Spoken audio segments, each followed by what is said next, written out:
Our story begins in Seoul in 2021, where life at first glance seems calm and everything goes on as usual. In the backyard of one of the ordinary educational institutions, a completely natural phenomenon was taking place. Four hooligans, led by a guy with a cockerel hairdo, wanted to make fun of one of the ordinary schoolchildren. Despite this, the guy with glasses behaved calmly and measuredly. He thoughtfully looked at his notebook and asked the hooligans to hurry up with their dialogue so that he would not be late for the academy. The enraged leader of the hooligans was not particularly pleased with his words and, like a typical antagonist, began to scratch the back of his head, discontentedly repeating the name of this guy. Without taking his eyes off his notebook, the bespectacled boy named Do Jae-min walked past the cheeky student, saying that if they didn't have any questions for him, then he would move on.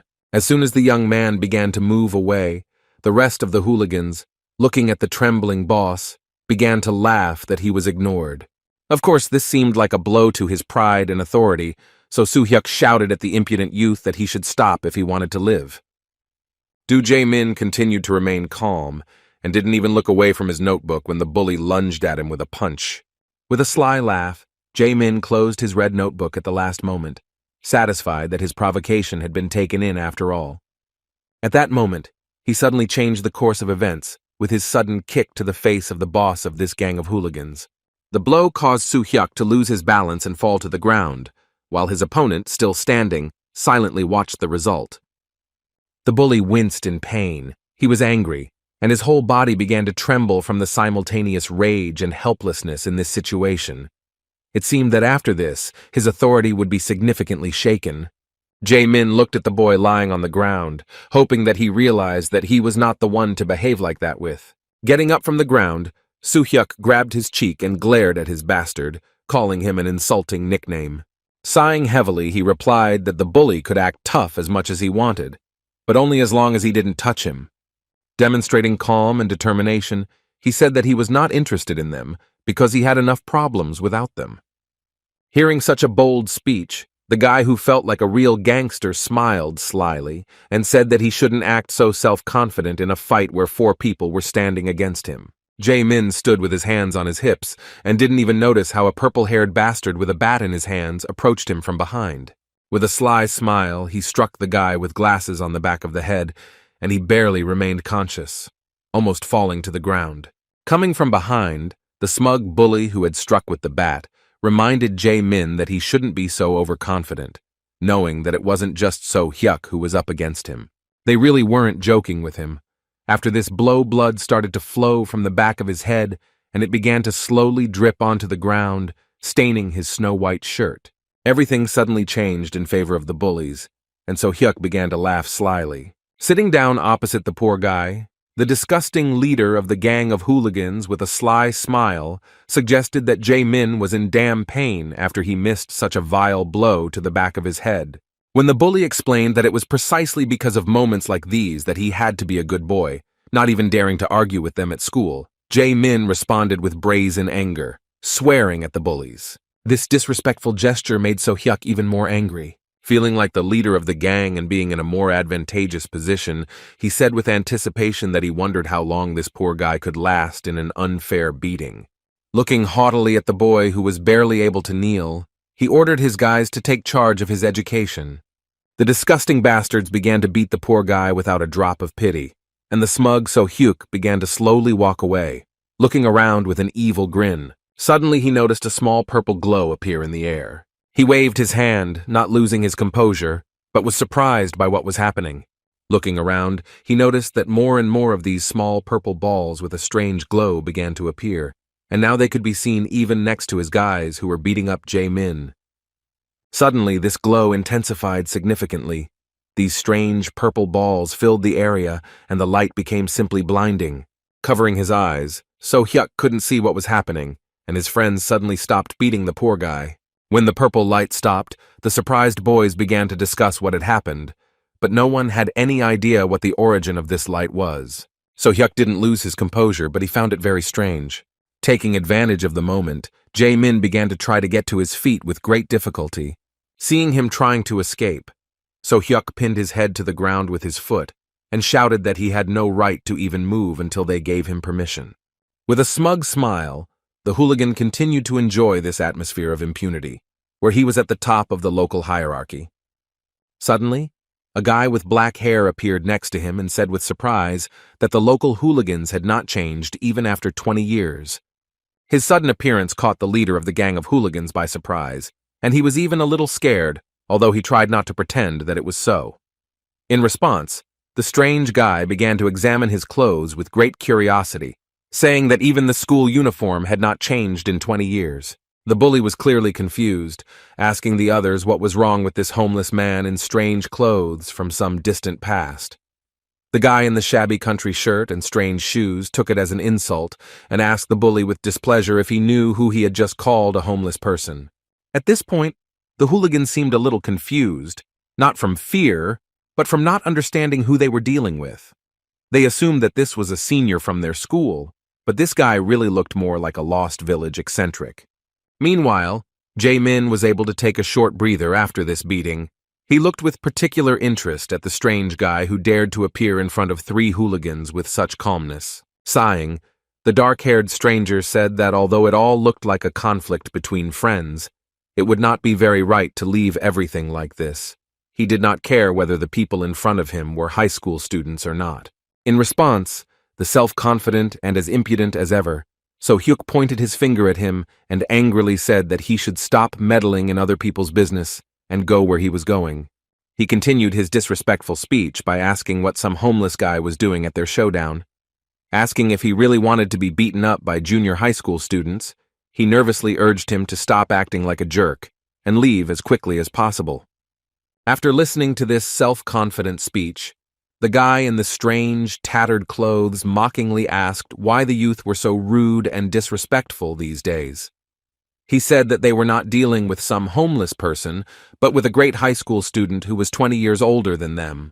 His words sounded like the ramblings of a madman, so So-hyuk placed his fist on the guy's chest as a warning and told him to run as far as he could before he got into trouble.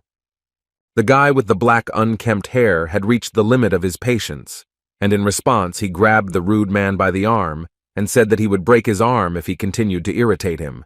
This guy's grip was really strong, but he wasn't completely serious, and so Hyuk was able to break free from his grip, shouting that there was some crazy suicide in front of them.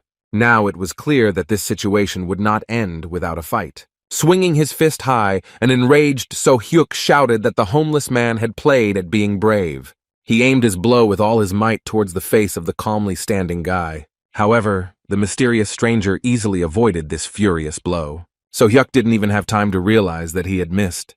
Looking to the side, he saw that the crazy stranger had managed to slip away and was already standing a few meters away from him. With his hands folded in front of him, the boy in village clothes responded to his insolence by saying that he had gone too far in calling the high school student crazy. Looking at his hand, he sternly said that they would still receive their punishment, but first they would be able to see something incredibly frightening. After this mysterious speech, the stranger raised his hand high and began to pronounce some mysterious words with a frighteningly confident expression on his face. Every word he said reminded the kids of the moment in some movie where a villainous magician suddenly appears. Having finished some unintelligible spell reading, the stranger snapped his fingers. The boys were horrified, because they didn't know what else to expect from the madman, before whose appearance a mysterious purple light appeared. However, despite their worries, nothing happened, and after the strange movements of this young man, silence reigned on the back platform of the school.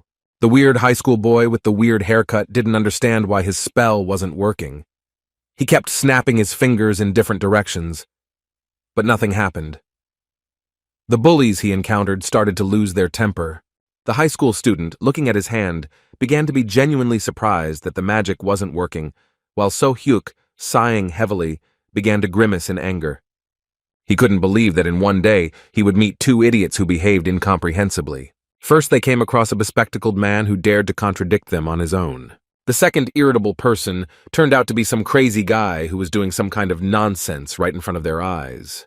Returning to his hometown after 20 years due to some unforeseen circumstances, the mysterious young man was nevertheless convinced that his magic did not work as before. However, even despite this, he looked at the impudent bully and understood that he could not just give it up. Looking at So-hyuk, He said threateningly that even though he hadn't managed to scare them with his abilities, they had already played too much. A moment later, the mysterious high school student appeared right in front of the leader of the bullies and aimed his flick at him. The blow was so strong that it threw the poor guy several meters away, so Hyuk found himself on the ground for the second time in 20 minutes after he hit his back hard against the wall. Everyone present was shocked. Jae-min couldn't believe what had happened, and the frightened hooligans couldn't even move from their place. One flick from this terrifyingly strong senior was enough to knock one of the school's strongest bullies unconscious. From such a strong blow, smoke began to come out from the high school student's middle finger. With a smile that anticipated the fun, he slyly, and at the same time maliciously asked who would be next. A moment later, Jae-min still couldn't move. He was shocked because all his offenders, including the guy with the bat, ended up on the ground. They were helpless against the strange guy in village clothes. Even the leader of the hooligans, who is an excellent fighter, lost consciousness from just one flick. With a shocked look, Jae-min tried to comprehend how it was possible that someone could beat 4 hooligans with just one finger. Although those guys were insignificant, they were at the same time strong enough to stand up to even high school students who practice martial arts. The discipline lesson was over, but it remained a mystery to everyone who this strange guy in ridiculous clothes was and what he was doing in this school. Rising to his feet, Jae-min bowed and respectfully thanked the stranger for his help. When the strange guy started looking intently at him, the guy with glasses thought that he was worried about his condition, so he said that he was fine because his hard head was capable of withstanding even greater loads. However, what the strange young man was interested in caught him off guard. This high school student in homeless clothes wanted to know what day it was. In response, the guy in glasses said that it was now the 10th of September. The stranger was truly surprised when he learned that we were talking about. Putting his hand to his face, the stranger began to talk in surprise about how he was called in 2016, so he thought that after 20 years of his absence in Seoul, exactly 20 years should have passed. He did not understand what had happened wrong, that during his absence in this world, only 5 years had passed. While Jae-min couldn't figure out what was wrong with this strange guy, he decided that it was for the best. Saying goodbye to the poor guy with glasses, the dark-haired weirdo asked him not to get into any more fights. The strange guy began to leave, but his identity remained a mystery. Suddenly he stopped and raised his hand up, raising even more questions about his sanity. He seemed too crazy for a high school student, as his behavior once again seemed crazy due to him snapping his fingers and nervously shouting about some kind of teleportation. After trying in vain to use some crazy magic, he suddenly turned around and looked at the guy with glasses again, causing his whole body to tremble. Then he began to slowly walk towards him, causing genuine fear due to the mystery and strangeness of his actions. When he approached the bespectacled guy, he awkwardly asked him what his name was. Jae-min introduced himself but was clearly confused, not knowing what to expect from this madman. Looking at the poor fellow with particular curiosity, the high school student asked if he had any money. The abnormal person literally cornered the decent student and started whispering nonsense in his ear about how he had returned too early and still couldn't use his magic. The high school student confessed that he had just returned from another world to Earth via molecular teleportation. When he started talking about how something had happened to the mana management system during the process, Jae-min couldn't stand it and anxiously asked how much money he needed. Even though this guy asked for 2,001, Jae-min was kind enough to give him a whole 5,001 just to get him to leave him alone. Walking through the city, the high school student thought about what a good friend he had met, because he even gave him money, so he would need to repay him somehow. Looking at the building with its shiny windows, he suddenly began to stare at his reflection and stopped. 20 years had passed since his teleportation to the magical world, but in earthly time it was only 5 years, and now he had no doubt that he was very lucky in this regard. Now 24 years old, he knew that his family would likely still recognize him. On the way, he saw something strange, something that was different from the ordinary situation 5 years ago. At the entrance to the metro, there were signs prohibiting passage, and next to them stood fully armed soldiers, who looked with some excitement in the direction of the descent down. Scratching his head, the high school student wondered what was going on there. Kang Woo-jin couldn't think of a better method for reconnaissance than to approach 2 pretty girls in government uniforms. He asked what had happened, that the military was blocking his path right at the entrance to the metro. The girls, surprised by his sudden question, looked around. After a moment of silence, they began to laugh at the suddenness of such an obvious question, saying that it was nothing strange, since all the entrances to the subway were now under strict guard. They assumed that he had escaped from North Korea, since he did not know what was happening underground now. As they left laughing, they still hadn't given him a clear answer, and Woo Jin wondered if he should teach them a lesson in politeness. Still, he didn't raise his hand to the girls and walk towards the bus stop to take the bus home instead of the metro. As he had guessed, there were no military personnel at the stop, but he found another entrance to the metro nearby that was not guarded by the military. His curiosity led him downstairs, where he found himself confronted with a grate blocking further progress into the subway. There was a lock on the door, which made him realize that something was indeed happening in the subway. It was locked here, and there was no light at all. Moreover, it was clear that even the booth where tickets were bought was covered in dust, because no one had been down there for a long time. To his surprise, the key to the door lock was lying in plain sight. The curious boy who had returned from another world went further. It was his first time in the subway, which for some reason was not working. His conclusions were quite amusing. He continued to confirm his guess that the security service had completely closed at least this station. Returning to the entrance, he was disappointed, thinking that he had come to this place in vain. However, the moment he tried to open the door, he felt that it was impossible, and a system window appeared in front of him, telling him that he had entered the dungeon. The guy was puzzled. He saw the system window for the first time since returning to his home world, and exiting the dungeon was prohibited. Now he realized that the girl's words about guarding the dungeon were not a coincidence. This place was no longer an ordinary subway. It was no longer used for transportation. The status window clarified that this dungeon was already in the process of being cleared, but since he had joined the process, he had no way to leave the area. The monsters in the subway station were an unexpected discovery. Woo Jin had no idea what had happened to the land in the past 5 years.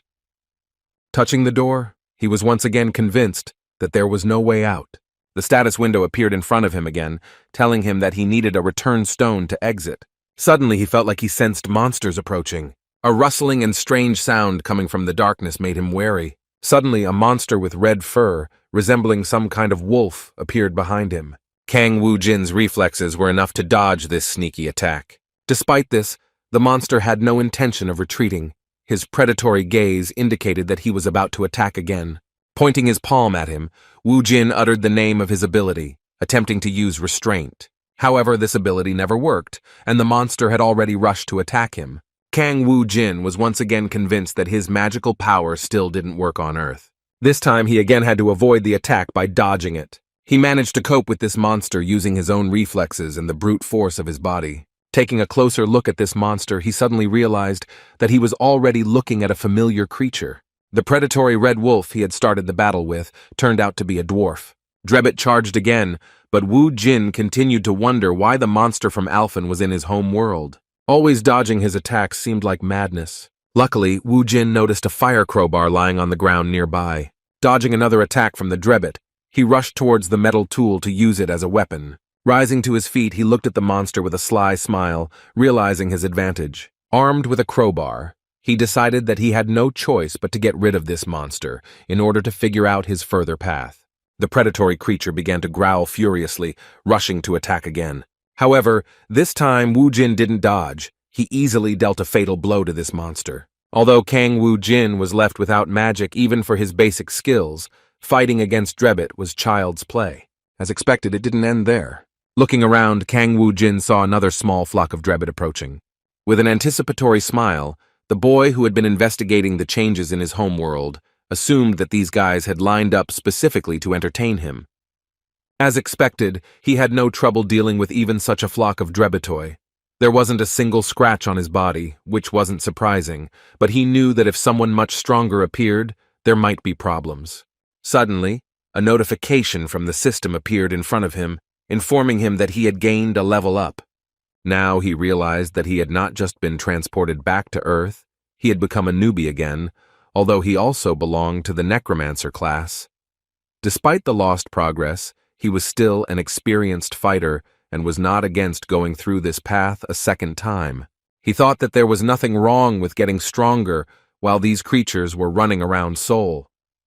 Looking at his progress window again, He thought about how the Necromancer class was probably retained due to his status as a mage transported from another world.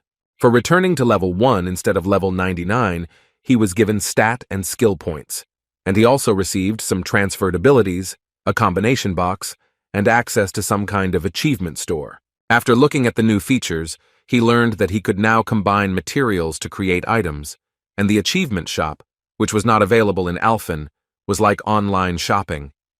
At this moment, he needed skills, and a return stone the most.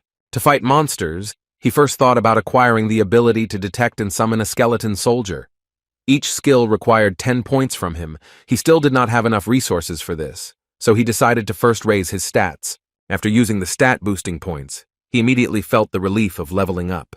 In this way, he used up all his points and his strength increased significantly. As he swung the crowbar, he realized that he could now fight with greater speed, striking with a much greater range. This was quite good, as it turned out. Ordinary weapons were not enough to cope with his new power. The goal was very clear. He had to continue fighting to collect another 5 achievement points in order to acquire the search skill, which would make it possible to locate the return stone. The only thing left to do was to deal with 5 more Drebbits to get 5 points. Even without any special skills, he could sense the presence of these budding monsters. The Drebbits began to approach him again, making the task easier. Wu Jin was glad that the monsters were nearby because that way he could find the stone and get out much faster. After a long battle, he destroyed the last Drebbit that was within range. He didn't expect that after returning, his body would be so weakened that such a battle would cause him some difficulty. There were too many Drebbits and they never ended, but thanks to this, he managed to rise to the 3rd level. By opening the system search, he acquired the skills of searching and tracking. Having acquired the new skill, Wu Jin used it without hesitation, but in this room he found nothing but the bodies of the destroyed Drebbits. It became obvious that the return stone was somewhere near the train landing, but looking down the stairs and seeing the many Drebbits, Wu Jin wondered whether he should go down and make his life more difficult with another grueling battle. Even with his vast experience in another world, he knew that fighting everyone at once would be too risky. Moreover, being an experienced necromancer, he thought that doing this alone was not his style. With this thought, he entered the achievement shop again and purchased the Skeleton Soldier Summon Skill Book. The system informed him that in order to use the skill, he needed to sacrifice a monster corpse to summon a skeleton soldier. Being experienced in this matter, Wu Jin immediately distributed 10 points between mana and control.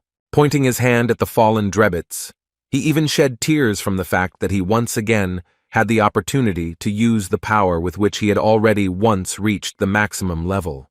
Commanding the fallen monsters to rise again, he used magic for the first time since his return. A malicious smile appeared on his face, and his gaze became wild with anticipation of the duel he was accustomed to. Together with his small squad of skeletons, he was ready to go on his first hunt in a long time. He led his nimble lads down to the boarding point for the metro trains and ordered the fighters to rush into the attack. The Drebbites responded in kind, the first of them launching a furious attack and immobilizing several skeletons, as they were significantly superior in strength. In turn, the skeletons fought back, dealing critical hits, but this was still not enough. It soon became clear that the current skeletons were no match for the dreadful beasts of this dungeon. Wu Jin was lucky to get into the place for a beginner fighter, because these skeletons were enough to repel the first dangerous attack of the Drebbits. He ordered the skeletons to block the enemies with their bodies to slow down their attack.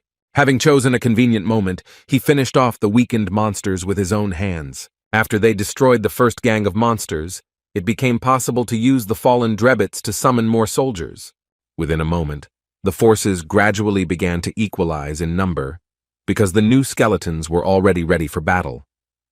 Despite the fact that the balance of power was changing right before our eyes, the novice monsters did not feel any particular danger and continued to rush into battle. Using the previous strategy, Wu Jin once again ordered his subordinates to block the monsters with their bodies. With a mad smile, the user of the ordinary crowbar rushed into the attack again. At that moment he seemed crazy, because with the help of this unusual weapon, he began to tear apart the bodies of monsters with a scream. The Drebbits were indeed no match for him, and by using fallen enemies he had significantly increased his army. Having destroyed the rest of the monsters, the guy was ready to return home. He used the search skill again, and a noticeable red light appeared nearby, indicating the location of the return stone. Meanwhile, one of the government workers began walking towards this descent into the metro, near which there was no security. The guy, with his hands in his pockets, went downstairs, not suspecting what had happened during his absence. Looking at the grate that blocked the descent into the metro, he was stunned. During his absence, someone broke in, which he clearly did not expect. The emotion of panic was clearly visible on his face. This was due to the realization that some crazy civilian had gotten inside. The boy clutched his head, realizing that it would be the end for him if anyone found out about what had happened. He started calling somewhere, thinking that he should call for help as quickly as possible in order to find the madman who most likely already said goodbye to his life in a battle with monsters. Suddenly, he caught his breath as he saw a blue glow on the other side of the bars. Some kind of portal appeared in front of him through which Wu Jin came out. The boy suddenly started screaming and stopped the phone call when he saw that some strange high school student in village clothes was able to get inside and return to the entrance of the dungeon without any problems. Seeing Wu Jin, he shouted and assumed that he was one of the awakened ones. Meanwhile, on the streets of Seoul, there was another young man who had quietly snuck into the dungeon without any permission or hunter's license. His backpack was full of red mana crystals, which he called quite a catch. Apparently, this wasn't the first time he had done something like this. Looking at his trophies, he talked about the injustice of the current world. According to him, the scum from the guilds get all the profits for themselves, although in reality, it is people like him who risk their lives participating in raids.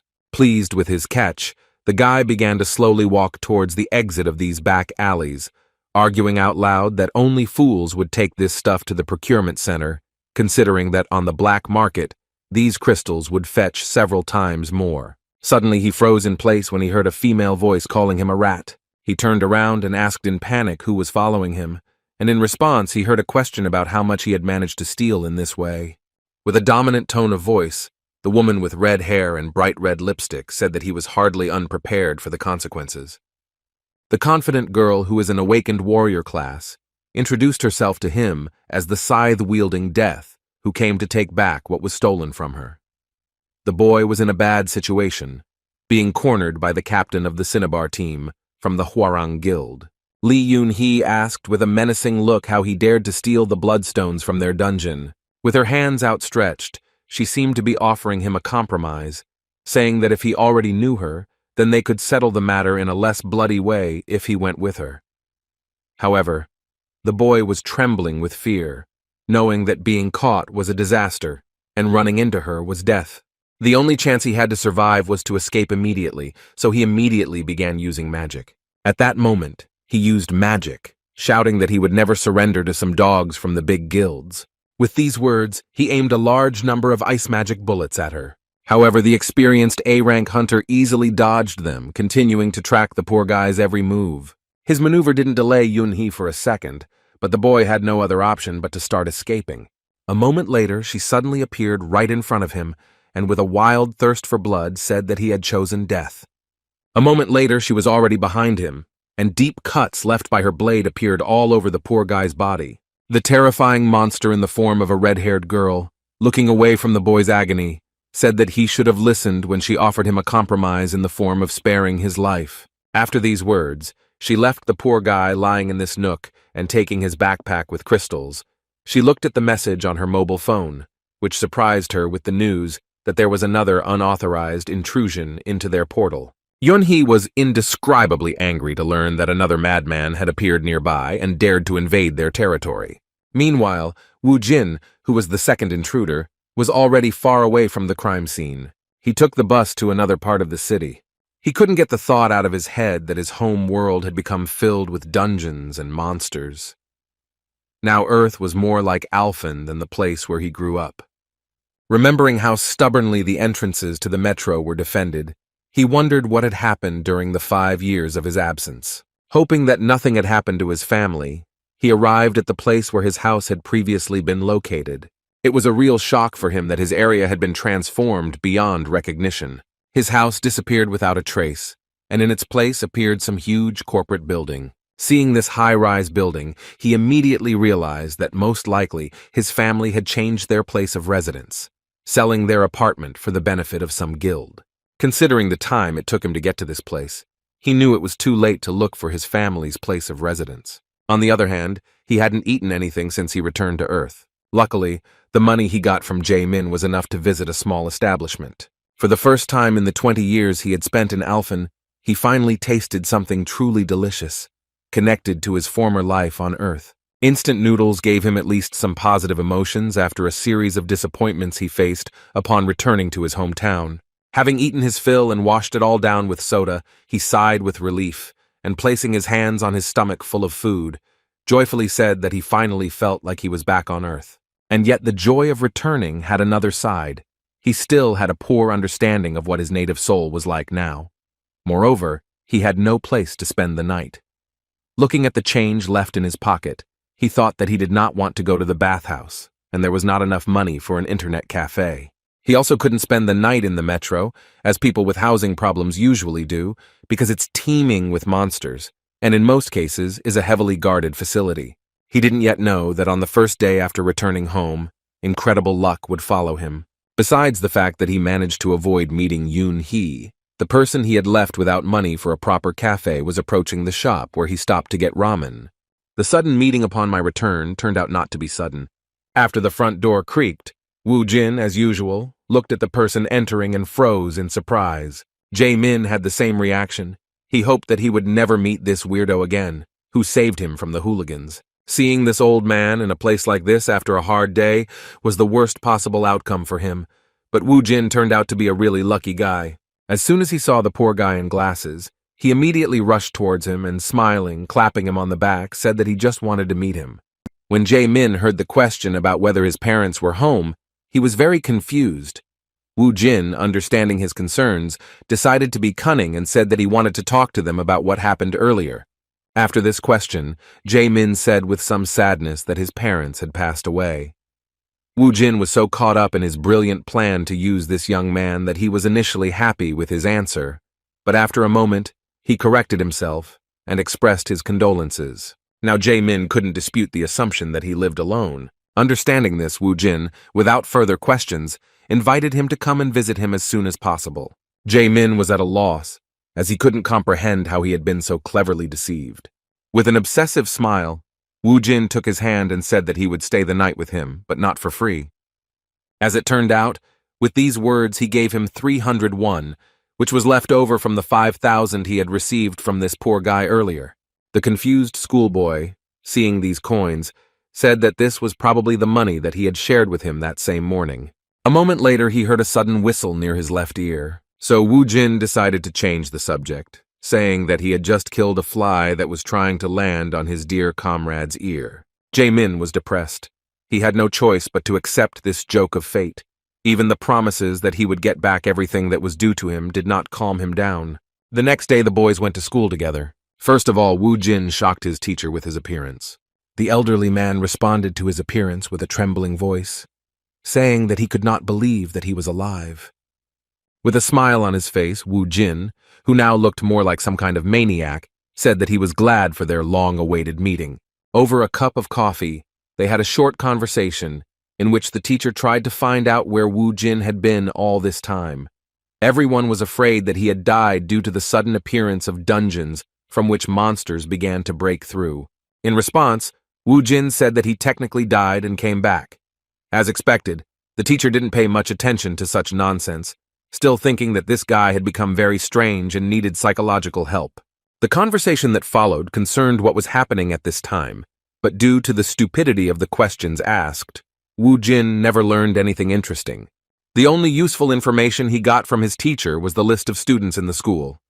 As expected, his classmates had long since entered universities or found jobs, so the only person he knew was Ko Jae-min. The polite guy with glasses attracted the attention of the girls, which really got on the nerves of the guys in his class, including So Hyuk, a bully with whom he constantly had conflicts. This cheeky guy once again showed his disgusting character by pushing a student aside on his way to Jae-min. Placing his hand on his shoulder, he reminded him in a rude tone that his luck was not due to his personal strength, but to the fact that some madman had appeared out of nowhere and interrupted their lesson in politeness. With an angry and threatening look, he asked if he thought they should finish the conversation they had started earlier. Jae-min calmly replied that he would listen to his words, but only if he stopped making noise in the classroom. His words and calmness in such a situation made the bully furious. In response, he grabbed the poor guy by the hair and shouted that he needed to think again about the situation he was in and how he should behave in front of them. Just before So-hyuk was about to slam his head into the table, he heard a boy suddenly enter the classroom asking him to stop. As it turned out, it was Woo-jin, who was happy that he not only visited his new friend, but also met the hooligans who did not understand his words the first time. Seeing him at the door, the main bully among the younger classes, with a tremor running through his whole body, angrily pointed his finger at him, calling him the crazy one they had met yesterday. With an angry expression on his face, Woo-jin didn't even say anything but ordered those guys to follow him. The hooligans did not resist. They went out with him onto the roof of the school. In just a few minutes, a lot of onlookers had appeared at this place. This was necessary to confirm the position of the side that would win this conflict. Seeing that some senior had just called So-hyuk and his gang to a fight, the students thought that he was some kind of crazy person. Only Jae-min, who had already seen how this guy fought, understood perfectly well that it was not he who was in danger, but those who rushed towards him with a scream, succumbing to excessive emotions. Watching the futile attempts of some fool from a gang of local hooligans, Woo-jin only confirmed his suspicions that there are such people everywhere, no matter whether it is Earth or Alphen. So-hyuk, who rushed forward so desperately even though he couldn't even touch the enemy, was one of those who was full of arrogance due to strength or power. Seeing this impudent man, Woo-jin understood that he did not know his place, his behavior reminiscent of Cassis from the Alphen Union. As a bloodthirsty necromancer who only summoned the souls of sinners, he tried in every way to frame Woo-jin and set the alliance against him. Just like that disgusting scumbag from Alphen, So-hyuk also tried his best to hurt Woo-jin, but his own strength was not enough. Woo-jin had seen this pattern of behavior before and knew exactly what to expect next.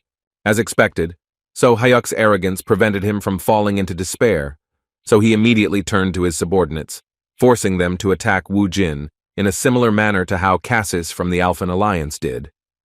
However, this was not a problem, because having superior strength, the high school student already remembered from his own experience that such people can only be dealt with by responding to them in the same way tenfold. Only by having overwhelming force can one not worry about the intentions of this or that arrogant, stuck-up bastard. None of these guys were a match for the senior, even though they kept the whole school in fear. Woo-jin had no problem treating everyone who wanted some of his father's bream. The educational moment with the followers of the school's main bully happened in a matter of seconds. Next came a tired, trembling boy who was destroyed by his own arrogance. Looking at So-hyuk, Woo-jin egged him on by appealing to his pride. So-hyuk couldn't stand this kind of treatment and desperately rushed into the attack. However, this time, Woo-jin wasn't going to play around with him and sent him to the others, lying on the ground with his body shaking from the blow he had taken. Addressing these bullies in front of the entire school, the senior put them in their place by telling them that they were too loud for simpletons. While looking at how the area had changed over the past 5 years, the high school student noticed a taxi rushing towards them. He froze in place when he saw who came out of it. A middle-aged woman ran quickly towards the school entrance in the middle of the school day. Woo-jin couldn't confuse her with anyone else, because even though 20 years had passed since his reincarnation in another world, his mother still looked the same. He ran to meet her without delay, and when they saw each other, they threw themselves into an embrace for several minutes. His mother was shaking with excitement, and tears were flowing like a stream. Even the cold-blooded Woo-jin, who had been through hell for the past 20 years, could hardly contain his emotions. After that, they started a long conversation, during which Woo-jin learned that right after he disappeared 5 Earth years ago, there was a dungeon strike all over the world, and the subway stations instantly became dungeons full of deadly monsters. By an unfortunate coincidence, his father died on his way to work, leaving his mother to take care of Sue alone. Because their family was not well off, the family's financial situation quickly deteriorated when Sue became seriously ill. From then on, every day of their life was like torture. When they returned home, the mother left her son alone, saying that she needed to go to kindergarten to pick up her daughter. Excited by this long-awaited meeting, Woo-jin could not collect his thoughts. To his regret, he returned to a different house than the one they had lived in before. Mom never told him what had happened to their home and how a high-rise building of some corporation had appeared in their place. However, as soon as he got to their new place of residence, a small, cramped apartment, he immediately felt how difficult it was for his mother to take care of the family alone. Just looking around the house, he immediately realized that such a family would not fit here. In one of the boxes by the wall were things from the previous house, things that belonged to him and his dad. Most likely, his mother simply could not throw away such valuable things associated with them. The realization of the reason why his mother couldn't throw them out made even his cold heart freeze immediately. An hour later, Mom and Sue returned home, and the little sister finally met her older brother. The shy little girl hid behind her mother, but her brother's smile inspired confidence in her. Sitting down opposite her, Woo Jin asked if she remembered him and how he changed her diapers when she was little. In response, Sue became embarrassed and said that she no longer peed. As it turned out, the mother had been working in a restaurant all this time, but for the first time in a long time, she took a day off to spend the day with her family after the return of her beloved son. The family atmosphere melted the cold ice in Woo Jin's heart, and he even played with his little sister before they had dinner. Night fell and they went to bed. However, Woo Jin couldn't fall asleep for a long time, thinking about what his family's life was like now. He understood that the world was no longer the same as before, and he also needed to change and adapt. 20 years ago, he was summoned by Alphen for no reason. That world looked more like a game than anything like Earth. Thrown into such a wild environment where everything around him was deadly, he fought harder than anyone to survive at any cost against the brutal monsters and creatures of Alphen. Finally, after many years of countless battles, he became a maximum-level necromancer, gaining unprecedented power. With no end in sight for his long journey, he returned to Earth after meeting with the spatial administrator, and he came all this way just to finally be reunited with his family, which he had never stopped thinking about all this time. He just wanted normal happiness, but the Earth he returned to had changed almost beyond recognition. Not only is there a new order with the dungeons and corporations, his father is dead, and his family is barely making ends meet. Woo Jin couldn't accept this. He had no other option but to earn a decent amount of money to support his family. As a survivor of Alphen, he had no doubt that he could overcome even worse if it was for his family, who had been waiting for him all this time. The next day, Woo Jin continued to get used to life in Seoul, which had changed significantly in the past 5 years. He now even had a phone, something he could only dream of in the past. While exploring the vastness of the internet, he constantly came across references to awakened people. Moreover, when he left the dungeon he had accidentally entered, the security guard was relieved to call him awakened. The confused man was scared to death, thinking that an ordinary civilian had entered the dungeon. The first thing he asked was why Woo Jin went there if there were no more bloodstones. Before Jin could say a word, he was forced to sign some papers and agreements stating that he had followed safety precautions. Based on his still poor understanding of the modern world, he assumed that he had a pretty good job. A way that will allow you to earn good money in a short period of time is to use your awakened status. For the first time of his work, he did not want to disturb his mother, so he wrote her a message that he knew a friend, that he lived alone, and agreed to accept him as a guest to prepare for the entrance exams. Although Woo Jin did feel a bit awkward about his importunity, he was still forced to turn to Do Jae-min again. However, when he called the number Jae-min left for him, he connected to the Dongjin District Employment Agency. Hearing the voice of the employee who identified himself as a representative of the agency, Woo Jin became confused and began to check the number. He didn't make any mistakes and entered all the numbers correctly, so there was no doubt that this was the same number. Only after confirming that he had indeed contacted an employment agency did Woo Jin realize that the cunning Jae-min had dared to deceive him out of fear of further extortion of money. In fact, Woo Jin understood his behavior, because their acquaintance happened extremely strangely, and he himself could not inspire any trust. On the other hand, Jae-min might even have regretted doing this, because he never said thank you for the fact that Soo Hyuk and his gang wouldn't bother him anymore, thanks to the high school student's actions.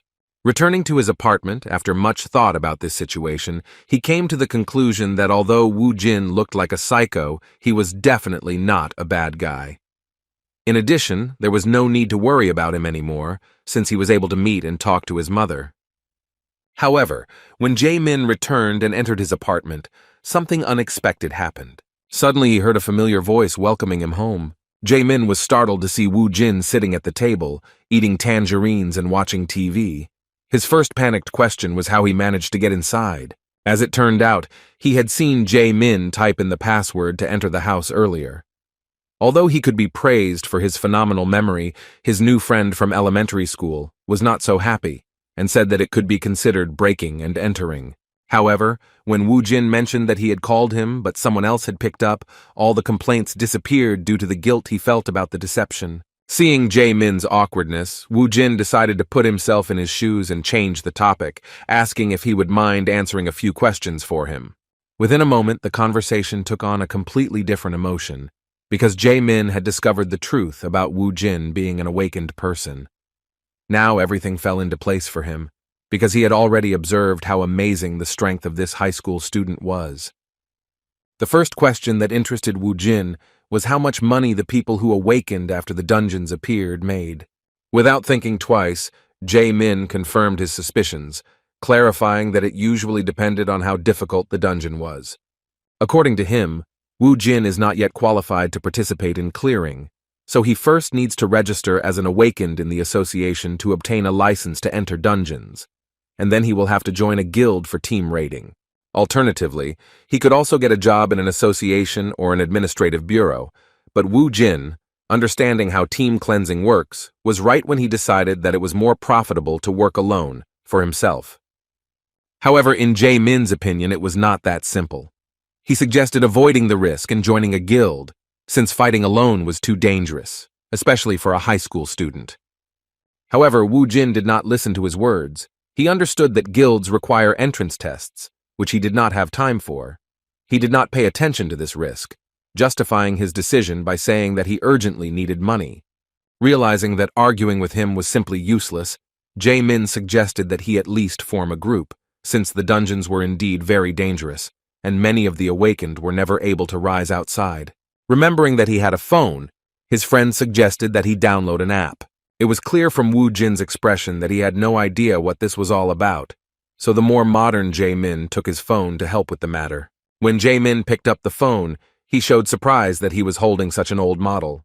When he suggested that it was used by someone in his family, Woo Jin awkwardly replied that it was a new model. He was truly furious when he found out that this mobile had been on the market for 4 years, which meant that the seller had cheated him by selling it as new. The cheeky owner of a small shop convinced him that it was the best-selling phone at the time, being a long-lasting model used by a huge number of famous awakened people. While Woo Jin was dreaming about how he would beat all the bad manners out of that salesman, Jae-min managed to enter the dungeon forum with the help of a slow technological device, and said that one could find information about dungeons there and reserve them in advance. Woo Jin thought that he was now ready to earn all the money in the world, but his ardor was dampened by the reminder that he needed to attain the awakened rank first. Moreover, Jae-min was sure that he would simply die if he rushed into the first dungeon without discrimination. When the old phone was returned to its owner, the truth about the entrance fee was also revealed.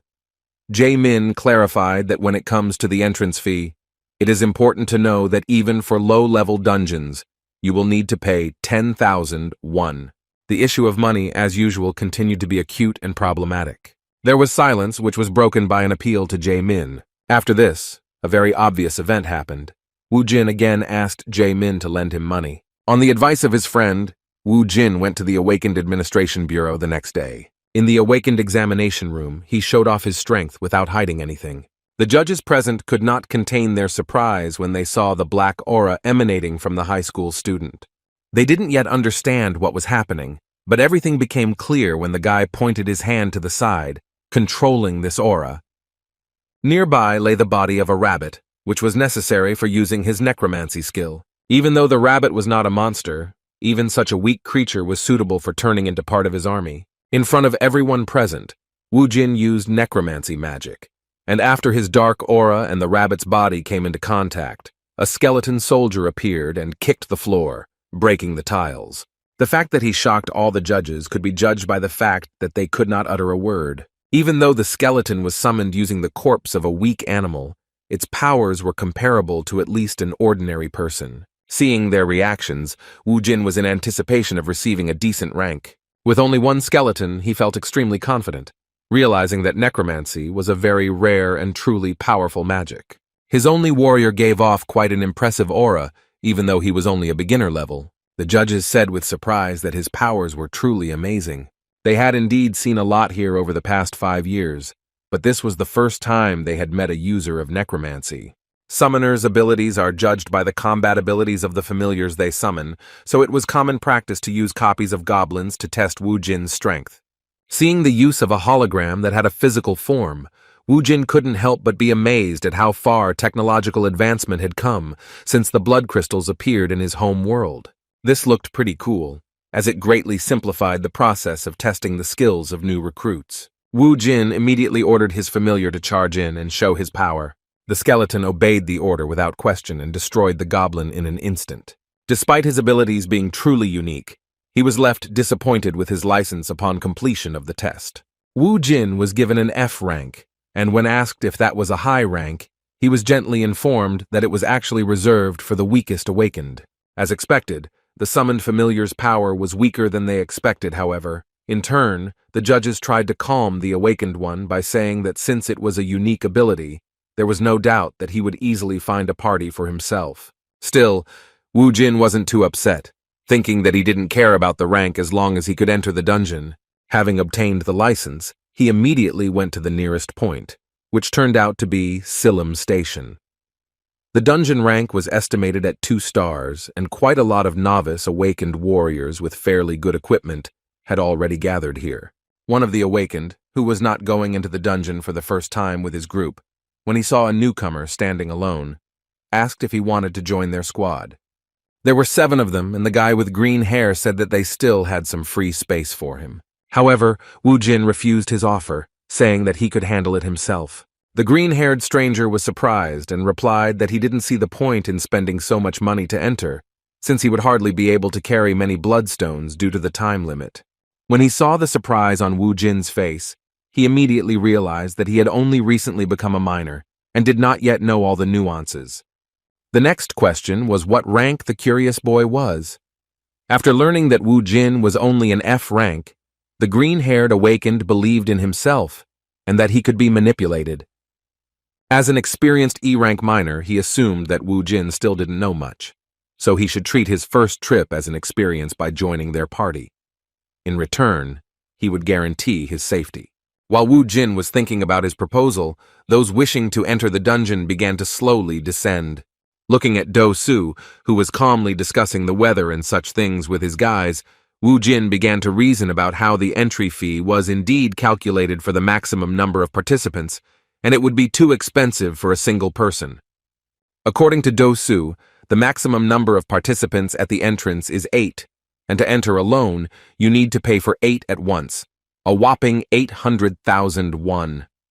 His words about how it is better to go in a group to mine stones effectively seemed to be the obvious truth. Wu Jin decided to listen to his advice, because the idea of going in a group wasn't that bad, because it would be nice to get some information about the process first. Suddenly, he was distracted by a strange young man who looked rather nervous. He assumed that Wu Jin was also nervous about entering this dungeon. When the necromancer replied that a man should not show fear, even if he was afraid, the intrusive stranger laughed awkwardly, saying that he liked this confidence. Hong Sung-gu turned out to be the same F-rank fighter. This fire mage was recruited in the same way as Wu Jin. It seems he awakened 2 months ago, after which he left school and began to earn money as an awakened. Suddenly their conversation was interrupted when they heard a noise at the entrance of the dungeon. 4 people came out, all of them quite seriously injured, which only increased Song-gu's anxiety. The trembling boys who had emerged shocked everyone present with their sudden announcement that there was a hobgoblin in that subway, a monster that shouldn't be in such low-level dungeons. Seeing his team's anxiety, Do Su calmed them down by telling them that there was no point in worrying as it was just a waste of time. Addressing the new recruits who had joined his small party, he said that sometimes there were monsters in the dungeons that weren't supposed to be there. He believed that the hobgoblin was only a 2-star monster that they could easily deal with if they were careful enough. Having calmed his comrades, the squad captain suggested going down into the dungeon. From the very beginning, they were met by low-level monsters, which was to be expected in such a place. Upon seeing the ordinary goblins, Song-gu immediately used his fire magic.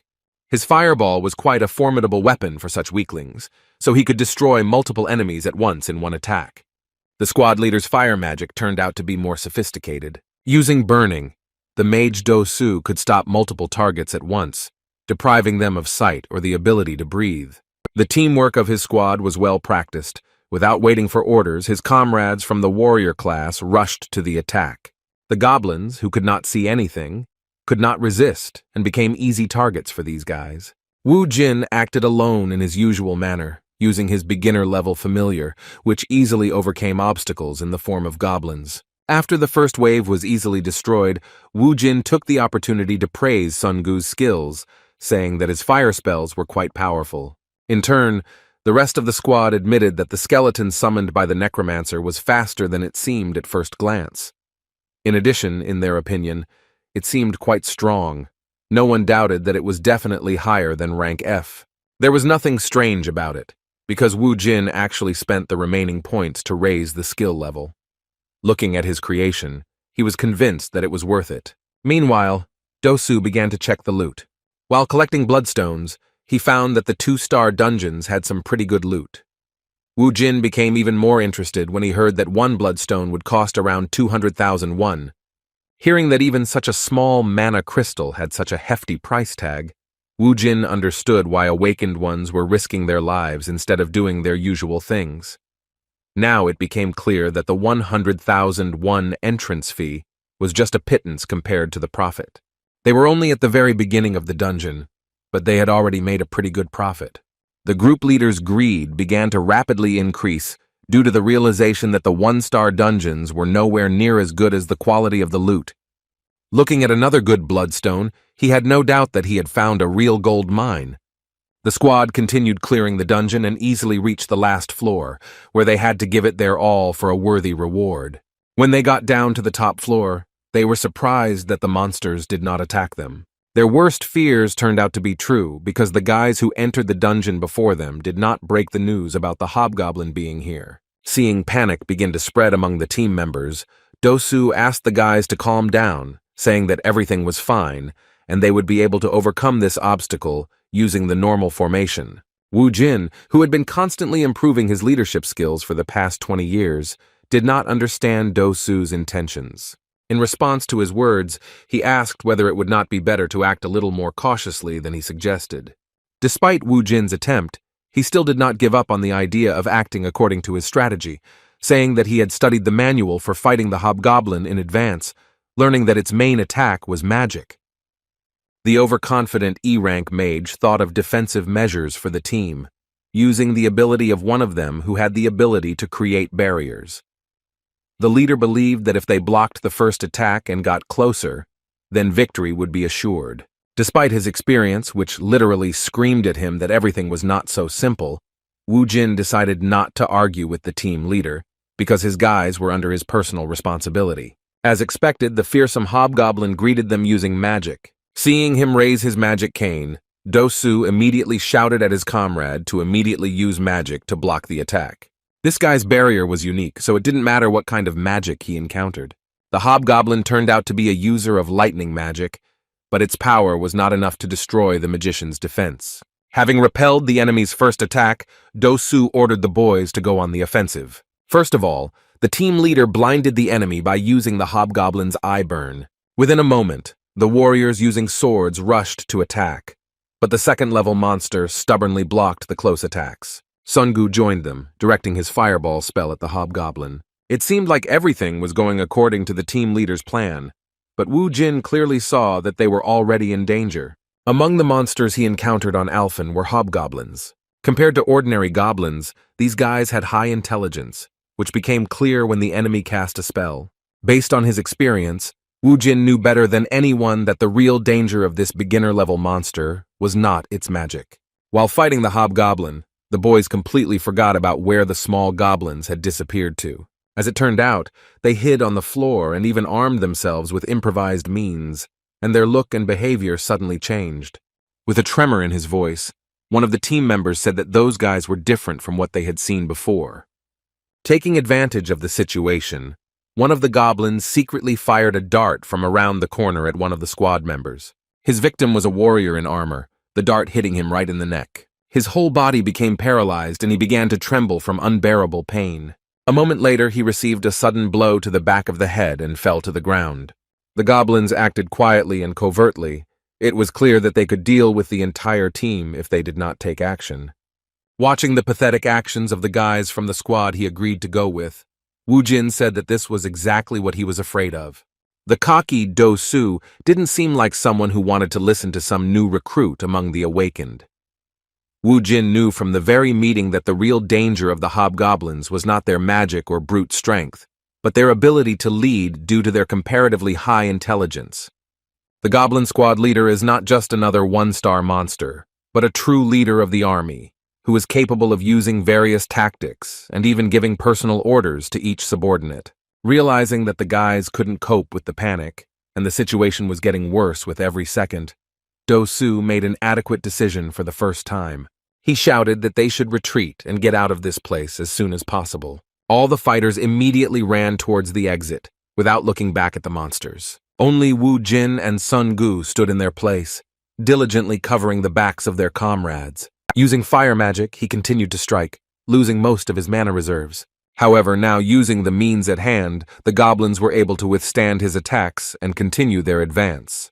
Addressing the others, Do Su stated that they were no match for this enemy, so they should retreat immediately.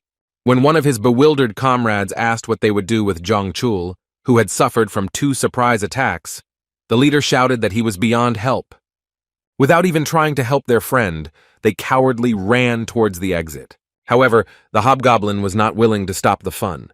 He was delighted with how well his players had performed. Having accumulated enough mana, he directed lightning magic towards the fleeing boys. The blow was accurate. The hobgoblin aimed it at the most diligent of the fighters. Song Gu, who was too careless, was hit by this magical attack.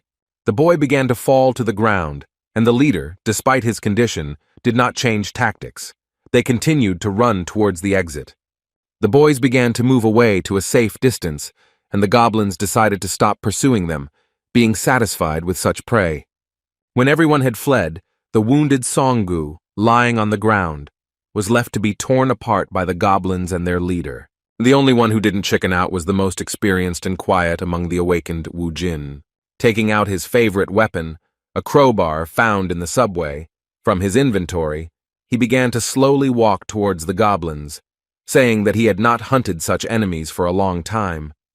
Using his power, Wu Jin summoned 4 fighters who could easily replace the cowards who fled as soon as they sensed danger. Realizing that the battle was not yet over, the hobgoblin immediately ordered his army to continue the offensive. Analyzing the situation and referring to his experience, Wu Jin came to the conclusion that it would be difficult to deal with goblins under the command of a hobgoblin. Based on this, he decided to make an unexpected move and rushed into the vanguard himself, heading towards the strongest enemy. The goblins, whose instincts and will belonged entirely to their leader, fearlessly rushed into a frontal attack. Within a moment they were stopped and busy fighting the Necromancer's familiars. While the skeletons were fighting the goblins, Wu Jin could fight their leader without fear. Seeing a human next to him, the hobgoblin began to release lightning magic, pointing his cane at the enemy. Wu Jin had calculated from the very beginning the time it would take for the enemy to carry out such an attack. A moment later, he dealt a fatal blow to his opponent. With a sly smile on his face, he asked the hobgoblin if he really thought he would politely wait for him to finish casting his ridiculous spell. Due to the enemy's rather low level, his actions were quite predictable, and dealing with him alone was not particularly difficult. After defeating the strongest monster in this dungeon, Wu Jin received a level-up message. As soon as he raised his level to the 6th, he immediately felt the increase in characteristics. Having received a lot of experience for destroying the enemy on his own, he was only convinced that fighting on his own is much better and more fun than with a group of losers. Suddenly, he was distracted by some groans, and looking around, he saw Song Gu lying on the ground, trembling in pain. Wu Jin was surprised that he was still alive, and in response, he heard a desperate, weakened plea for help.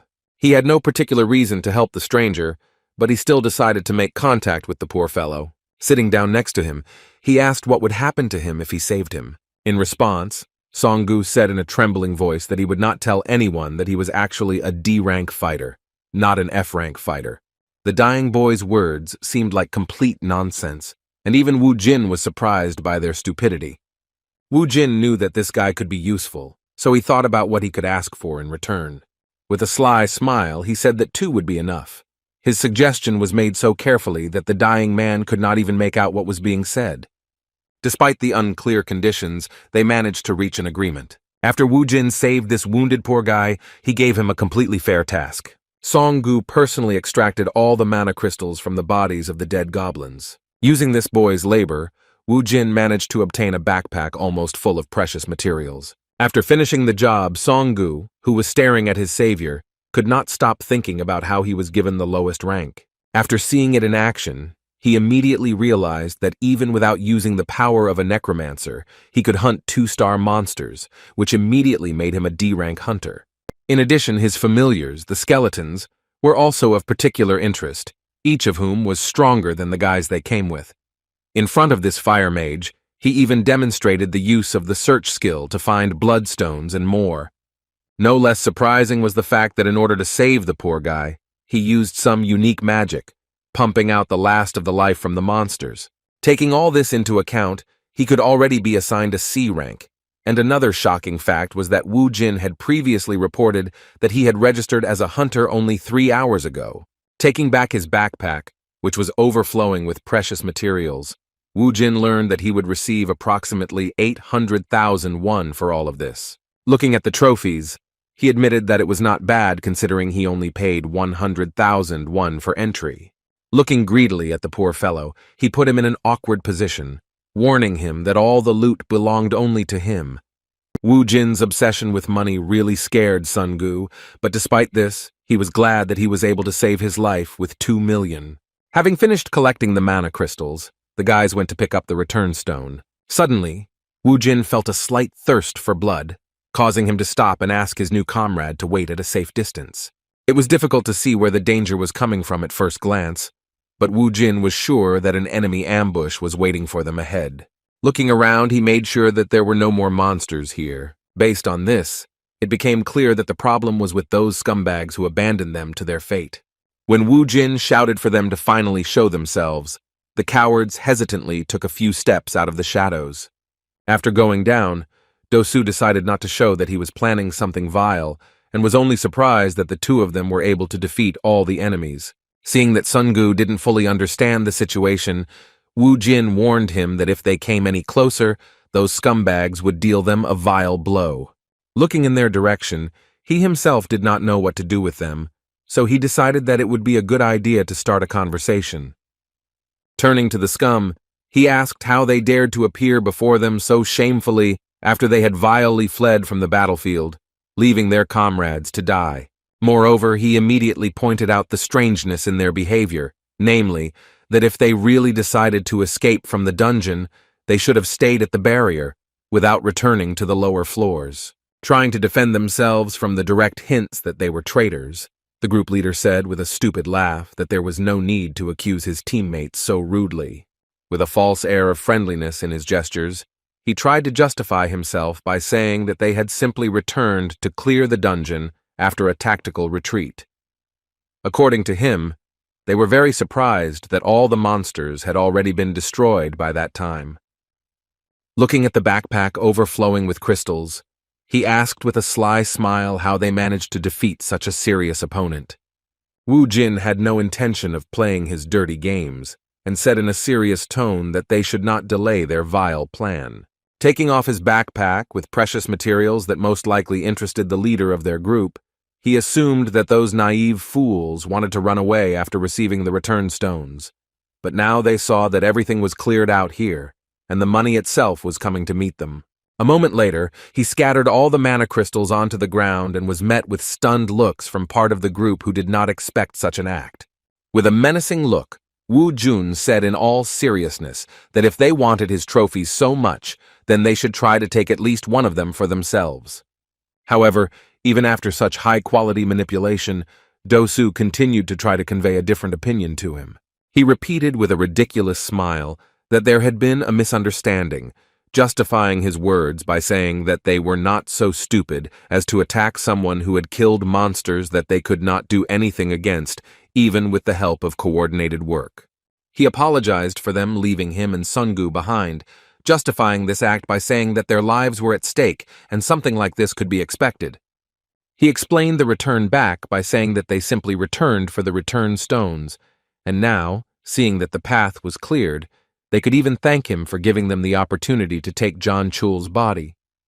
Seeing how stubbornly leader Do Su continued to justify his behavior, Wu Jin began to doubt his guesses. The green-haired guy, although he was fond of jewelry, still looked quite sincere. Sighing heavily, he decided that he had simply gone too far, confusing the premonition of the monsters with an ambush.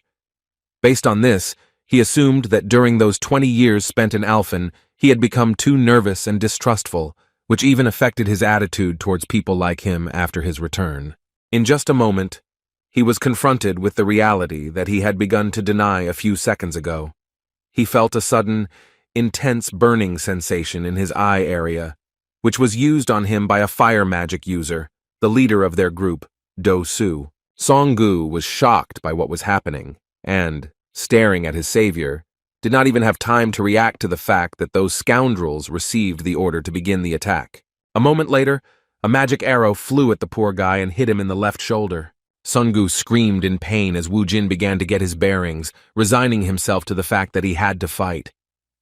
He saw Do Su rush at him with a knife, shouting furiously that he shouldn't hold a grudge against him for this. In an instant, he appeared right in front of Wu Jin and dealt him a vile blow to the stomach. Meanwhile, in some other dungeon, another raid was successfully completed, because the main team of one of the most serious guilds of Seoul was responsible for it.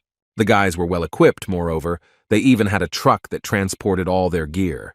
Not only the logistics, but also the teamwork was almost perfect. One could envy the way they supported each other after a successful raid. Their pleasant conversation was interrupted by a phone call.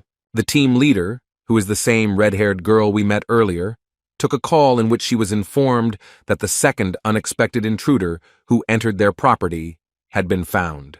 It was about Wu Jin, and Yoon-hee couldn't help but be surprised when she learned that although they didn't have any information on him, they did have information that today was the first time he appeared in the database after registering with the Awakened Alliance.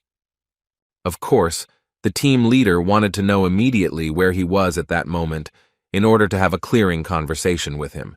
She had no idea what kind of trouble he had gotten himself into on the very first day of his awakened career.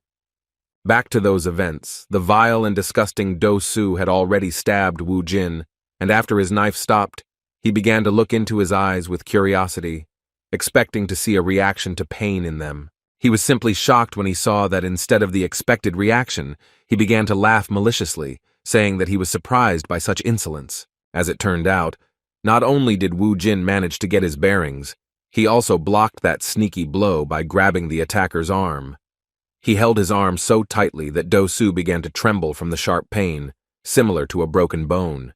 He no longer had time to talk. He threw the attacker to the ground with brute force, and he didn't even have time to notice how it happened.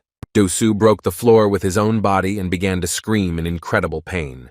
While adjusting his long hair, Wu Jin asked with an evil expression if he really believed that he could carry out such a vile plan. There were only a few scratches on his face, and his eyes were intact, since he had managed to use the mana aura. Pointing his finger at the other bastards who dared to challenge him, he asked if it was true what they said about all the awakened beings being the same as them. Looking at the shameless traitors blinded by the bloodstones, he shocked those guys by using necromancy on the goblin corpses lying next to them. Calling for reinforcements in the form of 5 skeletons that outnumbered the attackers in strength, he declared that it was time for punishment, and then ordered them to get rid of the scoundrels. Within a moment, all the members of the group were exterminated right before the eyes of their leader, who watched helplessly while lying on the ground. Wu Jin didn't intend to waste much time on them, so he reached for the knife that Do Su had dropped. Walking slowly towards the leader of the group, accompanied by the shouts of the other fighters, he looked him coldly in the eyes, making it clear that it was all over for him. Injured after being thrown so hard to the ground, Do Su was in a panic, and he hoarsely shouted that he was suggesting that they just talk to avoid violence. With a wild look, Wu Jin asked him in return if he wanted to stall for time so that the delay in using his skill would pass. A moment later, Dosu joined his comrades and departed for the next world. After dealing with the vile members of the hunting party, Wu Jin did not miss the opportunity to check the pockets of their leader, expecting that he should have a lot of money. Wounded in the shoulder, Songgu, who witnessed this cruel spectacle, could not believe his eyes and the cold-bloodedness with which his savior dealt with the attackers. After eliminating 5 people in an instant, Wu Jin said that these bastards were useless anyway, and then asked his new friend if he agreed with his words. Looking around, he asked why he couldn't even find the words to somehow respond to his question. Songgu was shaking from fear and pain from his injury. He said with great difficulty in a weakened voice that Wu Jin was absolutely right.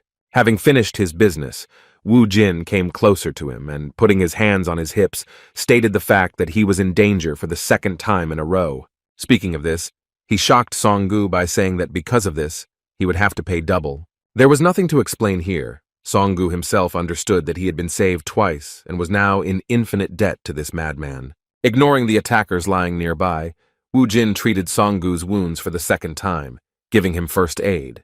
Thus, the raid was completely over, and when they came out of the dungeon, the representative of the alliance controlling this station could not understand why he saw only 2 members of the group, which consisted of 8 people. When asked why there were only 2 of them, Wu Jin calmly replied that all of their other comrades had been killed by monsters that were much stronger than they had expected. This information was not only shocking, but also suspicious. The Soul Hunter Alliance representative, noticing the overflowing backpack on the awakened man's back, asked how they were able to collect all those bloodstones. Looking at his backpack, which was indeed suspicious, Wu Jin answered without hesitation that even though they were facing a serious threat, it still didn't stop them from collecting all the trophies so as not to leave the money lying on the ground. Having no other choice, the representative of the Hunters Alliance handed him a statement and a pen, asking him to sign before leaving, since there was a chance that the Bureau would contact him to clarify the details of this incident. Having finished with these nuances, Wu Jin, together with his friend, who was afraid to even move in his presence, immediately went to the mana crystal collection point. When he sold all the trophies, he walked out of that building with a sly, satisfied smile. He had never imagined that he could get more than 13 million won in one raid. As he continued to walk with a mad expression on his face, he was also smug about the fact that to that amount, he should also add the bonus 4 million that he would soon receive from Songgu as payment for saving him. He once again confirmed his suspicions that it was worth continuing to clear the dungeons himself in order to maximize the financial benefits from the campaigns. Even though he had escaped twice from situations where his life seemed to be on the line, Songgu was deeply troubled, knowing that there was no escape from this guy. The sum of 4 million won was becoming increasingly more worrying to him, because even with his savings, he was not enough to give it all at once. He was already wondering whether he could try to lower the price for his rescue, and whether they would give him a loan for such an amount, without any adequate explanation for such a financial need. His thoughts were suddenly interrupted as soon as Wu Jin spoke to him. Turning towards him, he reminded him with the same crazy expression on his face that he had already seen that he really didn't like those people who tried to stab him in the back. After this warning that made Songgu's blood run cold, Wu Jin bid him farewell, saying that he would look forward to his call regarding payment for his life-saving services.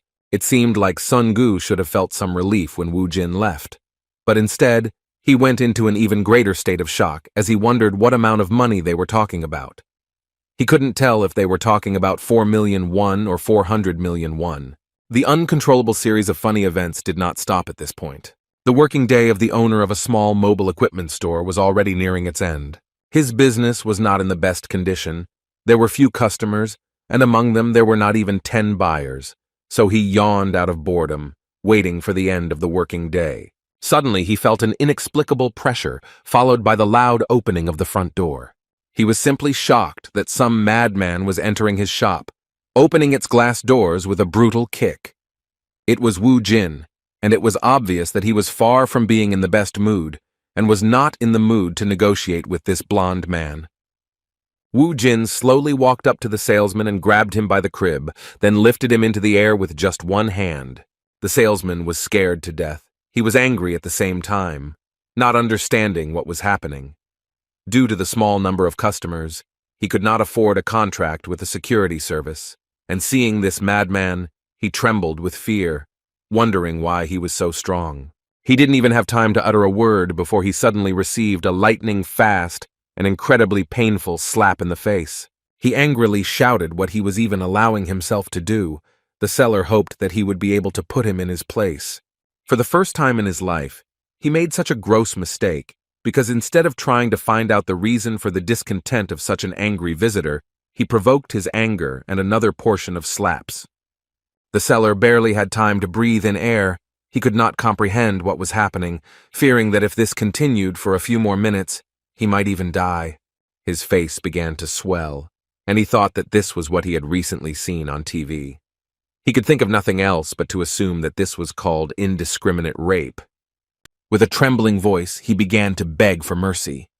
Looking at this poor guy, Wu Jin wondered if greeting the impudent guy like that was enough for him to realize the seriousness of his intentions. His mood was not so bad, so he did not refuse the seller's request, and instead of continuing to beat him with slaps, he simply threw him on the floor. When Wu Jin approached this phone store owner, he immediately knelt down in front of him and cried out pitifully that he would do whatever he asked of him. In response, Wu Jin conveyed to him the words that he truly hated people who stab him in the back, as well as people who try to deceive him. The seller could not understand what kind of knife in the back he was talking about, and what he meant when he spoke about the deception he accused him of. Seeing the bewilderment of the beaten scoundrel, Wu Jin took out of his pocket the phone that the seller sold him, saying that it was the latest model. Upon seeing this outdated model, the beaten swindler immediately remembered that this was the very same device that he had managed to successfully sell to some simpleton. Not only did he sell that phone by telling him it was the latest model, he also convinced him it was an incredible deal by selling it at the price of really good new ones. At that moment, Wu Jin was truly perceived as a simpleton, because when he picked up this device, after staying in Alphen for 20 years, he was incredibly delighted.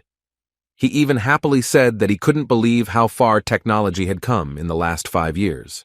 Seeing the angry look of this guy, the seller remembered that it was he who became the victim of his fraud. Everything fell into place.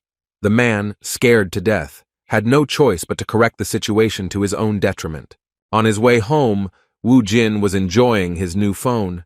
As expected, he was delighted with this device, which was indeed much better than the previous one. He still doubted whether he had done the right thing with the seller, because if they were in Alphen, he would have lost his tongue. Suddenly, some men in suits appeared behind him and addressed him by his full name. Wu Jin stopped, seeing that he was surrounded by some strange guys. The red-haired stranger began to describe his dossier in detail, including information from the Hunter Alliance and even information about him clearing out the Guachian station single-handedly, indicating that he was much higher than F rank.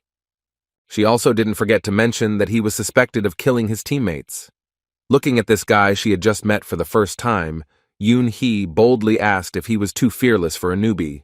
In response, Wu Jin asked who she was and why she was so interested in him. Unexpectedly for everyone, the leader of the hunting team behaved extremely unusually, politely apologizing for her manners. After that, she confidently introduced herself as the leader of the Cinnabar group from the Hwarang Guild. For Wu Jin, this meant practically nothing. He still didn't know how things were at the top of the guilds, and who among them could be considered truly dangerous. However, for his own good, he decided to check why she was so confident. Using the detection skill, he easily determined that this bold woman had truly impressive strength. Continuing the conversation, he asked her why she had found him. In response, Lee Yoon-hee mysteriously said that some rat was fearlessly roaming around the dungeons of her guild, believing that he would go unpunished for it. Realizing that it was him who was being called Krisa, Wu Jin smiled slyly. Looking around, he laughed at Yoon-hee's words, asking if their guild had really brought so many people just for the sake of one rat. Continuing his mockery, he said that since they were willing to bring so many people for him alone, it meant that Hwarang was a very large guild. Just as he was about to say that their dungeon he had recently entered was miserable, his speech was suddenly interrupted.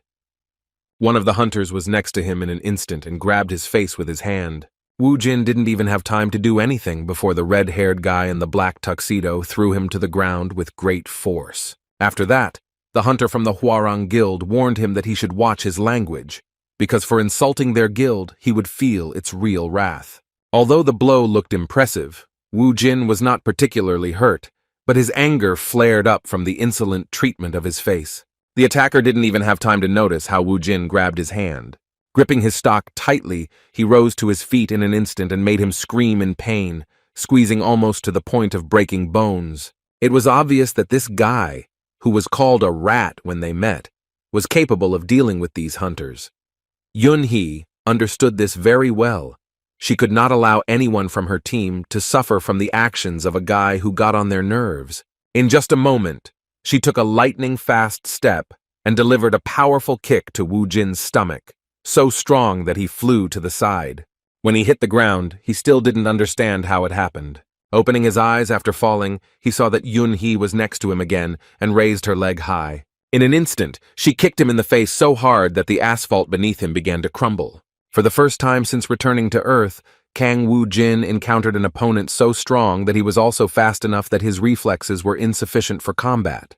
Putting her foot on his face, the arrogant woman said she was impressed by his strength. Still, she suggested he listen to her advice, saying that although he didn't look like a normal F rank, even with such skills, he shouldn't get cocky.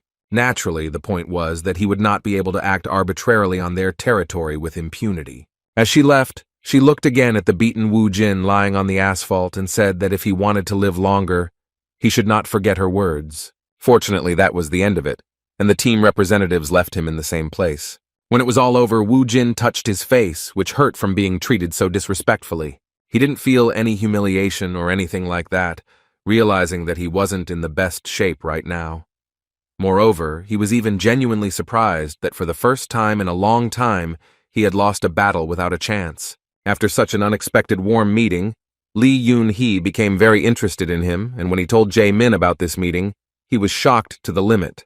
When Wu Jin asked him if she was really a famous person, he said with great emotion that she was one of the 10 awakened of their country who had an A rank. As for the Hwarang Guild, it turned out that it was in the top 3 along with the Hammer and KH. According to him, they all have great influence in politics and economics.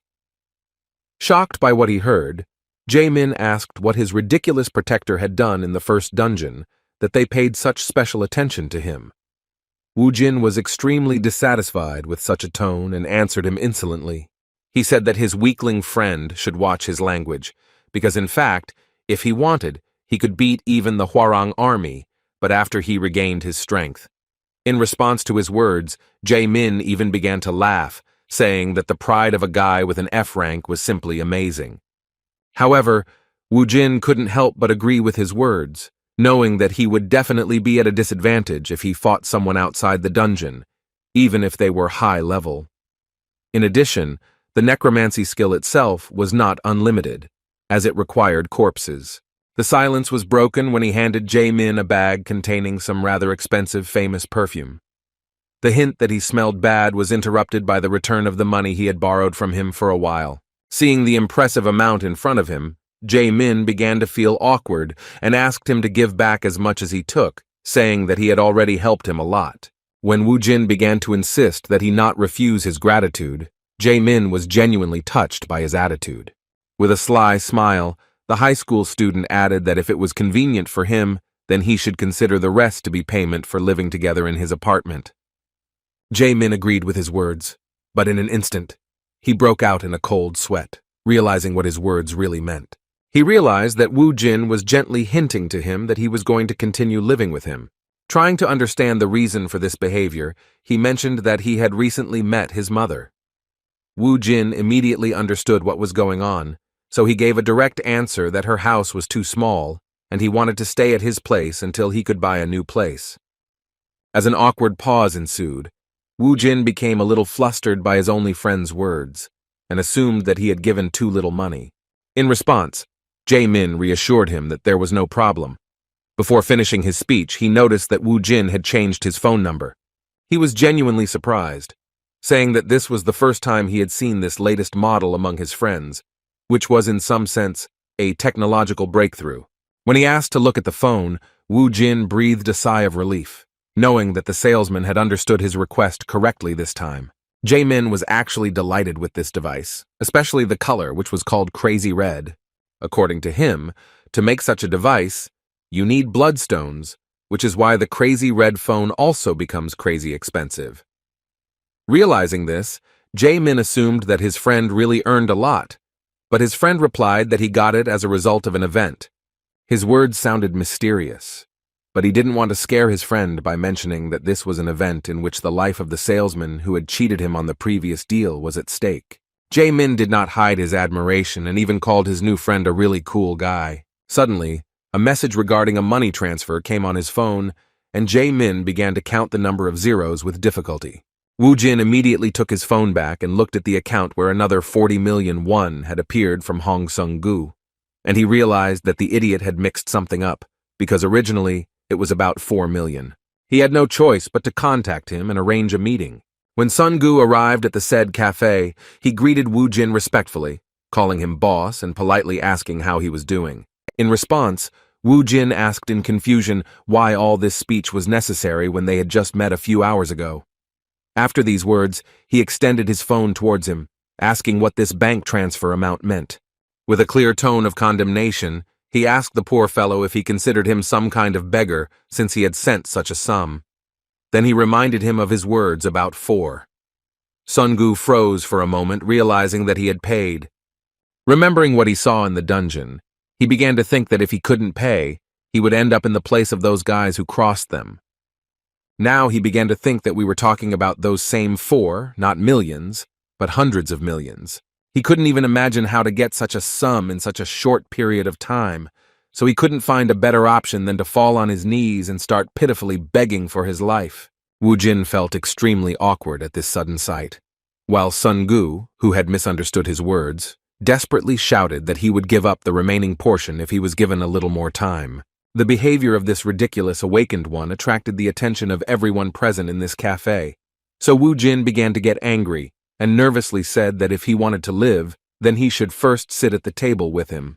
Sun-gu followed his order without question, and then began to make excuses that he was very sorry that he could not get 400 million won in such a short period of time. He desperately promised that if he was given time, then he would definitely pay for saving his worthless life. When Wu Jin heard the amount that idiot was talking about, he was completely at a loss. It was clear that he was in despair, but he was ready to do anything to save his life. Wu Jin finally realized that he had completely misunderstood his speech. On the other hand, he couldn't help but admit that modern children seem quite generous. Choosing a more comfortable position for himself, he decided that if Song-gu was wrong, then he really deserved to be taken advantage of.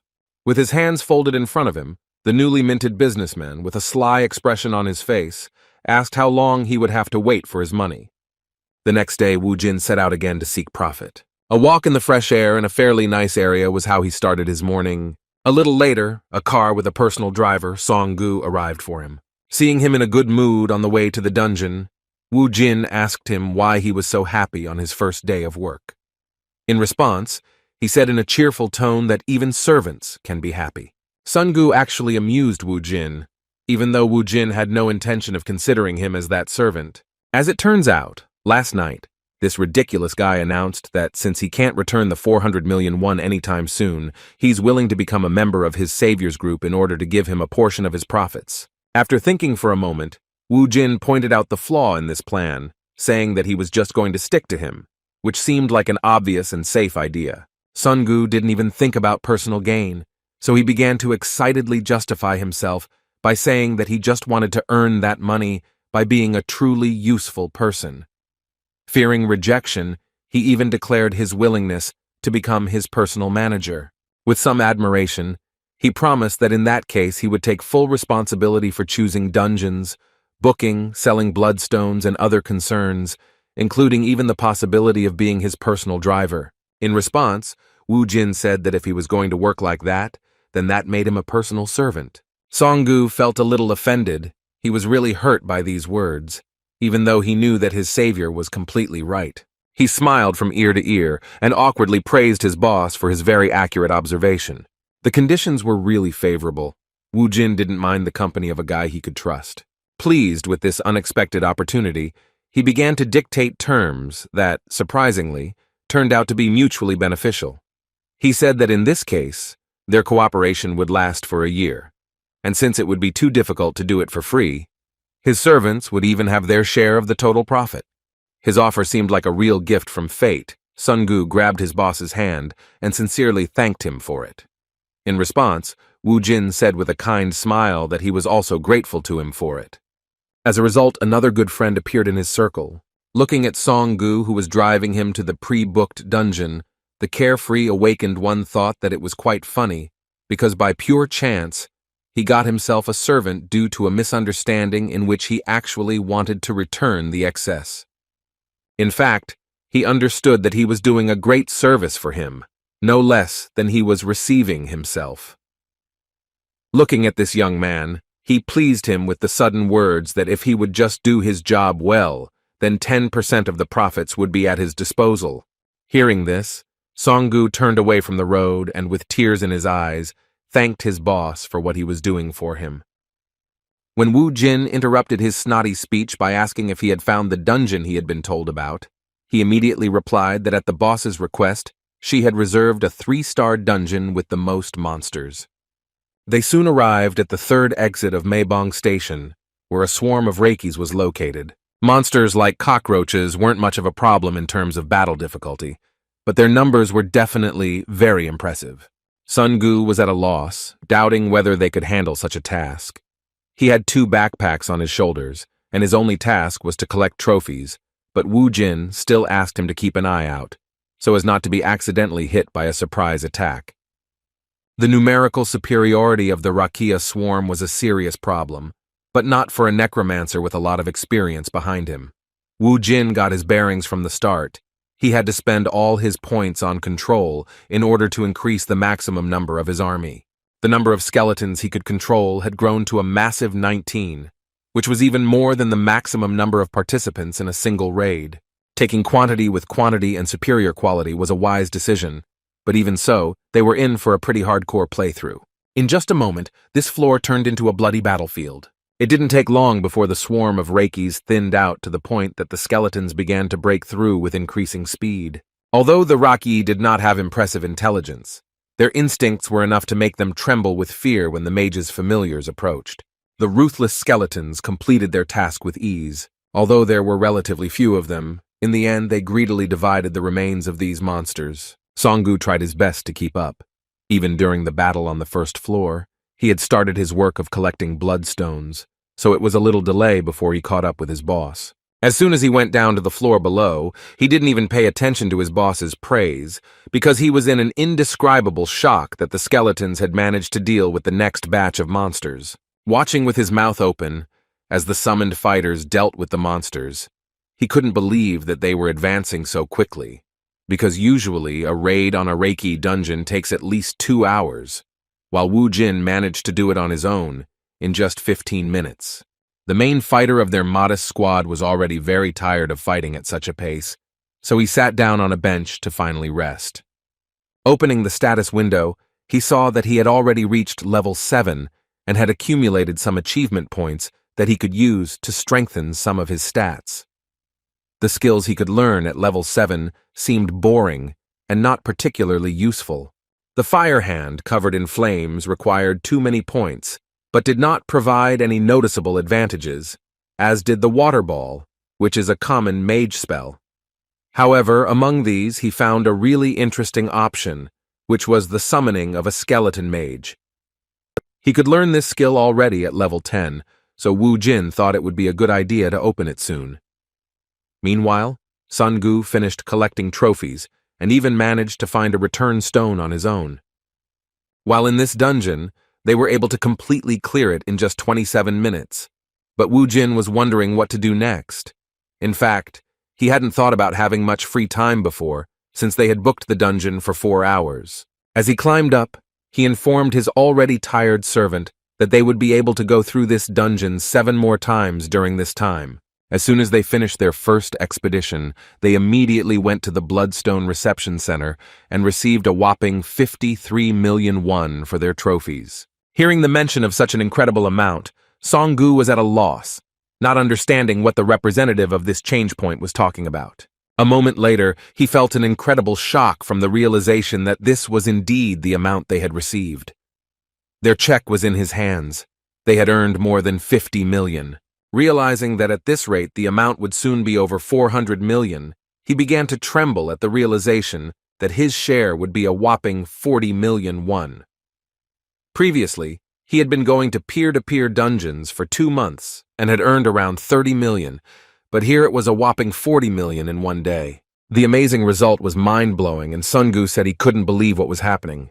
With an incredibly happy expression on his face, he thanked his boss for what he was doing for him, calling him a truly great man. With a kind smile, Wu Jin asked him not to fuss, because it was still too early to rejoice. It was not the time to relax, knowing that they still had 7 more trips to the dungeon left. Following his boss, his subordinate called it an opportunity given by the gods, because as it turned out, becoming Wu Jin's manager was truly a great decision. The events surrounding the new awakened, who began to show incredible success, began to gradually spread. In the Hammer Guild, one of the 3 most powerful hunter organizations in Seoul, everything was as usual. The leader of one of the teams was enjoying his free time in the office. He was humming a song and making coffee when he was suddenly interrupted by a message. Without being distracted from his work, Captain Gay-min took the call and asked what had happened and why he was being disturbed. In response, he was told that 2 guys had bought a ticket for 4 o'clock in the morning and entered the dungeon. The interlocutor paid special attention to the fact that those guys were a little strange. People die in dungeons all the time, so Gay-ming didn't think there was anything strange about it. However, he was told in return that the strange thing was that those 2 were still alive. But what was equally strange was how long it took them to clear the 3-star dungeon. He reported that their first raid took 30 minutes, and on the second, they only spent 11 minutes. A moment later, he saw Wu Jin and Sun-gu exit the dungeon again, and on the 3rd raid they spent only 9 minutes and 40 seconds. The shocking result stunned the guys from the Hammer Guild. They couldn't believe how this was possible, because even professional teams of 8 people spend 2 hours on such raids. Having won a bet that the mysterious guys would do it in less than 10 minutes, the captain's subordinate who was watching them asked his boss if he could find information about those guys using their data from open sources. Gay-ming had never heard of A-rank guys clearing dungeons in a duo. However, he was wrong, and his shock increased to an unprecedented level when he learned that the 2 subjects being monitored were only F-rank. Hanging up, the captain replied that they should stay in touch for the time being while he could find out at least some information regarding those guys. When checking the data, he immediately found out that one of them, namely Wu Jin, had only registered in the hunter database 1 day ago, while the other member of the squad had only registered 2 months ago. This result indicated that such measurements were wrong. An excited smile appeared on the captain's face, realizing that this was too big of a measurement error, and those 2 should be assigned at least a C rank. Awakened ones with such serious abilities are likely to become high-ranking. He knew this for a long time, and had been waiting for guys with such potential for a long time, so he could not miss the opportunity to get them at his disposal. As expected, the Hwarang Guild was also watching the events. One of the managers of this organization noticed their strange activity and reported to Yun-hee that the guy who recently appeared in their sight was able to do something incredible. They had dealt with him before due to a report from a bureau employee that he had trespassed on their property. They already knew that Hong Sung-gu was an unremarkable fire mage, while the main power was possessed by Kang Woo-jin, an F-rank necromancer. The leader of their organization, turning to Captain Lee Yun-hee, asked what she thought of his abilities. Recalling their meeting, she replied that she actually thought he was unusual, but not that unusual. Like Captain Jae-min of the Hammer Guild, she also came to the conclusion that Wu Jin must be at least a C-rank fighter. The leader agreed with her words and concluded that there were 2 options, the first being that he was hiding his abilities during the test, and the second option was that Wu Jin was growing at a crazy pace. It was the first time Lee Yun-hee had seen something like this, so she asked the more experienced leader if there had ever been an awakened who had such a speed of development, that they could rise 2 or 3 ranks of power in one night. In response, the red-haired man said that there was a similar case in history where an awakened person rose from F to A rank in an insanely short time. His potential was a secret until he reached the #1 spot in South Korea. Naturally, they were talking about Kim Kang-chal, and understanding this, Yun-hee objected, saying that such a great hunter cannot be compared to some punks. Despite her opinion, the leader suggested not to be too sure of his guesses.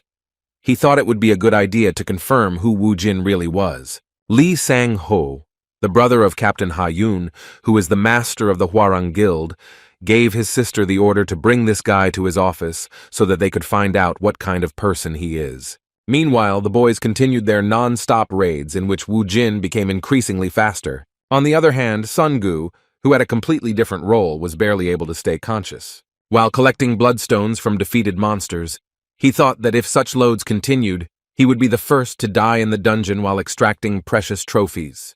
Turning to his boss, he asked in a tired voice if they could take a little rest. Seeing his condition, Wu Jin replied that he had done a good job. Even though Sun-gu was his servant by verbal contract, he respected his work and fatigue, so he took a short break. Song-gu sat down on the floor, immediately drank half a bottle of water, and said with a more cheerful expression that he felt much better now. When the boss asked how much time they had left, he replied that it was a little over an hour. They were doing much faster than expected, so after 3 hours of continuous dungeon raiding, they had already managed to earn around 400 million won. Wu Jin knew that this was enough to buy a house for Mom and Su-ah, and also for Sun-gu to have everything he needed. Based on this, he made a very unexpected decision. Rising to his feet, he gave his friend an incredible motivation by saying that all the remaining bloodstones would be completely under his control, and during this time he would be under his protection. Taking a deep breath, the boss suggested that his subordinate get everything he could, after which he suggested that they speed up. In just a moment, he rushed forward with great speed to attack the remaining monsters that were on the lower floors. Sun-gu was taken aback by Wu Jin's enthusiasm. The progression of strength gradually increased, and the fighter, using the crowbar and his familiars, turned into an increasingly powerful hunter. Taking advantage of the opportunity, he not only improved the skills of his skeletons, but also fought on the battlefield himself, improving his own characteristics. The rush sometimes made him need to act according to the situation. Previously, he was just a general who wisely led his army, but now, finding himself at the forefront of the battle, he himself often found himself in dangerous situations. However, in such a weak dungeon, he didn't really feel the pressure from the monsters, because their numbers weren't a problem thanks to his 19 skeletons, and he himself could easily deal with surprise attacks. After 3 hours of constant raiding, he finally reached the long-awaited 10th level. Having cleared another floor and received a message about his level increasing, he decided that this should be enough to strengthen his army. When he opened the system window, a new notification suddenly appeared in front of him, saying that he had fulfilled the level requirements for class assignment. Wu Jin was surprised because when he was in Alphen, this did not happen. With a thoughtful look, he said that in Alphen, classes were also determined by reaching level 10, but he was already a necromancer, so he did not understand what was happening with the system. A moment later, the system began to work with special persistence, analyzing the player's development in order to assign him one of the possible classes.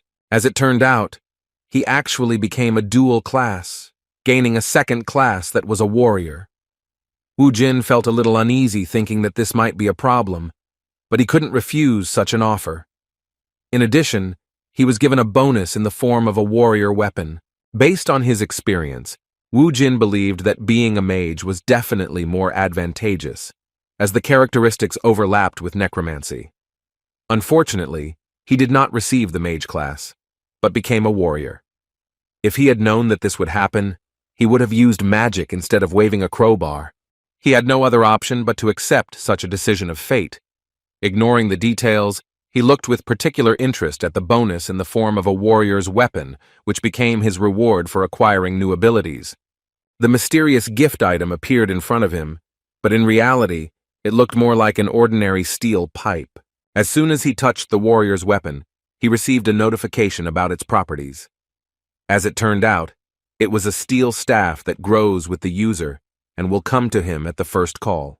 After looking at this item, Wu Jin still smiled, realizing that a weapon with increasing characteristics was not so bad. He thought with anticipation about what it would become in the future.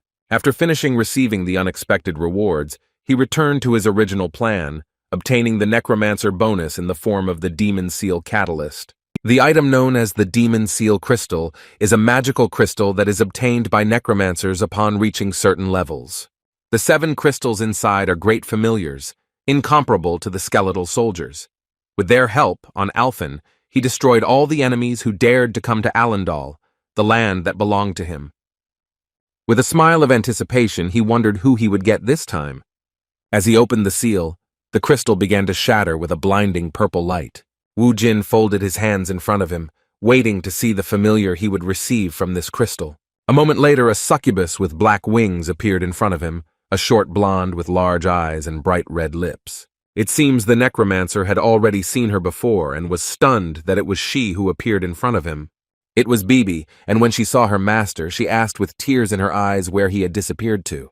While Wu Jin was trying to figure out why she was the one who appeared from the crystal, Bibi rushed at him with hugs and screamed that she really missed her master. There were a lot of questions, the first of which were why she didn't stay on Alphen and what was going on in general, since she somehow miraculously ended up on Earth. With tears in her eyes, Bibi explained that after their master disappeared, all the familiars were placed in the seal space.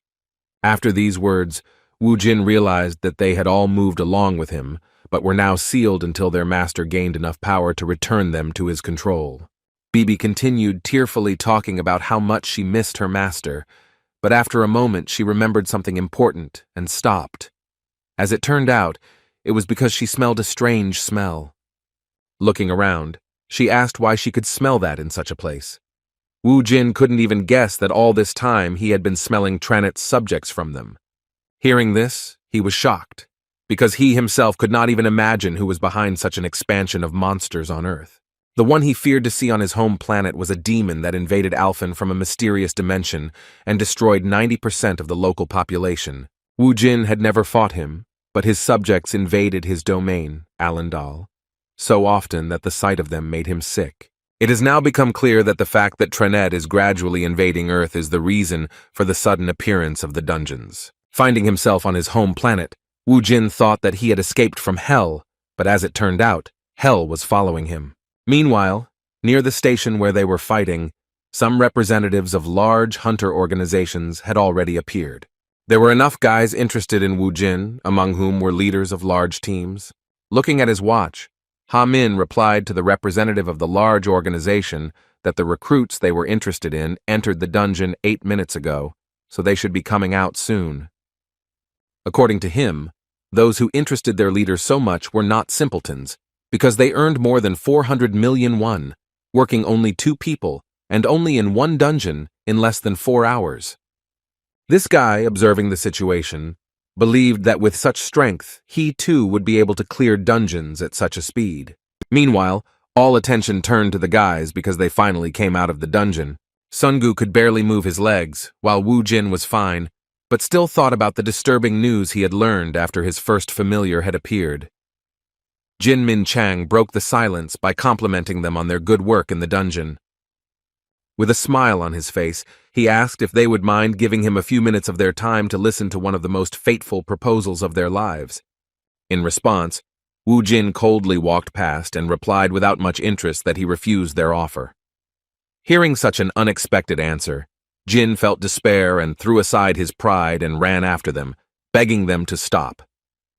With a sullen look, Wu Jin asked why he was asking if they were willing to listen, if he was going to waste their valuable time anyway. Mr. Min Chang was very worried about the situation. His face was covered in cold sweat due to the difficult dialogue. He couldn't understand what was wrong with the guy who, by recruiting him, his career would skyrocket. In response, he apologized for wasting their time all this time with his beating around the bush. Having regained his former respectable appearance, he handed over his business card and said that they should get down to business because the Hammer Guild wanted to recruit them. But even after the direct text, Wu Jin turned around and started walking away, shocking even his protege with the answer that he was not interested. Jun, having lost his pride again, started running after them, assuming that they simply did not know who they were. Wu Jin knew that this wasn't going to stop just like that, so he turned back to the pushy leader of the hunting team and said that he heard that they were one of the top 3 guilds in Korea. Jin Min Chang felt a little relieved after hearing that he was being treated properly. After that, he extended his business card towards the promising hunter and said that their guild had the strongest of the awakened within its ranks. He promised that if they joined them, then they would receive the best support without delay. Skipping formalities, Wu Jin, calling the representative of one of the strongest organizations simply a man, asked him to stop this meaningless dialogue. With an angry look, he said that he was in a noticeably bad mood, so it was worth stopping to irritate him, so as not to run into rudeness. His behavior seemed unusual to other people, because no one even guessed what was threatening their planet. Having earned a large sum, Wu Jin stopped at an interesting place, after which, together with his mother and sister, he went to one of the most prosperous areas of the city. His mother was shocked to learn that her son, a few days after his return, led them to a huge house that the realtor said now belonged to their family. She was excited about what was happening, realizing that such a home would cost an unimaginable amount of money. Looking at her son, who had a calm smile on his face, she still wondered how he was going to buy such a house. Looking at his phone, he replied that he had recently replenished his account and could now afford it. His mother was shocked to hear such words, and the son was forced to explain that he was actually a wanderer who made money in the dungeons. As expected, his mother was very worried. She couldn't allow her son to take such a risk after losing a family member once. However, Wu Jin insisted that she had nothing to worry about. After all, he wasn't weak at all, and hunting in the dungeon was like fighting cockroaches for him. Even after all his arguments, his mother could not accept his words, but her daughter joined the conversation, asking if she could have a dog. She reminded her that they could have one if they had a house with at least some lawn, and here it was just huge. With a devil in her eyes, she tugged at her clothes again, and in response, the worried mother asked her to wait while she sorted out what was happening. Seeing her worry, Wu Jin asked her not to worry. Placing his hand on his little sister's head, he said that they should consider this as compensation for the hard times they had to endure due to the fact that there had been no male in their family for 5 years. With a kind smile, he asked them to just believe in his strength. In fact, this is how he was able to calm their worries, and soon the family moved into a new, spacious house. That same evening, Wu Jin went for a walk. Having gone around the corner of one of the houses, he turned to Bibi and asked her to come out of hiding. His summoning began to work, but she never appeared before him. As he repeated his words, he saw that the trail of summoning magic began to lead him around the corner of the building. He was surprised, because when he looked around, Bibi was still not there. A moment later, he saw a cat with strange energy passing by, so he assumed that she was his familiar in a very unusual form for her. As it turned out, it really was her. Wu Jin couldn't understand why she had turned into a cat, but he couldn't mistake those eyes for anything else. When he picked her up, he heard that she couldn't take her true form outside the dungeon. As it turned out, because of this, she had to find a small organism that could become a vessel for her. This turned out to be a street black cat that was nearby. Hearing this, Wu Jin was surprised, because he did not understand why it did not work as before. After that, he asked if Bibi sensed any other energy sources of Tranit that was trying to invade Earth. In response, he heard that everything was clean, and there was a pleasant smell of peace all around. Her words surprised Wu Jin even more, because it was the first time he saw a demon enjoying the smell of peace. Still, he came to the very pleasant conclusion that Tranet's energy had not yet affected this world. He was suddenly distracted by the voice of a stranger who called him full of surprises, relying on the assumption that Wu Jin even took care of stray cats. Looking around, the necromancer saw another mysterious man who was very interested in his strength and personality. With a pleasant smile, the red-haired man who introduced himself as the eyes of the Hwarang Guild asked if it would be difficult for him to spare a little time for a conversation. While Wu Jin was with Li Sang-ho, his subordinate Sungu visited a place he had only dreamed of visiting before. While in a luxury car showroom, he waited to meet the dealer, still wondering what could explain his boss's strange behavior. When they were returning from work to the dungeon, he asked the question that was troubling him directly. He wondered why he had turned down the offer from the Hammer Guild, which other hunters could only dream of. With a heavy sigh, Wu Jin replied that he just wanted to. Sun Gu was surprised by this answer, as it sounded as if his boss was some kind of cheeky schoolboy. Wu Jin explained that he simply hated following anyone's orders. Alarmed by this answer, Song Gu, with cold sweat on his face, replied that even the almighty Hammer Guild could not compare to the strength of his boss. Still, he wasn't sure if Wu Jin's arrogance and pride were the only reason he turned down a lucrative partnership with the guild that could have opened the door for them to earn more and grow. While inside the incredible car showroom, he answered with a sly laugh that the reason was no longer so important, because soon he would have the opportunity to drive the car he had dreamed of for so long. With his hands folded in front of him and his eyes looking up, he made the decision that all he would do from now on was trust and follow his boss. A moment later, his thoughts were interrupted by the dealer, who came out to meet him, apologizing for keeping him waiting. They immediately brought him a contract and asked if he wanted to sign it right away. Being so close to his dream, Song-gu agreed to the proposal without hesitation.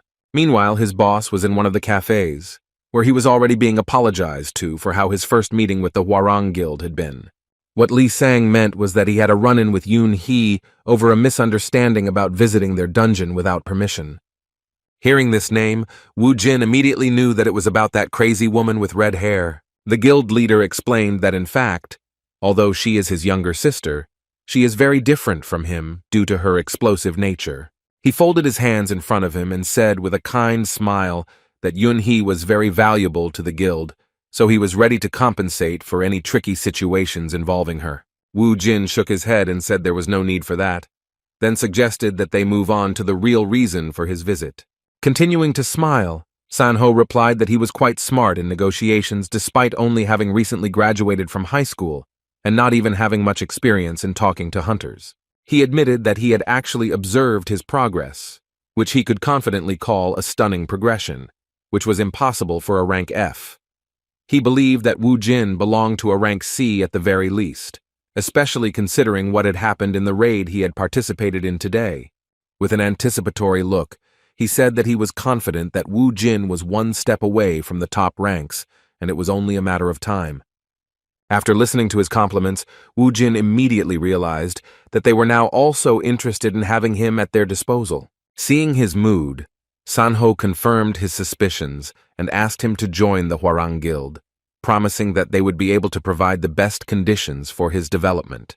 Wu Jin wasn't interested in such proposals, so he decided to act quite unexpectedly and suggested that what they called the conditions for development was that the role of the leader would be transferred to him if he could defeat him in a duel. Considering it to be just a friendly joke, Mr. Li replied with a laugh that he expected nothing less from him, having heard about his self-confidence. In response, he said with a kind smile that he leads the Hwarang Guild not because of his awakened skills, because his B rank is worth nothing in comparison even to his sister's rank, which is A rank.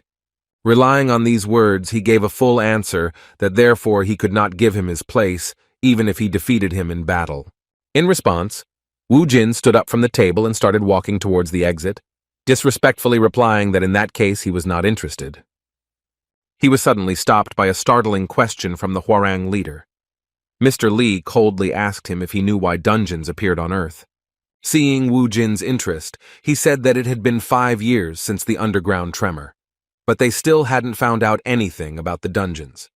However, according to his observations, the dungeons were getting bigger, and the monsters inside them were much stronger than before. But humanity is not at all frightened by this, because people are completely immersed in earning money from bloodstones. Mr. Li Sang-ho is absolutely sure that the world will drown in chaos if everything continues like this. With a sincere look, he made the most advantageous proposal at the moment. He said that gathering the awakened to stop this was his true purpose. Looking towards the promising hunter, he expressed hope that he would entrust them with his strength. The next morning, the Hammer Guild was truly restless. The leader of the 4th team was in a truly terrible mood, which made his entire team worry. Suddenly, Assistant Leader Jin noticed something interesting. He immediately turned to his boss, saying that the guys they were interested in had already managed to book exit 6 of Guaishan Station. Hearing this, Mr. Jin became furious, saying that he shouldn't spoil the mood by talking about that impudent boy at such an early hour. Walking towards the window, Jun Min Chang began to rant about how good Wu Jin was, suggesting that he would be a C-rank hunter at best. However, his out-loud thoughts were interrupted by a message that the newbie they were interested in had booked a dungeon with a 4-star difficulty. Hearing this, Mr. Jun almost choked on his coffee, thinking that the madman had signed his own death warrant. He ran to the computer without delay and made sure that they had again reserved such a difficult area in order to clear it together. With a cold sweat on his face, he confirmed his suspicions that those guys had gone crazy. In fact, F rank can't enter dungeons higher than 4 stars, and in that case, they would only be able to go if they were part of a mining or support team. From the very beginning, Leader Jun saw that they were newbies who were booking dungeons without even basic knowledge, and yet he was still tormented by the question of what kind of abilities they possessed to be able to clear such a difficult dungeon. In response, Jun asked if there was a 4-star dungeon nearby. As it turned out, it was Cheongsa Station Exit. Hearing his guess confirmed, the leader thought that it was quite close to what the guys he was interested in had booked. He asked his subordinate to try to cancel the booking in order to interest Wu Jin. The subordinate thought that his boss had already given up, but he confidently replied that this time they would be able to sign a contract with those guys. He believed that if you want to catch fish, then you need to prepare the right bait, which was their dungeon.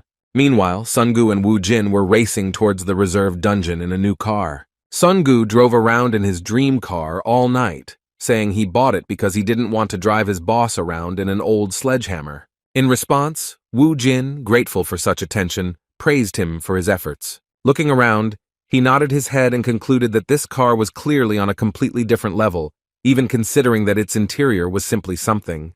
Despite all the questions raised by the fact that the boss didn't know much about cars, Sungu didn't show his resentment, and replied that he would do his best to make sure that his Hyungnim would travel between his stops with maximum comfort. They were expecting a big catch, but when they arrived at their destination, they heard the local inspector complaining.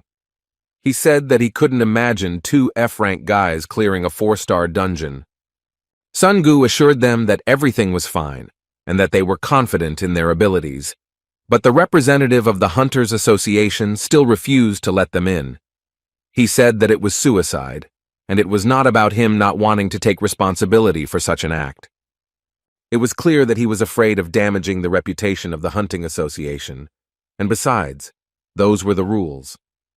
After listening to the inspector's dissatisfaction, Songgu returned with sad news to his boss, who was waiting for him nearby.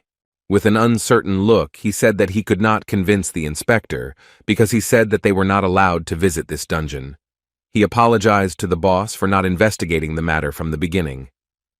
Wu Jin didn't blame him for the money he had paid. There was nothing he could do about it, so he said that they should spend the next day reassessing their abilities. In order not to waste time, he asked Ha Min to check if there were any 3-star dungeons nearby. At that moment, their conversation was interrupted by a man in formal clothes, who said that he could not believe that they had met again near the dungeon. As expected, it was Mr. Jun, who had planned to meet like this from the beginning. Calling this situation fate, he asked what had happened and if he could help them in any way. With a kind smile, he tried not to show that he had hoped from the very beginning that he would meet them in this way. Without hiding his obvious suspicions, Wu Jin mockingly repeated his words that this was indeed fate. With his hands on his hips, he asked the curious leader of the 4th team of the Hammer organization how exactly he was going to help them. Without further ado, they headed to the Guachin Government Complex Station, where they had prepared a dungeon for these guys in advance. Recalling their failure, Leader Jun guessed that they didn't know that only C rank and above were allowed into 4-star dungeons. Pointing his hand at this station, he said that this 4-star dungeon was at their guild's disposal, and all reservations had been cancelled, making them free to enter. Wu Jin had this place at his disposal thanks to the help of the Hammer Guild, and he expressed suspicion that it was too good to be true. He said that all such concessions had to be paid for, so he asked what they wanted from him in return. With a kind smile on his face, Leader Jun assured that this was just a gesture of goodwill, and they would resolve their friend's rank issues on their own, so they could clear this dungeon to their heart's content without worrying about the Hunter Association's reaction. Taking his words into consideration, Wu Jin replied that if that was really the case, then they would be most happy to agree to this proposal. After these words, the leader of the fourth team wished them good luck in passing, but asked them to stay for another minute to receive a gift from him.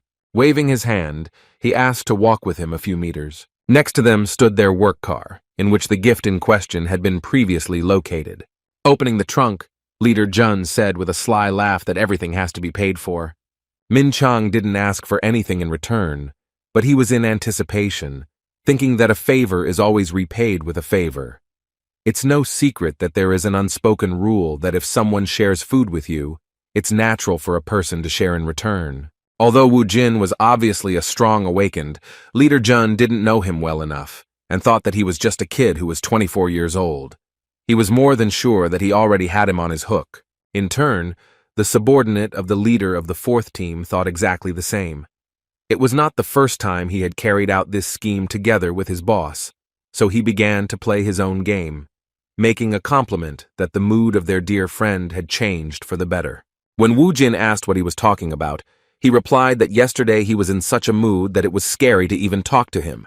Remembering that day, the Necromancer agreed, because he really was in a bad mood due to the fact that all his thoughts were occupied with Tranit's presence on his dear Earth. Seeing how Wu Jin was gradually becoming more open to communication, the trickster from the Hammer Guild asked with a smile on his face if they would mind having a drink together after their raid was over. Wu Jin agreed without hesitation, and that impudent office plankton immediately came to the conclusion that the kid had fallen for his manipulations. Having been in the Hammer Guild for 2 years now, he was confident that their tactics were impeccable, and that their target would soon sign a contract with them, especially after they had a few shots of strong soju. He continued to talk about celebrating their success, mentioning that he knew of a nice place nearby. Watching this whole stupid performance, Sungu felt a little awkward, realizing that it was a waste of time, because no matter how much they sucked up, his Hyunim still wouldn't join their guild. When Jin Min Chang returned, he stopped for a moment, looking around the area for the guys he had brought to this place. When Ha Min asked where those guys had gone, he replied that they had already gone to the dungeon. Hearing this, Mr. Jin began to shake with anxiety, saying that he had asked them to wait so that he could give them a gift for the journey. He was furious, and his protege did not understand what his anger was about. He believed that he was going to wait for them to return anyway, so this gift could be given after their raid. As it turns out, this gift was a much-needed survival kit, without which you can't go on raids on 4-star dungeons. Throwing the 2 bags on the ground, the leader asked Ha Min how much the F-ranked guys who entered such dungeons knew, and whether they had heard about the dangers of such a raid. With a worried look, Mr. Jun thought about the fact that for such dungeons, a D-rank team with a C-rank leader was recommended. He knew that Kang Wu Jin was only an F-rank on paper, and with his speed at clearing 3-star dungeons, he should be able to defeat the monsters in this dungeon. But despite this, his success was in great question due to the fact that he did not take the necessary equipment, because from 4-star to 6-star dungeons are different from low-level ones. If you go there without information and a survival kit, even a high-ranking hunter will not return alive. With his hand to his face, Leader Jin said that this was the end, because with their actions they had not helped, but had literally sent those guys on a deadly raid. Meanwhile, the boys had already cleared a significant portion of the dungeon, clearing all the floors with ease. Looking around, Wu Jin wondered if this was really a 4-star dungeon, considering the monsters they encountered along the way were all too common. Songgu assumed that it was just an easy 4-star dungeon, and his boss decided to agree with it to avoid straining his brain. All the bloodstones had been collected, so Wu Jin activated the search for the return stone. Unexpectedly for him, there was no reaction to the use of his ability. Wu Jin thought that it couldn't be that there wasn't such an object near them. He couldn't even imagine that this wasn't the whole dungeon, and that they only saw the open part of it, so he chalked it up to his skill being too low. In order not to waste time, they decided to return to the place where they started, looking around. For the first time in all the raids, they encountered such an unusual problem. Walking through the same place once again, Songgu noticed that the place where the entrance had previously been had moved somewhere and no longer looked the same as before.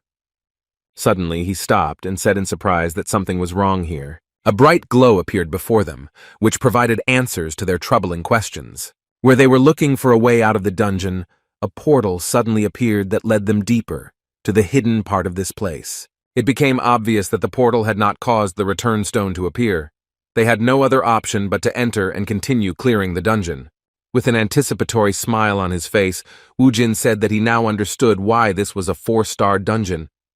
They were near a portal, beyond which a real survival game awaited them. Still, the guys decided not to delay, because even though their trip was paid for by the Hammer Guild, they could not waste precious time thinking. Having passed through this portal, Woojin was surprised by what he saw in front of him. They found themselves in another change, and Sungu began to behave strangely. For some unknown reason, he stripped naked, and Woojin couldn't understand what he was planning. He immediately looked away and asked with some awkwardness why he did it. In response, he heard a disgruntled cry about Hunim also standing naked in front of him. Looking around, Woojin realized that only their bodies could move through this portal, while their clothes remained in the place where they entered this teleport. The strange forest they found themselves in greeted them with some strange animal cry. Standing there without clothes was a pretty bad idea. While Songgu was panicking, his boss was becoming increasingly surprised at what was happening, becoming increasingly convinced that this was indeed a dungeon of a completely different level from the ones they had been in before. Thanks to his skills, Woojin quickly obtained the necessary items to survive in this dimension without wasting any time, even covering basic needs such as clothing. Seeing how he could control space, Songgu couldn't contain his delight. Woojin continued to amaze him with his skills and how he acted coolly in any situation. Even though they had been working together lately, he still seemed like a complete mystery. While Sungu was trying to guess what his boss was doing, he was distributing his experience points. At that moment he was at level 10, and thanks to the bonuses transferred from Alphen, his stats were much higher than those of guys with the same level. Even so, he knew that a 4-star dungeon was still dangerous. For example, in the Rocky dungeon, the Necromancer's skills were enough. But here everything was different, because he could meet strong enemies with whom he would have to fight face to face. Considering all the risks, he decided to use the rest of his experience points to learn warrior skills. Now he had several movement abilities, a strong blow, anger, and warrior intuition in his arsenal. Having prepared everything necessary, the guys rushed into battle in order to direct time in the right direction without delay. The first monsters were already close, and Songgu, who was still panicking at being in such a place, asked his boss to be on guard. The huge lizard rushed through the dense forest towards the unexpected guests at high speed, while Woojin appeared right in front of it in an instant. Before the monster could even comprehend it, the dual-class fighter suddenly appeared above his head. Thanks to the warrior's intuition, Woojin was able to assess the enemy's strength in a split second. As it turned out, it was a crocodile with a strength level of... This was his first opportunity to experience firsthand what monsters of such a high level were like. While the level 10 fighter was fighting a level 31 monster and waiting for even worse monsters to come, the outside of the station was still restless. The guys from the Hammer Guild hoped for their quick return, but the barrier never disappeared. Based on this, it was logical to assume that the guys were still alive, but they had no way to know what was happening inside. Time in such dungeons was 4 times faster than on Earth, so Leader June assumed that about 2 hours had already passed there. His protege continued to wonder how long they could hold out, and whether they could, with their combined efforts, resist even a crocodile. In fact, although the guys knew how incredible the newcomer they were interested in was, even the leader of the 4th team doubted that fighting bare-handed against monsters above level 30 was something possible. Of course, he was most worried about the guys going inside without a survival kit. He didn't know what Woojin's abilities were, so he was worried about them not having any equipment. The portals in high-level dungeons don't allow materials from Earth to pass through, and it's dangerous. The only things that could be brought were things from other dimensions or made from materials using blood crystals.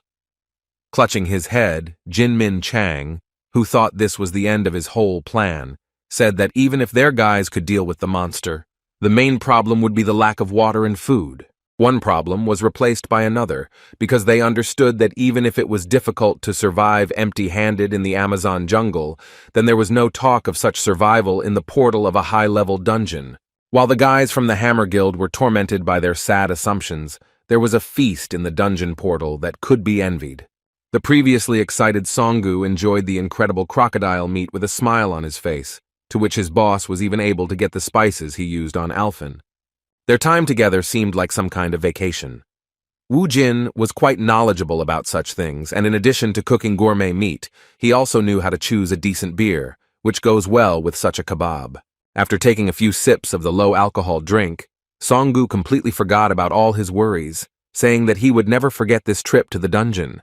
Wu Jin was glad that he was able to please this friend, because earlier, in Alphen, he had no one to share such joys of life with except the demons that were his familiars. While the guys were resting inside the portal, having perfect conditions for this business, the captain of the Hammer team and his protege continued to worry about the fact that a lot of time had passed. On the one hand, they already believed that the newcomers to the hunter business could survive, but there were still doubts. As an experienced leader of a hunting team, Jun Min Chang assumed that they could somehow defeat the crocodile by distracting it with the necromancer's calls. However, he was more than sure that such a difficult fight would not give any advantages in the future, especially in the swamps. For those who have at least some understanding of such dungeons, it is no secret that the swamps that appear from time to time in the jungles of such portals are simply a death sentence for melee fighters. Even for our guys, it was quite difficult to move. Their legs got stuck, and danger was on all sides. At this point, they had to be on guard, because you could never be sure that in a moment the Hokos and swamp anacondas would not pounce at the same time. Only Hong Sung-gu had long-range combat, but his fireballs weren't enough to stop Hoko's crazy monkeys. The guys from the Hammer Guild team knew about this too, so their worries continued to grow, not taking them away from the thought that their brilliant idea had come to an end because of one missed detail. As it turned out, they were wrong once again. While Sung-gu watched motionlessly as everything happened, Wu Jin continued to incinerate the monsters, despite being a primarily close-range fighter.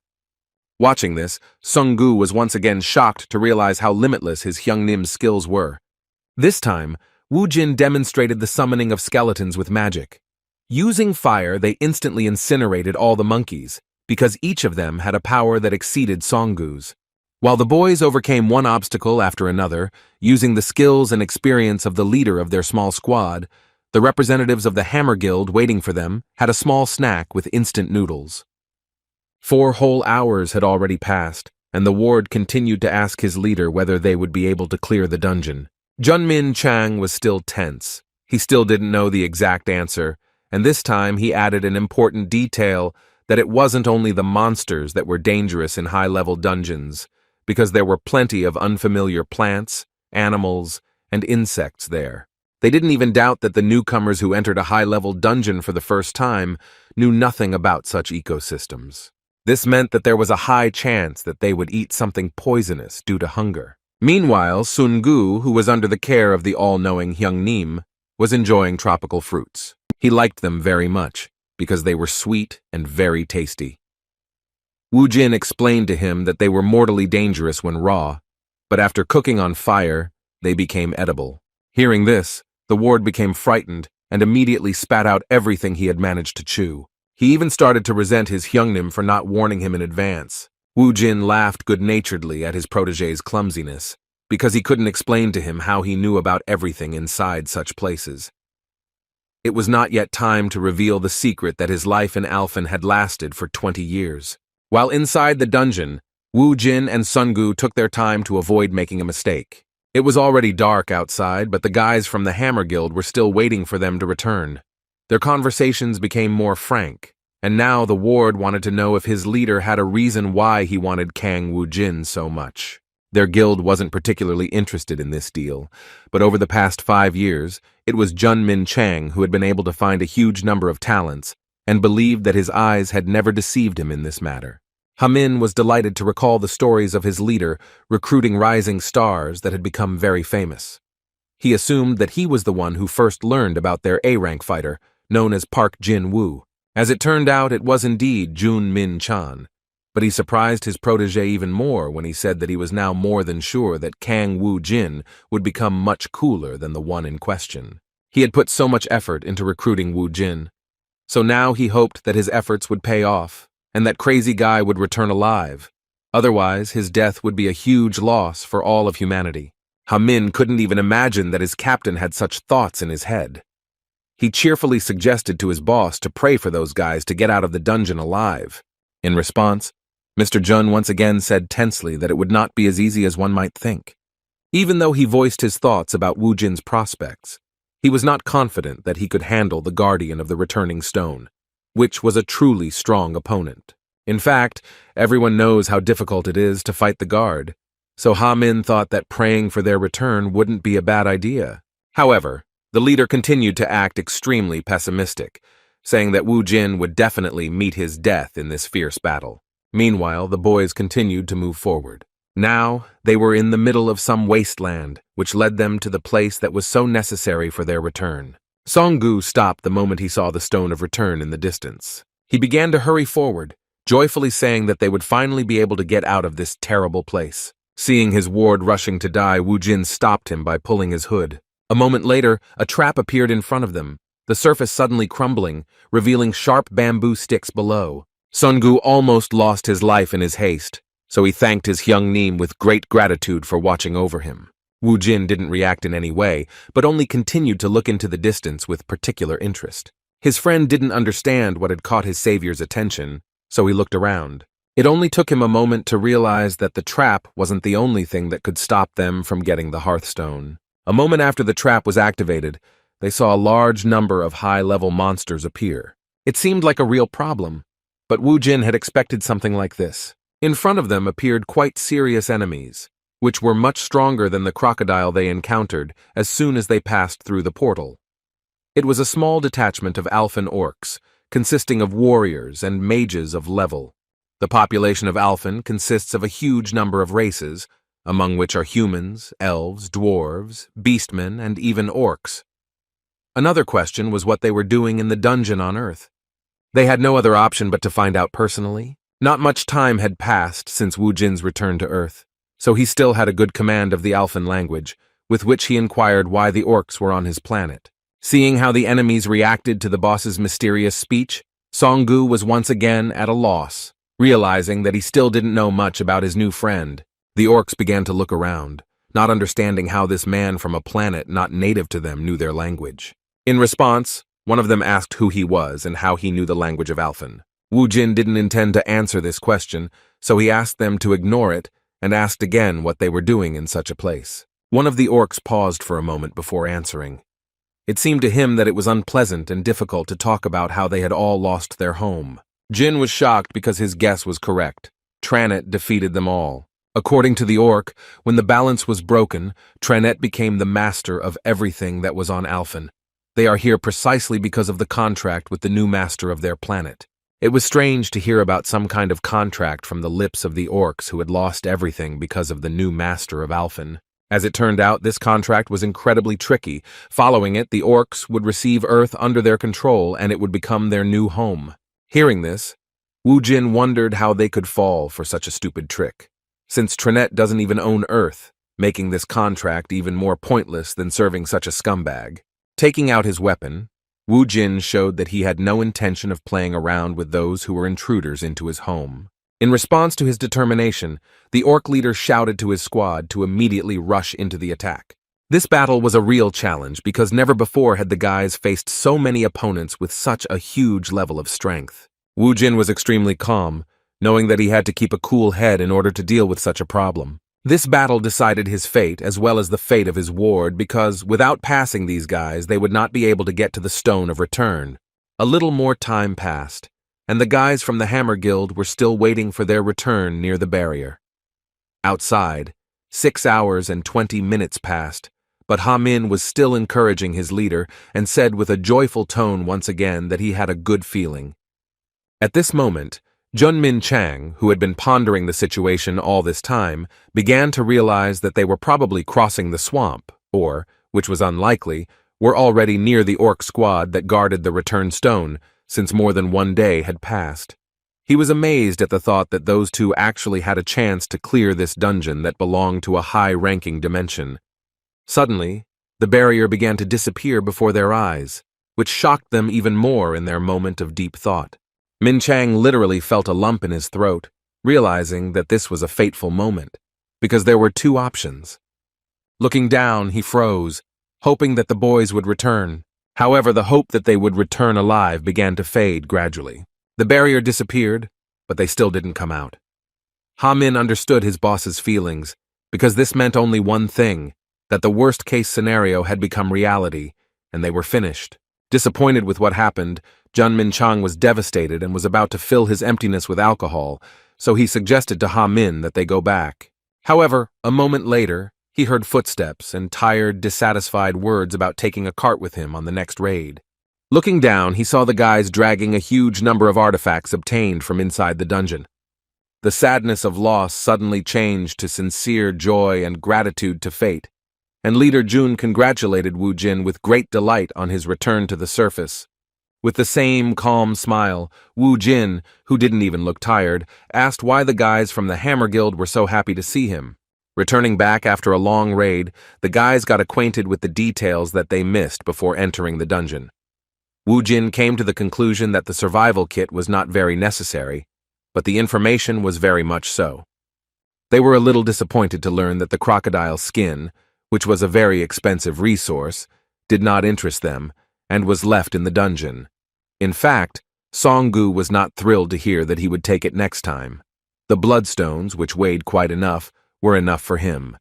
The dream of becoming a fire mage was becoming increasingly vague, because his job as a loader did not give him a minute to rest. At one point, the driver noticed that his Hyun Nim was looking at someone on the street with particular interest.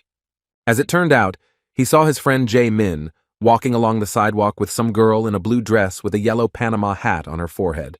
Stopping, Wu Jin distracted his friend by shouting his name. Jae Min looked around in surprise, not understanding who the voice belonged to. Seeing a premium car nearby and a guy with black hair sitting in the front seat, he immediately realized that his boss was talking to him, but the girl standing next to him, seeing strangers, became quiet and began to behave modestly and reservedly, not attracting attention.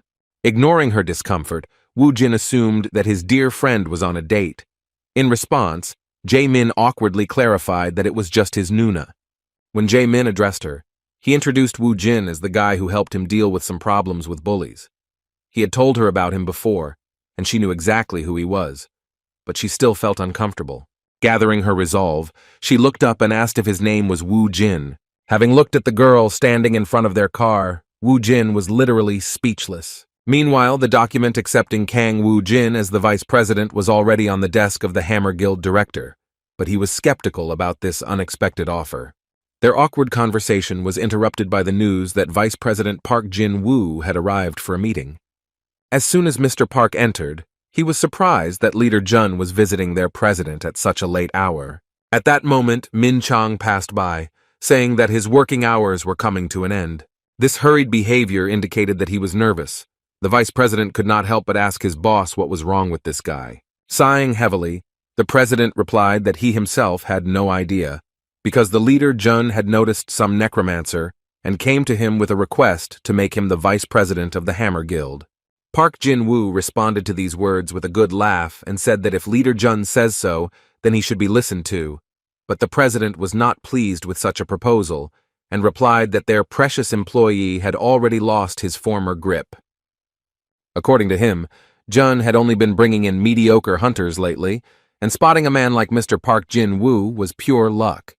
Moving away from this topic, the president asked his deputy how things were going in America. As it turned out, they had some nasty rumors that turned out to be true.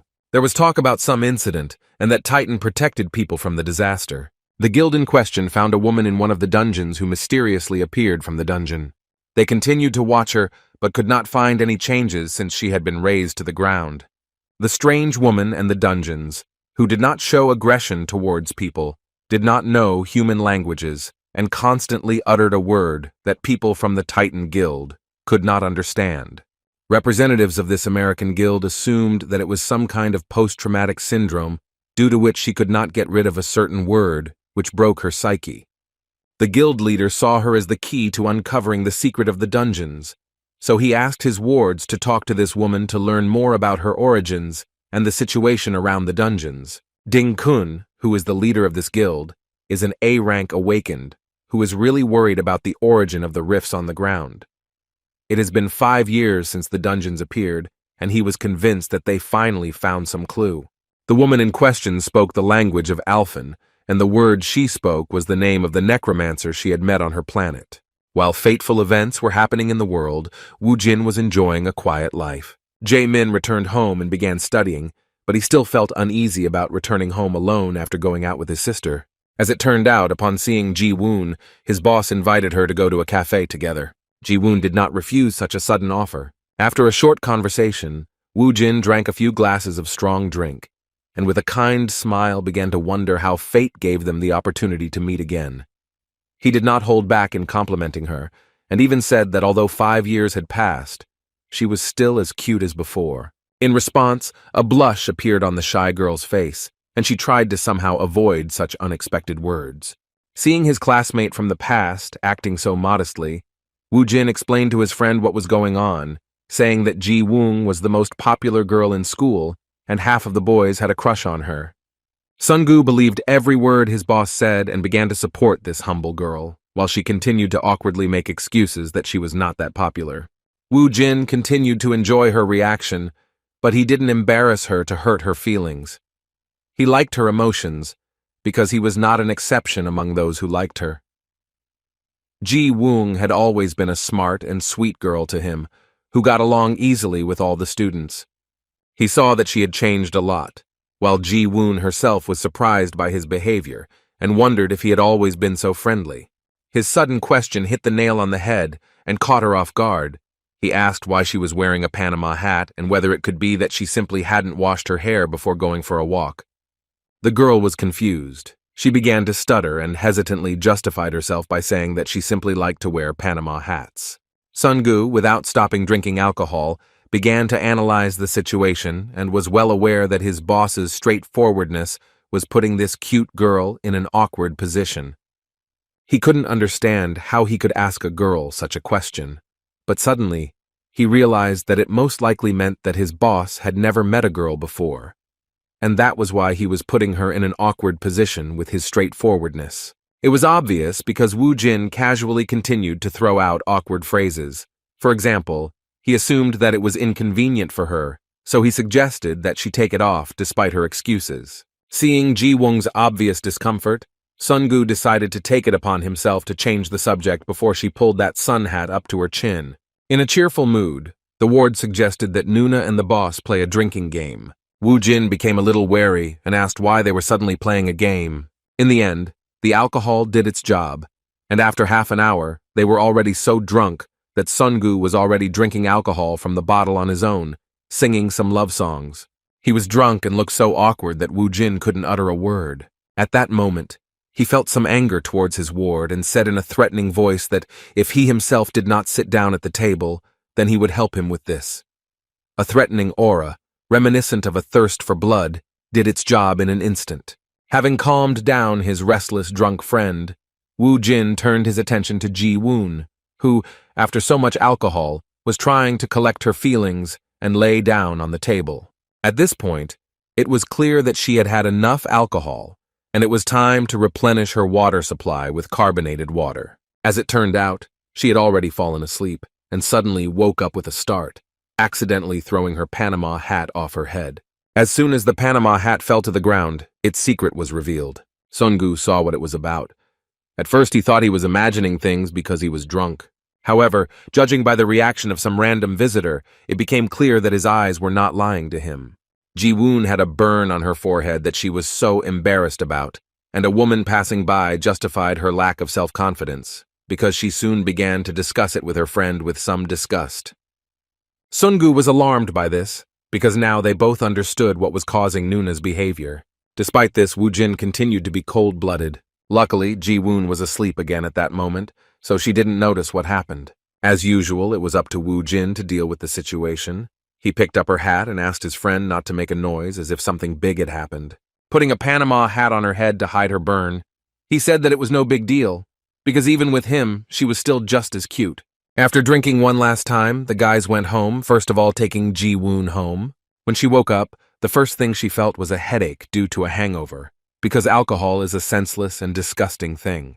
Remembering what happened that evening, she wondered where she was, But when she looked around, she saw her younger brother and realized that she had been sleeping in her own bed. Jae-min saw his sister finally wake up when she first asked how she got home. The brother replied that Woo-jin had brought her, after which he offered her to wash up and have some soup, which is great for overcoming a hangover. Ji-woon did so, but when she entered the bathroom, she was surprised to notice a Panama hat on her head. At first, she thought she had fallen asleep right in it, but at that very moment, a very important memory from that evening came into her head. She remembered being so drunk that she felt a lightness in her head, which was due to the fact that the Panama hat had fallen to the floor. However, at another point, she clearly remembered being carried in someone's arms, and the Panama hat was already on her head. Her heart began to flutter with excitement at the realization that he had finally seen her secret. It was about the scar she got during the dungeon breakthrough 5 years ago, when she was attacked by a monster. Standing in front of the mirror, she told herself that she didn't want Woo-jin to see her with that horrible scar on half her face. She wanted him to think that she was still the same as she was when they were in school. At that moment, she suddenly blushed, remembering the moment when Woo-jin carefully put a Panama hat on her head and called her cute, despite the scar that ruined her life. For the first time in 5 years, she heard such words, a compliment from a man who not only saw her forehead for the first time, but was also not indifferent to her.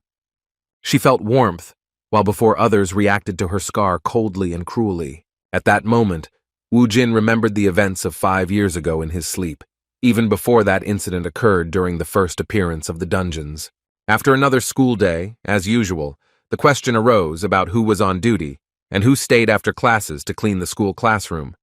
The first in this pair was Kang Woo-jin. The second person turned out to be a rather unexpected choice. It was Ji-woon. Everyone left, and the boys quickly finished the task, but they worked silently the entire time. After locking the office, the boys began to leave the school when Ji-woon started the conversation first, asking if they had forgotten to do anything. Kang Woo-jin answered very briefly and calmly, which surprised her greatly. As Ji-woon continued walking through the school hallways, she was surprised that he was so quiet. She even admitted that he reminded her of her brother, who always responded to her with one word no matter what she said. Woo-jin once again gave her a one-word answer, causing Ji-woon to quietly laugh, saying that at least by the second quarter they could start some kind of conversation. From then on, she suggested that they start saying hello every time they saw each other for the first time that day.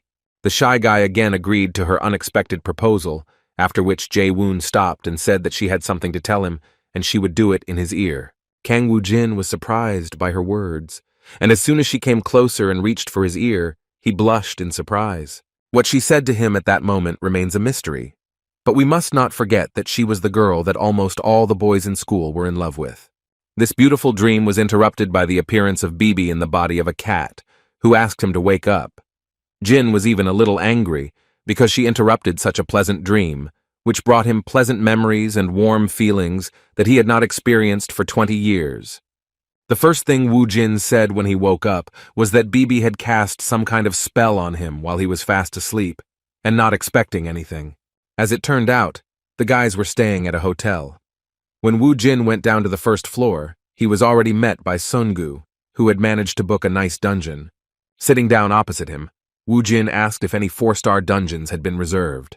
As it turned out, Sun-gu was still searching, because there are very few such dungeons. Medium and large guilds immediately reserve such options, so for guys like them, everything was not easy. The question was quite difficult. The guys couldn't waste time, so Woo-jin even thought about going to some 3-star dungeon to earn at least some money. Suddenly, he had some crazy idea and dialed a person from his contact book who was signed by the name of Weakling. Before making the call, Woo-jin began to laugh maliciously, and in response to his request, the same Weakling immediately replied that he would soon arrive at the meeting place. In response, Woo-jin said that he would not wait more than 15 minutes. As expected, Woo-jin's authority was impressive enough that the guy did not even try to ask for more time. Seeing such unusual behavior from his boss, his protege asked who he was calling. At first, Woo-jin suggested that Sun-gu try to guess, and after his futile attempts, he said with a sly smile that that person was like a generous tree for them. As it turned out, the one who was listed as a weakling by him was none other than the leader of the 4th team of the Hammer Guild. The man rushed into the hotel building in a great hurry, and Wu Jin, seeing him in front of him, praised him for getting to the meeting place so quickly. Trying to catch his breath, Jun Min Chang apologized with a happy expression for making his dear friend wait for so long, and then asked what his help was needed with. Sitting down next to him and clarifying the essence of the request, he said that if it was about finding 4-star dungeons, then he was one of the best specialists in this matter. According to him, the dungeon forum is really good, but only for beginners. Taking the laptop in his hands, he said that he could take advantage of the guild's exclusive program. According to him, the guild support team specializes in this matter, but he himself has access to the Hammer Guild base. Returning to how the guys spent the day after the last raid, he said that they can stay overnight for free in any hotels if they join them. Continuing to recruit them to his team, he stated that they could also provide a house for free, which was a very lucrative offer for any high-level hunter, and an exceptional thank you if they agreed to cooperate. With a cheerful smile, Wu Jin replied that it was great, although it was clear that he was not at all interested in their offer even after such statements, because he could already afford to buy houses, and soon he might even get the opportunity to get one of the good hotels. While they were talking, Jun Min Chang finally logged into their guild's database and suggested that they look into any raidable dungeons that might be at their disposal. With a good laugh, Wu Jin agreed that guilds were quite convenient, but he meant that they were convenient for using their resources without mutual obligations. They went to the dungeon location without any delays, and Ha Min, who also came to meet them, informed the leader that they had confirmed the reservation, and now the guys had unhindered access to their territory. Before sending Mr. Kang Wu Jin to the dungeon, the leader asked if he would be willing to enjoy a cup of tea while having a pleasant conversation. Seeing the friendly attitude of the young and promising hunter, he did not hesitate to clarify that at the same time he would be able to give them information about cooperation and, what is no less important, clarify what they could encounter inside the dungeon. Jin did not mind because it was profitable, as coming closer, an experienced recruiter from the Hammer Guild clarified that this was confidential information of their guild and that it should be awaited with special anticipation. With some awkwardness, Wu Jin played along, saying that these words warmed up his interest. Suddenly, something happened that caught Songgu's attention. For the first time, he saw in person how the dungeon was reset. At that moment, Jun Min Chang felt a certain shock from the realization that he was following this dungeon reset. He immediately shouted to his protege to quickly contact the guild. The panic of the Hammer Guild representatives continued to grow, and the people who were near the dungeon and were removing the bright glow of the barrier could unknowingly be in the danger zone. Just like Songgu, Wu Jin still didn't know what a dungeon reset was and what dangers came with it. Meanwhile, journalists appeared at the scene and began recording breaking news. Seeing all this fuss, as the military began to gather at the site, the guys understood that there was no time to go have some tea. The passage to the dungeon was closed in an instant, and according to the leader of June, this mine had already finished its work. He clarified that the point is that dungeons can be in 3 states. The first state is the mine, the most common state of the dungeon, which is usually worked with by beginners. The second state is 0, as is the case with this dungeon. The last one is a breakout, a worst-case scenario in which monsters break out of the dungeon and enter the outside world, destroying everything in their path. The dungeons the boys had entered earlier were definitely mines. In essence, mines are dungeons that have already been cleared, and where ordinary monsters that do not pose a particular danger to hunters were then summoned. These places attract the awakened because they can safely mine valuable resources such as bloodstones. According to Jun Min Chang, the mines exist for about 3 months. But when this stage comes to an end, a reset occurs, and a new dungeon appears. They saw the entrance of the 6th station of Seoul University Reset, which is the second stage of the dungeon's progress. The information that made Wu Jin think was the leader's words that now many guilds would want to get there first. Hearing this, Wu Jin asked if this meant that this dungeon now had no owner. With a cheerful tone, Mr. Jun replied that it did, in other words, it was waiting for a new owner. A moment later, he was no longer laughing, because he realized why Wu Jin asked this question. With some excitement, he decided to make sure that Wu Jin had not gone crazy once again and was not planning to try to cleanse him. When the madman answered if there was any problem with that, Junmin Chang shouted in panic that they couldn't go on a Thai crazy raid because the monsters in the first raid were much more dangerous than normal monsters. The leader of the fourth team tried to convince him that the guild should take care of it, but Kang Woo-jin took his words as an attempt to convince him that the dungeon should not go to him, but to the Hammer Guild. Mr. Jun tried to convince him that he did not mean that. Such attempts were futile, and he understood this perfectly well. So he nevertheless admitted that the charter of the Hunters Association did not prohibit him from accessing the new dungeon, but he would only be able to enter after measuring the energy, because this dungeon was high level. It was a lucky coincidence that the Hunter Association team had just arrived at the scene and began measuring the energy that the dungeon emitted during the reset. This was necessary in order to assign the dungeon a class from 1 to 6 stars. To enter a 4-star dungeon, you must officially have at least a C rank, while 5 stars require a B rank. A-ranked attack squads are the only forces that have the right to enter 6-star dungeons. With a somewhat thoughtful look, Kang Woo-jin reminded his new friend that he had already told him once that he was a C-rank representative, and then, with a crazy, anticipatory smile, he said that in that case, he would be able to enter the dungeon if it turned out to be a 4-star one. Due to a major misfortune, this dungeon turned out to be a 5-star dungeon after the reset, causing Kang Woo-jin to lose the opportunity to visit it. Hearing this, Mr. Jun felt a certain relief and admitted with a smile that he was glad that at least this would be what would make him give up this idea. A moment later, the boys were distracted by the sudden noise of a crowd of onlookers. They were delighted by the Cinnabar squad, which was nearby, and arrived at the location of the Zero dungeon without delay. Now it has become clear that this dungeon will go to the Hwarang Guild. Noticing the leader of the team from the Hwarang Guild, the Necromancer immediately remembered who she was.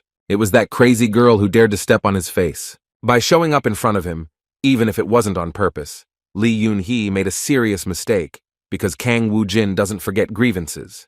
Woo-jin took action, suddenly walking towards Team Cinnabar and feigning excitement, saying that he couldn't believe that an A-rank awakened would arrive at the scene so quickly. His words about clearing this dungeon without any problems were mockery. Despite her high status, Yun-hee, who had repeatedly dealt with punishing the impudent people who had broken into their territory, still remembered his name and immediately recognized the one who was a rare representative of necromancers. Continuing to feign delight, Woo-jin continued walking towards her and complimented her that as an A-rank hunter, her equipment was simply amazing. In response, the cheeky girl said that he didn't belong there because a 5-star dungeon wasn't for weaklings. She suggested that he stop being rude and hide before more problems appeared in his life. Woo-jin took her words with a sly smile. Everything was according to his plan. He continued to pester her and came even closer, telling her that she shouldn't be so angry because he just wanted to look at her incredible equipment, which he couldn't even dream of. Saying that nothing bad would happen to the equipment if he touched it once, he pulled his hand towards Yun-hee's shoulder. The captain of the Hwarang team was beside herself with anger. She fell for all these provocations and angrily said that no one allowed him to touch her. Nothing foreshadowed trouble. Ha-min and Sun-gu ran to get coffee for their bosses, talking about all sorts of topics that they hadn't had time for before. When they returned to the dungeon, they noticed a sudden crowd forming, with Woo-jin and Yun-hee standing in the center, who were not in the best mood. A moment later, they heard her angry cry for him to remove his hands and the wave she made to push him aside so he wouldn't touch her equipment. However, it didn't work out the way she wanted. Yun-hee was carried away by her emotions and fell into the cunning trap of the impudent man. Woo-jin pulled off an insanely clever plan. He didn't let himself be offended and dodged her hand swing, but staged a moment of losing his balance on his feet and deliberately fell towards the dungeon, overcoming the barrier. In just a moment, Yun-hee realized what had happened, but it was too late as the participant had entered the dungeon. In the eyes of the crowd, this was very bad. They believed that due to an unfortunate accident, a fatal incident occurred because a man without any equipment fell into the dungeon. The confusion spread not only to the crowd, but also to Sun-gu and Ha-min. The guys from the Hammer Guild were shocked at the mere thought that their beloved candidate's luck had probably come to an end. As for the one who was considered the victim, he easily overcame the first floor of monsters and soon reached the portal, behind which not the jungle, but the desert was waiting for him. Having put on his equipment, he looked around, but having taken only one step forward, he almost fell into the trap of a huge monster. Jumping into the air, he managed to dodge the attack of a level 48 mad sandworm, a monster that was stronger than even the orcs that guarded the return stone of the previous dungeon that he cleared. In mid-air, Wu Jin responded to the inhospitable attitude towards him with an anticipatory smile, but he was prepared for any turn of events. The words that the 5-star dungeon was on a different level compared to the 4-star only fueled his interest. Using the warrior's weapon summoning, he, with his own strength, with just one blow, inflicted damage that at first glance this monster could not cope with. Looking at the seemingly defeated enemy, Wu Jin smugly said that even so, it was still an ordinary monster. However, as it turned out, the huge sandworm was not destroyed, and its weapon was immobilized due to it being stuck between the folds of this monster. Looking up, he saw that the sandworm was about to strike back. This moment threw the necromancer into a bit of confusion, as it had been a long time since he had encountered a situation in which he had underestimated his opponent. Having freed his weapon from the grip of the worm, he realized in an instant that all this time he had been surrounded by these worms. This was no joke, as they quickly made a real cage out of their bodies, pointing their deadly teeth in his direction. However, even in a closed, hopeless situation, he managed to deal them a fatal blow, using the full power of his weapon in slashing blows. By cutting down level 48 monsters like Tofu, he demonstrated the power of the warrior's special weapon form, the level 20 spear. Fortunately, he had raised his level by clearing out the orcs. Otherwise, there would have been big problems in such an unfair battle. Not even a few seconds had passed before some huge round stones began rushing towards him. That's what one might think when first looking at these monsters, which turned out to be desert beetles. Their number and the density of their attacks made him realize that he would have a hard time in this dungeon if he yawned instead of being on guard all the time.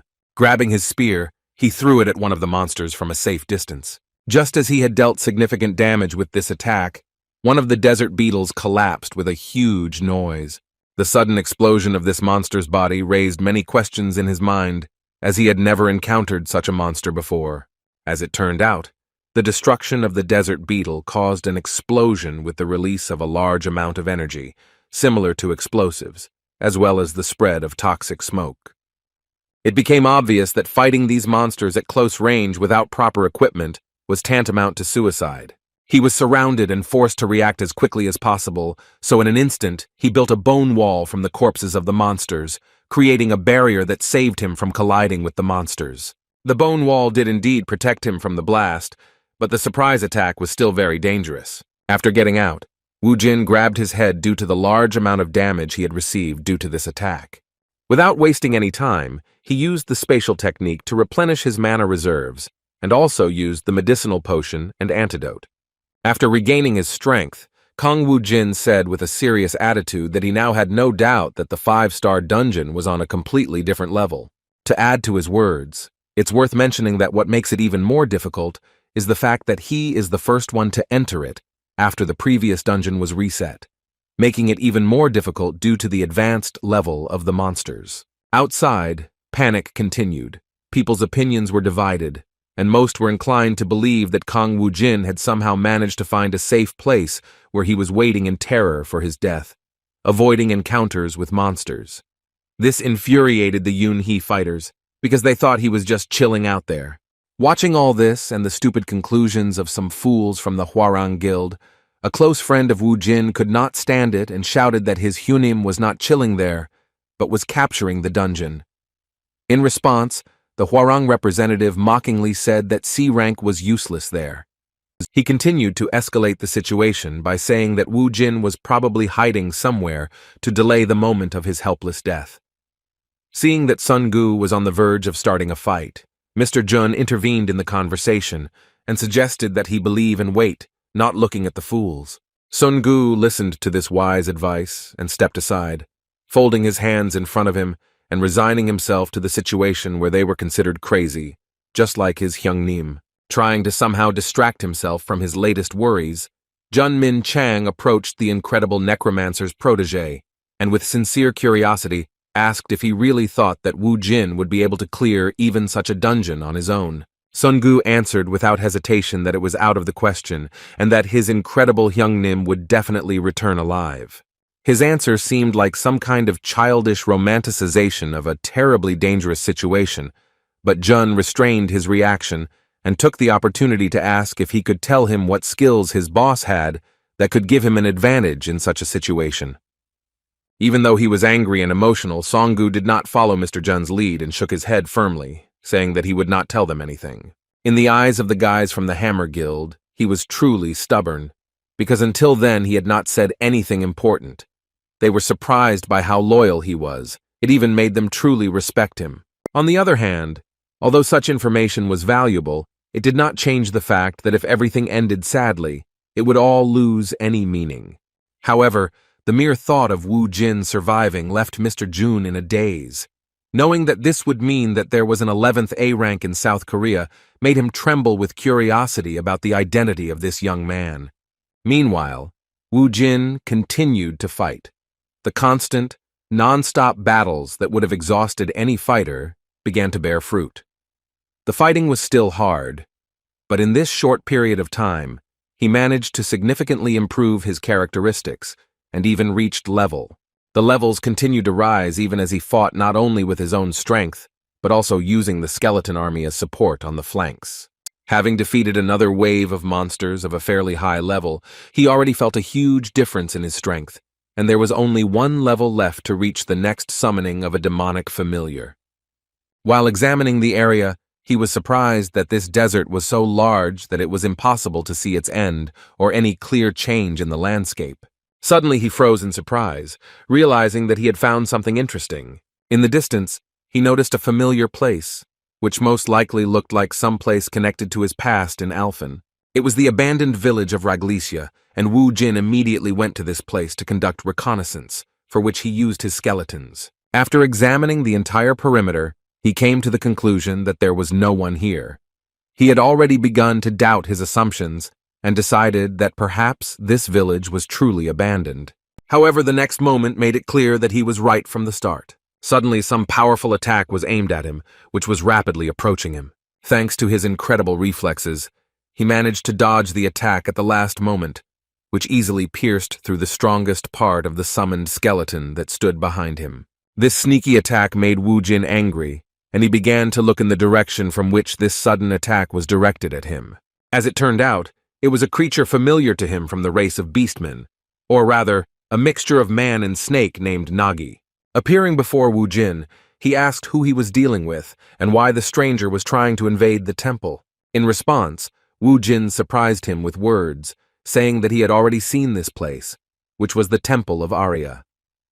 When Nagi asked how the man knew about the goddess Arya, he replied that he did not believe that there were those who did not know the Alphen goddess of divination. After this, Woo Jin asked Nagi why Arya's followers invaded Earth, and whether this could be considered a situation in which Tranet and Arya began to act together despite their differences in worldview. Hearing these straightforward words, Nagi literally flared up and shouted that he should not dare insult the goddess, because the situation that he so disrespectfully describes is in fact a necessary measure to punish the cult. When the topic of the cult came up, Woo Jin asked what kind of cult they were talking about. Despite the hostile reaction and a certain hatred towards the human, Nagi still explained that they had united with Tranet in order to punish the traitor who had escaped Earth. The one he was talking about, he called the blue-eyed priestess. Hearing this, Woo Jin learned very valuable information because he had no idea that the priestess was on Earth. Now he had all the information he needed, and there was no longer any need for these guys. In response to these words, he took out his warrior weapon, a spear, which had become even stronger after recent battles, and then said that he did not care about the priestess. After these words, he took an attack stance and said that despite this, he would not allow them to enter the Earth, which was under his protection just as the Arya temple was under the protection of these creatures. In response, Nagi, recognizing the man's determination, answered him with the same words, saying that he would throw all his strength into passing through him to Earth, after which he showed his fighters, who had long surrounded him, were simply hidden by invisibility. Looking around, Woo Jin awkwardly said that this was too much because getting people mad was his personal thing. Despite his speech, there was more than enough reason to worry. He couldn't sense their presence, which only meant that their stealth skill was higher than his detection skill. Now it became clear that the skeleton soldiers would hardly cope with such a task. To make the task a little easier, he assigned skill points to increase the skeleton summoning level to, even without turning around, he felt a noticeable change in their strength. Now they were much better armed, became stronger, and even received small but quite strong armor. Taking a step forward and preparing to fight, he acknowledged the truth he was faced with. With anticipation of the battle, he said out loud that even after this, the outcome of the battle still remains a mystery. Even so, both he and Nagi had no doubt that putting their lives on the line was the only option to move forward.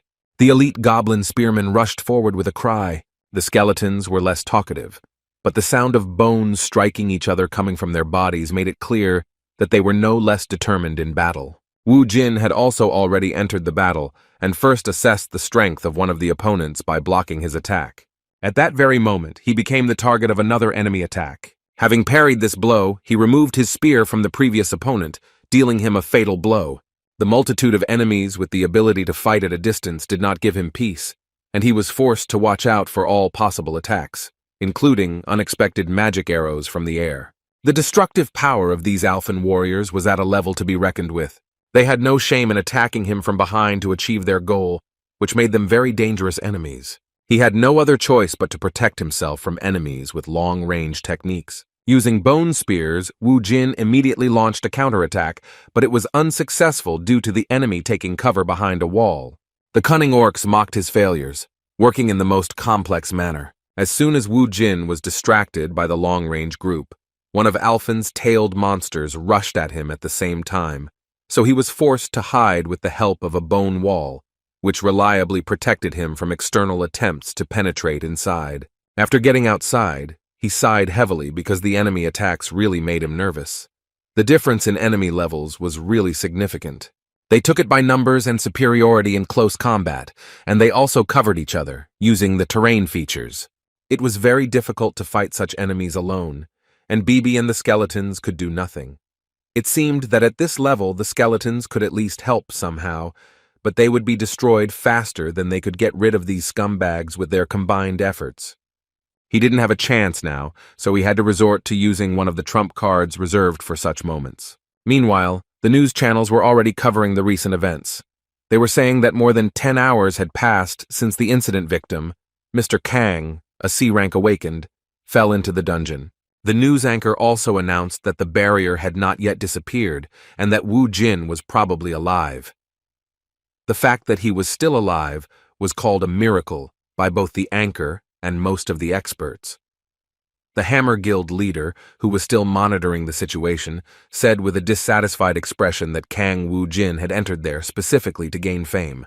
Speaking about his ward, he decided that as soon as he returned, he would receive a serious reprimand for bragging earlier, and then almost completely giving away such a dungeon for the benefit of the Hwarang Guild for free. Meanwhile, Min Chang and his protege tried to somehow support Sun Gu, who was sitting in a bad mood, waiting for his boss. Thinking that this was so, the guys tried to support him and even brought him food so that he would not sit idle. According to them, the best time to capture a 5-star dungeon is 12 hours, so they can't guess how long they'll have to wait. In turn, Sung Gu, with a devastated look, replied that his Hyung Nim must be having a hard time, because collecting all the trophies alone is no fairy tale. Looking at the cooling food, he tried to find some peace in this situation. With tears in his eyes, he accepted the offer of a snack to somehow shorten the time spent waiting for his boss to return. Meanwhile, the situation inside the temple became really tense. Despite a desperate battle, Wu Jin's side was defeated, and their vile enemy forced him to his knees before him, mockingly asking if he really intended to crush the temple with such a weak force. Without raising his head, Wu Jin replied with a laugh that he didn't believe that the 5-star dungeon really irritated him.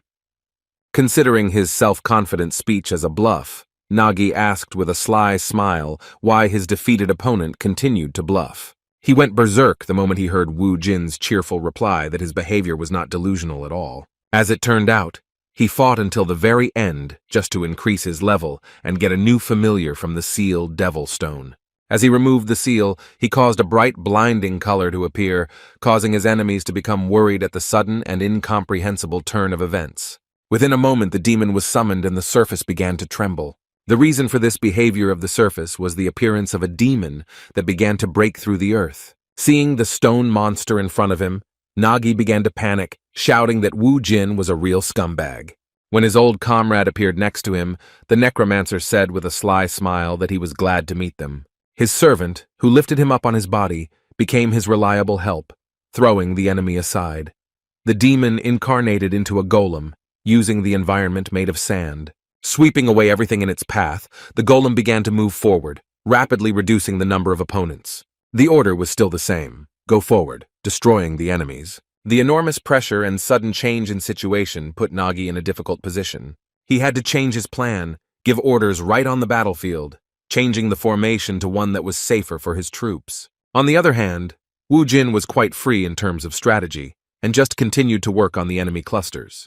The power of his sand golem was far superior to that of the enemy, and gave them no chance of survival, even despite their well-coordinated teamwork.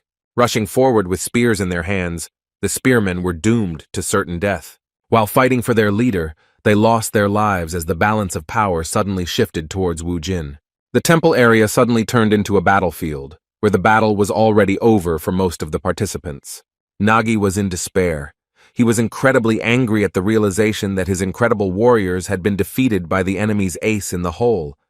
He couldn't stand the fact that some man was mocking his unit, asking how hard it was to fight in the minority. Burning with rage, he clenched his teeth and said that he would destroy him along with his arrogance. After these words, Nagi began to angrily release his fire magic, accumulating it in his right hand for a powerful attack.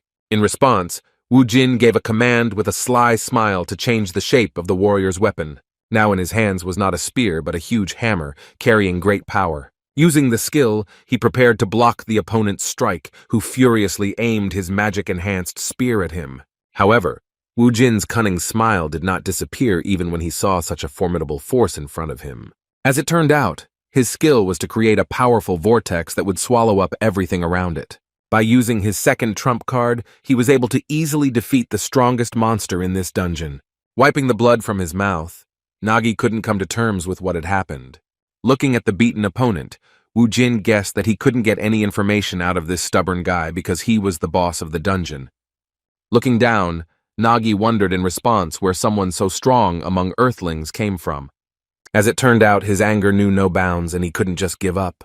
His warrior will raged until the very end, and using the form of a snake, he rushed into the attack shouting that he would not die until he fulfilled the will of the goddess.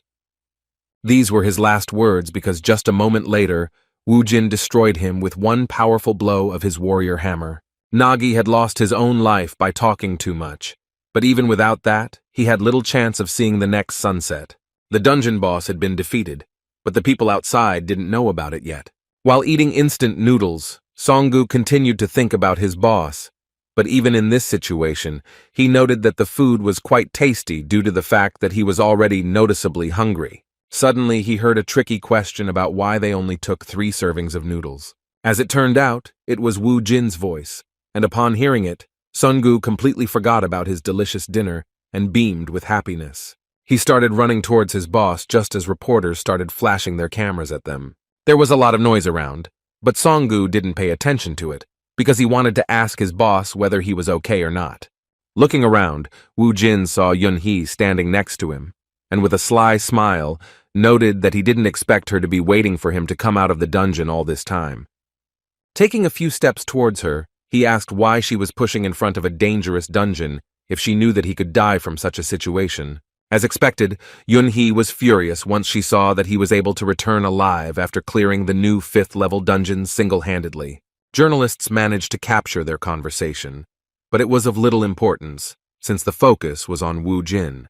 Now all the media were ready to publish a new article about the fact that a new A-rank hunter had appeared in Korea. Guild leader Hammer only learned about what had happened at the end of his workday. He was just about to go home when he heard breaking news that Mr. Khan, who had fallen into the dungeon at around 11 a.m. on Friday, had miraculously returned alive. The man couldn't believe his ears. because even his wildest guesses didn't include an option in which Kang Woo-jin would return alive and well. Just a moment later, he saw on live television how one of the journalists tried to ask a few questions to the new A-rank hunter after he returned from the dungeon. Suddenly, this attempt at an interview was interrupted by Mr. Jun, who abruptly covered the camera with his hand, saying that the man who had just cleared the 5-star dungeon single-handedly was in no condition to give an interview after such a terrifying workload. A large number of flashes continued to illuminate the street, but Sungu, Min Chang, and Ha Min shielded Wu Jin from the bright light, leading him closer to the car.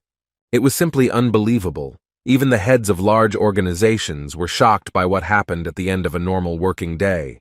The Hammer Guild president at that moment remembered his subordinate's words that this guy named Wu Jin was definitely an awakened one with outstanding abilities. He then replied that he could no longer invest in Leader Jun's intuition, as his recent awakenings had not shown any decent results since joining the organization. This time, his intuition actually worked, and now the president understood that if he brought Kang Woo-jin into their guild, then they would become the first organization in Korea to have 3 A-ranked hunters in their ranks. Although he began to regret his words, the prospects literally clouded his mind.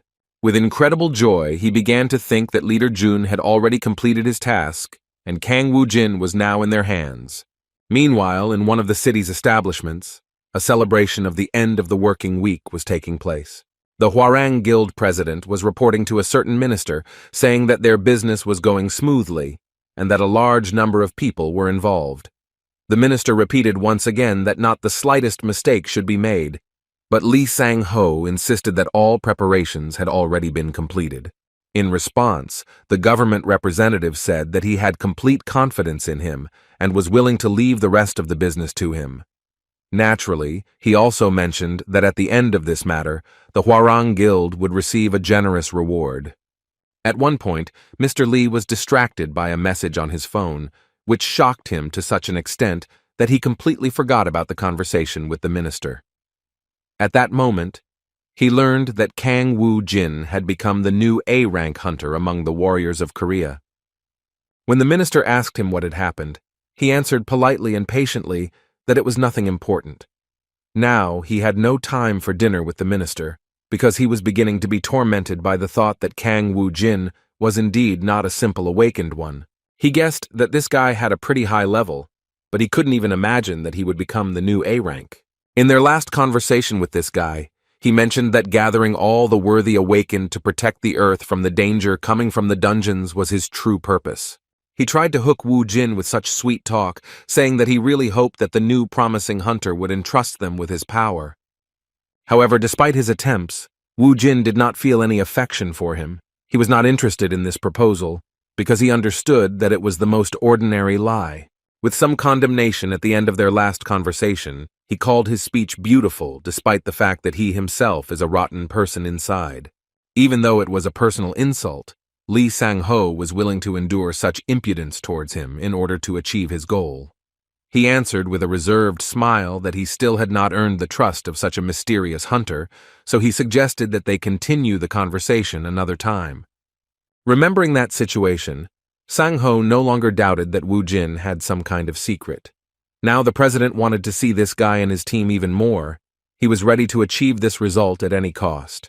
Suddenly, an idea appeared in his head, for the implementation of which he took advantage of the situation and asked the minister for a favor. As expected, the minister had close ties with him, and within the framework of business relations, he was willing to reward the Hwarang Guild president. With a sly smile, Sang-ho said that he would like to involve a certain interesting hunter in their business. During the following days off from work, Kang Woo-jin spent his free time pleasantly.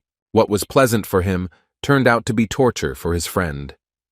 Jae-min tried to concentrate on his studies, but the love drama Wu Jin was watching on his TV was so loud that it interrupted his thoughts and discouraged him from continuing to study.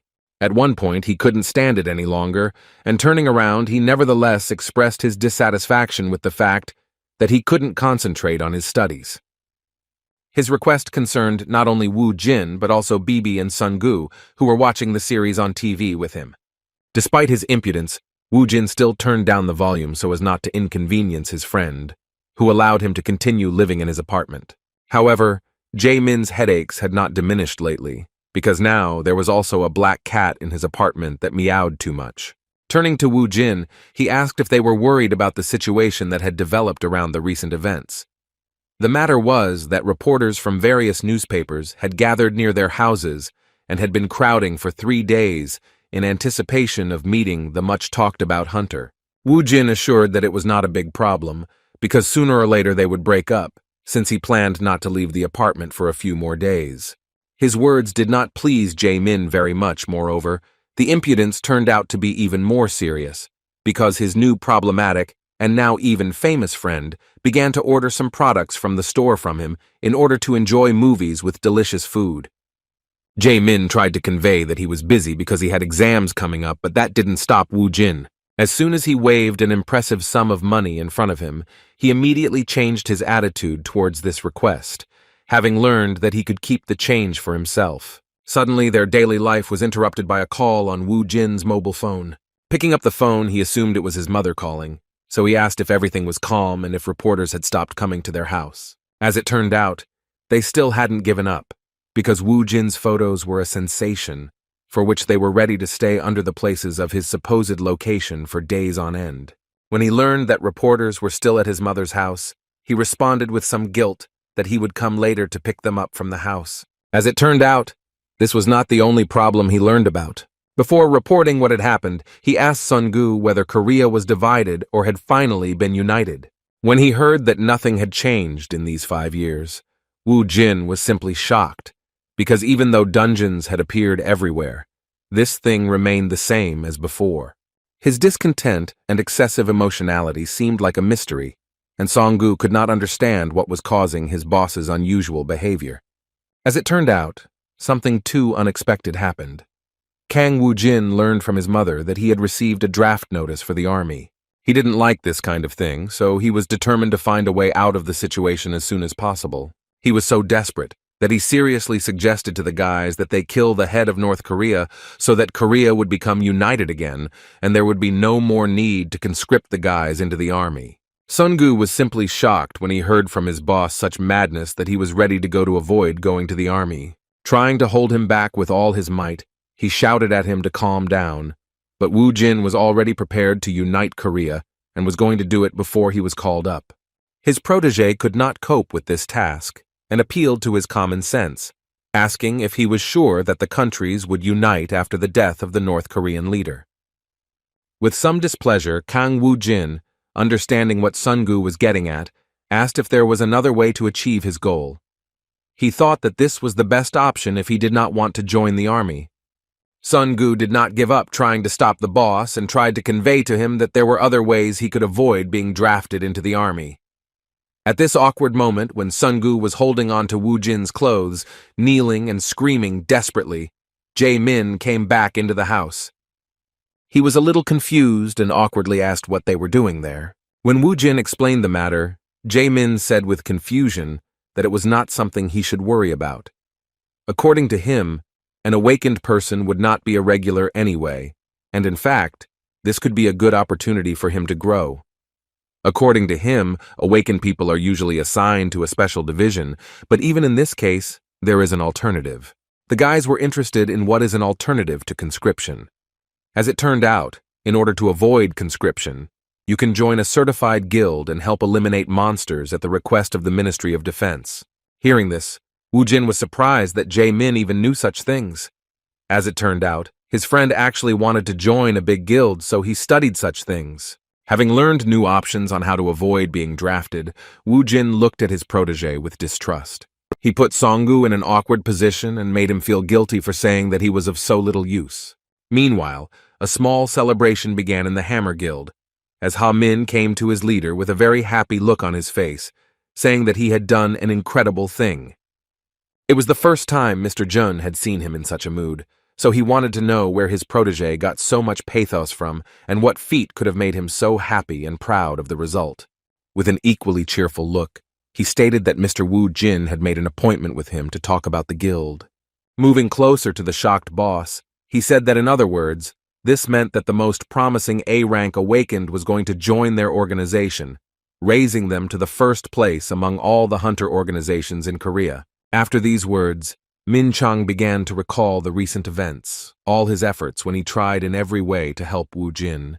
He came to the realization that all his good deeds were not in vain and that he had worried in vain. Ha Min continued to shout about how his leader had done something great again, but Min Chang tried to remain calm and proudly said that they shouldn't make a fuss about it. Straightening his jacket, he headed to the president's office to report to him about the appointment of such an important meeting for their organization.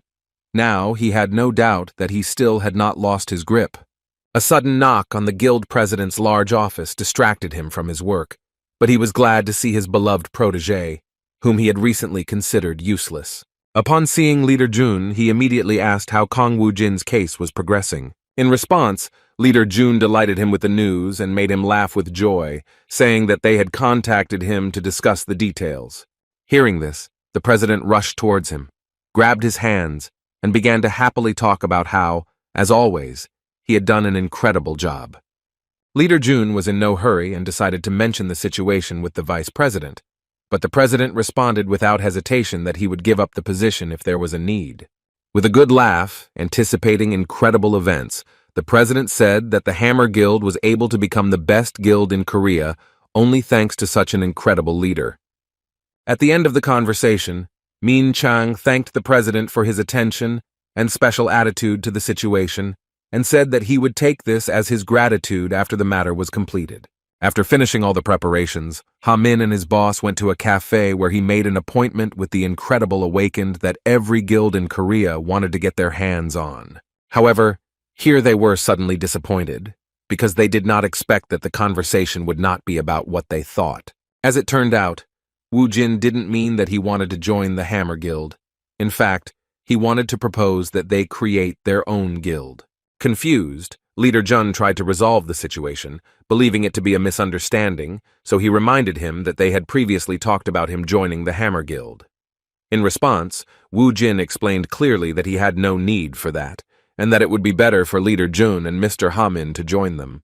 Leader Jun, who thought that success was already in his pocket, clutched his head and said with some tension that they were already sure of signing the contract. Such an unexpected proposal put them in a difficult position. Ha Min was also confused and thoughtful.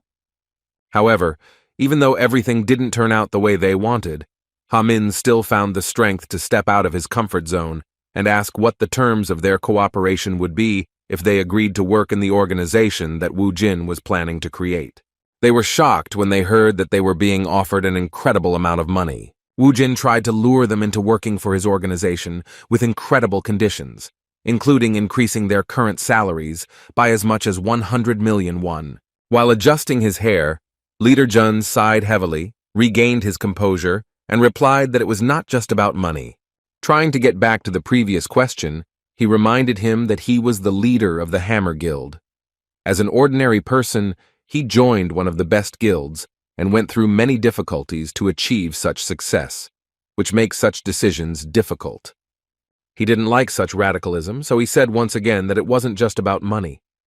In response to these arguments, Wu Jin smiled slyly, because he was prepared that it wouldn't be that easy to get them to cooperate. He folded his hands in front of him and said that he guaranteed them that their guild would be bigger than the others, including the Hammer Guild. He said with confidence that everything would be exactly as he said, and then suddenly offered them the positions of the founders of the organization. As expected, such words, which contained real trust, were deeply imprinted in the minds of the guys from the Hammer Guild. So on the way home, Ha Min still confessed to the leader that he was going to go under Wu Jin's leadership. His colleague was taken by surprise. He could not believe that his loyal protégé so easily agreed to this sudden proposal. Ha Min explained to him that this offer was possibly his only chance to achieve something big, since it was about Mr. Wu Jin, an incredible A-rank awakened. Citing the fact that he was able to clear a 5-star dungeon on his own, something no one else had ever done, he expressed his confidence that his guild would also grow quickly. On the other hand, he didn't think that such growth would be possible if he remained in his current position in the Hammer organization. However, his words were the pure truth, and Min Chang understood that judging by the clearing of the dungeons, The guild of this awakened one had a bright future, which was just around the corner, unlike the Hammer Guild. No matter how much effort he put into this organization, he knew it would be difficult to become a department head or director, surpassing the founders of his organization. On the other hand, he also doubted the president's words about the promotion, and the most he expected was that if he was lucky, they would stop laughing at him and despising him for his series of failures. This was the moment of the two boys' peak determination, because Leader Jun also decided to change his place of work without much thought. With a sly smile, he said that he would have to take a risk to get a higher position. His protégé praised him for this determination and shouted that he had made the right choice. After saying these words, Ha-min took out his resignation letter, surprising his boss by saying that it had been prepared in advance. With a kind smile on his face, the ward revealed the truth to him, saying that all workers were like that.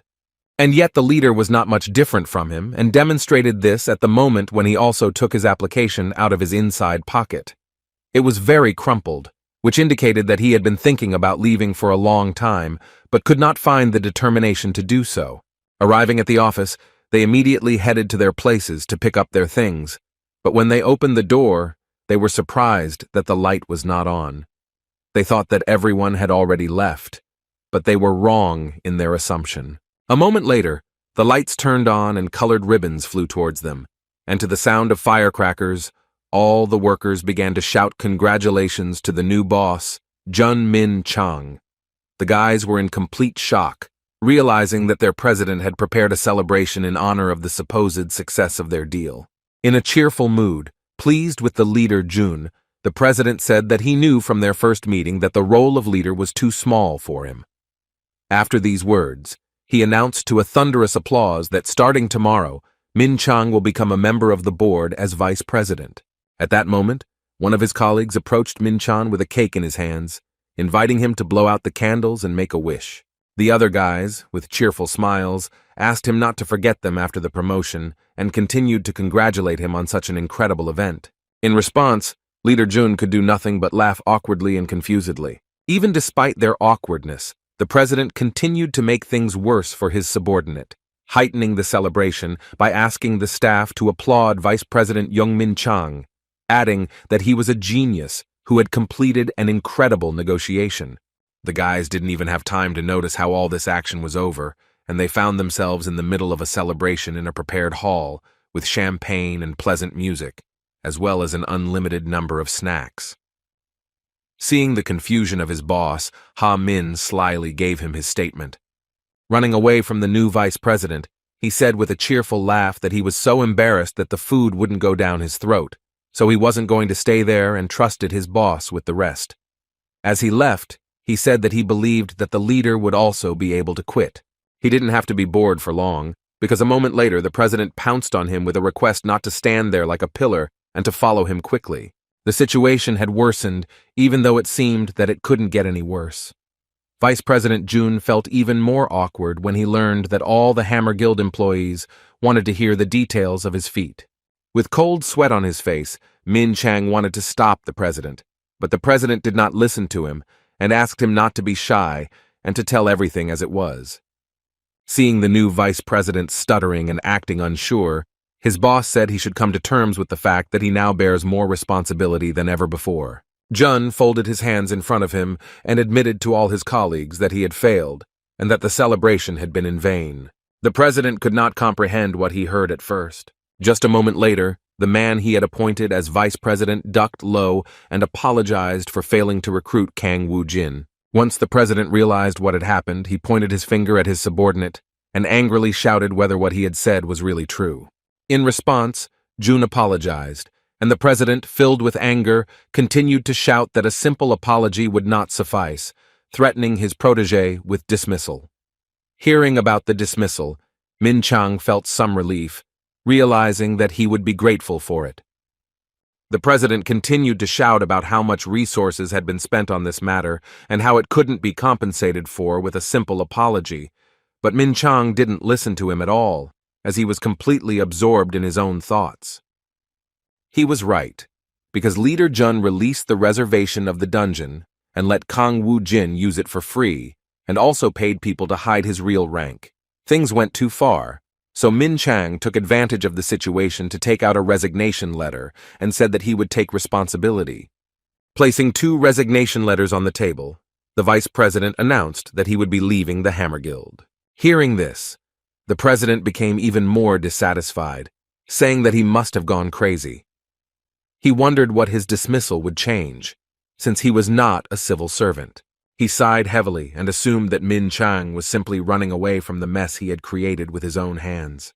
Looking down, Jun couldn't understand what else the president wanted from him, since he had already done everything he could to apologize, even resigning along with his protégé. Still, he did his job, so he reported, saying that he had already finished with the formalities and was going to leave. When he said goodbye, he shocked his president, who thought he had him on a short leash. The president was beside himself with anger, and his 2 employees could only contain him, while the satisfied Jun Min Chang, adjusting his tie, had already completely said goodbye to the Hammer Guild. He was ready to face all the difficulties of his new life, trusting his intuition and faith in Wu Jin. For the first time in his life, he walked out of the Hammer Guild building with such a happy expression on his face. Seeing his light gait, Ha Min surprised him by asking him to hurry up and go to the car. As it turned out, he had been waiting for him all this time, believing that he would find the determination to accept this challenge and do what was right. With a kind smile, he explained that he would not go anywhere without his leader, after which he invited him to get in the car. Looking at Ha Min, Jun sighed with relief, thinking that this is what he likes about him, even though he can be rude sometimes. After that, they went to the cafe again, but this time to a separate business room. This time, Wu Jin greeted them with a wide smile, saying that he was glad to see them in the Ardal Guild. The guys were surprised to hear the name of their new guild. Wu Jin extended his hand to them and said that he hoped that they would get along and work effectively as a team. With a kind smile, Jun Min Chang sincerely said that he believed that with such a leader, they could do anything. After that, he offered to communicate with them without formalities, and promised that he and Ha Min would do everything to ensure that their new guild, Ardal, became world famous. With a good laugh, Wu Jin said that in that case, he would simply call him Ming Chang. In fact, even though they had decided to avoid unnecessary formalities from the start, it was unusual for the former vice president of the Hammer Guild to be so casual. With some confusion, he stuttered and asked to be called leader of June from now on. Placing his hands on his new protégé's shoulders, Wu Jin agreed to call him that, after which he warned that there would be organizational issues on him, so he should start preparing. Jun immediately replied that he would take care of it, while Wu Jin suggested that they first celebrate the founding of their promising organization. The leader surprised him with his proposal, so the confused leader Jun asked if the meeting was really over. As it turned out, Wu Jin really didn't know what else to discuss, because he assumed that leader Jun would be in charge of everything and work for everyone. After coming up with the name, he decided that his contribution was over. With some tension, Min Chang began to worry, wondering if it was really okay for the guild leader to be so careless and trusting. He felt a little uneasy just by watching how Wu Jin and Sun Gu were acting. They started discussing what kind of food they wanted to see on the banquet table, without even asking about the organization of their new guild. The only person with a sufficient level of responsibility suggested skipping the introduction stage, after which he asked to decide on something first. Kang Wu Jin, as the leader of the new guild, had no idea what was going on, but was willing to meet them halfway. First, Jun Min Chang brought up the topic of raiding the dungeon of the 6th entrance of Seoul University. He said that other awakened ones will want to reserve it, so they need to agree on the conditions for the raid, which has nothing to do with creating a guild. Hearing his words, Wu Jin was surprised, because he wasn't going to let anyone in there, since he could clear it out himself many more times. Despite his words, Leader Jun still thought that it would be better if others used him while he was resting, since then the dungeon wouldn't be idle. His words made enough sense for Wu Jin to change his mind. After that, the leader inquired about the rest of the questions, and learned that they needed at least 5 people to found a guild. After thinking for a while, Kang Wu Jin began to look for options on who to choose as the last member of their team. He first thought of inviting Jae Min, but Sun Gu didn't think it would work since he was underage. Leader Jun confirmed his suspicions by saying that it wouldn't work with teenagers. Looking through his contacts, which weren't that many, Wu Jin wondered who else might be suitable for this role. He had few acquaintances, and his mother was not suitable either. Suddenly he saw the contact of the guy he had signed up as a weakling and immediately beamed with happiness. Just 10 minutes later, a fair-haired guy came into their cafe, who shuddered just from Wu Jin's greeting. The head of the new guild immediately asked the weakling whether he had taken his ID and seal with him. As soon as the frightened man entered, he replied that he had not forgotten. When he saw the terrifying hunter start to walk towards him, he closed his eyes and clenched his teeth in fear. But suddenly, Wu Jin gently placed his hand on his shoulder and welcomed him to his organization. With a sly smile, he said that in front of them was the 5th member of their team, who was a telephone scammer. Hearing this, the swindler was so confused that he was able to squeeze out a few words, wondering what was going on here. 2 days later, the Ardal Guild already had its own office. Preparations had already begun here, and workers were rushing to do everything as needed. After finishing supervising this process, Hamin wiped the sweat from his forehead and said that now their office looks really respectable. After accepting this delightful job, Leader Jun thanked the guys for their good work and noted that even Mr. Seong-hoon did an excellent job. Seong-hoon, better known as a phone scammer, was surprised by what he started doing, because 2 days ago, he thought that this was some kind of scam related to his punishment for what he did earlier. However, now he realized that the crazy guy who had beaten him half to death and stolen his phone was not who he had taken him for during their first meeting. He couldn't even imagine that Kang Woo Jin, who is now on everyone's lips as one of the most promising hunters in all of Korea. Looking at the TV that was still showing the news, Ha Min was still surprised that everyone was only talking about their leader.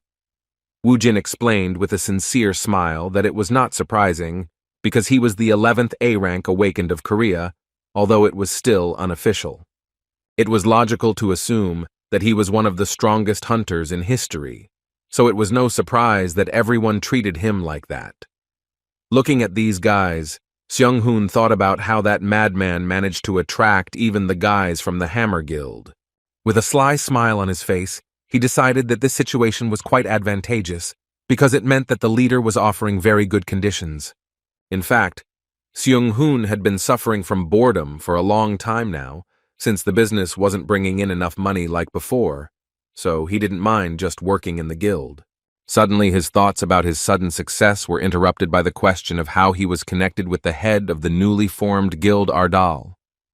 Hamin remembered that when they met, the CEO and that guy seemed close, since Seong-hoon came running so quickly after his call.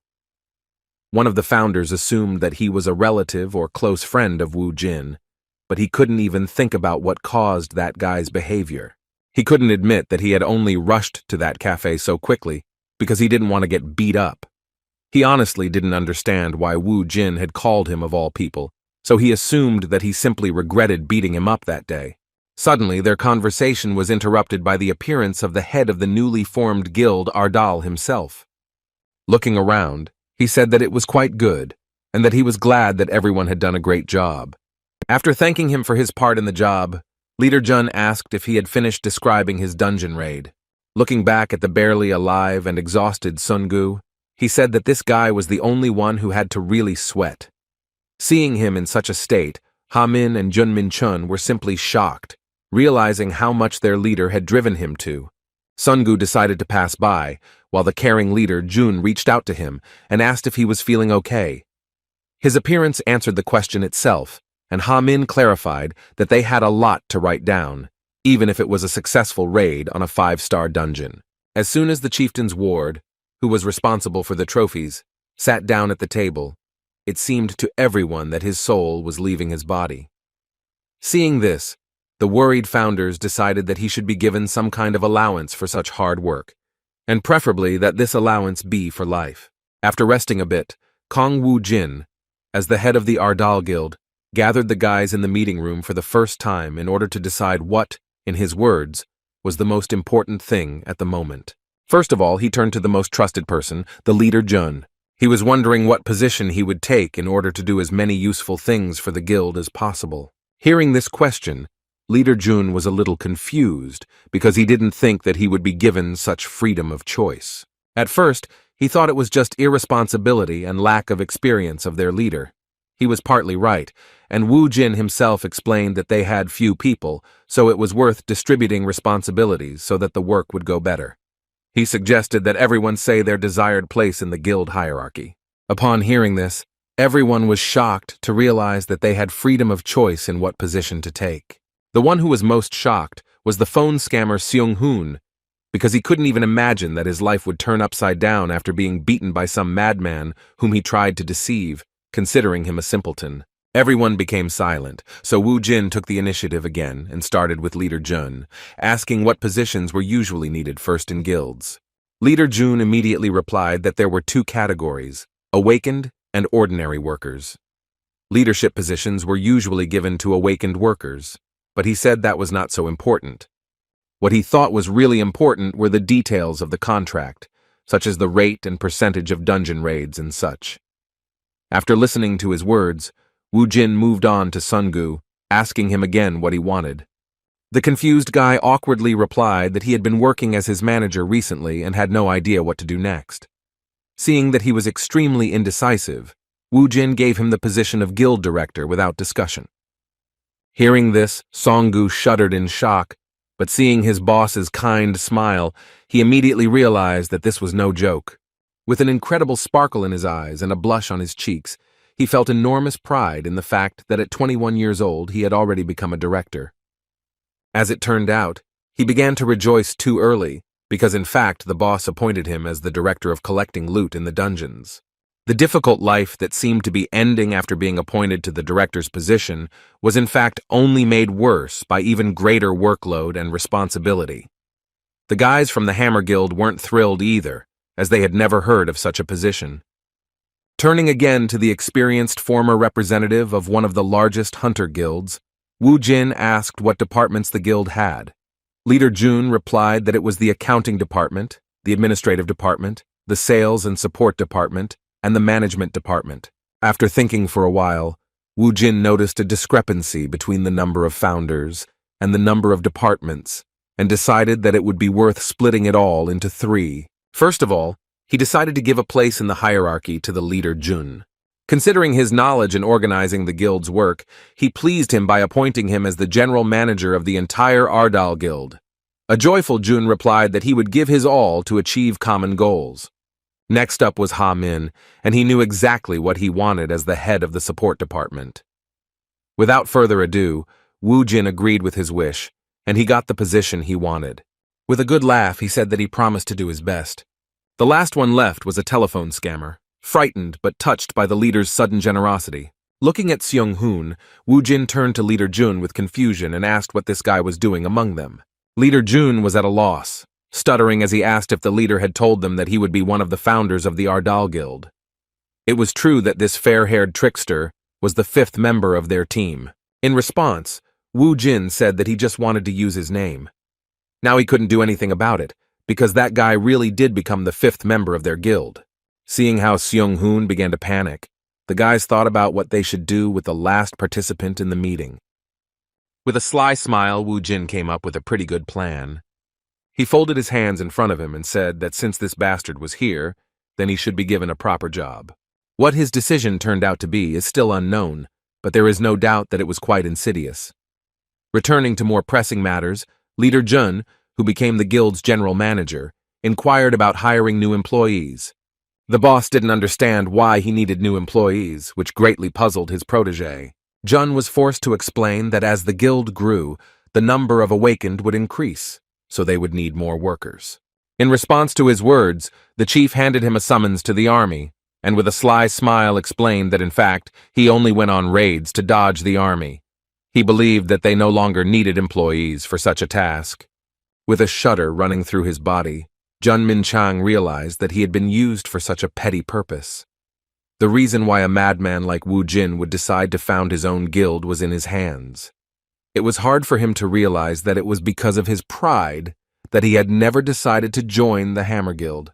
He also felt heavy with the knowledge that if Wu Jin had chosen the easier path for him and joined the Hammer Guild, then he would have become the head of the department and would have lived happily ever after, without bothering himself with as many worries as in the newly formed Ardal Guild. Seeing the concern of his organization's general manager, Wu Jin asked why he suddenly became silent. In response, he hesitantly said that he thought they would still need a couple more workers to make all the work processes easier. Wu Jin was not against it and suggested that he take care of it without bothering the others. He shocked his protege even more by saying that now the work of the support department would be entirely in the hands of the general manager. Wu Jin's kind smile seemed like a mystery, because Junmin Chang couldn't figure out whether he really trusted him or was just dumping troublesome work on him. Meanwhile, news about Kang Wu Jin became so widespread that all smartphone users knew that he had become the 11th awakened person in South Korea.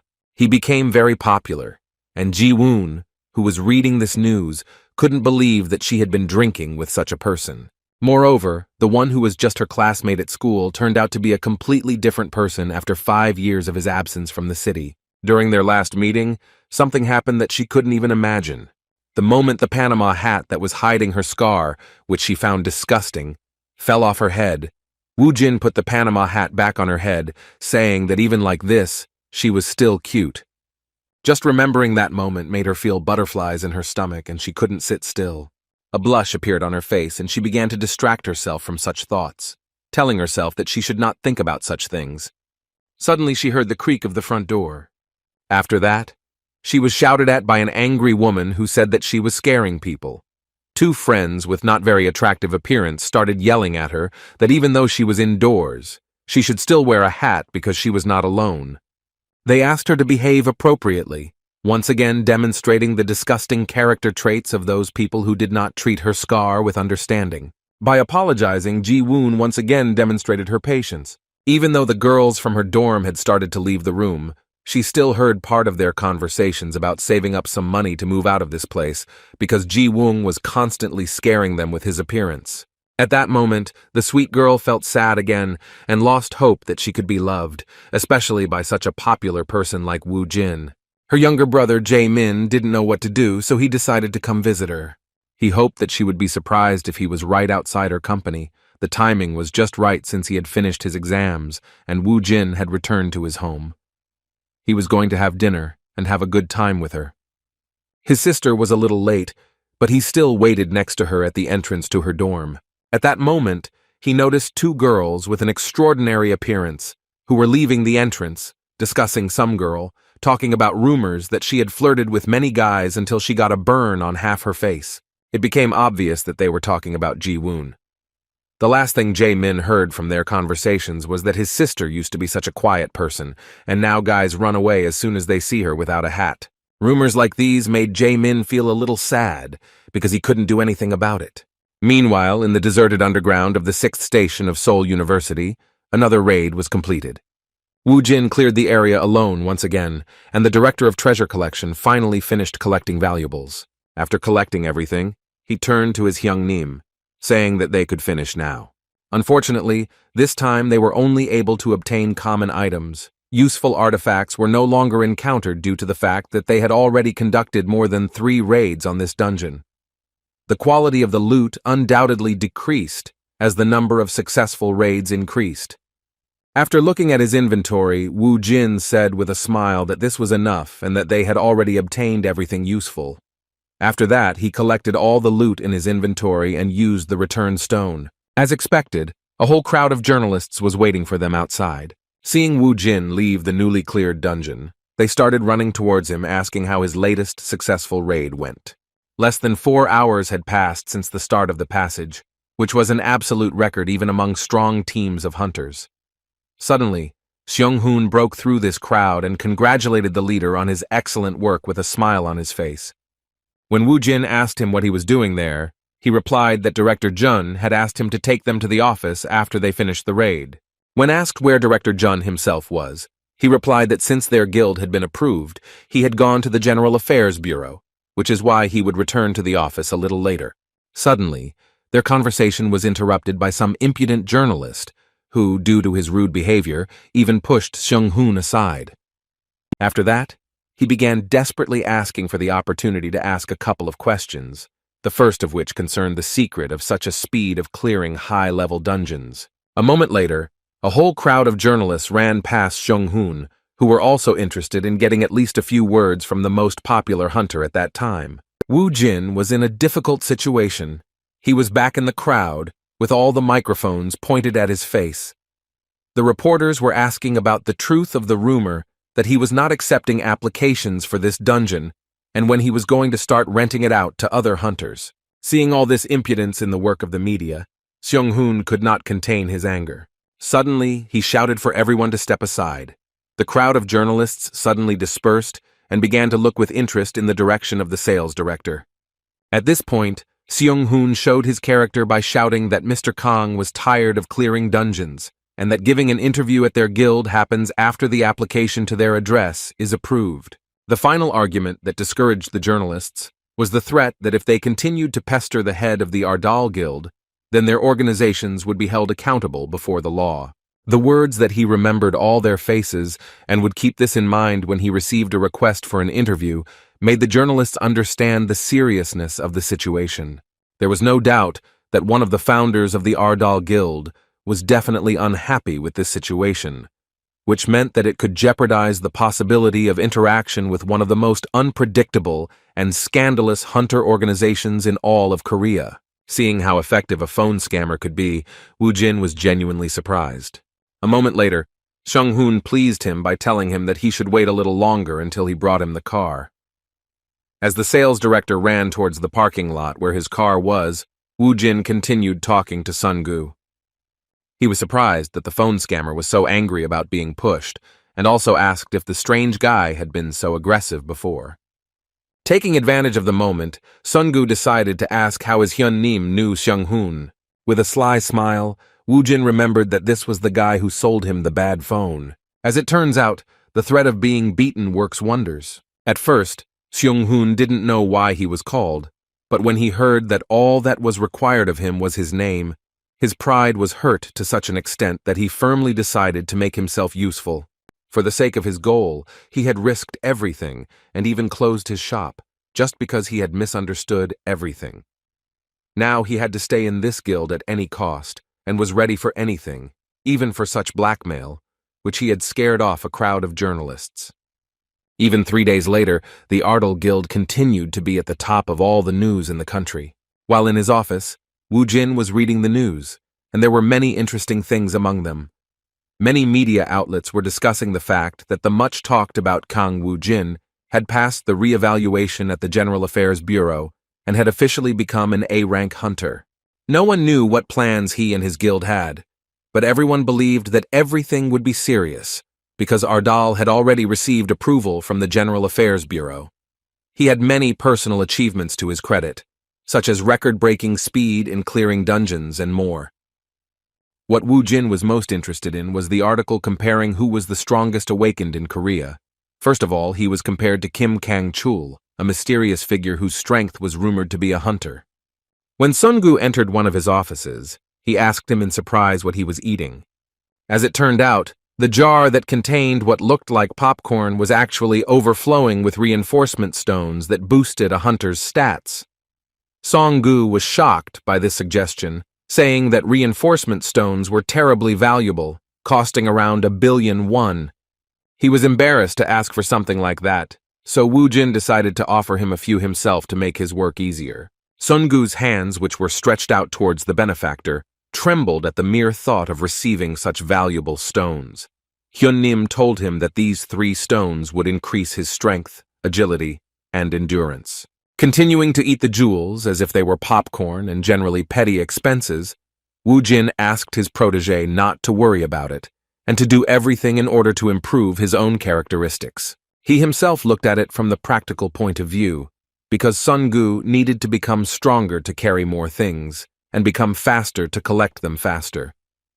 Of course, he also needed good stamina to work even harder for the benefit of their guild. At that moment, Jae-min suddenly came to visit them, and from the very beginning it was noticeable that he was not in a very good mood. Seeing his sad comrade in front of him, Wu Jin wondered what was wrong with him. A moment later, Jae-min said that he wanted to talk to him about something important and personal. He asked to give him a few minutes, and Wu Jin didn't mind. Half an hour later, Sun-gu visited his boss again, who was in his office. The first thing he asked was why Jae-min left so quickly. Upon learning that he had indeed returned home, Song-gu asked what had happened to make him look so serious and depressed at the same time. While choosing a suitable shirt, Woo-jin replied that it was a long story, something like a brother's love for a sister. These words seemed like a riddle.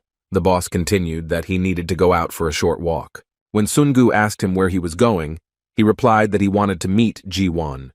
He also suggested that his protege take advantage of the moment of calm and leave work a little early. Hearing that the boss was going out with a girl, Sun-gu shouted in surprise that it was a real date. At that moment, Seung-hoon walked down the hallway and managed to hear such a mention. While doing all sorts of petty office work, like watering flowers, he decided that he finally had a serious task, a chance to show himself from his best side. He decided to act openly, so he immediately entered his boss's office. With a sly smile, he said that hiring him was an excellent decision. Hearing such a sudden speech, Woo-jin tried to find out what he was talking about and what had suddenly interested him in the conversation.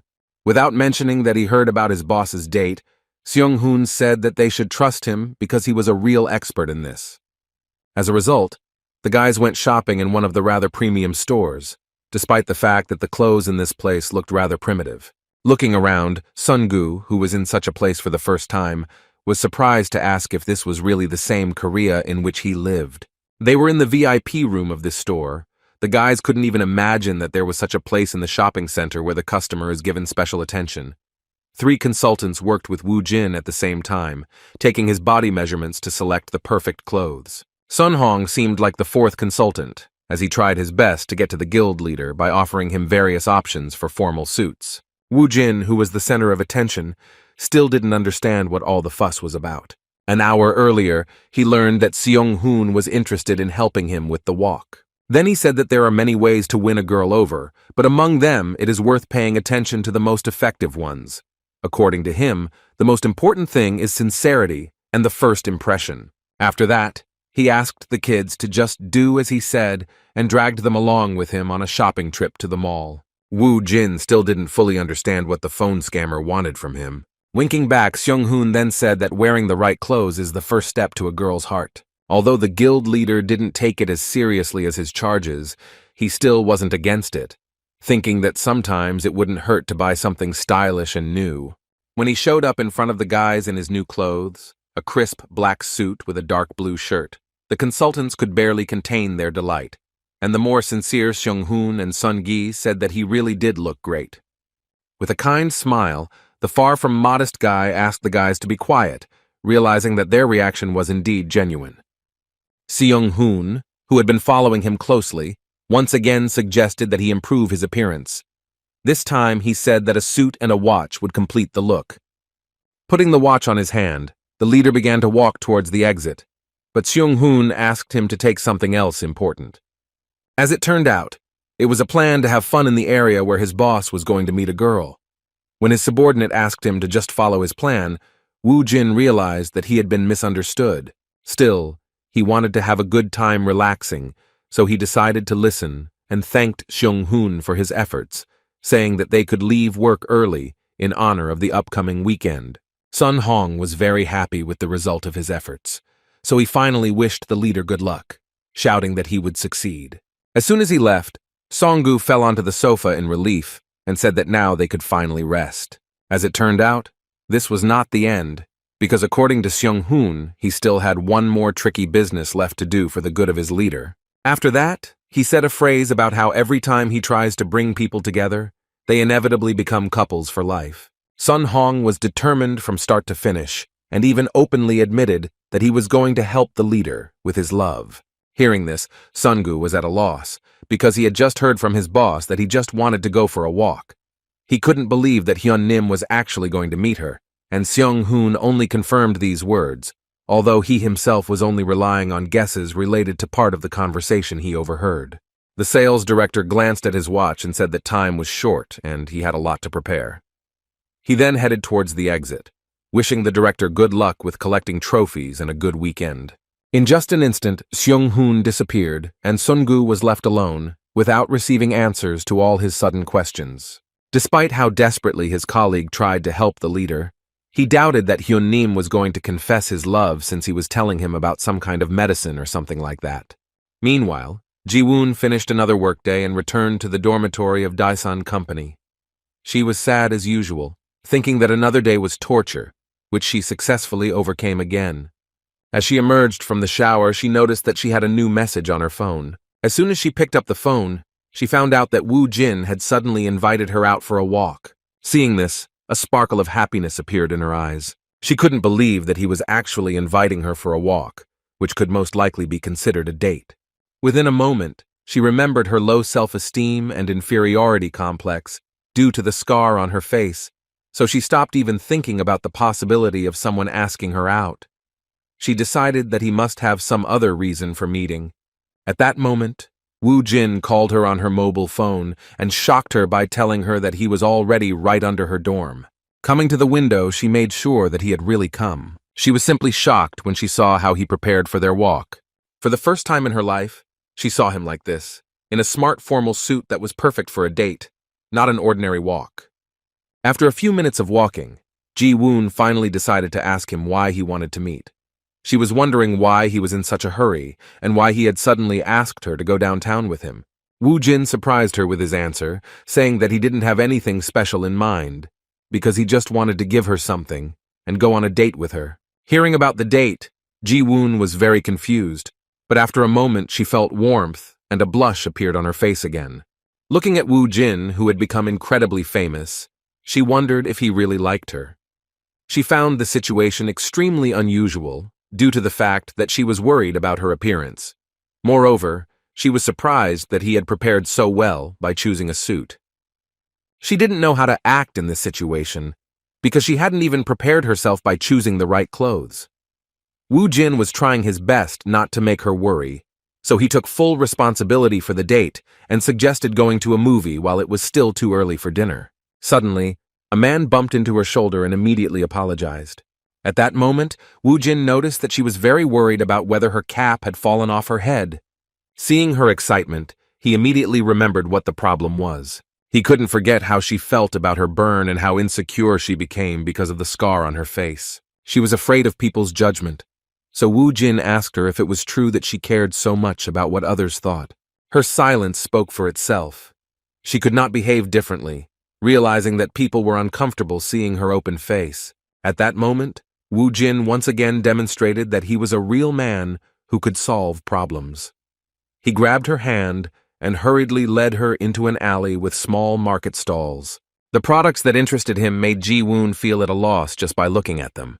Taking one of the masks from the counter, Woo Jin held it out to the confused and unsure girl. With a kind smile, he made it clear that this masquerade did not concern only her. Having bought these masks and put them on their faces, the boys caused a lot of joy among those around them.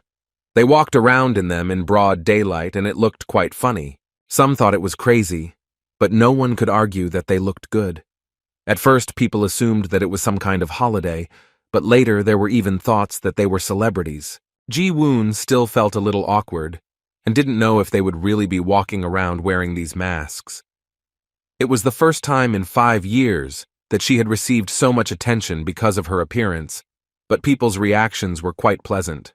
In response to her question, Woo Jin asked what she was talking about. He thought that she wanted to exchange masks with him. He caught her off guard and Ji-woon answered a little confused that this was not the problem at all. Hearing her words, Woo Jin decided that in that case there were no problems, and then suggested that they go on further, since they were already late for the movie.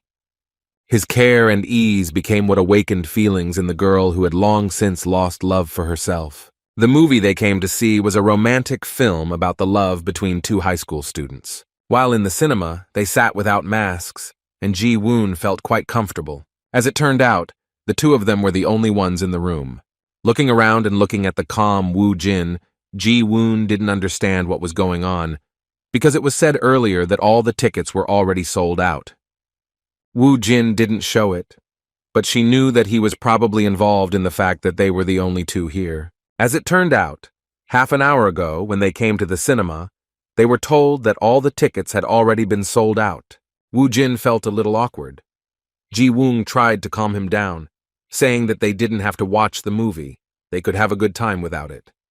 Guildmaster Ardal agreed with her words, saying that they really didn't have much of a choice. Suddenly, a man wearing a cap and a mask on his face approached them, saying that he had urgent business, because of which he was ready to give them his tickets. After handing over the tickets, the stranger ran away, wishing them a good time.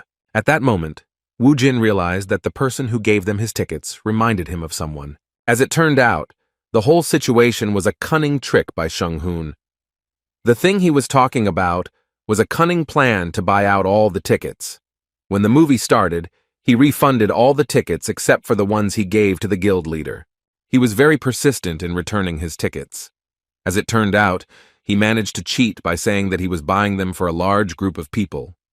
To get his money back, he started shouting that he had bought them only 10 minutes ago. To the saleswoman, he seemed crazy, but his plan worked. When they left the cinema, Ji Woon shared her impressions. She really enjoyed it, and the last time she went to the cinema was about 5 years ago. Wu Jin replied that he enjoyed it too, since he hadn't been to the cinema for 20 years. The girl took his words as a good joke, although he wasn't joking. Suddenly, they heard a man shout, calling them a couple of Beauty and the Beast. A stranger in a clown costume invited them to come over and play roulette, which was free. This roulette had as many as 8 prizes and only 1 chance to lose. According to the stranger, such an opportunity will not present itself again because the chance of winning is as much as 90%. Looking at Ji Woon, Wu Jin asked if they should try it with some distrust towards the proposal. She was not ready to take responsibility for the decision, saying that she was very bad at such things. With nothing to lose, Ji Woon tried her luck, but the roulette wheel stopped at a loss. In response, the stranger suggested not to be upset and asked the monster to try his luck, because it would be nice to give a gift to his girlfriend during a date. Wu Jin didn't refuse, even though he didn't really believe that this was a good idea. He started spinning the roulette wheel with the thought that unless he was cursed or something, then he was unlikely to lose either. It seemed that he had also lost, but at the last moment, the stranger quietly caught the roulette wheel with his hand and moved it to prize number 8. Ji Woon was delighted that Wu Jin managed to win the prize. She never noticed the trick and happily said that it was the first time she saw someone win something like that. Scratching the back of his head, Wu Jin thought that something was wrong here, but the stranger, without wasting any time, brought congratulations for Ji Woon and gave her a prize. Now the real monster didn't even doubt what was happening. Noticing his intense gaze, the stranger decided to stop hiding. Lifting his glasses, Sheng Hun winked at his boss, who began to wonder what his ridiculous subordinate was trying to achieve by continuing to follow him. Mentally wishing his boss luck, Sheng Hun let him go, trusting him to take the last steps of the date on his own. Wu Jin actually managed to win the other games. Although it was not easy, he still managed to beat the stuffed animal machine, getting the prize as a gift for Ji Woon. Their next stop was some kind of clothing sale, and as it turned out, Sheng Hun was still following them. Even when the guys went to dinner, the cunning phone scammer, who was trying to be useful to his new boss, was next to them, carefully monitoring the process of the date. After this eventful day, the guys decided to take a walk along the empty streets of the city and stopped in one of the parks. Ji Woon felt such incredible lightness and calmness for the first time in 5 years. She wondered how much time had passed since she stopped being bothered by the looks of others. At first, she thought it was the mask, but after that, she corrected her guess by thinking that if Wu Jin hadn't done this with her, then she most likely wouldn't have been able to pull off something so daring. Looking at him, even through the mask, she felt incredible warmth and sincerity in his behavior. She thought that if this was a dream, then she no longer wanted to wake up. At the end of their date, they decided to sit down to rest after a busy day. Ji Woon shared her emotions, saying that the day was just amazing and she really enjoyed everything, even wearing a weird mask. She enjoyed watching movies and eating at restaurants with him, even though people might think they were weird. In response to her hesitant remark about them being weird, Wu Jin asked how that could possibly affect them. Ji Woon responded to his words with a kind laugh. Rising to her feet, she said that he was right, although she still did not have the courage to walk where there were many people. She admitted that it still felt like a dream to her. Now she has started to defend her feelings again. Looking at the sky, she began to think that sooner or later the dream would end, and if this dream continued, then she would fall in unrequited love. Taking off her mask, she said with some sadness that it was time to return to reality. Wu Jin joined her, lifting his mask slightly to reveal his face and kind smile. Coming closer to her, he said that in order for her to regain the courage she had previously possessed, he had one good gift for her. Ji-woon was very confused because it was about a gift, and she had no idea what it was about. Suddenly, this touching moment was interrupted by a sudden fireworks display of incredible proportions. After this, another unexpected event happened. A huge number of people crowded around them and began to congratulate them. They were holding flowers in their hands, and as soon as they saw Ji-woon's face, they began to act rather confused. As it turned out, they started saying that her face scared them a little, but after that, realizing their mistake, they continued talking, saying that the guy next to her really loved her. The cunning swindler's latest plan was about to fail, and he began to get nervous, realizing that he had made a mistake. He had previously told these guys to clap and liven up the atmosphere, but instead, they had once again reminded the girl of what she had been worried about all this time. He had no idea what had gone wrong at all, since he had never seen Ji-woon before. Removing the mask from his face, an enraged Woo Jin couldn't believe that Seung-hoon had continued his ridiculous attempts to bring them closer, and had even made such a terrible mistake. Seeing how Ji-woon grabbed her mask, he knew she wanted to hide from all those gazes directed at the flaw on her face. He saw no other choice but to use his power. Suddenly, for everyone present, Woo Jin created a bone wall that separated them from the crowd of ridiculous guys who failed the task from Seung-hoon. Opening her eyes after the sudden noise that startled her greatly, Ji-woon looked at Woo Jin and asked where they were. The surroundings were pitch black due to the bone wall completely blocking them from the surroundings. Looking into her eyes, Woo Jin asked her to close her eyes. Ji-woon was so touched that she couldn't utter a word. As it turned out, her brother Jae-min actually came to the office regarding her problem, which was preventing her from living a normal life. He told him that during the dungeon breakthrough, they lost their parents. From that moment on, Ji-woon stopped doing what she wanted, all for him. On that terrifying day, she was hurt by a monster during a dungeon breakthrough. That's how she got the scar that they couldn't get rid of in any way. The modest guy felt guilty for turning to his friend, and still asked him to help her if it was possible. Although Woo Jin didn't answer him, he thought that as a man, Jae-min shouldn't be afraid to ask others for help, especially when it comes to his loved ones. Taking out his gift, he turned to Ji-woon and said that from now on, she would wake up from the dream she had mentioned earlier. By applying the healing ointment to her forehead, he released some mana. With this rare item, even irreversible curse wounds could be repaired.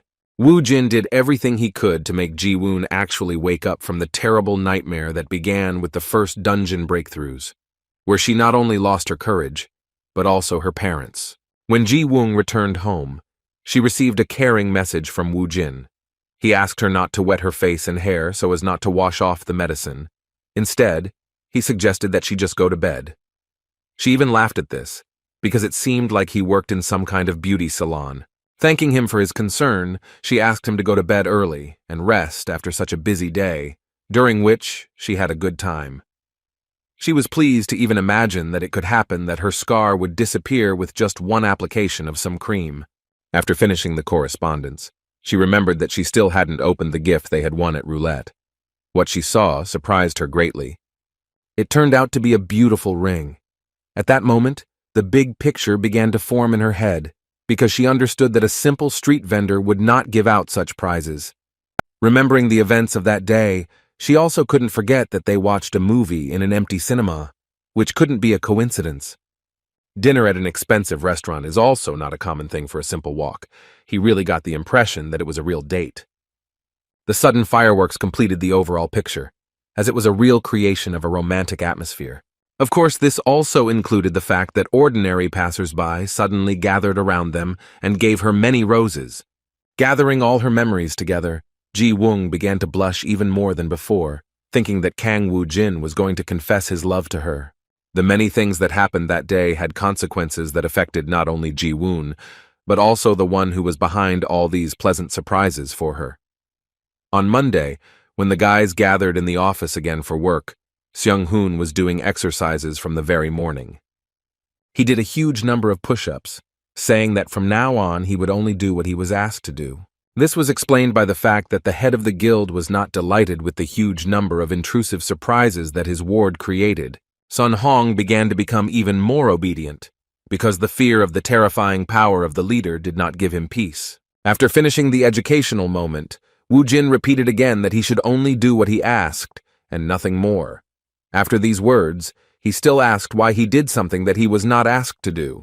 With great guilt and constant apologies, the humble servant shouted that he felt he had not shown loyalty to his leader, which is why he had made the mistake of trying to make up for lost time. His words even pleased Wu Jin, and he stopped being angry at him for the mistakes he had made due to his arbitrariness. So he asked him with a smile to remember once and for all that he only expected from him what he himself asked for. Seung Hun felt somewhat relieved, but the awkwardness returned after the leader asked whose money he spent on these gifts. As it turned out, he used the guild's corporate account, which was a serious strategic mistake and another problem in his life. Hearing this, the chief again made him do push-ups and shout that he should only do what he was asked to do. The educational moment was suddenly interrupted by Director Jun, who had just finished some organizational matters and found time to meet with the head. When he entered the head's office, he was surprised to ask what was going on and why the head of the sales department was doing intense training in the middle of the workday. Given the head's characteristics, he decided to let this moment pass and informed him that he had managed to settle matters with the Ministry of Defense. As it turned out, Wu Jin really did not have to serve in the army now, but there were some nuances. According to Director Jun, he was exempted from this on the condition that he fulfilled 10 requests from the army. He could not bring himself to continue the list of conditions, saying that this was unprecedented and unheard of. Surprised by his words, Wu Jin asked him not to delay and finish what he had started to say. Gathering all his determination and suppressing his awkwardness, Min Chang said that in connection with this agreement, Mr. Kang must be immediately mobilized to Daegu at Exit 3 of Yonggan Station. As it turned out, in the place in question, his power would be a great help, because there was a breakthrough in the dungeon. Wu Jin immediately went to the previously mentioned place and found that there was not a soul around. It seemed to him that this area was some kind of separate ghost town. Regarding the dungeon breakthrough, Director Jun explained that if the dungeon is not cleared within 30 days after the reset, the barrier begins to collapse and monsters come out of the dungeon onto the streets.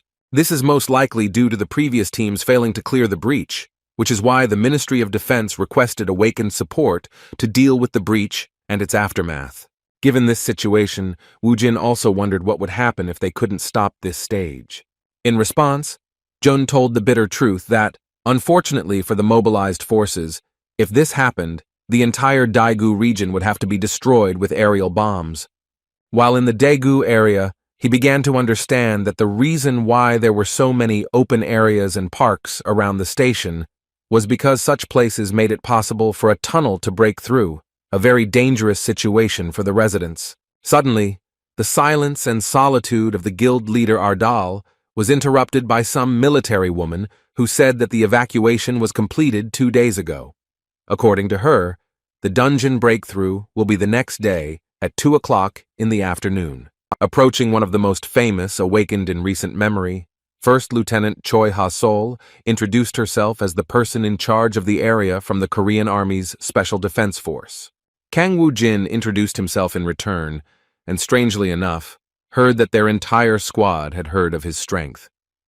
It was truly an honor for her to meet him in person, especially in a situation where his strength was so necessary.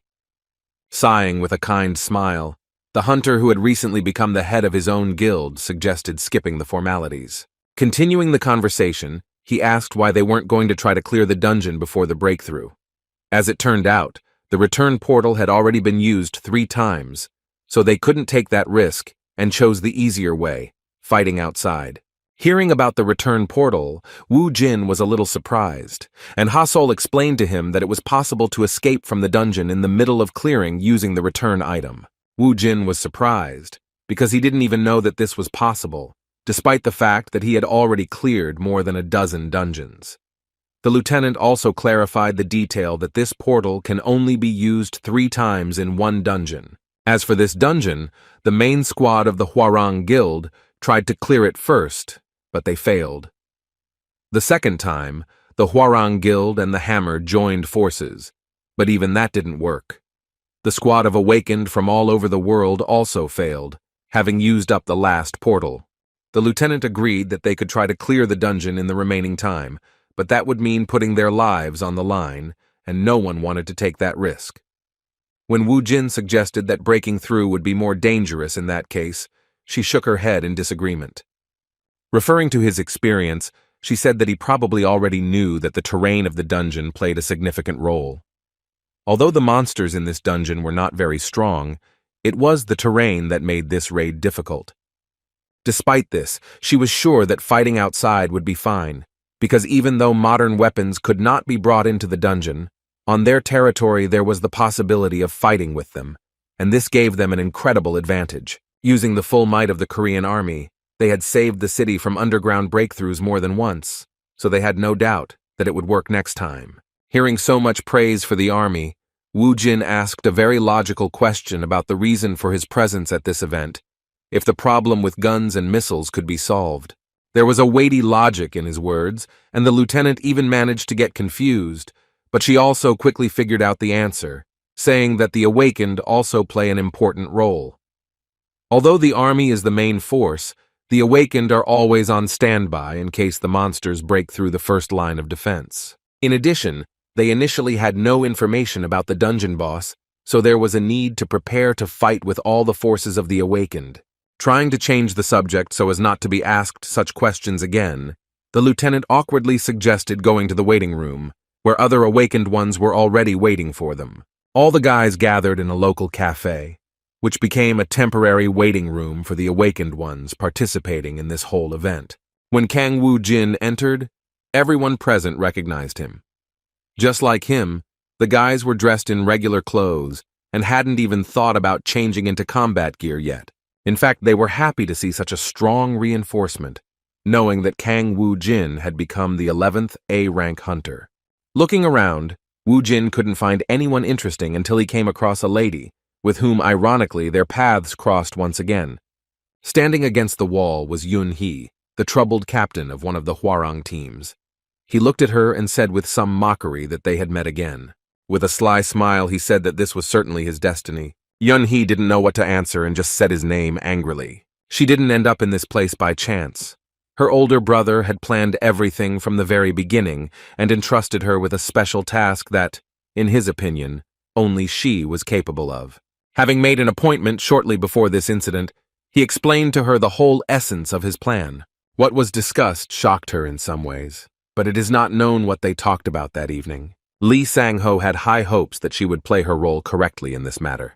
Remembering that request, Yun He, despite her anger, was forced to follow the plan, not making any mistakes even when communicating with that guy. She still had some freedom, because it was the final result that was important, not the way it was achieved.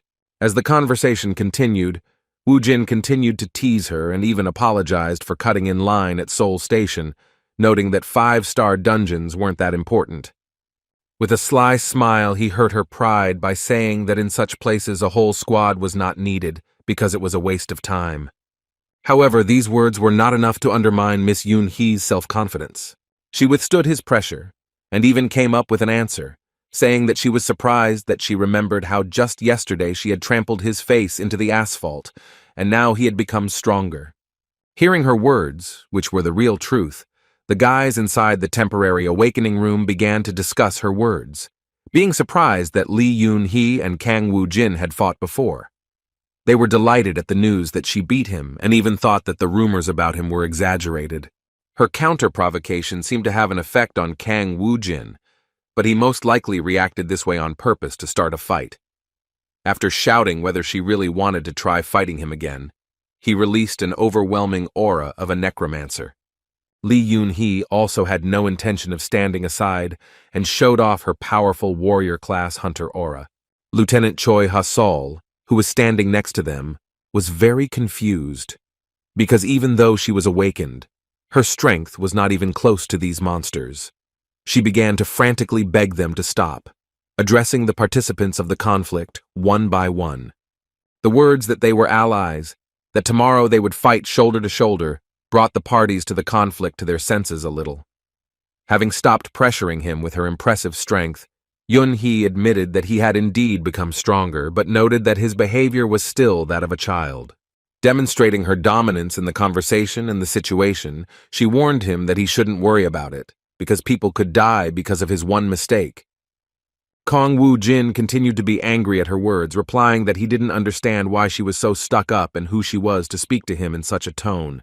In an attempt to stop him, Ha-Sol informed him that Yoon-hee would be the leader of the awakened support team, and therefore such conflicts could not be carried out with her. Feeling victorious in the verbal altercation, the red-haired girl turned around with a smug laugh. At this point, the conflict ended. Everything went without a fight and no casualties. Once the two calmed down, the lieutenant who was in charge of the Awakened's participation in the operation to clear the breach let out a sigh of relief. After that, she was surprised by Kang Woo-jin's words that he couldn't do anything about it, so he wasn't going to disturb the peace of this group. He then turned to the lieutenant and asked if she could get information about what was inside the dungeon, which no one had been able to clear out, even despite using joint efforts. The lieutenant was a little worried, because soon there would be a dungeon breakthrough, and she did not understand why he needed this information. In response, Woo Jin asked if it was a state secret, since she refused to answer him. In an attempt to befriend and maintain a good relationship with the promising hunter, Ha-Sol nevertheless agreed to let him print out the information, saying that it was available to anyone who wanted it. As soon as they left, Yoon-hee realized what he was planning. She was right, because Kang Woo Jin was indeed extremely interested in clearing this 6-star dungeon and was not going to sit back and wait for a breakthrough to occur due to the series of failures of the previous hunter groups. Standing next to the barrier, he admitted that the energy of this dungeon was truly astounding. Now it was no surprise to him that this dungeon was called the strongest among those in their territory. Suddenly, his enjoyment of the barrier's powerful aura was interrupted by a stern female voice. Yoon-hee, who had guessed what he was planning, followed him and now wanted to know what he was going to do. With a sly smile, he replied that she herself knew that he was going to clear this dungeon, like all the previous ones. In response, Yoon-hee suggested that if he was going to do something so crazy, then he was definitely not in his right mind. Woo Jin responded to her suggestion with a sly laugh, because in his mind, things were not quite as she thought. He thought that the one who would share experience points and achievements with the army and other awakened ones would be more likely to be called crazy. Despite his self-confidence, Yoon-hee's common sense once again gave her a reason to warn him, saying that the best awakened had failed 3 times in this dungeon. She assumed that he was simply a fool who was seeking a hard death. As soon as she started talking about how it was no longer possible to use the return portal, he interrupted her, saying that she was talking too much. After that, he once again hurt her pride by saying that she was nothing more than a scared cat, saying that she was incapable of anything without the return portal. He touched the barrier and asked her to wait for him outside. A timid cat named Yoon-hee had no choice but to fall for his provocation. She was furious the moment he walked inside, trying to drag her with him into such a crazy place. At this time, President Hwarang was enjoying the evening while his sister had to carry out the plan. The call he received from the minister was something he clearly did not expect. They agreed with him that a breakthrough would occur, and the unfavorable area of the city would be erased from the earth in order to sell this territory to large corporations. But everything did not go according to plan, and the minister reported that Lee Yun-hee had begun clearing the dungeon in question. Hearing this, Mr. Lee could hardly contain his anger and apologized to the minister, asking him to contact him a little later after he found out what was really going on. He had no idea why Yun-hee had entered the dungeon, or how she could turn away from his mission. Yoon-hee actually fell for the provocation and went inside. Finding herself at the first location after passing the portal, she saw a very bloody place, which by its appearance alone indicated that a huge battle had already taken place here. The entire place was in traces of mana and battles, which told her that this was the work of soldiers summoned by the hands of a necromancer. Thinking about the scale of the battle, she guessed that Woo Jin wasn't alone. There were at least 20 soldiers with him. At first, she really thought he was crazy to clear the dungeon alone, but now she understood where his confidence came from. Just one look at the battlefield told her that he had no difficulties here. However, even so, she was not sure that he could cope. Considering his level, she believed that with such skills and such an army, he had no place in such a dungeon. She had already tried to clear this portal with strong awakened ones several times, so she had no doubt that he would not only not get the return stone, but also clear the dungeon. In a sense, she was right, and Wu Jin first experienced difficulties during his encounter with a level 60 ogre that could destroy an entire squad of his skeletons with one blow.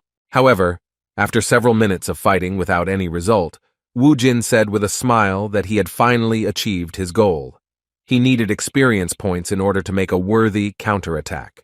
Taking advantage of the moment, he once again summoned his demonic familiar, which this time became a stone golem, befitting the environment he was in. After that, he pointed at the enemy and gave the order to his familiar to attack. Both monsters with unimaginable brute force clashed in a duel, and it became clear that they were matched in size. The sudden attack from the rock gave them a chance and an advantage, as the ogre was caught off guard and lost his balance. Taking advantage of the moment, Wu Jin used his familiar as a springboard and quickly closed the distance with his opponent. The ogre didn't have time to do anything because he was still falling and couldn't regain his balance. In the end, Wu Jin ended the fight with his warrior weapon, a hammer with unimaginable destructive power. After finishing the battle and defeating another powerful monster, Wu Jin was cheered up by the news that he had finally reached level 40, which gave him additional achievement points. He celebrated his small victory not alone, but to a stormy ovation from Bibi, who called the work done magnificent. In response, Wu Jin asked in surprise where she got so much emotion from, and where she learned to communicate like that. Most likely, life in the body of a cat gave her some feelings, because even when she met Rocky after a long time inside the seal, she hugged him and called him a good man. Upon hearing that the golem had a name, the Necromancer came to the conclusion that Bibi was watching too much TV, which is why she had similar feelings and desires to communicate even with the golem, calling it by a fictitious name. He was not going to delay, so he went further and asked to hurry up and not waste time on such things. However, taking a few more steps towards the supposed center of the dungeon, he discovered something very unexpected. He encountered a peculiarity of the landscape that was the reason why this dungeon could not be cleared by other awakened. Right under his nose was a huge cliff, due to which the path to the next part of the dungeon was blocked for most awakened. In his case, the situation was a little different, because he came to this place with an experience that no one else among the awakened of Earth could boast of. He had already heard of such a place, which is sacred from the legends of Alphen. At that moment, they were on the so-called Tart Plateau. After looking around this location, Wu Jin remembered a lesser-known name for this place. It was also known as the Temple of the Giants. This ravine was the reason for the previous raids to fail, so he had to prepare thoroughly. This was the right time to unlock special level bonuses. This time, he gained the skills of the Necromancer class, which included armor and a phantom spear, which were necessary for using subordinate souls in physical form, which could either defend or carry out attacks. He had previously learned the soul extraction skill, right when he was rescuing Songgu during their first joint raid. Now he has gained the ability. He has the opportunity to use an advanced skill related to soul extraction. After raising the phantom armor skill to level 10, he summoned the wandering spirits to himself. In this way, he was able to collect the spirits of most of the defeated opponents, replenishing the scent of 100 subordinates to the full. After finishing this, he gathered his strength and unlocked a new skill of the warrior class, namely the weapon of the altered form, the Great Sword, which he could not use before. Once he had access to this weapon, the system automatically gave him access to the Great Sword techniques and the cleavage skill. The final stage of preparation for the final battle was the summoning of the crystal with the seal. Bibi happily recognized the object, as it contained one of the familiars she had previously fought with on Alphen under her master's command. Wu Jin waited with a smile for his new assistant to gradually reunite with his previous warriors. As it turned out, he knew in advance that Shinshin was inside the demonic stone. A moment later, the seal opened, and a powerful demonic beast appeared before them. Shinshin is a horse that once obediently served its master, the most powerful necromancer of Alphen. It is a phantom warhorse with blood boiling in its veins that not only moves its master, but also attacks without fear of death. Bibi immediately rushed to her old comrade and happily asked him if he missed her or not. Even the rock, having cast off its golem form, flew closer to the phantom horse with joy at the reunion. Everyone was excited about this moment, but the owner suggested that they leave the touching reunion for later. They had a serious challenge ahead of them, a battle with the final floor with a limited time to clear, so he suggested that they hurry. Using the phantom charge, the horse easily jumped to a great height and helped them overcome the large distance of the cliff between the temple and the rest of the surface. Ogres continued to appear even after the boys reached the site of the giant sacred temple. As an A-rank hunter, Yun-hee had no fear of such enemies, having cleared similar dungeons more than once. Her steadfastness was also due to the fact that she possessed a huge reserve of deadly skills. Using one of them, she turned a huge level 60 ogre into a drushlak in an instant. The monster was defeated, and the way forward was open and safe for the swordswoman. Continuing to slowly move forward, Yun-hee assumed that she would soon meet her offender, an overly impudent and arrogant newcomer among the awakened of her rank. However, as soon as she reached the cliff, she saw something she clearly could not have expected. Wu Jin was in the sky, riding on some kind of horse that was summoned using his necromancy magic. She assumed that he would find a way out of this situation, but she could not even imagine that he had such a large stock of necromancer tricks. There was little time, so she decided to hurry. From previous raids, there was a rope left in this place that connected the giant temple and part of the surface to the cliff. Yun-hee was not going to stop and prepared to overcome this obstacle. In fact, the main reason why they couldn't clear the dungeon wasn't the ravine, because they could use the flight abilities of some awakened ones. The real problem was what they were facing in the temple grounds. There were only 3 monsters behind this ravine, guarding the Stone of Return. It was because of them that they decided to retreat, not continuing the battle due to the high risks. For greater benefit, it was decided to allow the dungeon to be breached in order to completely destroy and then rebuild the area around it. Although she didn't like this political decision, the final decision still rested with the leader, so she had to obey. However, this was an exception. She couldn't allow anyone to clear the dungeon after their guild failed the mission. Also, she felt angry at the thought that, in the future, it would be said that one person had performed better than their party. Yun-hee was in a hurry to catch the man who could shake the status of their organization, which was run by her brother. For the sake of the honor of the Hwarang Guild, she felt it was her duty to stop Kang Woo-jin's purge. An hour before the dungeon breakthrough, the guys were still inside, and Lee Sang-ho gave a press conference on behalf of the Hwarang Guild. A huge crowd of journalists gathered in one place wanted to know what chances of survival Lee Yun-hee and Kang Woo-jin had, who entered the dungeon. With complete seriousness, the president of the organization replied that such a probability was extremely low and that he expected that most likely even his sister would meet a sad end in such a difficult place. One of the reporters mentioned that there was about an hour left until the dungeon breakthrough. Mentioning that Lee Yun-hee was his sister, he wanted to ask the Hwarang Guild president what he thought about it. The question was personal, so Mr. Lee asked if they were really interested in what he thought. Showing feigned trembling throughout his body and anxiety about the situation, he said that one of his family members was about to die and he was unable to do anything. He began to act like an incredibly weak person, overwhelmed by the weight of imminent loss. After this answer, the Hwarang Guild president jumped up and said that the press conference was over. As expected, this behavior was just an excuse to avoid talking to reporters. When he left the room, one of his charges met him and said that it was a great performance by the head of their guild. Looking at his watch, he asked if there was any change. Upon learning that everything was heading towards a dungeon breakthrough and the death of his sister, the hypocritical Hwarang Guild president responded that it sounded like a real relief, after which he suggested returning to headquarters. The subordinate was shocked by such an answer, but tried not to show it. He did not know about the political plans for this region, and therefore could not even imagine that cooperation with the minister was more valuable to the head than the life of his own sister. Thinking about the leader's words of relief, he felt a certain fear due to his superior's cold-bloodedness, as it made him think that even his own sister was just a common card in his guild's deck. Leaving this place due to the danger of the imminent breakthrough of the dungeon, they began to walk towards the parking lot where their car was parked, but suddenly stopped, seeing people shouting about some boss of their guild. Mr. Lee asked what was going on, and his protege replied that the guys who were organizing this commotion were employees of the Ardal Guild, which belonged to Kang Woo-jin. At this moment, the head of the Hwarang Guild learned for the first time that the Awakened One, whom he so wanted to get under his control, had organized his own organization in such a short time, under whose command there were several very brave and very loyal guys. Meanwhile, Wu Jin reached the floor of the giant temple and thanked Xin Xin for his excellent work. Looking around, Bibi was surprised that this place was actually called a temple. She said that she would have believed her master's words if he had said that this was just some kind of cemetery.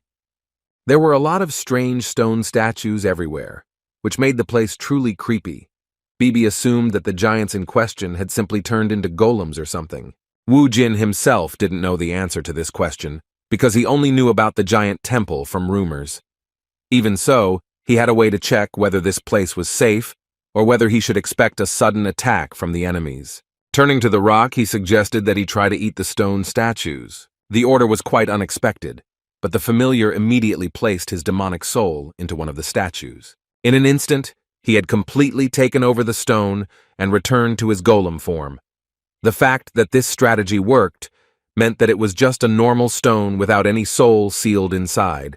Otherwise, Rocky wouldn't have been able to obtain such a body. As it turned out, it wasn't that simple. In just a moment, Rocky lost control of the stone, and all the other statues actually turned into golems. In an instant, they were surrounded by giant level 65 monsters. This situation was more difficult than any previous one that Wu Jin had been in. Even so, he did not lose his grip and continued to look for a way out. Thanks to his observation skills, he noticed that out of all the statues, only 5 golems were activated, which meant that there was a trap in front of them that worked in a certain area.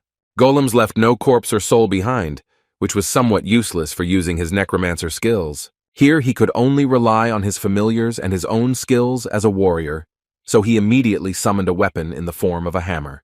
With a smile that was in anticipation of battle, Wu Jin prepared to level up his warrior skills. Meanwhile, Yun He was already very close and managed to see the beginning of his battle. She was amazed by his agility and strength. She was shocked to realize that the necromancer looked like an awakened warrior class, which is not inferior to real warriors of his level. She hadn't fought on this floor yet, and hadn't even thought that all these statues would turn out to be golems. It was clear to her now that if they had gone further, and someone had simply walked madly towards the altar, then they would have been surrounded and destroyed in an instant, without any chance of survival. On the other hand, she watched as a necromancer class person, even without using his own skills, but only fighting with a strange hammer in his hands, gave a good rebuff to these powerful monsters. His instincts really surprised the woman who had been a warrior for the past 5 years. After several minutes of intense battle, the necromancer with the skills of a warrior finally brought the matter to an end. During the battle he was very tired, but his strength was restored the moment he destroyed all 5 golems. It seemed that the end was near, because the only advantage of the enemies of this temple was their numbers. Yet there was something that bothered Wu Jin. He felt that things were not so simple. There was still something that he didn't like from the very beginning. It was the 3 monsters that stood motionless in one place next to the altar.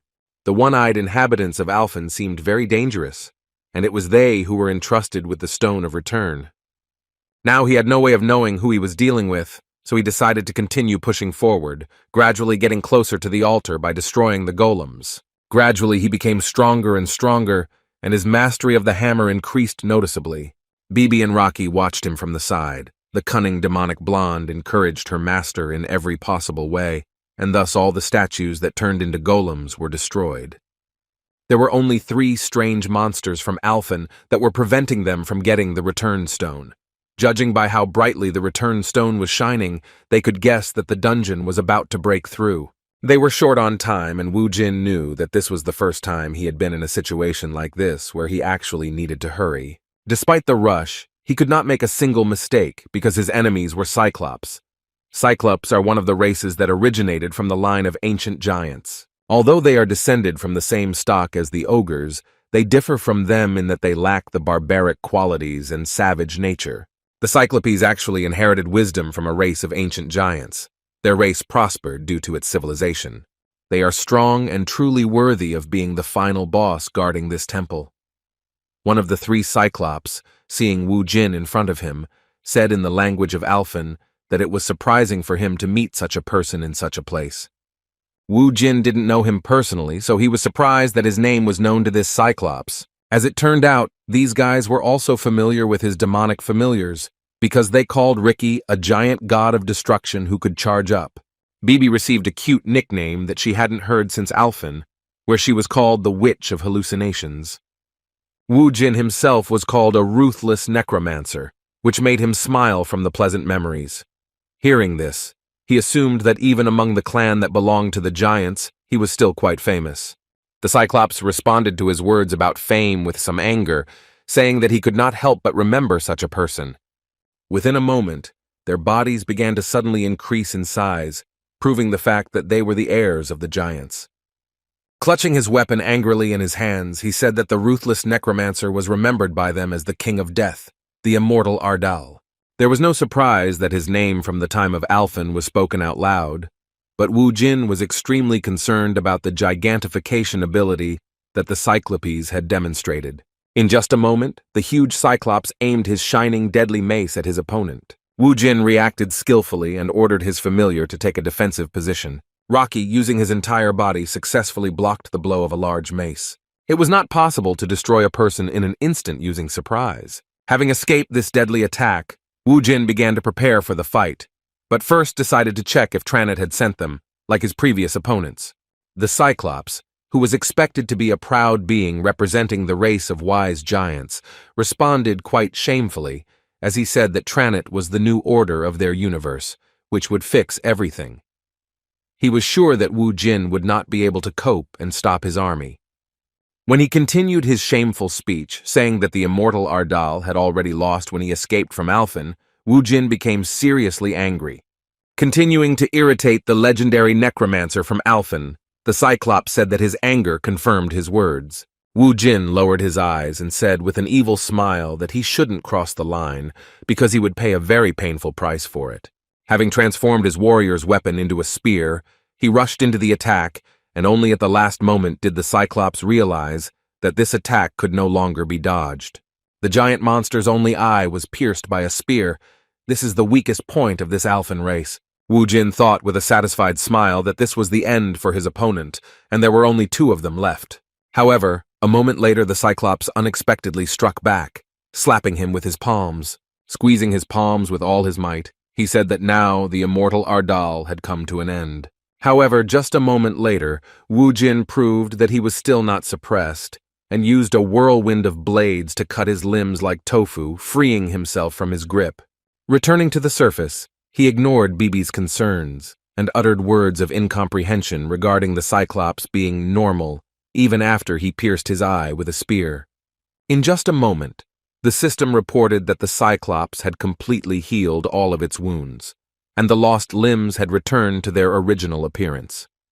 This news was quite bad. It was too powerful an ability that Wu Jin did not expect to see in such a place. Meanwhile, the conflict between the military and the guys from the Ardal Guild continued outside.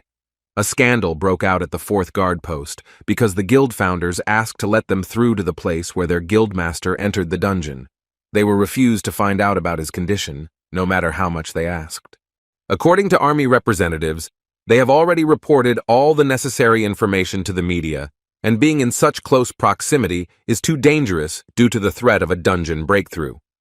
Ji Wung, who came to this troubled place with her brother, couldn't stop worrying about whether Kang Wu Jin was okay or not. She lowered her head and tried to hide her emotions, because if she thought about the worst, she couldn't even imagine what would happen to her life. Gritting her teeth, she began to pray, strengthening her faith that he would return alive and well. Her prayers came in handy as Wu Jin continued to fight fiercely against 3 gigantified monsters at once. As the experienced warrior Yoon Hee watched him fight, she was amazed at how he continued to resist despite the enormous pressure.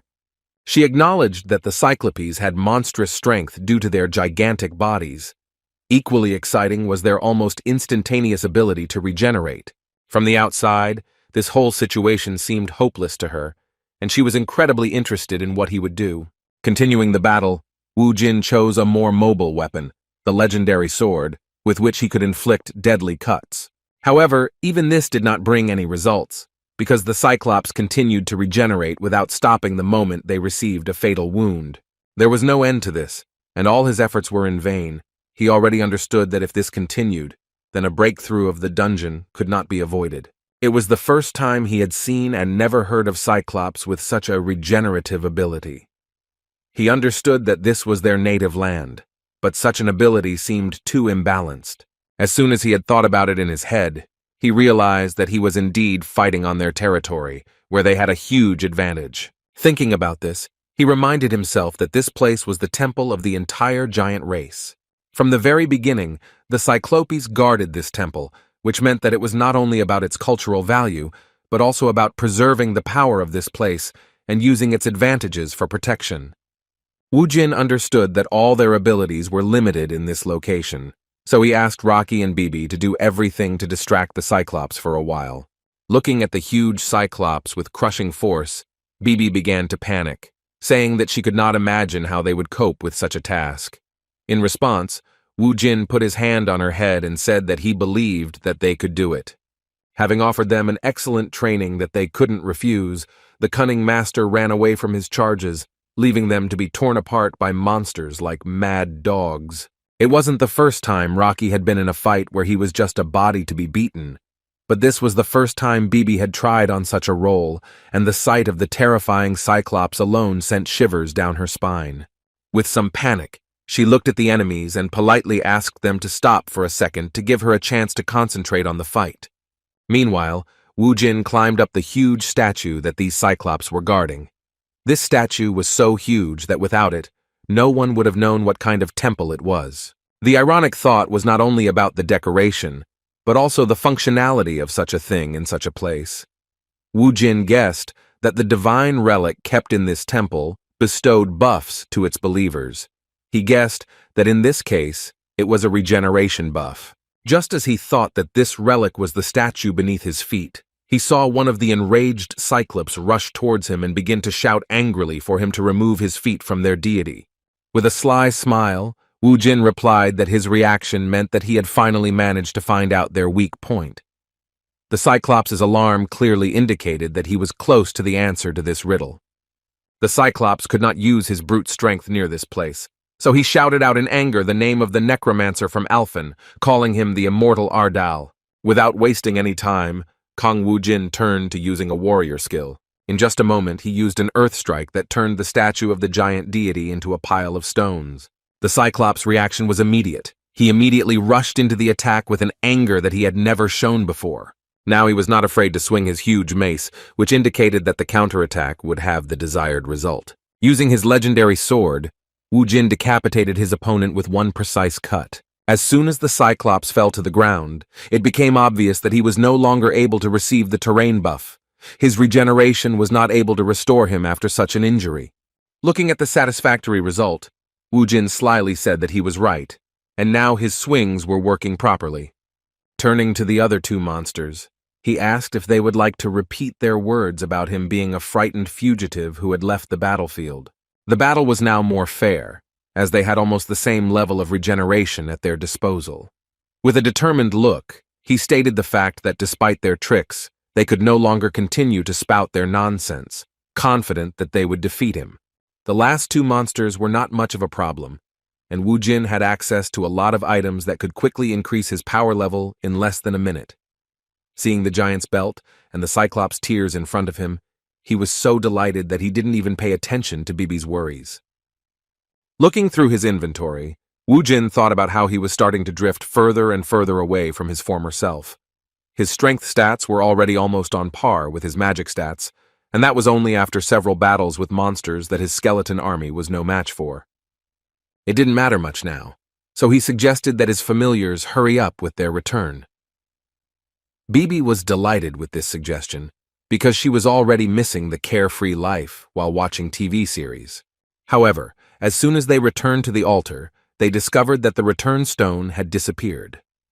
Wu Jin immediately asked the familiars if they had taken it, but it turned out that they had done nothing of the sort. It seemed as if the stone of return had been stolen by some ghost, but a moment later the answer to their question appeared before them. A cunning cat thief appeared before them and, showing them the stone they were looking for, asked if they really needed it that badly. For the first time since entering the dungeon, Yun He appeared before Wu Jin, fully appreciating his abilities in battle. Wu Jin hadn't noticed her before. He asked her with confusion what she was doing here, and whether she really just fell for his provocation and followed him. As it turned out, the Hwarang Guild president actually asked her to make Kong Wu Jin enter the dungeon that would break through at Yongan Station. Hearing such madness, Yunhee couldn't understand what her brother was even thinking. He explained that Kong Wu Jin was a dangerous person because he was an individual with unknown abilities and past. That was why he believed that there was no better place to find out his secrets than the breaking dungeon where he would be forced to fight at the peak of his abilities. Mr. Lee wanted his sister to risk her life and observe him up close to find out what kind of abilities the mysterious necromancer had and what skills he possessed. He considered him a serious threat, so he was interested in who was supporting him and everything he could find out about this hunter. Hearing such a difficult request, Yoon-hee was not thrilled. She wondered why she had to do this and whether it was possible to send someone of lower rank. Mr. Lee replied that he was sure that only she could do that. In addition, he really wanted to have Kong Woo-jin on his side, but it was impossible due to him founding his own independent force, the Ardal Guild. Now he didn't care what Kang Woo-jin was doing, because the fact that he was able to clear dungeons single-handedly in the shortest amount of time meant that it would not be difficult for him to carry out a revolution in the Bloodstone market, which would shake the authority of the strongest guilds in Korea that were in balance. While in this place, Yoon-hee knew that she wouldn't be able to get him, so she thought about how it would be better to get rid of him before he gained influence. For the first time since they met, the red-haired girl showed some respect towards Wu Jin, saying that she was surprised when she heard that he was clearing the dungeon alone. She initially thought he was using some tricks, but now she admitted that he was indeed strong. Despite her words, Wu Jin was still wary and replied that he didn't need her gratitude. After that, he reminded him that the dungeon was about to break through and he had to return the Hearthstone to him as quickly as possible. Hearing his threatening tone towards her, Yoon-hee rushed to the attack without hesitation and tried to strike first. Wu Jin was amazed by her strength, as she was indeed a true A-rank warrior class. After blocking her attack with difficulty, he angrily asked her what she was doing and whether she knew that they would both be finished if they were in this place during the dungeon breakthrough. In response, the mad woman said that it just so happened that she could not allow him to leave this place alive. Meanwhile, the guys from the Ardal Guild continued to try to get to the entrance of the dungeon, saying that they had a direct relationship with the person involved in this incident. They were not going to find out the details through the media because we are talking about the leader of their organization. Their conversation with the army representative was suddenly interrupted by Mr. Lee, the president of the Hwarang Guild, whose interests also affected this situation. Upon seeing him, Min Chang introduced this red-haired scoundrel to his colleagues, the founders of Ardal. When he approached Mr. Lee, he was counting on his help, so he introduced himself as Director Ardal and explained that they were there because they heard that their guild master had entered that dungeon. Analyzing the situation, Lee Sang-ho came to the conclusion that both the boss and his subordinates simply did not understand the hints from their side. He decided that Wu Jin really fell for Yoon-hee's provocations and followed her lead, signing his own death sentence.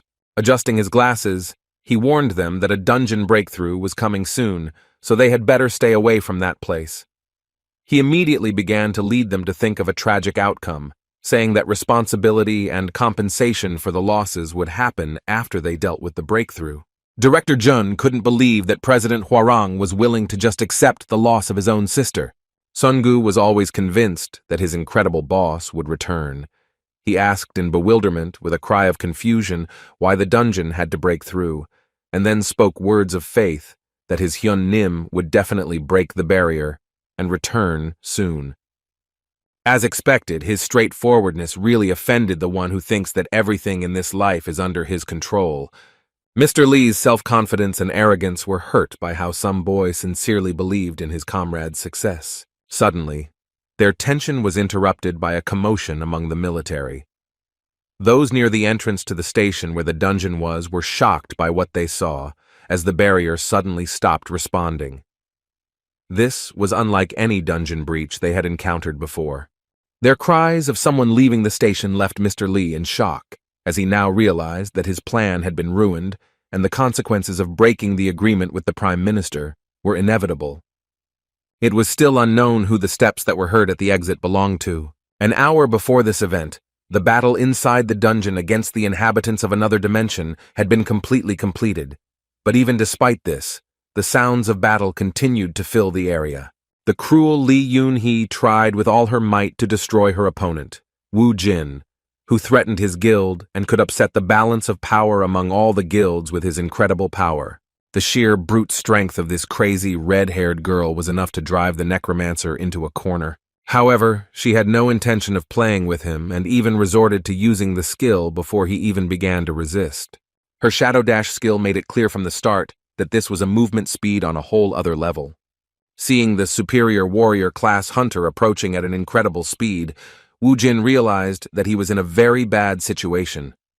Just as he prepared himself and took a stance with his sword to try and stop her attack, Yunhee suddenly appeared behind him and prepared to attack. Even though the necromancer managed to notice her moving so quickly behind him, he still didn't have time to dodge. The fatal blow was aimed at his back, and fortunately, he managed to use a barrier that at least somehow weakened the attack. Right before the eyes of his familiars, the necromancer flew into the rock at great speed. Within moments, Rocky had joined the fight, his sphere beginning to gather stone to recreate the golem's body. With a loud animal roar, he rushed to attack, but Yunhee was still calm. She didn't feel any danger, and even mocked the situation, saying that Wu Jin was such a weak warrior that he hoped that summoning a golem would help him with something. From the very beginning, she knew where Rocky's core was, so he was crushed without much difficulty. It became clear that the only one who could fight with such a skilled warrior was Wu Jin. Although Wu Jin had taken a serious hit, he was able to withstand it thanks to his ghost armor. The last attack had used up 2 of his 100 souls, but he knew that he was being pushed back, and if he didn't change anything, it would only be a matter of time before his armor lost its power reserves. Analyzing the situation, he came to the conclusion that it was not a question of strength at all, since their attack power was roughly equal, but Yunhee had a significant advantage in terms of speed. As he thought, it was not without reason that she was ranked A, since it was clear that she had a huge reserve of experience, which made her so strong. As soon as Wu Jin started to approach the warrior from the Hwarang Guild, she said with particular interest that the barrier would not help him, because he was weak. She wondered what he was trying to achieve by just blocking her attacks, because if he waited too long, the dungeon breakthrough would be inevitable. In response, Wu Jin mockingly called her funny, noting that she was talking as if a breakthrough would affect her. She had no answer to his words about their battle looking like she really wanted a breakthrough to actually happen. Understanding the Hwarang Guild's presumed motives, Wu Jin concluded that those who had a grain of power were actually very dark souls. It was quite difficult for him to understand what they were really thinking, since the people were very different from the people of Alphen. Still, he didn't particularly like this dialogue, so he again assumed a fighting stance and said with a fighting spirit that he didn't care what they were planning, because he would still destroy everything they tried to do. The words of the one who had just been lying on the ground seemed quite funny to Yunhee, so she mockingly said that her opponent was as confident as usual. It seems her interest in the battle has also suddenly increased. Within a moment, she took the initiative and rushed into the attack with lightning speed, closing the distance between them in an instant. Her strike with great force, which was blocked by Wu Jin's huge sword, created a powerful air current that broke the sound barrier. The battle was so fierce that everything around him was gradually collapsing. Yunhee continued to apply incredible pressure with her superior speed, which, coupled with her great strength, made the fight very difficult for Wu Jin. He had no experience fighting such dangerous opponents yet, so his soul barrier gradually weakened due to the blows he took. Taking advantage of the moments, he tried in every possible way to strike back, using various skills of fighting at a distance. The ghost spears were one of those attacks that Yunhee was not familiar with yet. However, this was not a problem for her, as she was not only able to stop all the spears, but also simultaneously close the distance to continue putting pressure on Wu Jin. Another skill, which was also associated with acceleration, made the situation even worse. With the help of her shadow superspeed, she was right in front of the necromancer in an instant, while he was stuck in a corner and unable to maneuver. He knew that this blow would not be blocked, because at this moment, Yun-hee was at a speed that he could not cope with. It was only by a miracle that he managed to lean back a little, avoiding a fatal wound from the slashing blow of his dangerous opponent. He clutched his face, feeling incredible anger, because she had actually managed to leave a large scar between his eyes. While he was barely coping with this pressure, Yun-hee became more and more serious. She believed that she was already one step away from victory, since Woo-jin's barrier had reached its limit. Noticing this, she suggested that they finish quickly so that one of them could get out of this dungeon. Her next deadly attack was the Moon Slash skill, which released even more of her magical power than any move she had used before. Despite such danger, Woo-jin looked quite calm as he watched her with a confident smile on his face. In just a moment, Yun-hee rushed forward and aimed a direct blow at him, which at first glance seemed impossible to escape from. Bibi couldn't help her master in any way and only screamed in panic for him to run away. At that moment, Woo-jin disappeared from their sight due to the dust that rose up after using the deadly Moon Slash. After this attack, Yun-hee said with a sly smile that she had not enjoyed a battle so much in a long time. She already thought that everything was over and her victory was already in the bag, so she disrespectfully said that she was glad that they would not meet again. However, just as the ardor began to fade, she saw that it was not the mortally wounded Woo-jin who stood before him, but one of his skeletons, whose chest she had pierced. After that, she heard the voice of her opponent, who mockingly said that it was not customary to say goodbye at the beginning of the fun. The skeleton continued to hold her sword despite taking damage that should have turned it into dust. Seeing Yun-hee's gaze, Woo-jin wondered why she was so surprised and guessed that she had never met a familiar like that before. As it turned out, Kang Woo-jin had managed to escape from her attack and was only waiting for such a moment when his opponent with superior strength would be immobilized. He finally caught her, and it became clear to everyone on this battlefield. Cold sweat appeared on the face of the fatally mistaken Yun-hee, realizing that her cunning opponent was only pretending to be cornered, luring her to a place where he could summon the undead. Moreover, she could not understand how it happened that, despite using more and more of her skills, she still could not achieve the desired result. From the very beginning, Woo-jin had been trying to avoid her attacks. Her advantage was undeniable, causing her to be unable to comprehend how it had gotten to the point where he was blocking her attacks. The situation she was in did not give her any freedom of action, because now her speed and strength were useless. Taking out his huge, deadly sword, Woo-jin said that it was his turn. Fighting against Lee Yun-hee's incredible arrogance, she missed many details and was now furious. Using her immense strength, she tore her blade from the skeleton's grip. Charging forward again, she shouted that even such slow attacks wouldn't work on her. Seeing her rage, Woo-jin began to laugh slyly, saying that he agreed that he couldn't keep up with her speed. As it turned out, he had prepared another trap that Yun-hee couldn't even think of. The moment she tried to lunge towards him, she received her first wound. Her whole body was shaking with pain, and when she looked around, she saw that there were 2 more skeletons that had stabbed her in the back.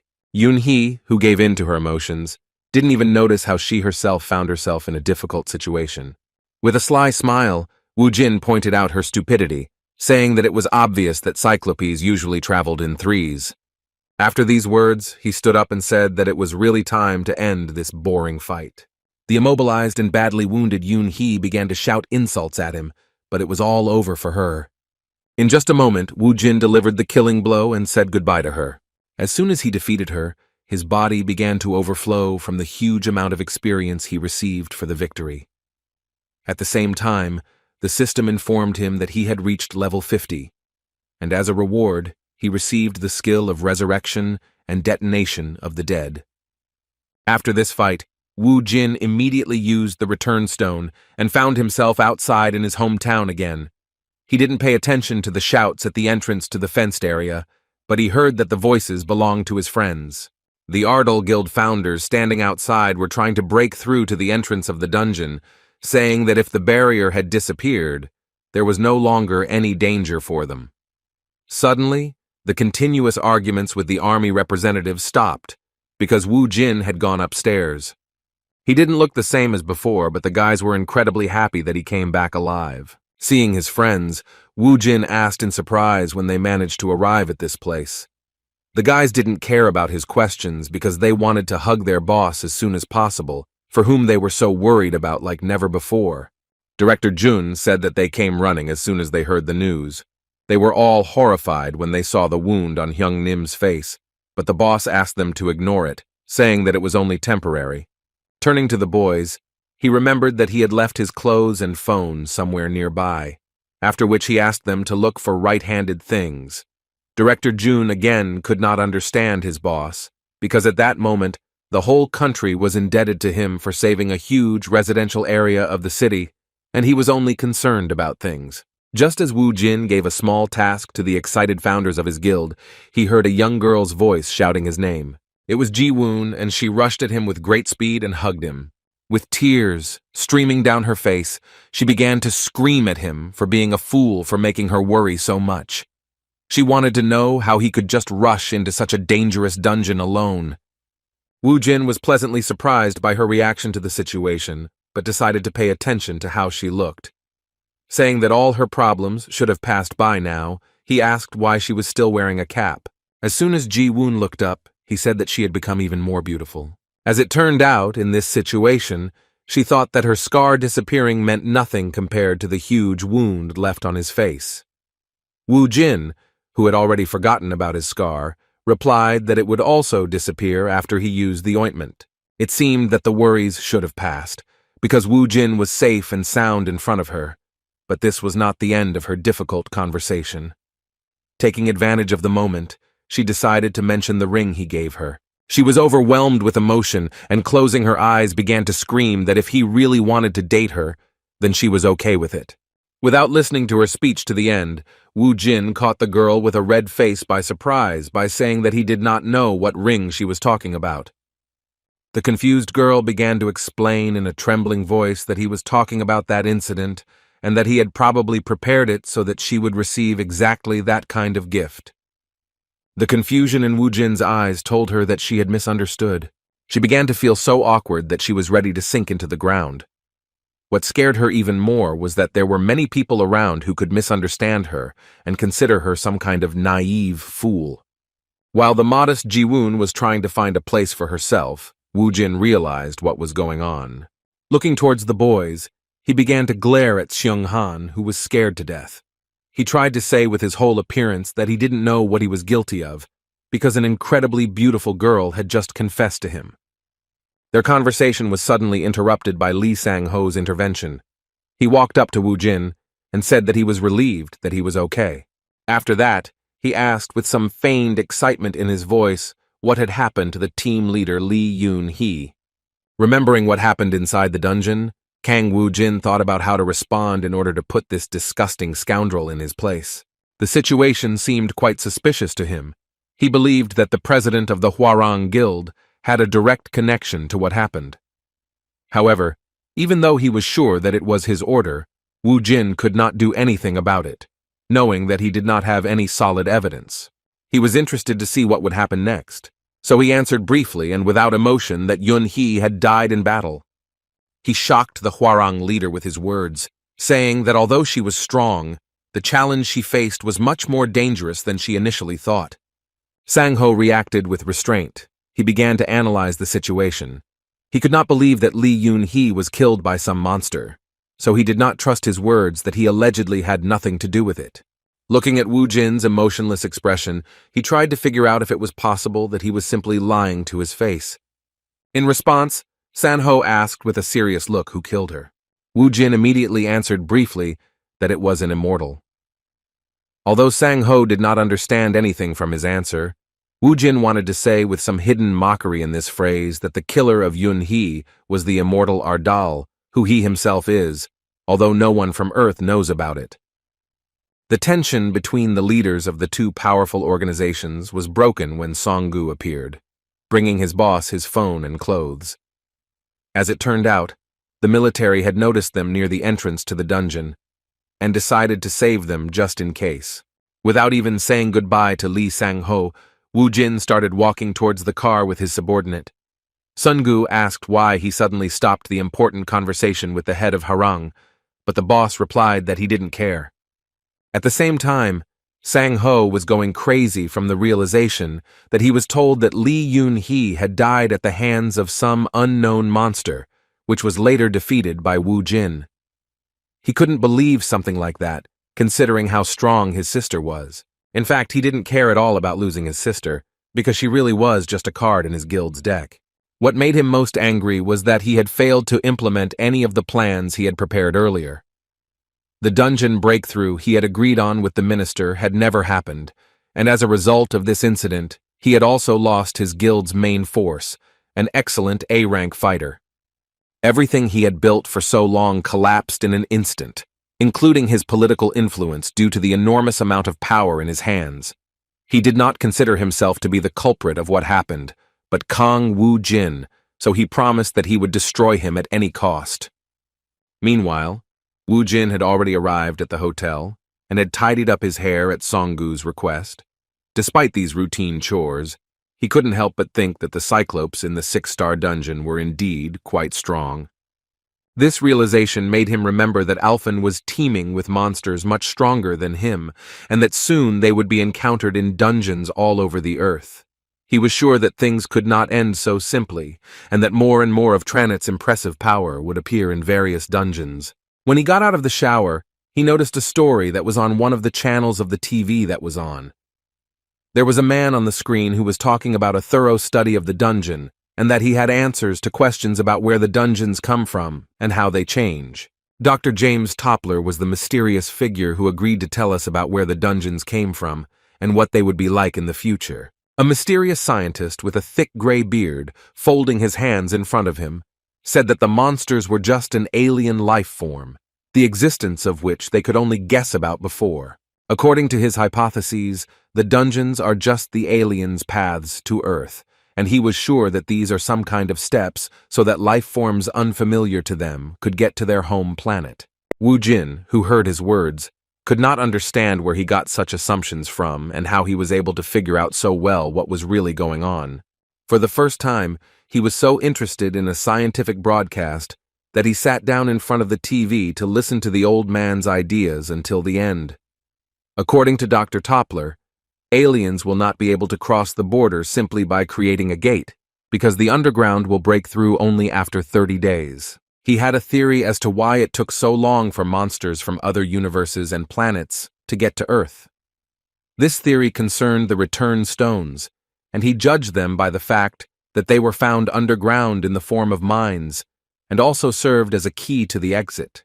Looking at it from the monster's perspective, he believed that these stones could be used as a key to open the gates to Earth.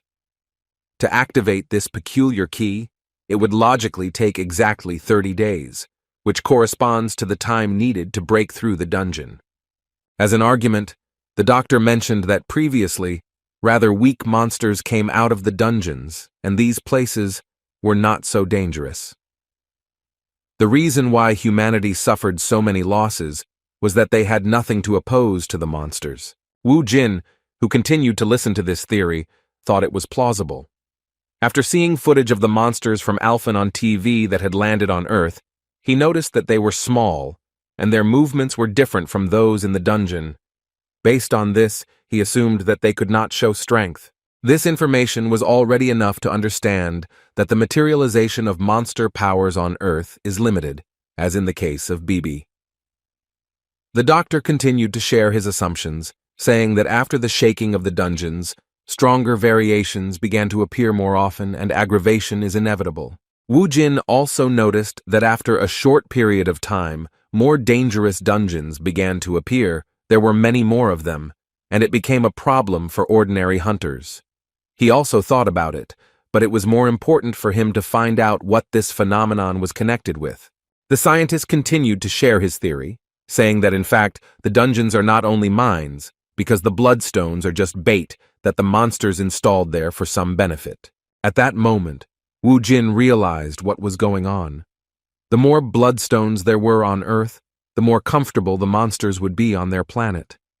The weak dungeons were just preparation for Earth to become a comfortable place for monsters to exist. The scientist's words made sense, and they opened up new perspectives for the necromancer who was pondering how to stop Tranit's invasion of his home planet. When it came to the theory of blood crystals, He remembered that on Alphen, the energy that was in these stones was called mana. Crystals increase the concentration of mana on Earth due to people who extract and use them. This method creates an environment for the materialization of monsters' powers. After listening to the scientific television program until the end, Wu Jin made unexpected conclusions and promised that he would remember Professor James Toppler because his speech was full of meaning.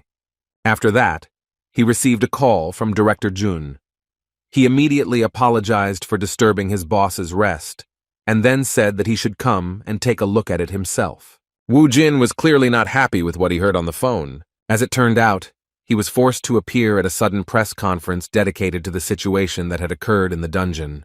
Most likely, the initiator of this press conference was the president of the Hwarang Guild, who thus materialized his anger due to the fact that both of his plans were destroyed by the hands of the head of the Ardal Guild.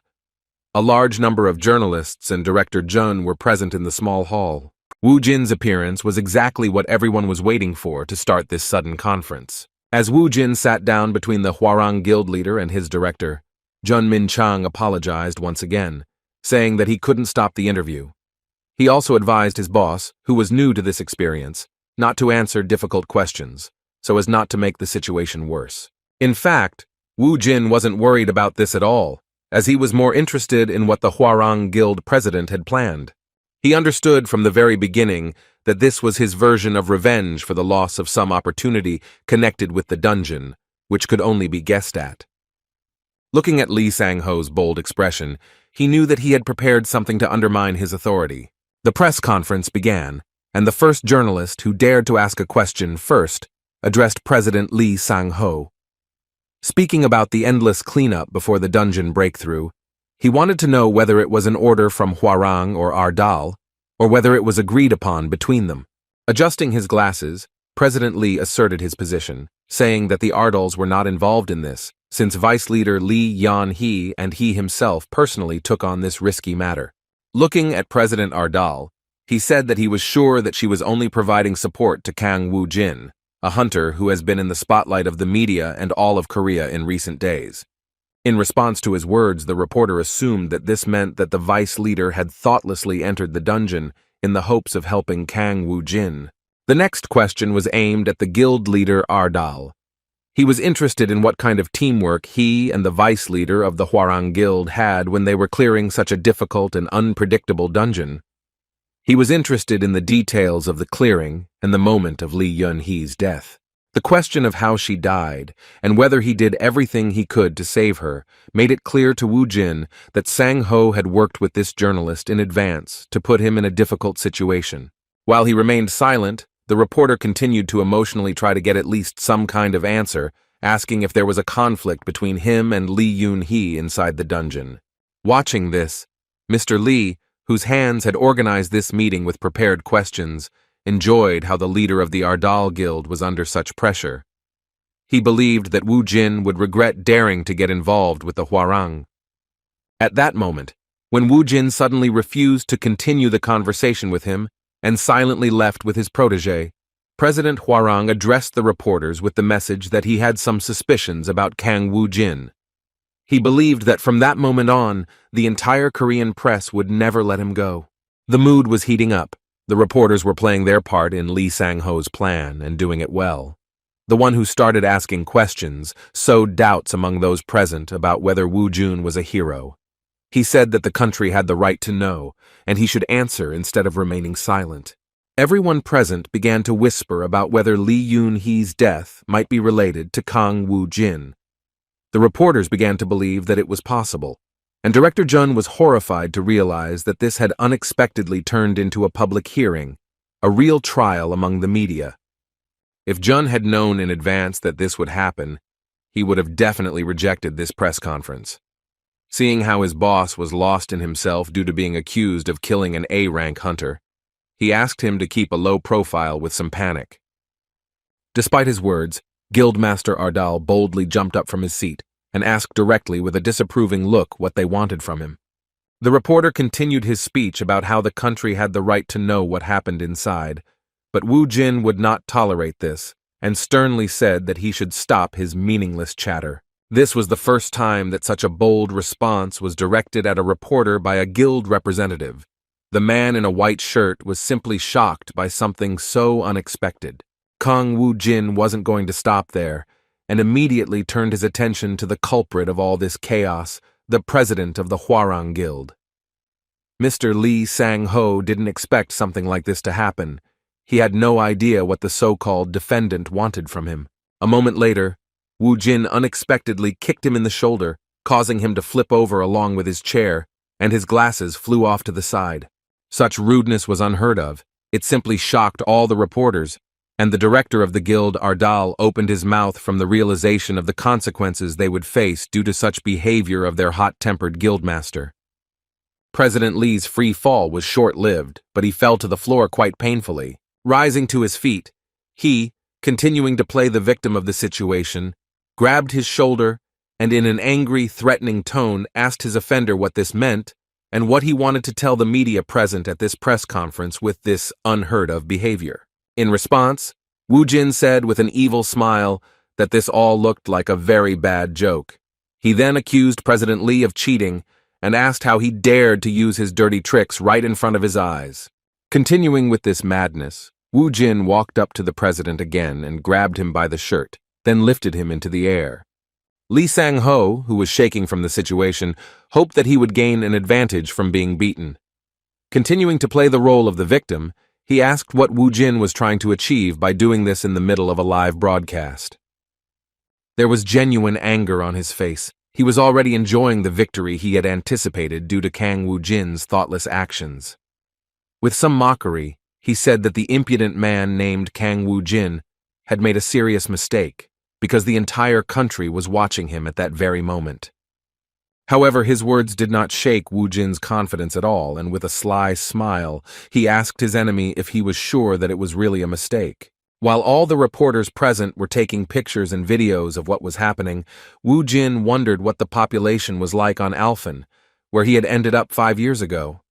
He had no doubt that there were at least 2 billion people there. These thoughts led him to the fact that since then, it was difficult for him to remember such statistics due to the fact that he had to get rid of the majority of the population.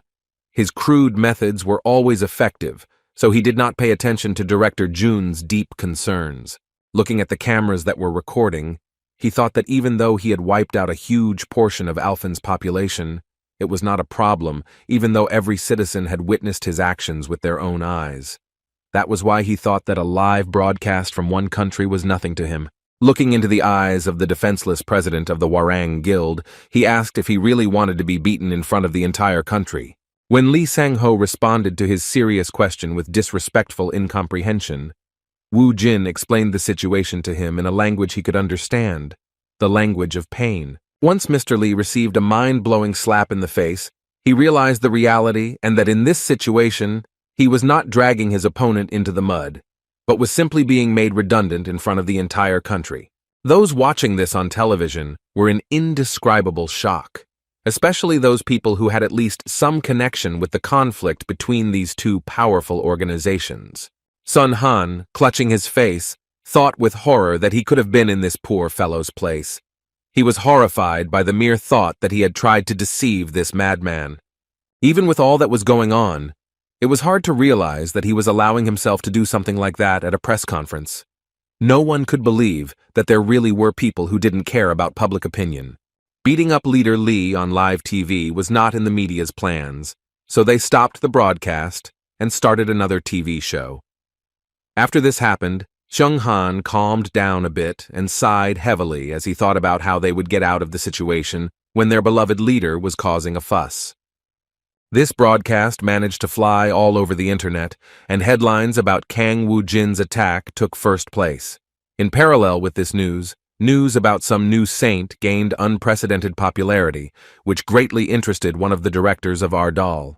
He decided to watch the video that went viral, and saw a woman in a beautiful dress with fair skin and hair, who had some marks on her forehead. Apparently in this video, she was supposed to demonstrate some kind of miracle. The host of this online program greeted the viewers and said that he was near a miracle that the whole world is talking about. Hundreds of people came to this place to receive favor from Saint Merdi. The woman, with delicate white hair and marks on her forehead resembling drops of water, looked unimaginably beautiful. When Seung-han saw her for the first time, he almost had a panic attack because her beauty was simply beyond their world. A little later, the host said that she could be attributed to the race of elves, whose appearance is indeed distinguished by its tenderness and sophistication. The people gathered around her were watching a man sitting in a wheelchair. It was Mr. Smith, who had a congenital weakness of the body. It seemed that this was some kind of cult, but the experienced swindler's instinct told him otherwise. Meanwhile, the host, wondering whether Mr. Smith would be able to get back on his feet, invited all viewers to see this miracle with their own eyes. Placing her hand on the sick man's head, the saint began to release mana, causing a soft blue glow to appear. In just a moment, something happened that shocked everyone, even Sun Han. He was sure that this was not a performance, and that the man was actually healed thanks to her power. With a tremor running through his body and tears in his eyes, Mr. Smith began to sincerely thank Mrs. Murdy for saving his life. In response, she said that the Lord's favor has no limits to those who believe in him. She did not consider herself a benefactor, since she presented herself as a messenger of the Lord. It was hard to believe something like that, but Seung-han had no doubts about the authenticity of this video. There were plenty of awakened people with similar abilities or access to potions, but none of them could cure someone who was sick from birth. There was particular interest in this throughout the world, especially those who witnessed this miracle in person. The amazing power, the miracle of healing did not leave people indifferent to her personality. It seemed that she was truly a messenger of the Almighty. Hundreds of thousands of people were already following her and were ready to become members of the Arya Order. No one had yet doubted her miraculous abilities. A representative of one of the major guilds in the United States knew more about her than anyone else, but Murdy remained a mystery to him. He found it funny that after she came out of the dungeon, she was in a state where she couldn't speak or understand human speech properly. Despite this, she managed to learn English in just a couple of days. The goddess whose messenger Murdy was is the goddess Arya, who is the goddess of fertility and providence in the world of Alphen. Murdy, once she mastered the local language, introduced herself as a priest serving Arya. Afterwards, she demonstrated many miracles, because she not only has magical healing, but can also convey Arya's prediction through divine revelation, which is truly incredible. Due to her ability to predict the location and time of a dungeon's appearance, the awakened were able to excel at this, clearing 5-star and 6-star dungeons in just 1 week. What was also known about Saint Murdy is that there is a condition to using this power. To use her help, one must found a squad of paladins serving the goddess Arya. A man with long white hair, who is a guildmaster of one of the large organizations in the USA, decided to create a squad of paladins with his own hands. They received a lot of applications, and according to his subordinate, it takes time to process such a large amount of information. What was alarming to them was the news that most of the awakened in their guild were asking for a transfer. There was nothing they could do about it. It was decided that if it was impossible to stop their own awakened ones, then it was worth getting the maximum benefit from their activities. As an experienced hunter and guildmaster, he was confident that the woman was the best awakened at the moment. He could, without any doubt, place her above all other awakened ones in the world, confidently placing her at the SS rank, which was previously out of the question. Although the broadcast of the press conference was interrupted, the events continued. Everyone present was so scared that they hid their phones and just watched in horror as Wu Jin turned President Li's face into a cutlet. The only one who could somehow influence this situation was Director Jun. He tried in every way to stop his guildmaster, shouting worriedly that he should calm down, because otherwise their guild would not be able to avoid the grave consequences of his actions. Fortunately, Wu Jin actually listened to his comrade's advice. The trembling body of the beaten manipulator who was trying to secretly get rid of his competitor gave the impression that the Ardal Guild was not to be trifled with. After finishing the clarification work, Guildmaster Ardal simply threw the Hwarang president to the floor, letting him once again feel the pain in his head due to the hard landing on the surface. Returning to the question he was asked, he said he was ready to give an answer. With a serious and stern look, Wu Jin stated that the leader Li Yun-hee, who died in that dungeon, tried to kill him. Looking at the president who was behind this matter, Wu Jin said that Lee Yoon-hee, who tried to carry out this disgusting act, failed and suffered a crushing failure. By looking at the boy who asked that question and starting to put verbal pressure on him with a hint of threats, Wu Jin demonstrated the seriousness of the consequences for such an attitude towards his organization. With anger on his face, he threatened that if he saw this vile, corrupt journalist at his press conference again, then he would not get off so easily. The scared-to-death reporter began to regret contacting Hwarang, because now the media he represented was forbidden from contacting the craziest guild that was the center of attention in Korea. After these words, Kang Woo-jin turned around and called for his guild director to leave. The press conference ended, but even after it, Jun Min-chan could not calm down. He was worried about the situation and wanted to know if it was true that Lee Yoon-hee tried to kill his boss. Wu Jin confirmed his words personally, and based on this, a terrible assumption immediately came to the director's mind, which made him feel cold all over. Understanding what he was thinking, Wu Jin decided not to hesitate and confirmed that he had indeed gotten rid of the insolent girl with his own hands. However, he believed that the president of the Hwarang Guild was to blame for what had happened, as he dared to commit such a disgusting act. Turning around, Wu Jin asked his protege with a smug smile what surprised him so much, that he had done such a thing to a girl, or that the Hwarang Guild was hunting him. Nodding his head in response, Jun tried to calm himself down, because such details were not for the faint of heart. Even though they had tried to kill his boss, he still couldn't understand how he could be so calm after what had happened, especially at such a young age. Seeing his charge's anxiety, the immortal Ardal said that it was good for them. Even though Wu Jin had finished off Lee Yoon-hee, who stood in his way, the director was still worried about what would happen next. He wondered what the public would think of the Hwarang Guild, which manipulated the press to tarnish the reputation of its competitors. Seeing his guild director's concern, Wu Jin asked him a very interesting question. He wanted to know if Director Jun had any idea what the people who acted on the sly couldn't handle.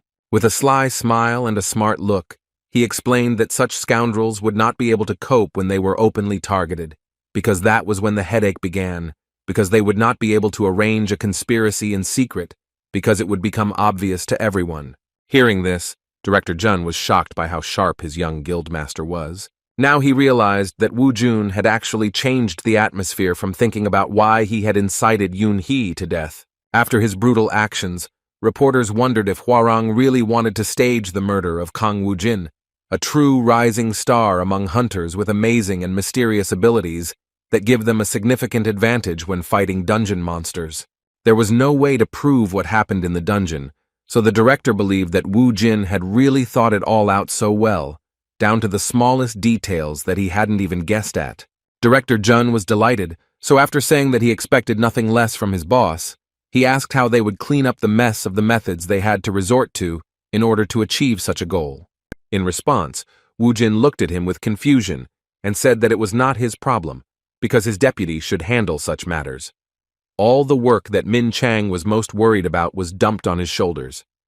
He was incredibly depressed at the realization that his damn boss hadn't really thought of anything.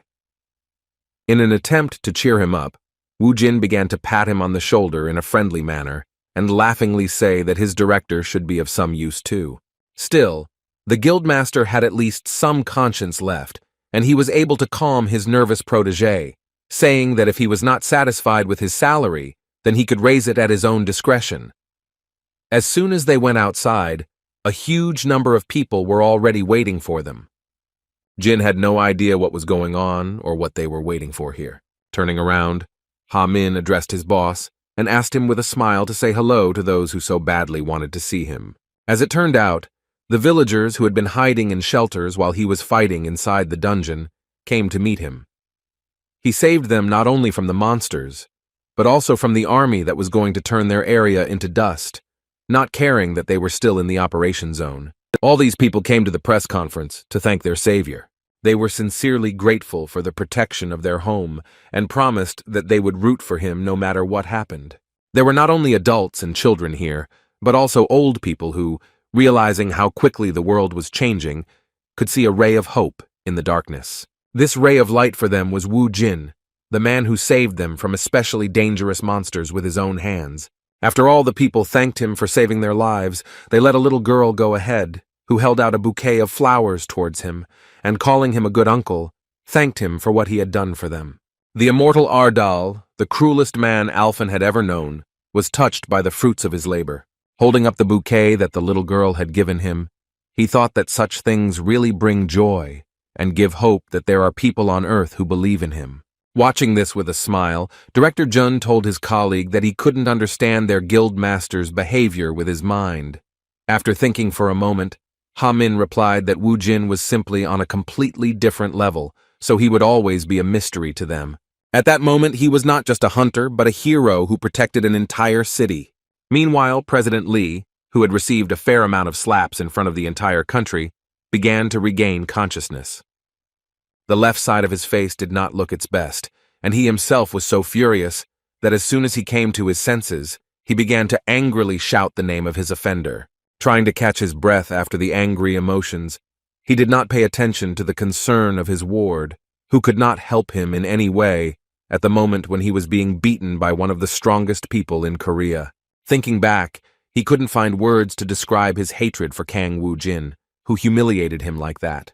All his manipulation was destroyed by the most disgusting method, brute force, which Lee Sang-ho couldn't boast of. The glasses that had flown off his face during the first blow had fallen victim to the wrath of their owner, who had clutched them in his hand with all his might. The Hwarang Guild president, who had lost everything he had been trying to achieve for a long time in one night, was shaking with anger. He promised himself that he would do everything possible to finish off the leader of the Ardal Guild.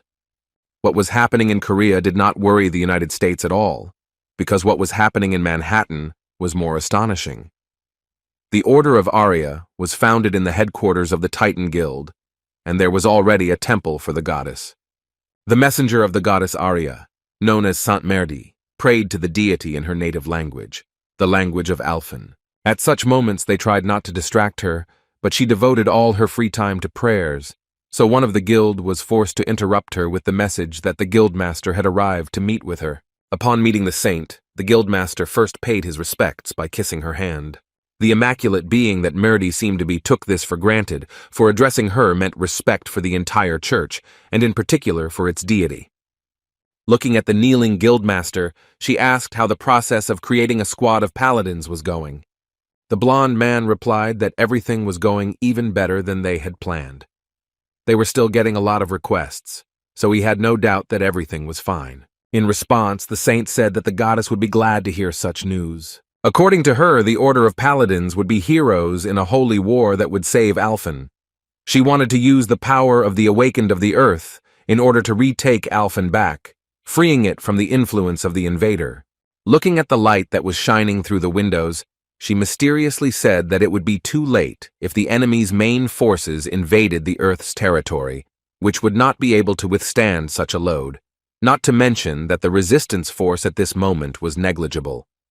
The goddess's messenger feared that the Earth would suffer the same catastrophe as Alfin. The guildmaster already knew what was going on. They had no choice but to follow the saint, agreeing to a holy war to protect both worlds, which, as a result of their faith, would be at peace. As before, he still found it hard to believe such a terrifying truth. He thought that if it was true, then this was not a problem that their guild could solve alone. It became obvious that the power of the Paladin Order alone was not enough, and they would need the help of people from all over the world. Rising to his feet, he took the tablet from his secretary's hands and announced that he had one more piece of news that needed to be told urgently. Holding the tablet out towards the saint, he delighted her with the news that he had finally found the man she had mentioned in her prediction. However, as soon as Saint Merdi saw who was depicted on the tablet screen, she was horrified and barely said that she could not believe that this was possible. Her whole body began to tremble, and she was so shocked that she asked herself how it was possible that this person was on Earth. The guildmaster of the Titan Guild saw the saint in such a state for the first time. She worriedly asked what happened and if there were any problems. Looking down, the goddess's messenger said that the last thing she wanted in her life was to see the ruthless, immortal necromancer again. As she looked at the screen, she felt terrified that Kang Woo-jin, known as the immortal Ardal of Alfin, was indeed the savior that her goddess had prophesied. 6 days after clearing the 6-star dungeon and all the subsequent events, Wu Jin finally returned to his office, where he gathered with the other founders and began the workday with some unpleasant news. In his hands was a letter, which turned out to be a subpoena. The boys were worried, and Director Jun explained that after what happened at the press conference, the president of the Hwarang Guild could think of nothing better to do than sue him. Hearing this, Wu Jin felt incredible anger and rage towards himself for having pitied the insignificant Sang Ho and left him alive, unlike his sister. Having calmed down a bit and looking at the accusations again, he asked his team with complete seriousness whether it was worth killing this problematic person. He admitted that he was going to forget about that incident, but what was happening would haunt him for a long time. The boss's words made the boys feel uneasy, because they couldn't understand how anyone could forget about beating up a man on live TV. Not only could they not forget it, but it also affected the majority of the Korean population, while the perpetrator of this massacre was quite calm. The silence was broken once again by the mad guild boss. He turned to Sun-gu and asked him to prepare the car quickly. In response, the trophy collection director replied that the boss had 2 more days before he had to report to the police. As it turned out, he misunderstood him, and in fact Wu Jin didn't even think about going to the police station. His answer made it clear that the boss was up to something else, most likely illegal and no less problematic than his previous exploits. Wu Jin once again turned his colleague's attitude towards this situation upside down when he said that it was time to pay a visit to the Hwarang Guild. There was a smell of trouble, and the guys decided that giving the boss free rein would mean losing everything they had achieved during this time. The guildmaster was not pleased with this reaction from his subordinates. He sighed heavily and asked why they were so surprised, saying that everything was going exactly according to his plan. Trying to be polite, Director Jun, who was on the verge of a nervous breakdown, asked with a forced smile to leave it to him. Despite his polite request, Wu Jin thought otherwise. He replied that there was no need to complicate the situation, since he could fix everything once and for all if he visited the Hwarang Guild. Realizing that the boss would not give up on his intentions so easily, Director Jun approached him and said with a pained expression on his face that it would not be difficult for him to deal with this situation with his own strength and easier methods. Such an initiative from the director was rare, so surprised by his behavior, Wu Jin decided not to object. Returning to the other questions, he asked if there was a problem that needed his fate to be solved. In response, Director Jun said that they had an urgent need for staff, and then asked to let him hire more workers. At least to deal with the lawsuit, they needed a lawyer as well as more service personnel. Hearing about the hiring of workers, Wu Jin thought about it because there really weren't many of them, unlike the number of members in the other guilds. He was also worried that the bloodstones were continuing to accumulate on Earth. He knew that at this rate, not only would monsters from Alphen be appearing, but Tranit's minions as well. By minions, he meant the 72 captains under Tranit's direct command. Each of these captains is too dangerous for one person to handle. Even with his followers from Alphen, the army of the undead and the help of the Alphen Alliance, it was not so easy for them to fight on equal terms with the army of Tranit. Upon returning to Earth, things got much worse, as he could only count on 4 harmless workers from his guild, whose fighting skills were only enough to fight flies in the office. Looking at Song-gu, he wondered what kind of resistance they could possibly have when the only one who had awakened among them was a man with such a sweet look. This guy's only strength was his kind heart, but in a war, that would be a disadvantage rather than an advantage. Returning to the topic of hiring employees, he looked at his director with the hope that he could be trusted with this matter. Unexpectedly for the others, he changed his mind regarding the personnel and allowed people to be recruited, noting that he wanted to see more awakened ones. The thought of the inevitable future, in which he would have to contain the entire power of Tranit on his own, using only the resources of Earth and those resources of Alphen that could be obtained in the dungeon, pushed him to action. Looking at Song-gu, he suddenly invited him to follow him. As it turned out, he wanted to go with him to one of the dungeons. Even though there were some pretty dangerous monsters here, Song-gu, who he entrusted with the battle, was doing quite well. Using the sword was the first time he had discovered this type of close combat, but his progress was quite rapid, and given the stones he had used to improve his stats, The ogres were no longer much of a problem for him. Turning to his boss, he offered to look at the result of his work and boasted that he had become stronger than before. In response, he saw some misunderstanding or even disappointment on Hyunim's part. Having collected many trophies, Song-gu was incredibly happy and did not even notice how his boss's gaze was aimed directly at his soul. Woo-jin decided to check his characteristics and found out that this guy respected him only because he was afraid and also loved and hated him at the same time. The battle mage with the ability to use fireballs had, due to circumstances, gained incredible skills in collecting bloodstones, which seemed a bit funny. Woo-jin was going to correct this mistake, so he asked him to stop collecting trophies. Sung-gu had no idea what his boss wanted from him this time, but he hoped that his request would not cause any problems. He was genuinely surprised when he heard the sudden question about how strong he wanted to become. Seeing the confusion of his ward, Woo-jin explained his point of view by saying that he was sure that he had some purpose. He sincerely believed and hoped that Sung-gu did not intend to continue collecting these bloodstones for him for years. Hearing such unexpected words from the abusive boss, Song-gu actually opened his eyes, remembering that his original dream was to become a high-class fire mage and get a recognizable, eye-catching red suit that would literally scream about his magic. He knew that doing the director's bidding wouldn't get him any closer to his goal, because driving, carrying supplies, mining bloodstones, and booking dungeons weren't the best training. Besides, the boss would once again voice his exact guess, saying that he was probably dissatisfied with himself. In response, Song-gu spoke with sincere honesty about how when he first awakened, he began to dream of becoming a high-class fire mage. Previously, he was willing to do anything for the sake of his goal. So Woo-jin decided to see if he could keep his dream even if he was tired to death. Clenching his fist, the determined young man shouted that he would continue to pursue his goal no matter the difficulties. These words and the sparkle in his eyes were enough for Woo-jin to believe him and respond to this speech with a kind smile. Taking out his terrifying weapon, he frightened Song-gu, saying that in that case they would begin immediately. The boss then warned his protege that they only needed 1 month. Pointing his warrior magic weapon at his frightened protege, Woo-jin declared that he would make him an A-ranked fighter in just 1 month. Such promises seemed impossible, but after only 10 minutes, Song-gu was convinced that his boss was completely serious about this madness.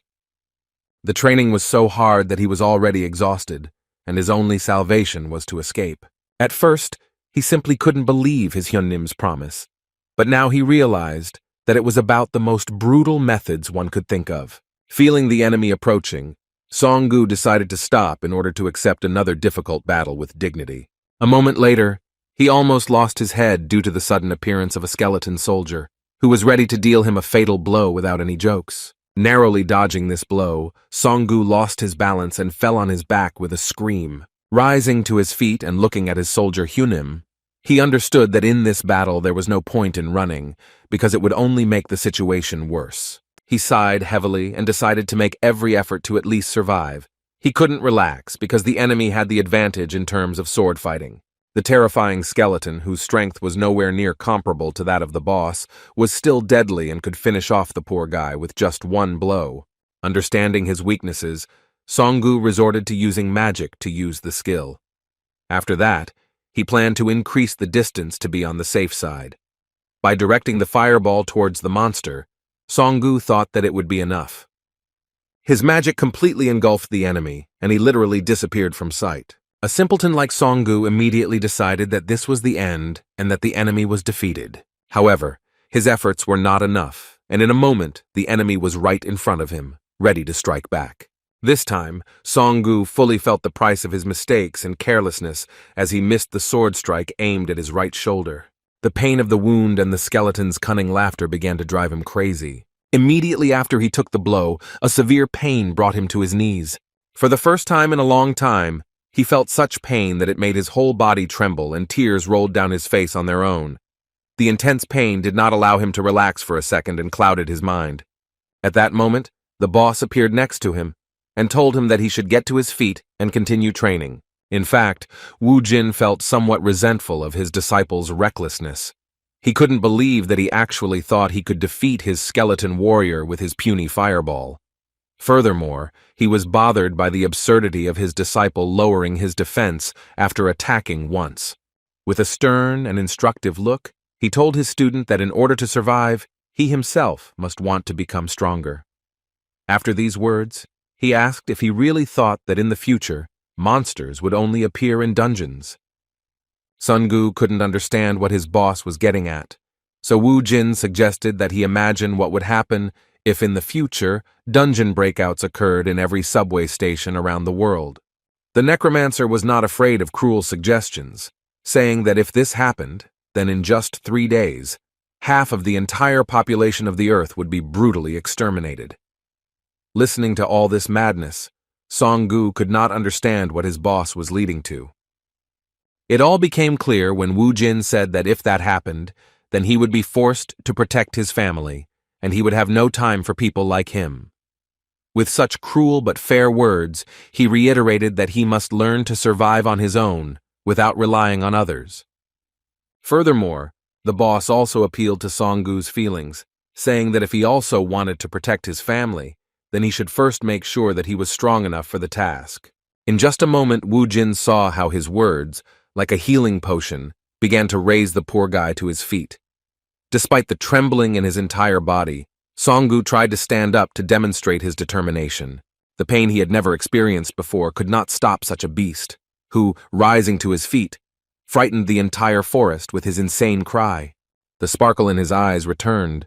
Now Song-gu clearly understood what he was doing and why he needed to become much stronger without delay. Turning to his boss, he shouted that he was asking to be trained in the art of a hunter. This was exactly what Wu Jin wanted to hear, so he responded to his words with a satisfied smile and anticipation of a fun month ahead. The time spent inside the dungeon lasted much longer than outside. It seemed like they spent the entire day inside the dungeon during their first training session, because they came out late in the evening. Seeing how sleepy his charge looked, Wu Jin guessed that he was very tired. Trying to somehow restore his energy with the instant noodles he ordered from the cafe, Song-gu looked at his boss with confusion because his suggestion sounded like a mockery. He couldn't even imagine that after this crazy training, he could still be energetic. As it turned out, everything was more complicated than it seemed at first glance. Wu Jin clarified that he actually removed the student's fatigue with his skill, and his fatigue meant that his mind was still too weak and wanted to rest. Even though Sungu was trying to deceive him, and even himself, Wu Jin was understanding and suggested that as a solution to this problem, he could hypnotize himself or use some similar trick to overcome this kind of fatigue. At this point, their conversation was suddenly interrupted by news of the blessing of the saint, about whom it was said that everything she does is a real miracle. As it turned out, this was an old broadcast, during which Mirdi, with her healing skills, gave Mr. Smith the opportunity to stand on his feet for the first time in his life. Looking at the woman who was called a saint, Wu Jin thought about it and said that she reminded him of someone because she behaved the same way as an old friend of his. Song-gu didn't understand what was being said, but as soon as he looked at the screen, he almost choked on his noodles when he saw the beauty. He said that the girl with blonde hair was beautiful and even looked like an elf. Wu Jin replied that his words were meaningless, as elves were easy to distinguish by their ears. Although he was trying to help, his protégé was not that stupid. He felt awkward, as calling the saint an elf was simply saying that her beauty was incredible, not referring to her race. The answer to the question of who this woman resembled came naturally. The next words from the host were that all they had seen up to this point was the power of Saint Aria, the miracles of Lady Mirdi. Next came the news of the Order of the Saints Paladins, but Wu Jin didn't care about that. He was puzzled to hear that Mirdi was actually on Earth. He had no idea what she was doing here, since the Church of her goddess was on Alphen. Without any delay, he returned to his office, where Director Jun continued to work until late, due to the fact that he had to find new workers and also resolve the issue with the lawsuit. He was genuinely surprised that the guildmaster had visited the office so late. No less surprising was the request that Wu Jin made when he visited him. Having learned that he needed tickets to America, the director asked how he knew that he was invited to the consortium. In fact, Wu Jin only wanted the tickets to meet Murdy, an Alphenian who had somehow ended up on Earth and was looking for followers here. When he first heard about the consortium, he asked what it was all about. Director Jun explained that a little while ago, the Titan Guild had rescued someone very valuable and interesting from the dungeon. He explained that it was a saint who became known as Murdy. He described the woman he was talking about as an incredibly capable hunter whose skills people questioned. In light of this, the Titan Guild sent out an invitation to the consortium to guilds from all over the world. And since the Ardal had become one of the most influential in Korea, Kang Woo-jin was no exception to the list of invitees. Woo-jin didn't seem particularly interested in his words and repeated again that he just wanted tickets. Such words seemed like a mystery to the director, and he reacted rather confused, trying to lose what had actually happened and what was the reason for such a sudden interest in America. After the boss voiced his request, Min Chang remembered the skill books and enhancement stones that his boss had ordered. It was all just in time, and Wu Jin replied that he was going to have Sun Gu learn these items before the next training. Taking another look at the items the director had obtained, Wu Jin asked if there were any more items on the list he had provided. Feeling guilty, Director Jun justified himself by saying that because they had recently used up most of the guild's budget, their finances were currently being cut. He also noticed that skill books and enhancement stones were always a luxury, so even such items were quite expensive. Realizing that it was worth improving the financial situation of their guild, the guildmaster asked if there were any dungeons nearby. The director replied that there were indeed many of them, but unfortunately, it was difficult for small guilds like Ardal to claim the same positions as larger guilds. In response, Wu Jin inquired about the breakthrough of 6-star dungeons that could still be cleared. After thinking for a while, Min Chun remembered that among similar situations, there was one request from the Ministry of Defense. Seeing his protégé's concern, Wu Jin asked him not to hesitate, because he understood that it was probably about some extraordinary place, which made Min Chun think so much. As it turned out, the order from the Ministry of Defense concerned the territory of North Korea, and the dungeon itself is located in Pyongyang. Hearing this, Wu Jin was amazed that their country was willing to help break through a dungeon in an area that was separated from the main part of their country. What was happening in North Korea was a mystery to him. It was hard to imagine what Kang Woo-jin would do when he found himself in such a place, since he had always thought about using his power to achieve the long-awaited reunification of the two parts of his country. As it turned out, the Pyongyang dictatorship continued to flourish, and every misdeed forced the country's representatives to kneel before their leader. Addressing the president, one of those responsible for internal security tearfully begged him to spare him and give him another chance to correct the mistakes he had made. The North Korean president, as expected, was an arrogant man who could not tolerate such situations. Looking at the man who was responsible for the security of the dungeons, he asked if he really expected mercy from him while he himself ran away from the dungeon with his tail between his legs, like the last coward. The awakened one, who had been given too much responsibility, continued to cry out through tears about how sincerely sorry he was about what had happened. His plea, with which he tried to save his life, only delayed the inevitable fate of all who were not to the president's liking. The brutal dictator who wielded all power in North Korea said that he should ask for forgiveness not from him, but from God. After these words, he pointed a pistol at the poor guy and fired. Having gotten rid of his loyal protégé, the most influential man in this dubious country ordered his fighter to clean out his office. As he passed, he said that the situation did not seem like something their republic could handle alone. Addressing the commander, he asked a question that was hard to believe. The North Korean president had been counting on the fact that the request to South Korea had already brought the desired result. As it turned out, good news was indeed waiting for him from those from whom they should not expect help. The commander whispered something into his ear that caused genuine delight in the North Korean president. With a sly smile on his face, he said that he couldn't believe that he was finally going to meet someone so interesting to him. The supreme leader of the Democratic People's Republic of Korea, Kim Jong-un, was looking forward to a long-awaited meeting with the one he considered South Korea's greatest hero. As expected, the talk was about Kang Woo-jin agreeing to lead the mission to clear out their underground breakout. The next day, Woo-jin went to the awakened administrative bureau. He had joked several times about Pyongyang and how he wanted to destroy their leader to reunify Korea. He never thought that all these jokes would turn into a real trip to help. Looking at his phone, he remembered the times when Sun-gu begged him to reconsider going to North Korea to destroy their power, just to avoid being drafted into the army. He did not have to wait long for a representative of the South Korean Ministry of Defense. Lieutenant Choi Ha-sol, who they met during the previous dungeon breach incident, was responsible for escorting him. She first said that it was an honor to meet him again in a work setting. Shaking her hand, Woo-jin replied with a smile that he too would be much more comfortable going to North Korea with someone he already knew. Having crossed the border of North Korea, the Necromancer was surprised by what he saw. Choi Ha-sol was not the first time here, so he shared his impressions, saying that he initially thought that there would be a bunch of soldiers at the military facilities, although in fact it turned out that it was quite quiet there. The lieutenant explained that very few areas of North Korea were well developed, but most of the country looked like South Korea of the last century. Only Pyongyang had a subway, and based on this, Kang Woo-jin assumed that they had asked for help because they could not cope with small things. As it turns out, they do have awakened ones, but compared to South Korea, there are far fewer of them. That's why it was difficult for them to assemble a team consisting only of A-rank hunters. In addition, the mortality rate among their awakened ones is quite high.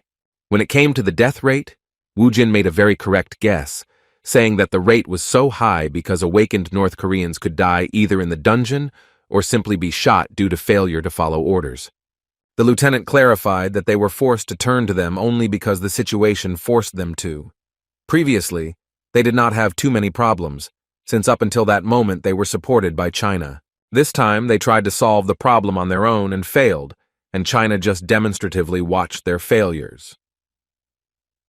That is why North Korea asked for help from many countries around the world.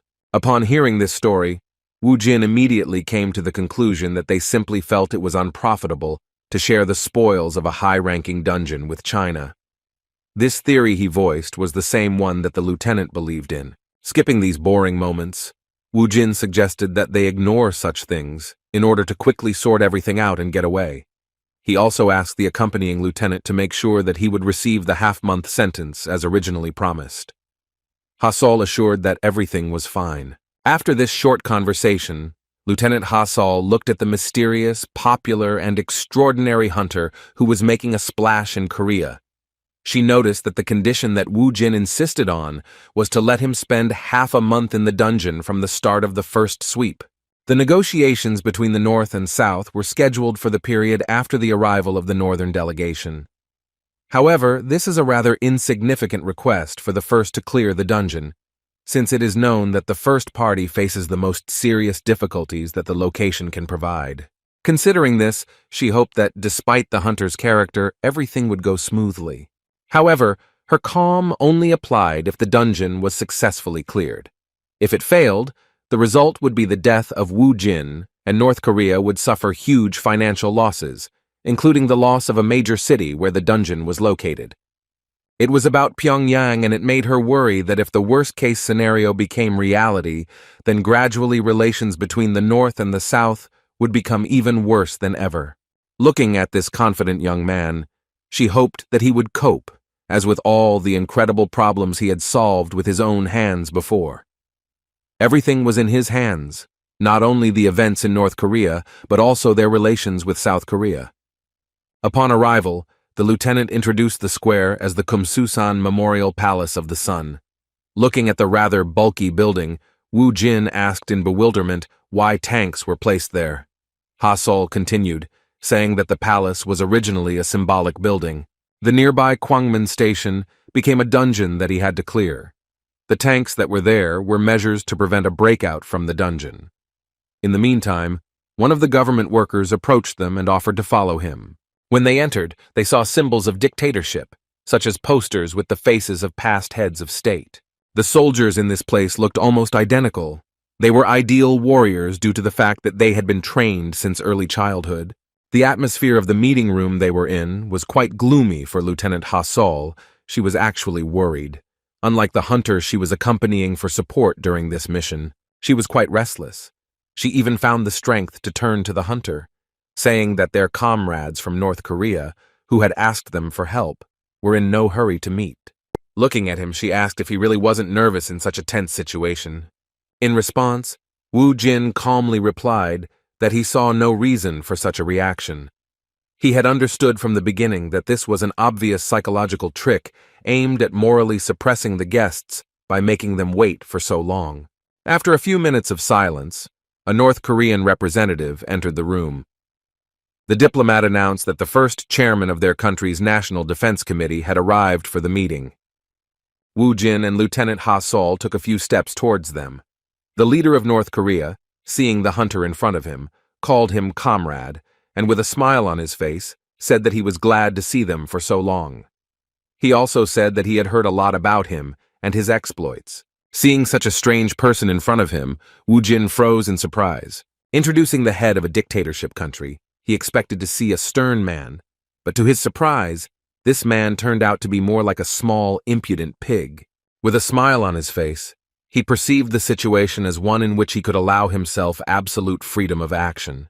Shaking his outstretched hand, he greeted the leader of North Korea without much formality, which greatly shocked both the lieutenant and those representatives of this dictatorship who stood behind their leader. One of the ministers nervously shouted that the hunter should behave more politely when in the presence of the first chairman of their country. The loyalty of these dogs did not cause any particular emotions in the necromancer because he expected such behavior from them in the presence of the leader, who could, in a few words, end their lives in a very sad way. Continuing to play with their feelings, he put his hand to his mouth, showing his feigned regret, after which he said that he was very glad to meet Jung Geon. By calling the leader of that state by name, he showed even more disrespect, causing representatives of both sides to think that this was the end of their diplomatic relations. The lieutenant was so shocked that her facial expressions literally screamed that she regretted choosing the hunter who had settled on this madman. Even though Wu Jin had done something similar to the Hwarang Guild president, she felt that even without any instructions, he would understand how to behave in the presence of that person.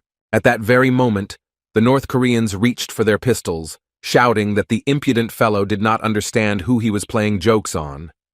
They promised that he would not get away with it, and were about to pull the trigger, firing a bullet towards the savior of their country. With her face covered in cold sweat, Ha Sol was already saying goodbye to her life, realizing that the mad necromancer had put them in a hopeless situation. However, Wu Jin continued to communicate with the same unwavering confidence, saying that he was polite as he was asked. He pretended not to understand what the problem was. The lieutenant was already panicking with all her might, thinking that now neither the dungeon nor anything else mattered, because they would die right here. The silence that seemed like her last seconds of life was suddenly broken by the loud laughter of the leader of North Korea, whose feelings seemed to be hurt by such behavior. The lieutenant was in complete shock, realizing that he really took it all as a joke. Kim Jong-un said with great delight that he now has no doubt that their dear guest is undoubtedly a very open person. Calling him the strongest man in South Korea, he said that he expected nothing less from him. Patting the hunter on the shoulder, the leader of the state invited him to sit down first to discuss the details of their cooperation. The lieutenant, who could barely understand what was happening, couldn't believe that they were alive after what Kang Wu Jin had done. Taking their seats at a huge round table, both sides began their discussion. Wu Jin, showing his disinterest in this dubious undertaking, suggested getting straight to the point, saying that he was going to head to the dungeon immediately. As expected, his words once again served as manipulation aimed at the top of North Korea. The country's top officials were shaking with anger, believing that their task should be the immediate elimination of the impudent dog who dared to communicate in such a tone with their leader. However, despite his strictness, Chen Un again responded positively to his words and nodded his head in agreement, again laughingly noting that he greatly appreciated his straightforwardness. Looking at the interesting hunter, he said that he had already heard about his conditions. He heard that Wu Jin wanted to occupy the dungeon for half a month, and then take all the resources he received. Speaking of these conditions, Chen Un replied that it would not cause much harm to their government, compared to breaking through the dungeon in the very center of their capital. He was ready to fulfill all of his conditions if he did his job properly. Hearing his confirmation of the terms of the agreement, Wu Jin stood up from the table without permission and said that in that case, it was time for him to go and get down to business. Even to such disrespect towards him, the leader of North Korea responded with laughter, saying that his dear comrade was very impatient. Everything ended just fine, and at the end, Chen-un even offered the hunter to take a joint photo. When they started leaving the Palace of the Sun together with the lieutenant, Ha-Sol spoke about her worries. She was angry at the hunter for his behavior and asked him not to do such things in the future. Sighing, Wu Jin replied that he didn't see a problem with the choice of words she was talking about. He believed that he hadn't done anything that threatened their agreement, much less their lives. Wu Jin's confidence that he had acted cautiously amazed the lieutenant. In fact, she didn't even know what was going on in the mind of the inveterate South Korean patriot at that moment. If their government had only known how he was going to escape conscription, they certainly wouldn't have sent him to Pyongyang. As soon as Wu Jin met Chen-un, he was in a bad mood, and even thought about simply eliminating this problematic leader of a dictatorship country. However, he decided not to do such stupid things, because he did not want to be fired, depriving himself of some advantages. Passing by the descent into the dungeon, the lieutenant hoped that they would reach their hotel. But a moment later, Wu Jin walked away towards the descent into the subway and said goodbye to her, saying that it was time to begin their mission. He continued to act in his manner, causing the lieutenant to worry. This action seemed to her less crazy than the previous one, so she treated it with patience and wished him to return safe and sound. Wu Jin had no doubt that he wouldn't let her, his country, or the Ardal Guild down, so he responded to her words with a kind smile that spread hope. The leader of North Korea secretly watched everything that was happening through his binoculars. Such Chrissy methods were a common thing in his arsenal of strange actions. Watching Wu Jin disappear after passing through the portal, he asked his comrade if he thought this hunter was amazing, to which his protégé, as expected, gave a positive answer. Kim Jong-un said that he would be incredibly happy if such an incredibly strong person appeared in their country. In response, his protégé asked whether their leader thought that Kang Wu Jin could handle such a difficult task alone. In response, Chen-un confidently replied with an anticipatory smile that Wu Jin would definitely return victorious. With a more serious look, he mentally wished his comrade success in his mission. At that moment, Wu Jin felt goosebumps on his skin and even looked around because of this disgusting feeling, confusing it with an instinctive sense of the presence of a monster. When he entered the dungeon, he found himself in a very creepy location where there was only darkness and no vegetation. Lightning was striking everywhere, and he looked around and came to the conclusion that they had hit the place where the Tranit colony was located. While in this place, Bibi felt a disgusting stench and asked who exactly this colony belonged to. Wu Jin didn't know the exact answer, but he confidently said that if any of the 72 Tranit commanders showed up in front of him, he would kill them without hesitation. His confident words were quite risky, due to the fact that he had not yet regained his former strength, but he did not care. Returning to the situation, he noticed a frightening scream.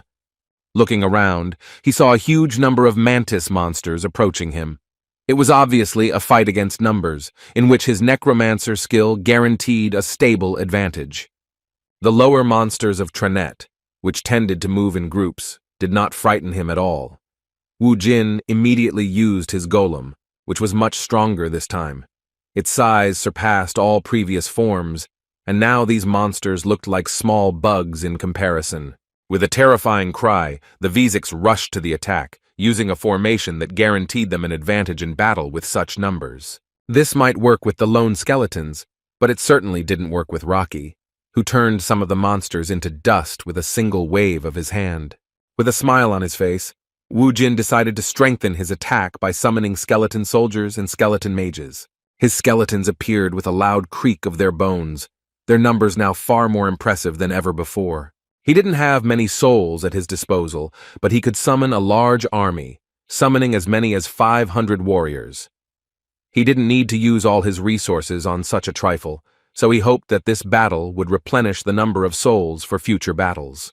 It wasn't hard to deal with these weaklings, but Trenay's next squad was much more serious. This time, spider-like monsters began to crawl towards them.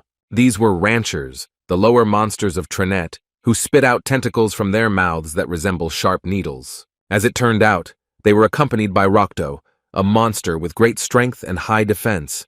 It was a huge alien rhinoceros. Its huge body alone looked threatening. Addressing the golem, whose real name was Dolso, Wu Jin ordered him to engage the big guy to distract him. The loyal familiar immediately began to carry out the order and began to move towards Rokto. Wu Jin, riding his familiar, which was a loyal horse, took out a level 50 warrior weapon in the form of an axe. Now his warrior skills had been supplemented with new privileges, and he and his skeletons were ready to enter the battle. Seeing such a terrifying force approaching, the lower-ranking monsters of Tranit became wary and began to feel fear. Without wasting any time, Wu Jin and his army of skeletons rushed to attack. Fighting such small fry was not a big problem, so the skeletons coped well even on their own. It was a great training not only for soldiers, but also for mages who could unleash their full potential on the big battlefield. This time, Bibi, known as the Queen of Hallucinations, was also able to join the fight by casting a sleep spell on the enemies. There was no point in fighting the small fry, so Wu Jin rushed towards the big guy who was being held back by Dolso with difficulty. Due to Rokto's hard body, no attack from mages, skeletons, or even a golem had any effect on him. In a battle like this, there would be no need to intervene personally if Wu Jin had the strength of his previous familiars, the Death Knight and the Lich. Despite this, he was not sad, as this was a great opportunity to test his strength as a warrior. Using the power of the Necromancer, he spent several souls, turning them into arrows made of bones. Their power was not enough to penetrate Rokto's thick defense, so he used them more wisely, creating a cage around the enemy monster. After driving Rokto into the cage, Wu Jin used his horse to fly above it. As he charged, he used a skill that he had never used before. It was the property of his new warrior weapon form that, swinging furiously at high speed, turned this monster into sliced tofu. Jin was genuinely delighted with his new power, because even though he lacked his main offensive powers as a necromancer, he had the offensive skills of a warrior that he had acquired upon returning to Earth. For the next 12 days, he fought the same monsters he had encountered before. They weren't particularly strong, so it was good training for his army. In the end, they came to a place that was the center of the entire colony. Here was the tree, the source of all the monsters. The hatchery they had reached was still creating low-ranking enemies. Seeing this, Wu Jin came to the conclusion that they would not be able to meet the owner of this colony in this dungeon. Although he wanted to find out whose wards he was dealing with, the cleanup had to be completed. Raising his hand up, he used the monster's corpse resurrection skill for the first time, which he had last used during the fierce battles on Alphen. Controlling corpses with half their original abilities was a great way to preserve souls during battles like this. Using this very useful necromantic ability, he commanded the monsters to attack their own lair. Having lost contact with Tranit's will, the monsters rushed to attack. Their fast movement and lack of any fear led them to their own lair, where they were now ready to destroy everything around them. After surrounding the monster incubator of one of Tranit's captains, Wu Jin decided to take advantage of another advantage of this unique skill. Using the corpse explosion skill, he completely destroyed the incubator they had come out of a few hours ago. The force of the explosion of such a large amount of explosives caused a powerful wave, and Wu Jin even covered his clothes with a long cloak. Once the dust settled on the surface, he and his familiar Bibi were able to see the return stone, which meant that the dungeon was completely cleared. To his surprise, by destroying the incubator, he managed to obtain another valuable item. This object turned out to be a fragment of a dimension that he had never encountered before. Upon touching this mysterious fragment that made up the material world, he learned that it was used as a material to form spatial, sacred ground, in this case to create a dungeon through which Tranit moved his army. After obtaining this mysterious stone, Wu Jin asked Bibi if she knew anything about the spatial sacred land. His familiar was surprised by such a question and immediately replied that it was the first time she heard about such a thing. Looking again at the fragment he had little information about, Wu Jin decided that he shouldn't think too much about it, since even Bibi didn't know what it was. He concluded that there would come a time when he would need to use it. Until then, he decided to keep it in his inventory. At the same time, strange things were happening in Kim Chung-woon's secret hobby room. This place contained many rare artifacts obtained from inside the dungeons. The head of state observed the results of the execution of his order, gradually correcting the new painting in his gallery. As it turned out, in the middle of this crazy room, he decided to place a huge portrait in which he was depicted next to the strongest hunter in South Korea. The painting he had replaced with a photo of himself with Kang Woo-jin was now in the place where his previous favorite photo had been. Concerned about this spontaneous decision, the subordinate wanted to know what to do with this item that no longer interested the head of their state. Taking a closer look, Kim Chung-woong remembered that it was a photo of his favorite African-American singer. After thinking for only a moment, he came to the conclusion that it should be thrown in the trash, after which he looked away, continuing to enjoy his new favorite exhibit. A sudden knock on this crazy room distracted the chief, and he allowed his guest to enter inside. This time, one of the higher officials visited him and informed the chairman that there was news that he would be glad to hear. Kim Chung-woong was overjoyed to hear that Comrade Kang Woo-jin had successfully cleared Gwangmyeong Station. He began to scream with delight, and having calmed down a little in his emotions, he shouted for Comrade Kang Woo-jin to be brought to him so that he could treat the hero who saved Pyongyang well.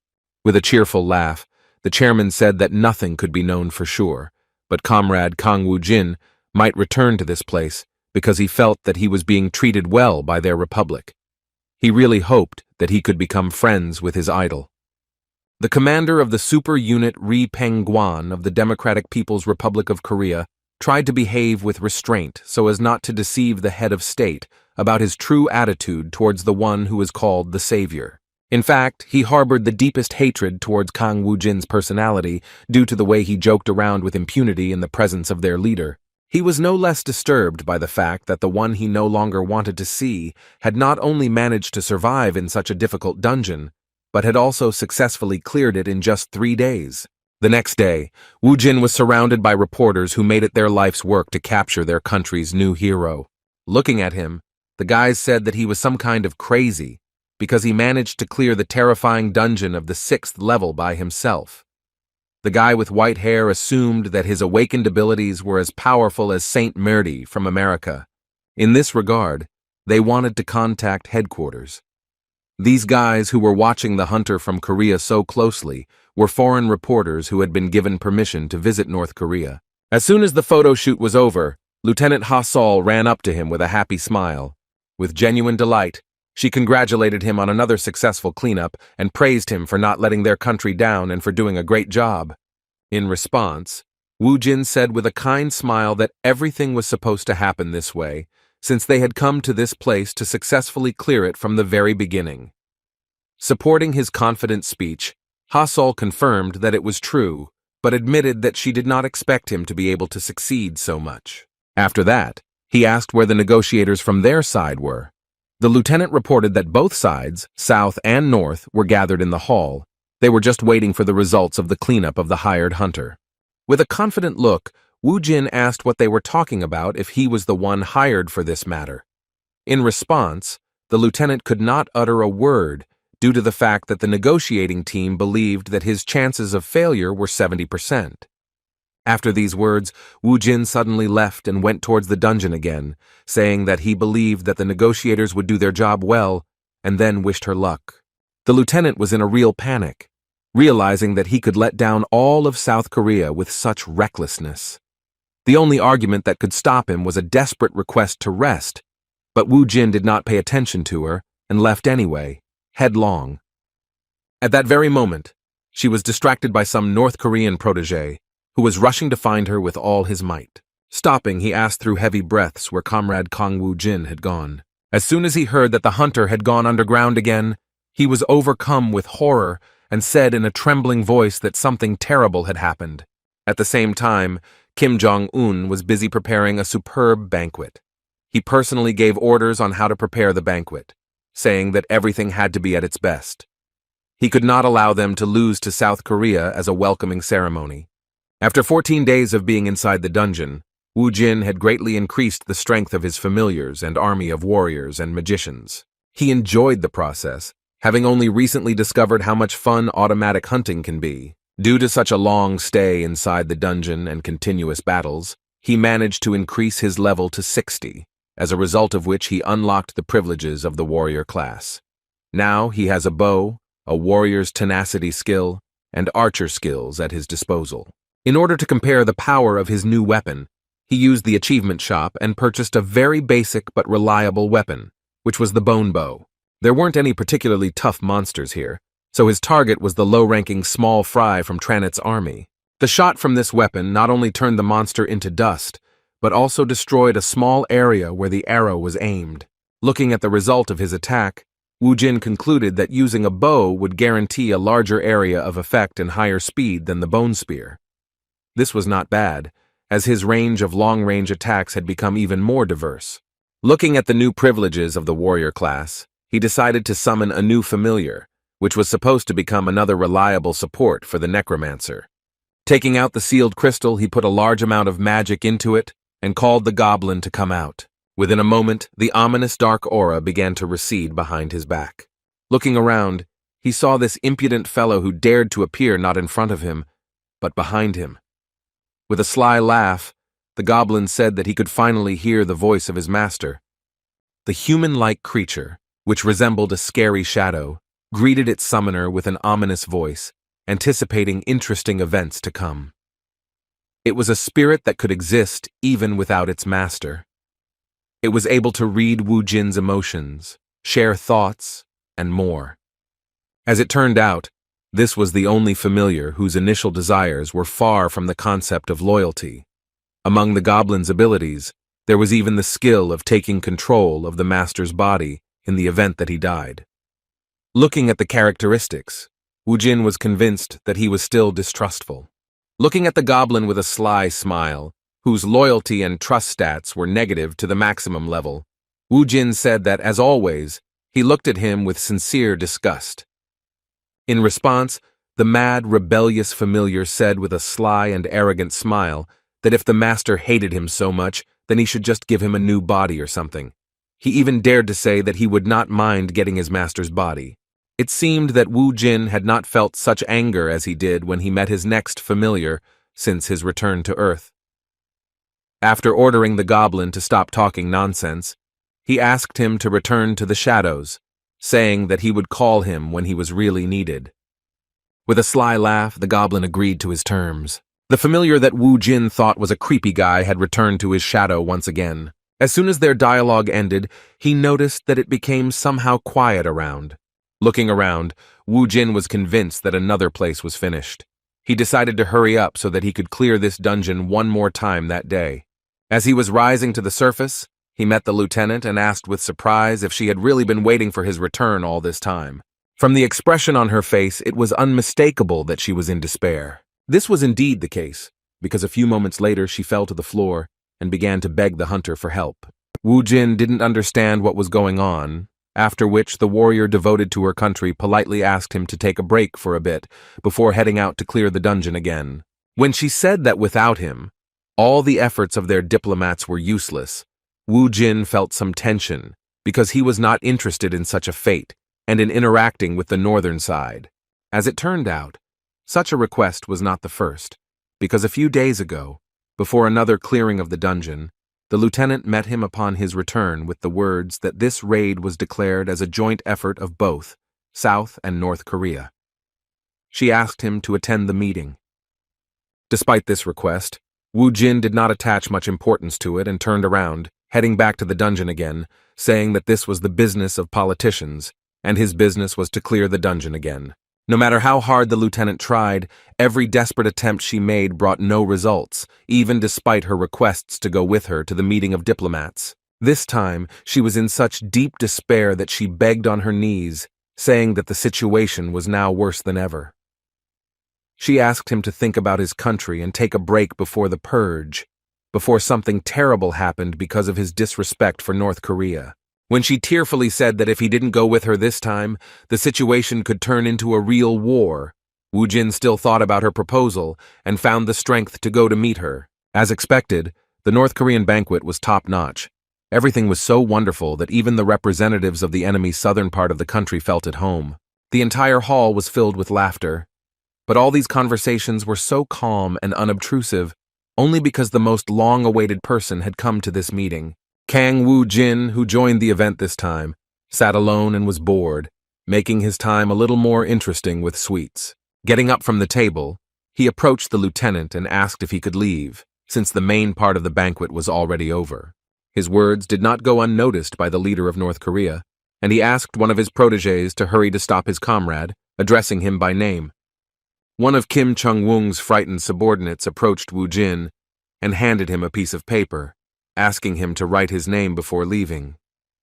The South Korean hero didn't understand what he was talking about, so the soldier explained that he was the strongest awakened in North Korea, and it would be a great honor for him to receive his autograph before he left.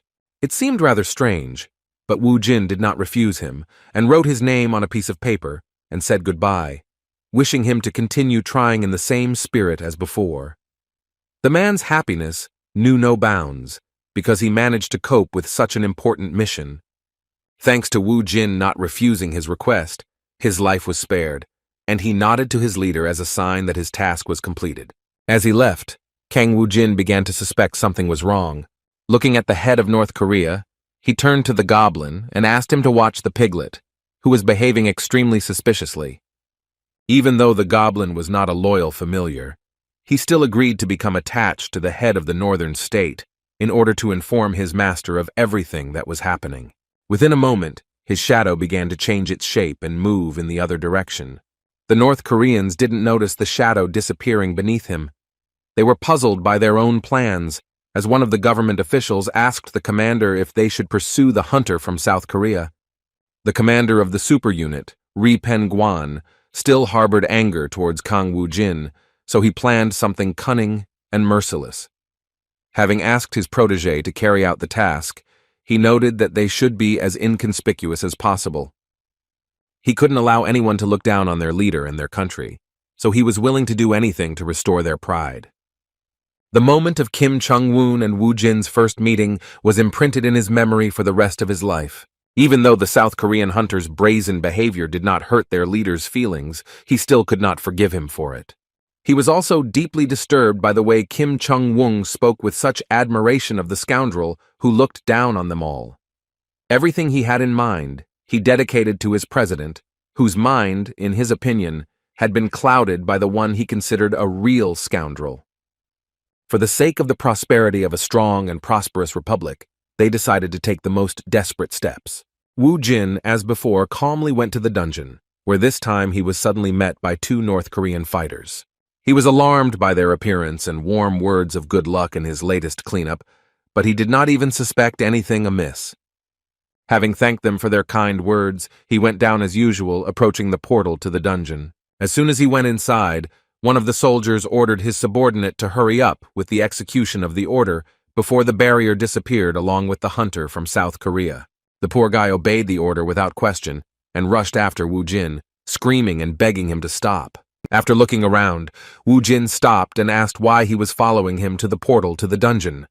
In response, the military man said with a trembling voice that he had an urgent message from their president. Woo Jin was surprised by his words, because just recently everything was fine and they were together at a meeting of two delegations.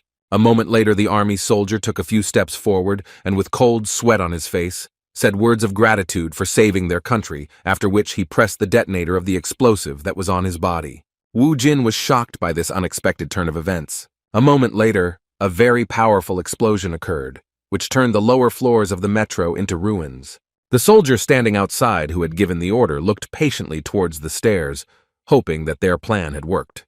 The commander of the super unit, Ri Pen-gwan, was a little surprised that the barrier did not disappear several minutes after his protégé entered. To reassure himself, he assumed that Woo Jin had not died instantly and was now mortally wounded.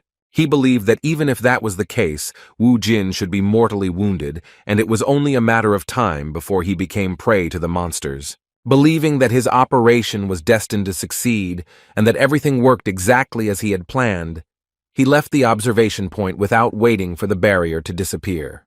2 days after Kang Woo Jin entered the dungeon, the issue of him still not returning from the dungeon began to come up in the negotiation room. After meeting with the South Korean representative, Lieutenant Ha-sol reported that the barrier was not responding. They were in a difficult situation. Clutching his head, the representative of their country said that a day had already passed since the deadline that Kang Woo Jin had requested. He was afraid to think about what kind of compensation North Korea would ask for in connection with the fact that the terms of their agreement had been violated. Only Lieutenant Ha Sol, who knew Woo Jin best, suspected that something was wrong. She said that it all seemed suspicious, since their hunter's last sweep of this dungeon lasted only 1 day and 17 hours, which meant that he should have come out by now. Recalling the data that was discussed, the representative of South Korea asked whether it was possible to assume that an unforeseen circumstance had occurred in the dungeon, due to which their fighter was forced to stay. In response, the lieutenant handed him several suspicious photographs, which showed that after Woo Jin went down into the dungeon, he was followed by some North Korean fighter dressed in a long cloak. Immediately after Kang Woo Jin entered the dungeon, a foreign reporter took a picture of a North Korean soldier following him. The lieutenant insisted that they should immediately begin an investigation and test against North Korea. In response, the representative of their country asked her a very frightening and unexpected question. He was interested in finding out from Choi Ha-sol whether her own life was valuable to her or not. Seeing the expected confusion on the young servicewoman's face, he said that it was Pyongyang, with whom it was more difficult to do business than with anyone else. He warned her that if they went against them based on a tiny doubt, it was not a fact that it would be safe for the entire country. Despite his concerns, the lieutenant did not agree with his position and firmly stated that they could not just sit and wait for some miracle. As soon as she raised her voice, the South Korean diplomat jumped up from his seat, banged the table, and shouted that she didn't understand what she was talking about. After calming down a bit, he asked her not to be so naive. He suggested that there was a possibility that even this office was bugged, and then pushed her to think that they were still unsure whether their hunter was alive or not. Despite the situation, the only thing he could say was to suggest that she wait a little longer, since they simply had no other options. Meanwhile, Kim Chung-woong learned that someone had gone down into the dungeon after his idol, which may be due to him being inside for so long. The chairman's frightened subordinates swore with trembling voices that they were doing everything in order to find out what really happened. He had no complaints about the foreign reporters who took this photo, but his rage toward his own subordinates indicated that he was in no way involved in the antics of the commander of the top-secret unit of the DPRK. 3 days after Kang Woo Jin entered the dungeon, there was no news, but the sudden events surrounding the incident turned the situation upside down.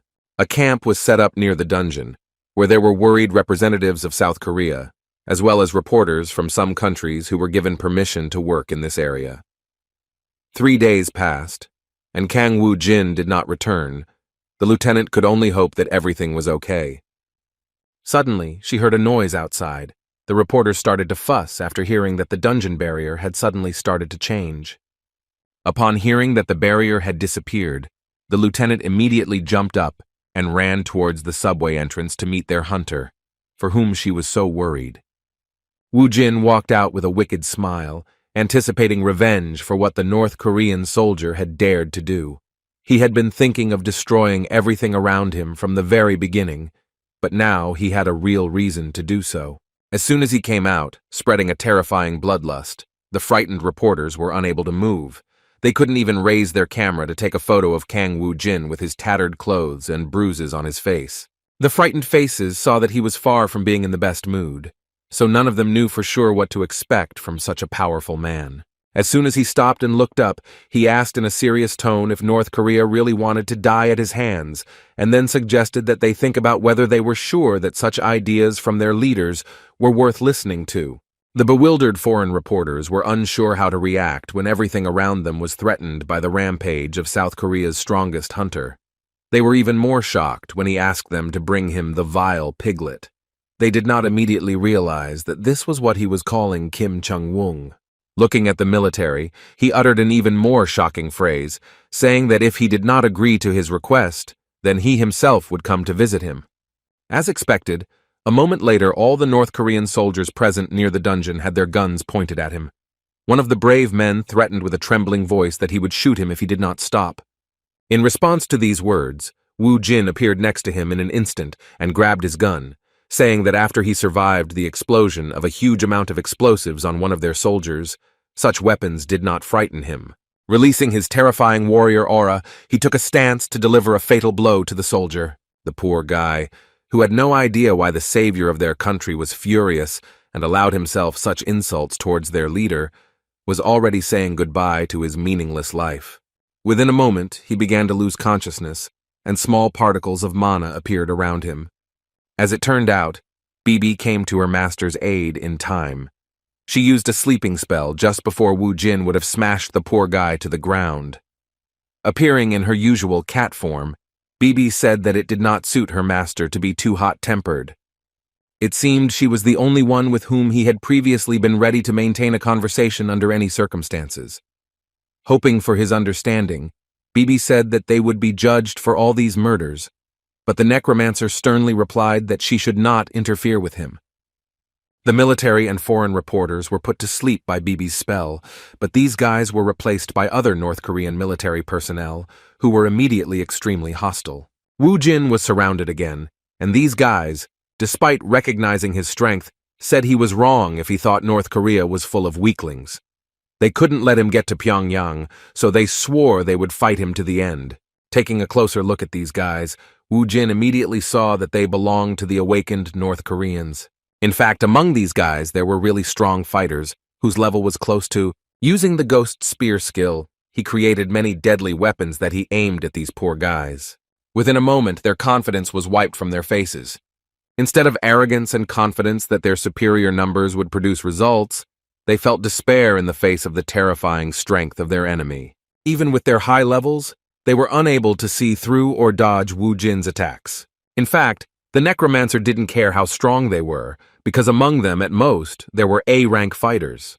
Having destroyed the strongest awakened of North Korea, Wu Jin headed towards the Palace of the Sun, from which the energy of the goblin that was attached to Kim Chung-un emanated.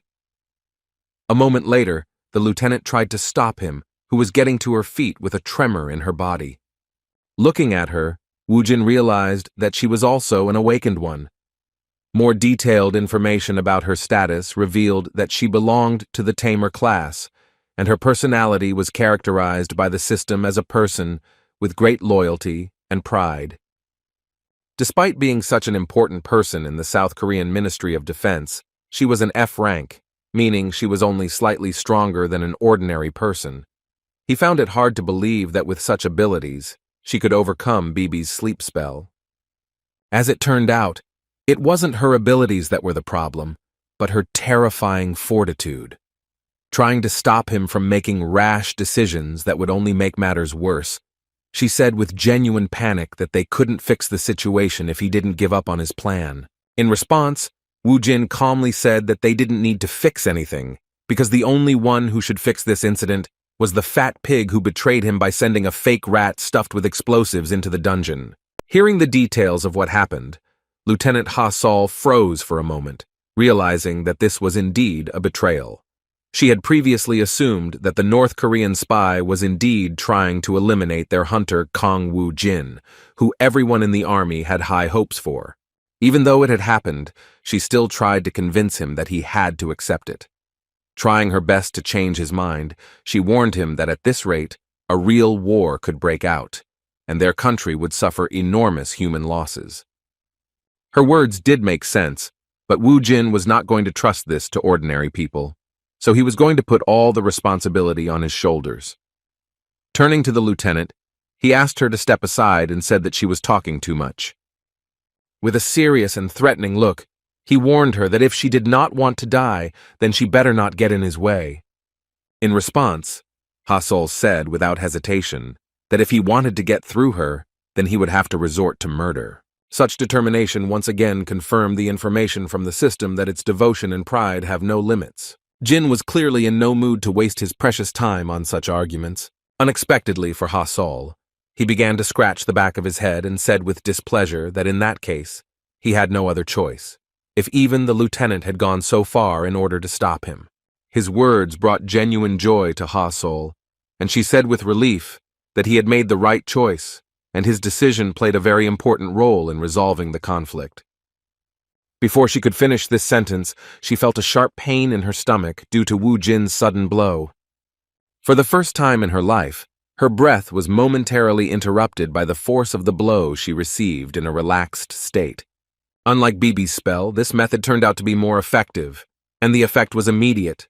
The lieutenant lost consciousness. Looking at her, Wu Jin said that he was not going to kill her, but was simply giving her a chance to relax and get some sleep.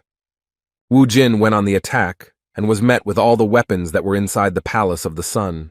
Surprisingly, there were even machine guns with remote targeting, but the ghost armor that Wu Jin used reflected the bullets without much difficulty. Destroying all obstacles, Wu Jin found himself at the door behind which his target was located in a short period of time. Once he got to the really well-armored shelter, he turned to the head of North Korea and said that he had really hidden well.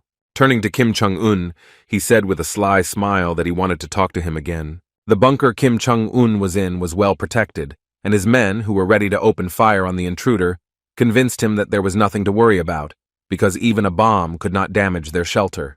Within a moment, the greatest fear they had ever experienced appeared on their faces. The huge iron door suddenly turned into some kind of monster, a golem, which became another problem for the traitors. Kim Chung-won felt this kind of trembling for the first time in his life. The cold sweat running down his frightened face made him realize that he had never even thought about being in this kind of situation. Dulso burst into the bunker with a terrifying scream, using metal as a medium for his materialization. Following him, Kang Woo-jin entered and asked the North Korean leader with a threatening look whether he was ready for a long dialogue. A moment later, all the armed guards inside the shelter fell fast asleep thanks to BB's spell. Walking slowly and menacingly towards Kim Chung-won, Kang Woo-jin asked how he dared to raise his hand against his savior. In response, the frightened North Korean president said in a trembling voice that he had never even thought of such a thing. Woo-jin didn't trust his words and mockingly asked if he was really going to ask for forgiveness after what he had done. Even though he was emotional, he decided to turn to a method that would definitely give him a clear answer about whether Kim Chung-won's words were true. He ordered the goblin to return, after which the dark aura behind the North Korean president sowed even more panic in his soul. Returning the goblin to his own shadow, he wondered what he could find by looking into Kim Chung-won's personal life. As soon as he began to review the recent events of his life, he reacted with bewilderment to the realization that his guesses turned out to be false. Realizing the lengths he had gone to in order to exact revenge, he felt extremely uneasy about how pointless it all was. BB, who had also learned of Kim Jong-un's past, shook her head and said that her master was in trouble again and would have to work hard to fix it. Turning to the frightened Chen Un, he asked if he could really promise that he had nothing to do with the recent assassination attempt. In response, the frightened and shaking North Korean leader began to swear that he was not lying. Seeing how quickly Wu Jin changed his attitude towards the situation, BB felt uneasy. Showing anger and indignation over the whole situation, Wu Jin gave the North Korean leader a choice to immediately find the smart guy who tried to kill him by blowing up his subordinate, or die in his place. As expected, Kim Jong-un overcame his fear to shout back a promise that he would find and punish the scoundrel, no matter what the cost. After finishing this conversation, Wu Jin extended his hand towards Kim Jong-un and apologized for the misunderstanding, shocking the North Korean leader with his change of mood. The chairman took his decision as a favor from the gods and apologized with gratitude and tears in his eyes, saying that it was all his personal fault. In fact, he did not care about everything that happened to him, because he forgot about everything, thinking that Wu Jin understood his feelings for him. Sighing heavily, Wu Jin smiled because what he saw in his memories was something, in a sense, even surprising. He had no idea that all this time he had such a big fan. He couldn't believe that Kim Jong-un was really a fan of the Awakened and considered him his own idol. By viewing his memories, he was able to find out that the chairman collected many artifacts, which he never even used due to the fact that he was not awakened. The personal museum was amazing, but not as much as the chairman's devoted love for him. He decided that the comrade would not mind if several items from his collection ended up in his inventory as a gift. Walking through the corridors of the Palace of the Sun, Wu Jin recalled the goblin's memories, judging by which one could assume that he was already near the room in which the crazy collection was located. Suddenly, he heard a desperate request to stop, and, looking around, realized that he felt sorry for Ha-Sol. She recovered so quickly that it made him think that the blow was too weak. In response, the lieutenant asked him not to pay attention to it and asked him to stop what he started before it was too late. In response, Wu Jin said with bewilderment that she was too late because everything was already over. Hearing this, Lieutenant Ha Sol froze in place, feeling a tremor throughout her entire body. She took this to mean that Wu Jin had found Chairman Kim Jong-un and eliminated him because North Korea had betrayed its savior. Clutching her head, she began to mumble something in a trembling voice about how it was all over and that the war could no longer be stopped. With a heavy sigh, Wu Jin, who could no longer listen to the whining about the terrible war, nevertheless admitted that he did not actually kill Kim Jong-un. Hearing this, Ha Sol was shocked by the mere thought that she would have to lay down her life in order to try to stop him from eliminating the leader of North Korea. She continued to get on the necromancer's nerves, begging him to come to his senses. She promised that if his anger could not be calmed by words, then she was ready to sacrifice her own life so that he would not worsen the situation in South Korea with his own hands. With a smile on his face, interested in her words, Wu Jin asked if she was really willing to give her life to him. Without further ado, the proud and incredibly loyal Ha Sol said that if it could help stop the war between the Korean peninsula, she would be honored to sacrifice her life. There was not a drop of lie in her words, and Wu Jin saw it perfectly well. Her personality intrigued him from the start, even though she was useless in combat. Even though Ha Sol doesn't have a pure and innocent soul like Sungu or Ji Won, he never saw such a fire in her eyes and sincerity in every word. He thought that it was most likely because she was so confident in her beliefs. With a sly smile on his face, he turned back to Lieutenant Choi Ha Sol. He then said something that surprised her to the core. She apologized and asked him to repeat it when he said she was too valuable to sacrifice her life. In return, he offered her the chance to resign. Seeing her bewilderment, he cheerfully explained that he wanted her to leave her military position and start working for him so that he would make concessions and spare Kim Jong-un. When the lieutenant tried to find out why he had suddenly brought this up abruptly, Wu Jin reminded her of her words about being willing to offer her life in exchange. He explained that he had taken her words as an admission that from now on she belonged entirely to him. As expected, it was not easy for her to accept such information. She had worked her whole life to get to where she was now, so it was difficult to accept the request to give up her career as a soldier. Yet she was willing to do so to stop the war, without understanding the request. Everything turned out very well, and everyone even benefited somewhat from this awkward incident. Kim Jong-un caught Ri Pyong-gwan and everyone involved. As for his investigation, as is often the case in North Korea, there were innocent people among those caught. Believing that he was dealing with simply resilient prisoners, Kim Jong-un continued interrogations to the limit of his patience. Begging for mercy and swearing that they had nothing to do with it did not change the situation in any way. The enraged president looked for a traitor in anyone he could suspect of hating his idol. Moreover, he accused them not only of attacking Comrade Kang Wu Jin, but also of even stealing the treasures that people had earned with blood and sweat. He called the treasures those artifacts from his collection that his idol had actually meanly stolen, taking advantage of the opportunity. When one of those who was interrogated assumed that it was Kang Wu Jin who stole the treasure, he made the biggest mistake of his life. At that moment, there was not a single phrase that could have hurt Kim Jong-un more than accusing his favorite hunter of betrayal. In the end, the torture continued until the very end. Kim Jong-un, enjoying the process, thought about how Wu Jin helped him find the traitors who were so close to him. Remembering his idol, he was grateful to fate that he helped him avoid more serious consequences because of the traitors. The next day, Wu Jin and Ha Sol were already in South Korea, where they felt relieved. Wu Jin was pretty fed up with the lieutenant's patriotism and unprecedented loyalty, because she mentioned the charms of her native country at every step after returning home. As it turned out, she had been very nervous for the past 3 days while Wu Jin was resting carefree.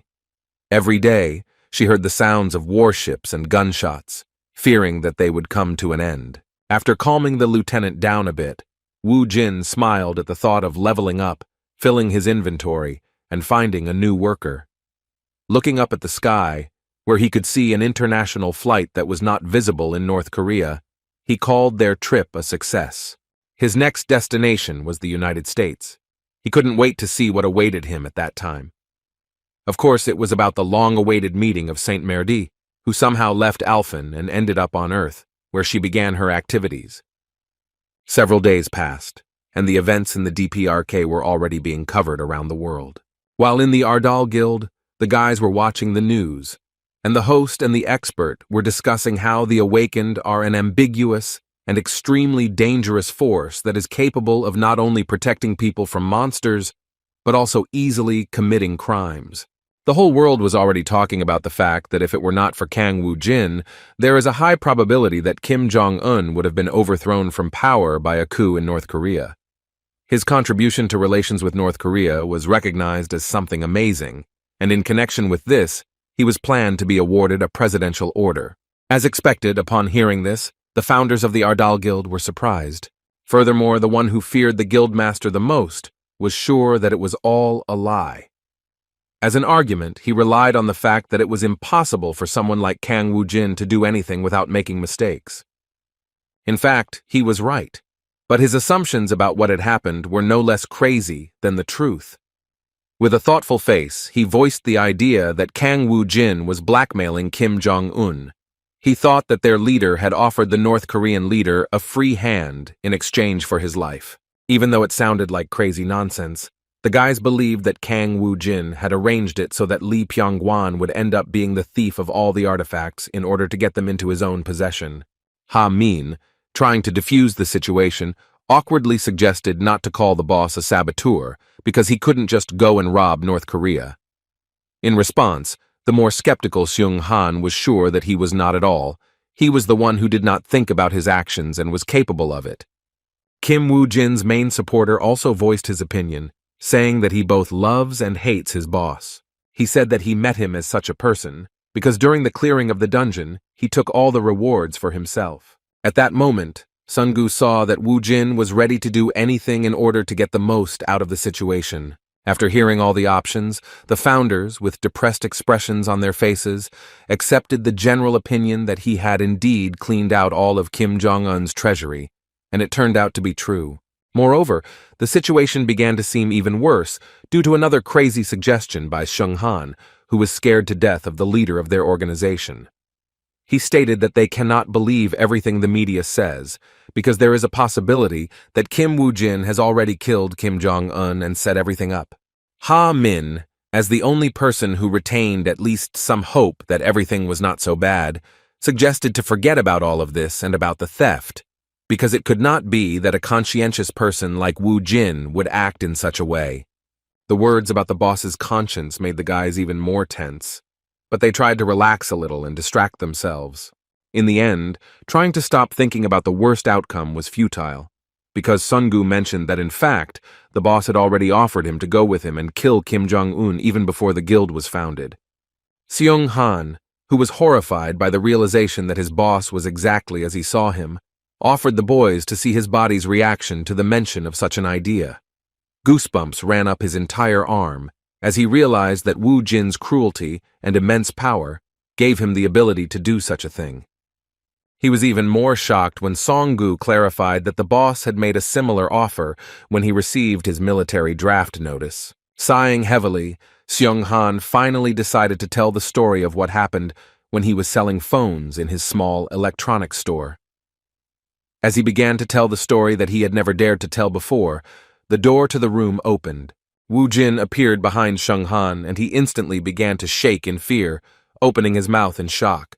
Woo-jin entered with a smile on his face, but as soon as he saw his ward's strange reaction to his appearance, he asked why he was so alarmed. Seung-han started to look away and act extremely awkwardly. He was sweating all over from the adrenaline he had experienced, so Woo-jin assumed that they were gossiping about something behind his back. Luckily for the founders, they managed to hide the fact that they actually discussed it. The guys all went to the establishment together to have a few drinks and celebrate a job well done. Having gathered everyone at the table, Woo-jin, with a cheerful laugh, suggested that they eat well so that they would have enough strength for the enormous amount of work later. While pouring alcohol into glasses, Ha-min thanked the boss for his work with a good laugh. Everyone relaxed a little, but this did not concern Director Min Chang, because he was responsible for most organizational issues and for the guild's interaction with the authorities. He decided to ask the boss with some concern whether it was true that he was not going to the Blue House to receive the hero's order. Wu Jin replied that he was not going to, and that there was no point in pestering him with this question again. Noticing his protégé's persistence, he suggested with some irritation that his protégé thought that he would run to the president at his first word. Jumping up, he said that in that case he should leave so that everyone would know how he felt about this. The director began to panic because of the guildmaster's reaction and shouted in confusion that such a reaction was unnecessary because he was the one who should decide. Taking out his phone, he pretended to be already working on the matter and said with an awkward laugh that he would politely decline the request from government representatives. Despite the wonderful dinner and great company, the founder's depression became even greater as Wu Jin once again demonstrated his stubborn nature by making one of them suffer over a nearly impossible task. In order to somehow break this silence, Seung Han decided to ask his boss if he knew who was currently even more popular than him. Wu Jin was skeptical about what the former phone scammer was saying, but he decided to listen to him. It turned out that he wanted to show him the saint of the Arya Order Merdi, whose abilities seemed simply incredible.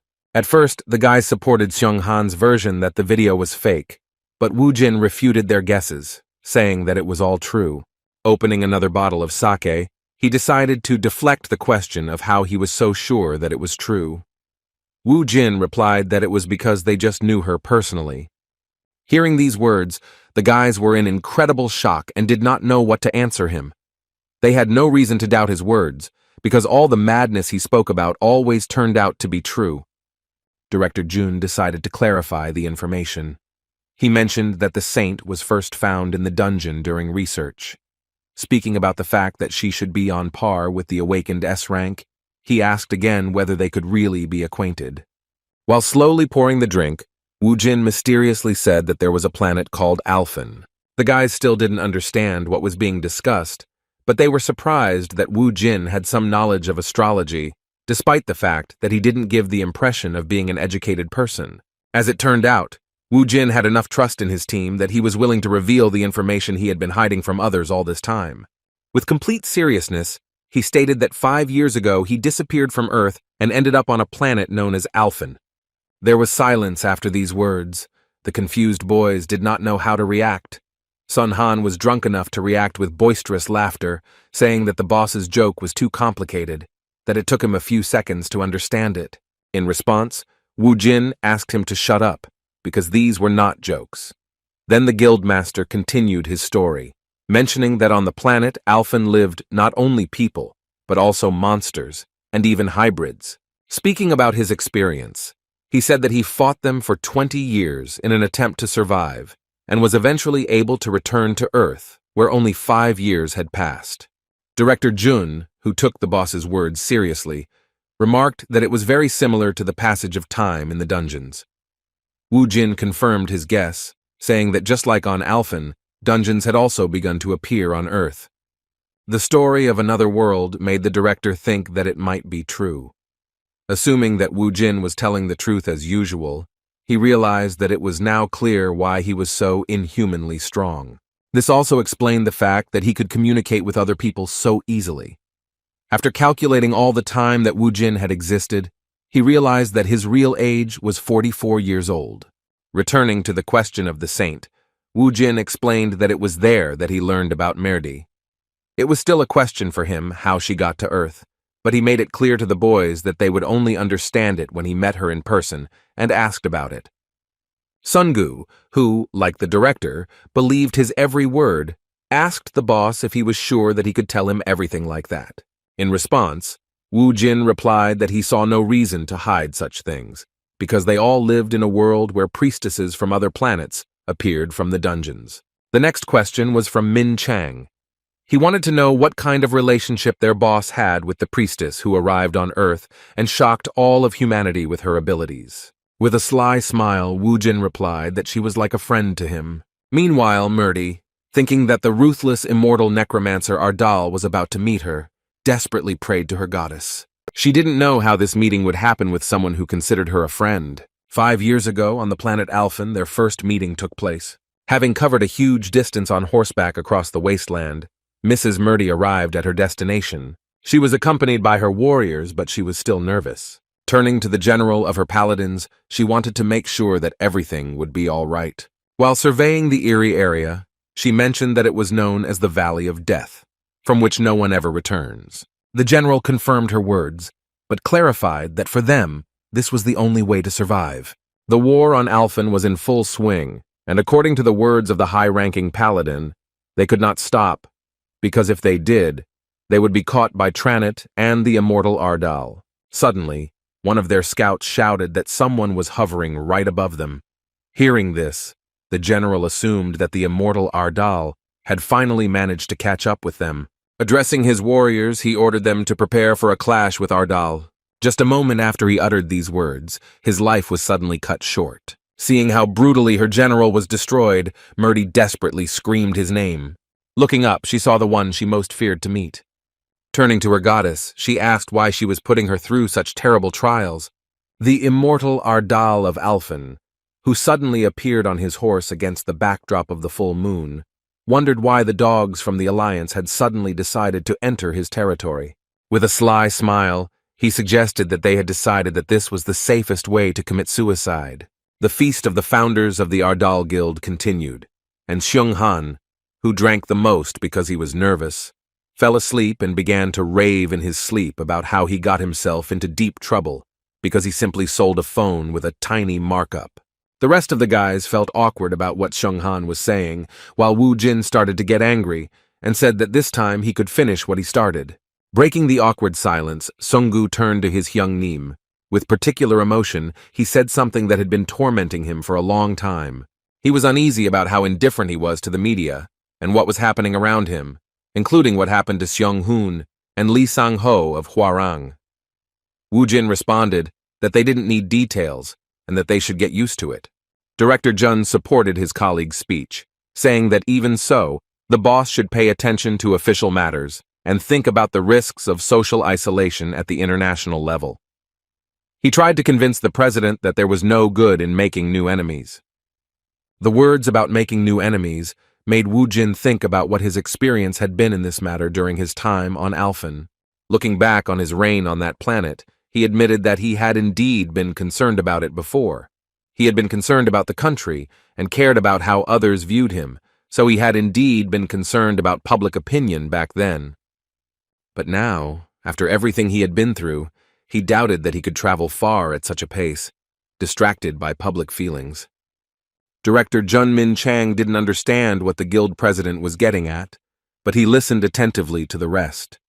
Speaking about the fact that the problems that the founders were worried about were not of particular importance, he brought up the approach of a real catastrophe as an argument. Speaking about what was happening on Earth, he revealed to them his idea that the time would soon come when all the dungeons in the world would burst at once. This is what he imagined as a catastrophe that cannot be compared with the shock of 5 years ago.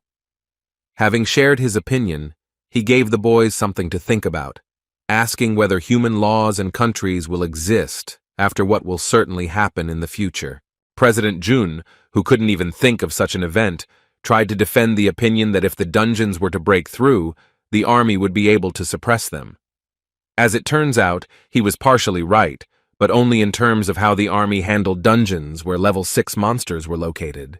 The guild president opened his eyes to the harsh truth, saying that when more powerful monsters appeared here, everything would be different. As an example, he compared the 6-star monsters to a pet dog, saying that it was not particularly difficult to deal with. He imagined the monsters they would encounter as elephants and even dragons. It was obvious that modern firearms would be useless, even against the ghosts that would fly around them. Of course, there was another weapon option that had not yet been used. Nuclear weapons were probably the only way to deal with such a serious challenge, but Wu Jin was sure that it was a direct path to suicide. If they were used, the world would collapse, and the borders of countries would be reduced to dust and ashes. Morality would become a myth, and everyone would begin to survive. The founder, with the kindest heart full of hope, resolutely shouted that even so, people would unite to defeat the common enemy. Although people often show their worst qualities in situations where their lives are in danger, Wu Jin could agree that people who unite would indeed do so. It was about creating new monarchies, full of the valor of warriors, saints, and their knights. However, even with this possibility in mind, he still believed that it was useless, as everyone would eventually start trying to grab their own piece until everything collapsed. Ultimately, he expected a return to hostility due to the desire to achieve their own goals. It seemed that after such a long conversation, even Songgu began to panic, and his optimism was noticeably shaken. He felt despair, which was amplified by alcohol. Turning to the boss, the emotional youth asked with a trembling voice what they should do instead of sitting and waiting for the worst outcome. In response, the guild president said with a self-confident smile that this was in fact the goal of their organization, and all this time they were preparing for the future and its inevitable challenges. Speaking about this, he said that the world will need a hero during a disaster, a strong leader who will lead all the weak, making them a force to be reckoned with. Now the founders began to pick up on the ideas that Wu Jin was demonstrating through his actions. His words about how there was no point in thinking about what others thought of him, about the articles that insulted him, took on a new meaning in their heads. The summons to the police station and all the rest, the order from the president, all this was useless because of the catastrophe that was rapidly approaching. With a determined, mad look, Wu Jin said that instead he should show people more, how arrogant and cruel he can be in order to achieve his goals. The man that Wu Jin wanted to show himself to be could indeed become a strong leader, followed by all those who, as a result of failures and a series of tragedies, have experienced despair. What President Hwarang didn't realize yet was that he was furious that the media was spreading news about the Ardal Guild president. Wu Jin's string of successes made him angry, wanting to destroy everything around him. He couldn't stop screaming, not understanding how someone like Kang Wu Jin could do so much, rising above the other guilds, eclipsing their glory with his exploits. Looking at his photo with the North Korean leader, he wondered how such a rebel could be so praised, and how he could become almost the most recognizable face in all of Korea. As it turns out, this cunning fox still had ways to influence the situation, and he was confident that he could take revenge. Contacting the president of another major Korean guild, he threatened to publish information that could destroy his reputation in one day. Manipulating his competitor, he promised to get rid of that dark documentation if he fulfilled one of his requests. Hearing the SJ Group president's agreement, Lee Sang-ho smiled slyly. He had Kim Ho-jun on his hook and was going to use his power and influence to make Wu Jin regret becoming his opponent. In order to carry out his vile plan, he decided to take advantage of the connections with the west of his competitor, whom he began to blackmail. As expected, his decision was related to the news that Kang Wu Jin would be going to America. A week later, the founders headed to the airport to embark on a long-awaited journey, where they would be able to personally meet Saint Merdi, a follower of the goddess from Alphen. Songgu was late, but it was because he had upgraded his rank. He kept smiling slyly as he finally revealed the news that he was now a B rank. Despite the smile, Wu Jin mentioned that the plan was to visit America only after he achieved A rank. Despite the slight setback in the plan, Sunggu was incredibly happy and claimed that it was still a huge achievement, all thanks to the president's instructions. With a satisfied smile and a tremor from the long-awaited moment, he continued to experience the weight of the tests that he had to feel in the last weeks of hard training. Although his protege had achieved considerable success, Wu Jin still did not think that he was strong enough to be arrogant. He was happy for his success, but still warned him that he should not clear 4-star dungeons alone out of emotion. After these words, he handed over an object to his subordinate that left him in a state of shock. It was a real gem, a marble ball of return from the dungeon. Seeing Songgu's delight at the gift, the boss explained that he had bought the orb of return for him so that he would not be knocked out during one of the raids. He asked him not to worry about the value of the item and to use it the moment he felt danger. With incredible gratitude and tears in his eyes, Sunggu couldn't fully describe his feelings about the fact that their guild president bought him something that cost over 10 billion won. Now he thought that his Hyungnim was actually a person with a very kind and big heart. Still, Woo Jin wouldn't be himself if he didn't make him doubt that thought. Speaking of how Sun-gu had finally become a little stronger, he again asked him to try not to die at the first opportunity. Due to the cost of this gift, he warned that he wouldn't leave him alone if he died. The president shook his protégé's faith by saying that if he died, he would simply turn him into a skeleton. While a depressed Sun-gu tried to find an explanation for his words, Director Jun was finishing another important conversation for their guild. As it turned out, the information he was given was shocking. Finishing the conversation, he thanked his interlocutor for informing them. Seeing his subordinate's anxiety, the guild president asked who had called him and what had happened. After calming down a bit, Jun Min Chang reported that it was a call from the Ministry of Defense. He was informed that they had discovered a terrorist group targeting the guild leader Ardal. Hearing this, Woo Jin asked them why they needed him, with a puzzled expression. To the founders of the guild, his question seemed strange, because in their eyes Woo Jin was someone who made enemies at every step. Due to the situation, he was banned from boarding the plane until the Defense Ministry resolved the issue, which put civilians at risk. This situation put their participation in the consortium at risk, so Woo Jin began to think of a way around the Defense Ministry's ban. Suddenly, a tall, muscular man in a formal suit started walking towards them. Addressing his comrades from the Ardal Guild, he said that unforeseen circumstances happen even to Kang Woo Jin, a man whose word is equal in power to the entire country. Speaking about how they were going in the same direction, the seemingly friendly big guy suggested that they go with him to his private plane, so as not to cause concern to the state regarding the safety of passengers, who would end up on the same flight with the person they were hunting. Kang Woo Jin had no knowledge of the guilds and influential people among the hunters of Korea. But his director, who had been in that environment for a long time, recognized the man who had found a way out of this difficult situation for them. As usual, straightforward Kang Woo Jin, noticing his colleague's surprise, asked who this grandfather was who suddenly decided to interfere in their affairs. Taking another look at the big guy, Jun Min Chang introduced him as the leader of a guild that was considered the largest in all of Korea. In front of them was one of the top 10 A-rank hunters in Korea, the leader of the KH group named Baek Jong-do. The Ardal Guild representatives never responded to his colleague's proposal, so Mr. Beck repeated his question, asking what they thought about flying to America together.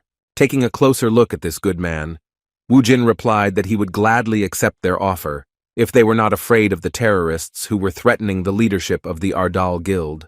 With a sly smile, the man with a low voice responded by asking if there really were any terrorists who could scare him, Baek Jong-do himself.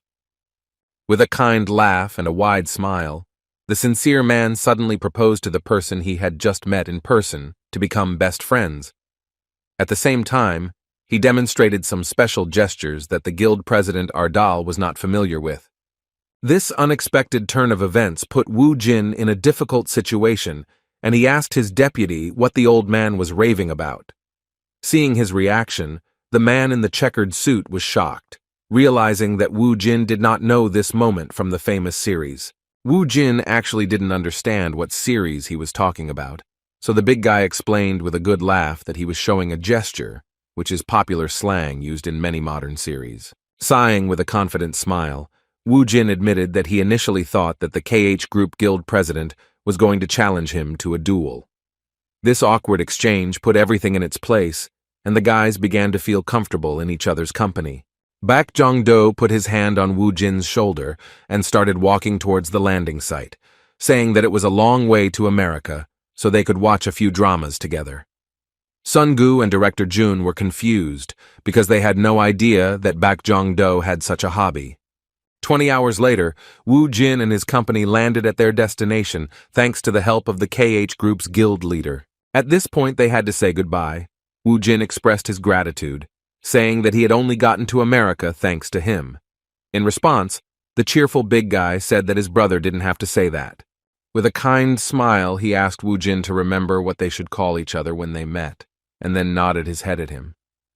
Wu Jin realized in an instant what was being said. After that, they shook hands, creating some kind of slang gesture, and at the same time said that they were friends who always shared with each other. Seeing this behavior from the heads of the two strongest guilds in Korea, Director Jun Min Chang turned away to hide his red face from the shame he felt.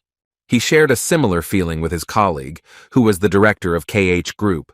Although they were pleased that their guild masters had become friends, they were also filled with shame as people around them began to think that such behavior was normal for Koreans. This kind of coherence and paired gestures appeared in them a few hours before arriving in America. While in the media room of Jeondo, they watched a bunch of modern TV series, sharing positive emotions, which made their sudden friendship even stronger. Together with their colleagues, they headed towards the exit. At that moment, Richard Choi approached the guys from the Ardal Guild and introduced himself as their guide from the Titan Guild. He said his goal was to get them safely to their hotel. Upon learning that it was time for his dear friend to leave, Baek Jong-do sadly said that he would wait for their next meeting and then suggested that they have a drink after they had rested from the long journey. Wu Jin, as expected, agreed to this proposal, so his friend wished him a good acquaintance with America with a sincere smile. The boys then boarded a luxury car provided by the Titan Guild. Once they were alone, Director Jun asked his boss how he liked the KH Group Guild president. He noticed that they got along well, so he wanted to know what Wu Jin himself thought about it. Wu Jin nodded his head and said that he didn't expect his colleague to be such a cheerful person. He also added that they were able to become such good friends because they were almost the same age. After saying this, Director Jun recalled the boss's story and that Baek Jong-do was turning 42 this year. Seeing Min Chang gradually recalling details from his boss's past, Wu Jin said that it was a hellish time. He suggested that perhaps President Baek Jong-do's life as a third-generation chaebol was not much different from his own experience. A similar conversation took place between the president of KH Group and his deputy. The cheerful big man said with a smile on his face that Kang Wu Jin was definitely not an ordinary guy. He saw that Wu Jin never looked worried or surprised, even when he heard about potential terrorists or when he talked to him alone. The deputy suggested that it might be because Kang Wu Jin was simply confident in his abilities, but the president believed that there was more to it. He agreed that his strength played a role, but he had a feeling that there was something more to Wu Jin's personality. Such confidence and calmness could not be due to youthful spirit alone, and the veteran hunter of Korea knew it. Thinking about what their friendship would be like in the future, Baek Jong-do said that he became even more curious about what kind of person President Kang Wu Jin really is. He liked him, and Baek Jong-do did not hide it, which greatly surprised his deputy, who knew his boss by his caution and distrust of representatives of other influential guilds of Korea. His belief that the president didn't rely on feelings alone was shattered the moment Baek Jong-do said with a cheerful laugh that he was glad that they had similar tastes in dramas. Later in the evening, Wu Jin and the directors of his guild arrived at the hotel provided to them as members of the consortium. The Titan Guild representative ended their escort at this point and wished them a pleasant rest.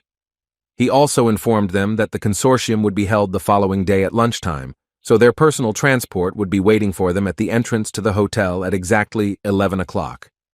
After they said goodbye to Richard, Wu Jin confronted Director Jun with the fact that he would be waiting for him on the first floor in an hour, after they had showered and changed their clothes. The president was calling his protege to drink, and he couldn't do anything about it. He was depressed, because he wanted to rest so much after such a difficult first day in America, while Wu Jin wanted to get drunk right after a 20-hour flight across the Pacific Ocean. The conditions of this hotel corresponded to the level of the event. Wu Jin quickly came to terms with his plan before the evening drinks. Looking at his watch, he decided it was time to head out to meet the director, after which he dressed in ordinary, nondescript clothes. Having turned off the light, he began to walk towards the exit, thinking that it was worth trying the local alcohol, which was famous for its strength and exceptional taste. At that moment, he suddenly noticed a laser that was aimed right at him. Looking out the window, he saw a combat helicopter fire a missile in his direction a moment later. This huge missile was a sign of great danger. Its impact on the hotel threatened to destroy several floors full of people. Jin had no choice but to stop her with his own strength. A moment later, he jumped out of the window at great speed towards the rocket aimed at him. With a furious expression on his face, he aimed his blow at the rocket. Right before the eyes of the people who were near the hotel, a powerful explosion occurred in the air. The fragments of the rocket began to fly all over the hotel, and Wu Jin fell onto one of the nearby parked cars. He wasn't seriously injured. Even his clothes weren't torn. The landing wasn't the softest, but he managed to survive the call by using up all his souls to use the ghost armor skill. While replenishing his mana with the elixir from his own inventory, the enraged Wu Jin, who had survived the attempt on his life, thought with hatred towards the customer about what kind of bastard would dare to think about blowing up an entire building just to eliminate him. The system reported that all of his wounds had been healed with a healing potion, but ordinary passers-by who had not seen this ran excitedly to the awakened one, asking if he was okay. The terrorist attack right in the middle of the city made Wu Jin think. It seemed strange to him what was happening. He thought that he hadn't been playing the obedient boy unnecessarily, but he hadn't been so brazen as to make an enemy of someone with such capabilities. He had no intention of continuing the battle in the city center, so in order to find out who he was dealing with, he ordered Bibi to follow the helicopter. After looking around, he realized that whoever had aimed the laser attack had already managed to escape. Even so, he wasn't worried about losing the trail. As soon as he found this pursuer, he sent a goblin after him at the same moment the explosion occurred. Finding these enemies was only a matter of time, and Wu Jin wondered with anticipation whether he should look them in the eye. That same evening, Mrs. Murdy received news that the president of the Ardal Guild had already arrived in America and settled into one of the hotels. Upon hearing that the immortal Ardal had arrived, the saint of one of the goddesses, Alfina, reacted without hiding her excitement. When she asked about how he was received at the airport, she was very worried, because she wanted to know if they had made a mistake by doing something that might upset Kim Wu Jin. The ward, not understanding the reason for such unprecedented excitement on the part of the saint, replied that the Titan Guild had monitored the situation and taken the long-awaited guest straight to his hotel room. Sighing with relief, the saint once again showed emotions that had not been seen on her part before. Her charge was deeply thoughtful, for she wondered who the person was that could make their mistress so worried. The trembling on Murdy's lips spoke of her genuine fear. Seeing this, it was unlikely that anyone would believe that there was a person on earth who could cause such feelings in her. She was haunted by the thought that the very next day she would have to meet the merciless necromancer again.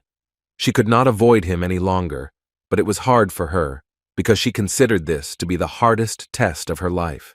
The sudden thought that she had angered him by not showing up for the meeting in person pushed her into even greater panic. Afraid of making Kang Wu Jin angry, Murdy said that he was definitely the type who would react negatively to the way he was received. Completely absorbed in her emotions, she asked her charge where the hotel was, where the gentleman was staying.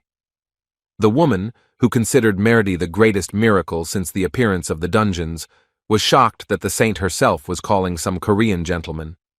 No less shocking were the lady's words that she must immediately meet with their guest. At that moment, a man entered their room and said that in that case, he would accompany the saint on her way to Kangwoo Jin. As it turned out, they were the Holy Knights of Arya, a squad created at Murdy's request. They were created with the help of the Titan Guild, and each of them was honored to serve the saint. The commander of this squad of paladins was the young General James Barnes, whose strength could undoubtedly guarantee the safety of Murdy. Meanwhile, Director Jun, who was located in a separate room from his boss, tried to call the guildmaster, nervously biting his fingers. Together with a hotel employee, they tried to enter his room, but it was locked from the inside. The reasons for his excitement were quite logical because just 5 minutes ago he was just taking a shower. Enjoying this moment of calm after a difficult flight, he was startled by a sudden explosion, thinking it was due to a gas leak. When he went out onto the balcony, he saw traces of a missile explosion and began to worry, remembering that some terrorists were hunting his boss. Wu Jin didn't answer his calls and the atmosphere became increasingly tense. The moment the hotel worker finally managed to open the door with their master key, everything became clear. He confirmed his suspicions that this could not have happened without his participation. Seeing the broken window and everything turned upside down, he realized that it was definitely his doing. Meanwhile, Saint Murdy and her paladins were already on their way to the hotel where Wu Jin was staying. Seeing the tension the saint was under, The Paladin General asked if there was anything bothering her. Although she replied that everything was fine, James Barnes doubted that this was really the case. It was the first time he had seen her in person, but he noticed that she usually looked different. The saint who had cured his daughter's fatal illness was someone he was willing to lay down his life for. Murdy felt he was the one who would protect her no matter what. Suddenly their car began to brake sharply, causing them to become worried. Looking back, the frightened driver asked the saint in a trembling voice if she was okay, while the general contacted the car that had stopped the entire convoy.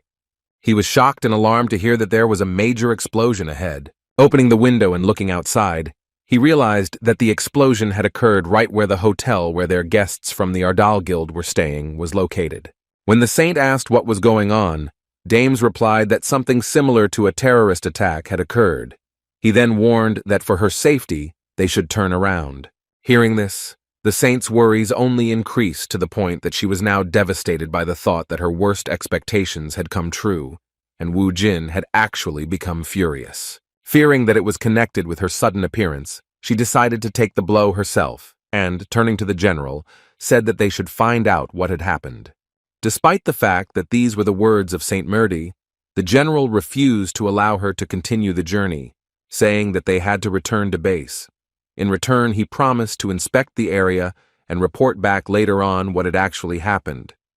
Addressing the driver and the rest of the convoy, the general said that they were returning to the church, and Nick and his guys would check out the situation near the hotel. Murdy and the paladins actually returned, although the saint feared that this would only make things worse. Her memories of Kang Woojin as the immortal Ardal only caused her fear and apprehension of a terrible catastrophe, which is why she did not guess what had actually happened. After the explosion, Woojin went to chase the terrorist who pointed out his hotel room window with a laser. By analyzing the movements of his target, he realized that the enemies were already aware that he was trying to pursue them. Some guy who was a laser spotter noticed him and started wandering around the alleys. It became clear that the enemy wasn't stupid enough to go straight to the base. The enemies on the helicopter were already being pursued by the demonic illusion familiar, so Wu Jin decided to take on the guy who used the laser with his own hands. However, as soon as the necromancer accelerated, the stranger immediately made a quick dash forward. Wu Jin didn't expect that he would sense his intention so quickly. He rushed after him, shouting that he was mistaken if he thought it was so easy to escape from him. As it turned out, this guy's speed was quite high. It had been a long time since Jin had encountered hunters whose speed was on par with his. He was truly surprised that some terrorist could match his speed. With a smile on his face, he remembered that he had previously met a similar problematic huntress, but for her their conflict had ended very sadly. Now Wu Jin was on a completely different level. Using the warrior skill, he made a dash at great speed, bringing the distance to the enemy as close as possible. He thought he had already caught the bastard, but a moment later he slipped away, even though the dash with the skill was at an incredible speed. The terrorist, who possessed amazing speed and agility, found himself on the other side of the street in an instant. When Wu Jin stopped, his enemy also stopped and looked him straight in the eyes. He was a rather young guy named Al-Assad, but despite his age, he already had a very impressive level. Realizing the seriousness of this opponent, Wu Jin was truly surprised, because with such a level, he could easily become the best hunter on Earth. He did not understand why a small bastard like him was engaged in terrorism instead of becoming a hero of the world scale. A moment later, Al-Assad allowed himself the audacity to show disrespect towards him by waving his finger, enticing him to follow him. Wu Jin responded to his behavior with laughter, finding this act of disrespect quite amusing. His pride was hurt. His opponent had angered him and given him a reason to remember that it had been about 10 years since someone had openly provoked him in such a brazen manner. Still, Wu Jin accepted his challenge and even called it nice of his opponent to take him to the nearest dungeon where they could have this duel away from the eyes of random onlookers. Having gone down, the necromancer began to slowly walk along the dark corridor of the former metro station, gradually approaching his goal. The experienced assassin was on guard. He waited for his victim, thinking that the guildmaster of the Ardal Guild himself had followed him into his own grave. His self-confidence was not an accident or some kind of arrogance, because this was already his 100th hunt for a serious target. He was born in Afghanistan, and when he was 10 years old, his father sold him to the rebels. Until now, he could not forget how his father had been beside himself with happiness when he received a couple of dollars for a drink and a new sheep. The fact that his father traded him, his own son, for some trifle made him a real monster. Since then, before his eyes were pictures of the endless wars in which he took part. Life forced him to kill his enemies for survival. Having a huge experience of battles behind him, he did not even doubt that he had enough strength to destroy an entire army. He had been fighting non-stop since he was a child, his very existence a result of his experiences in wars all over the world. In order to become an awakened being of such a high level, he continued his life as a hired killer, not refusing any order, no matter how difficult the target. He perceived one of the strongest hunters in South Korea as another victim, whose calm was due to the incomprehensible situation in which there was no way out. Having drawn his blade, he had no doubt that he would eliminate the target in the best place, at the best time, as with every order he accepted. Feeling his goal approaching, he began the countdown until his mission would be completed. Just as Wu Jin was within his striking range, Al-Assad suddenly appeared behind him to deliver the fatal blow. Within moments, he had aimed his blade, but for the first time in his entire career as an assassin, he was stopped. The boy was shocked to the depths of his black soul, because nothing like this had ever happened in his life. Seeing his target's sly smile, he couldn't believe that he had actually managed to predict his attack. In just a moment, Wu Jin grabbed him by the clothes and pulled him towards himself. Looking into his eyes, the furious necromancer caused him to feel a fear that he had not felt since his first orders. Al-Assad couldn't afford to be caught. He immediately tried to strike, but Wu Jin managed to cope with his speed and managed to dodge, while simultaneously complimenting how agile the assassin was. Al-Assad continued to try to break through Wu Jin's defense, but he easily repelled all of his blows with the warrior's cane-shaped weapon. This situation was an exception to all the assassinations that Al-Assad had successfully completed. During this battle, he was trying to figure out how Wu Jin knew where he was. After he became awakened, no one could predict his plan so easily. At that moment, laughter could be heard from his shadow. He didn't even suspect that Wu Jin could use the essence of the shadow that merged with the shadow of his victim. While continuing to defend himself from Al-Assad's attacks, Wu Jin gave him a small compliment by saying that most assassins wield two blades. Speaking of which, he suggested that this was why one-on-one combat was their strongest suit. Trying to somehow break through the defense of his target, Al-Assad tensed up, not understanding what kind of nonsense his opponent was talking. He believed that the guildmaster of the Ardal Guild began to criticize him too early because he had not yet tested his full strength. He couldn't even imagine that his opponent would be so daring. Kang Wu Jin, like a real arrogance in the flesh, not only could hold back his incredible pressure in the fight, but even offered him to show his maximum, so that he could evaluate how long he could last. Within moments, he struck back with such speed that Al-Assad was forced to block a counterattack for the first time in his long career.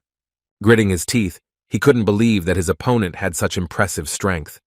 Fighting with two blades has a weakness in the blade's distance and blocking, but for assassins, there was no need for that. In this case, Al-Assad could not believe the incredible strength of the enemy, because he had previously been told that his target was definitely a necromancer. As soon as he stopped after the counterattack, Wu Jin disappeared from his sight. Looking around, he realized that Wu Jin had gone down into the dungeon. In fact, he took this as a great chance to finish off the enemy. Slowly moving forward, he reached the place where metro tickets were previously sold. There were signs of a battle all around, but he couldn't find a single corpse of the monster. As soon as he reached the next floor of the dungeon, he realized what the empty battlefields were connected with. He met Wu Jin again, but this time his opponent was surrounded by summoned skeletons, and it became obvious that they were created thanks to the souls of the defeated monsters from the previous floors. As soon as the assassin showed up, the confident Wu Jin said with anticipation that he wanted to begin the second round of testing his pursuer. Finding himself surrounded by enemies, Al-Assad was not surprised, because he had previously been prepared for the fact that he would fight the necromancer. He began to count the skeletons, but his count went wrong after he counted 3.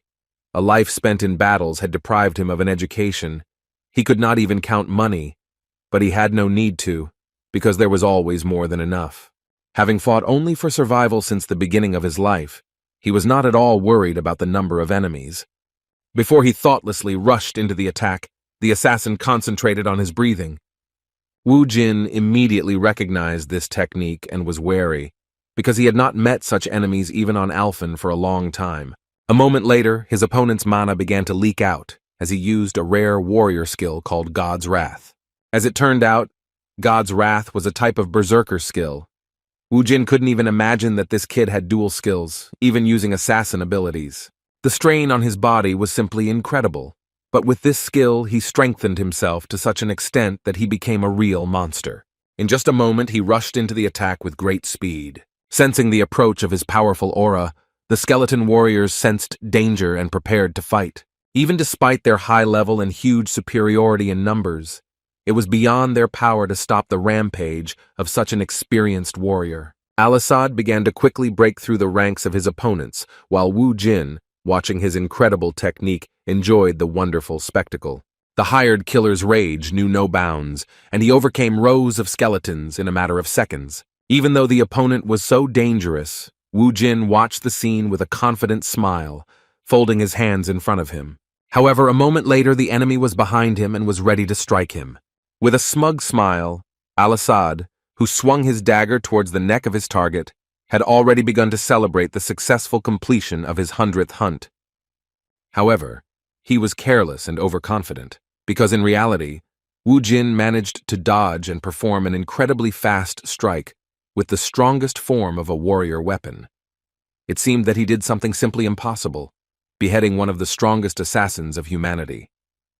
Looking at the body of the hired killer, he uttered his secret.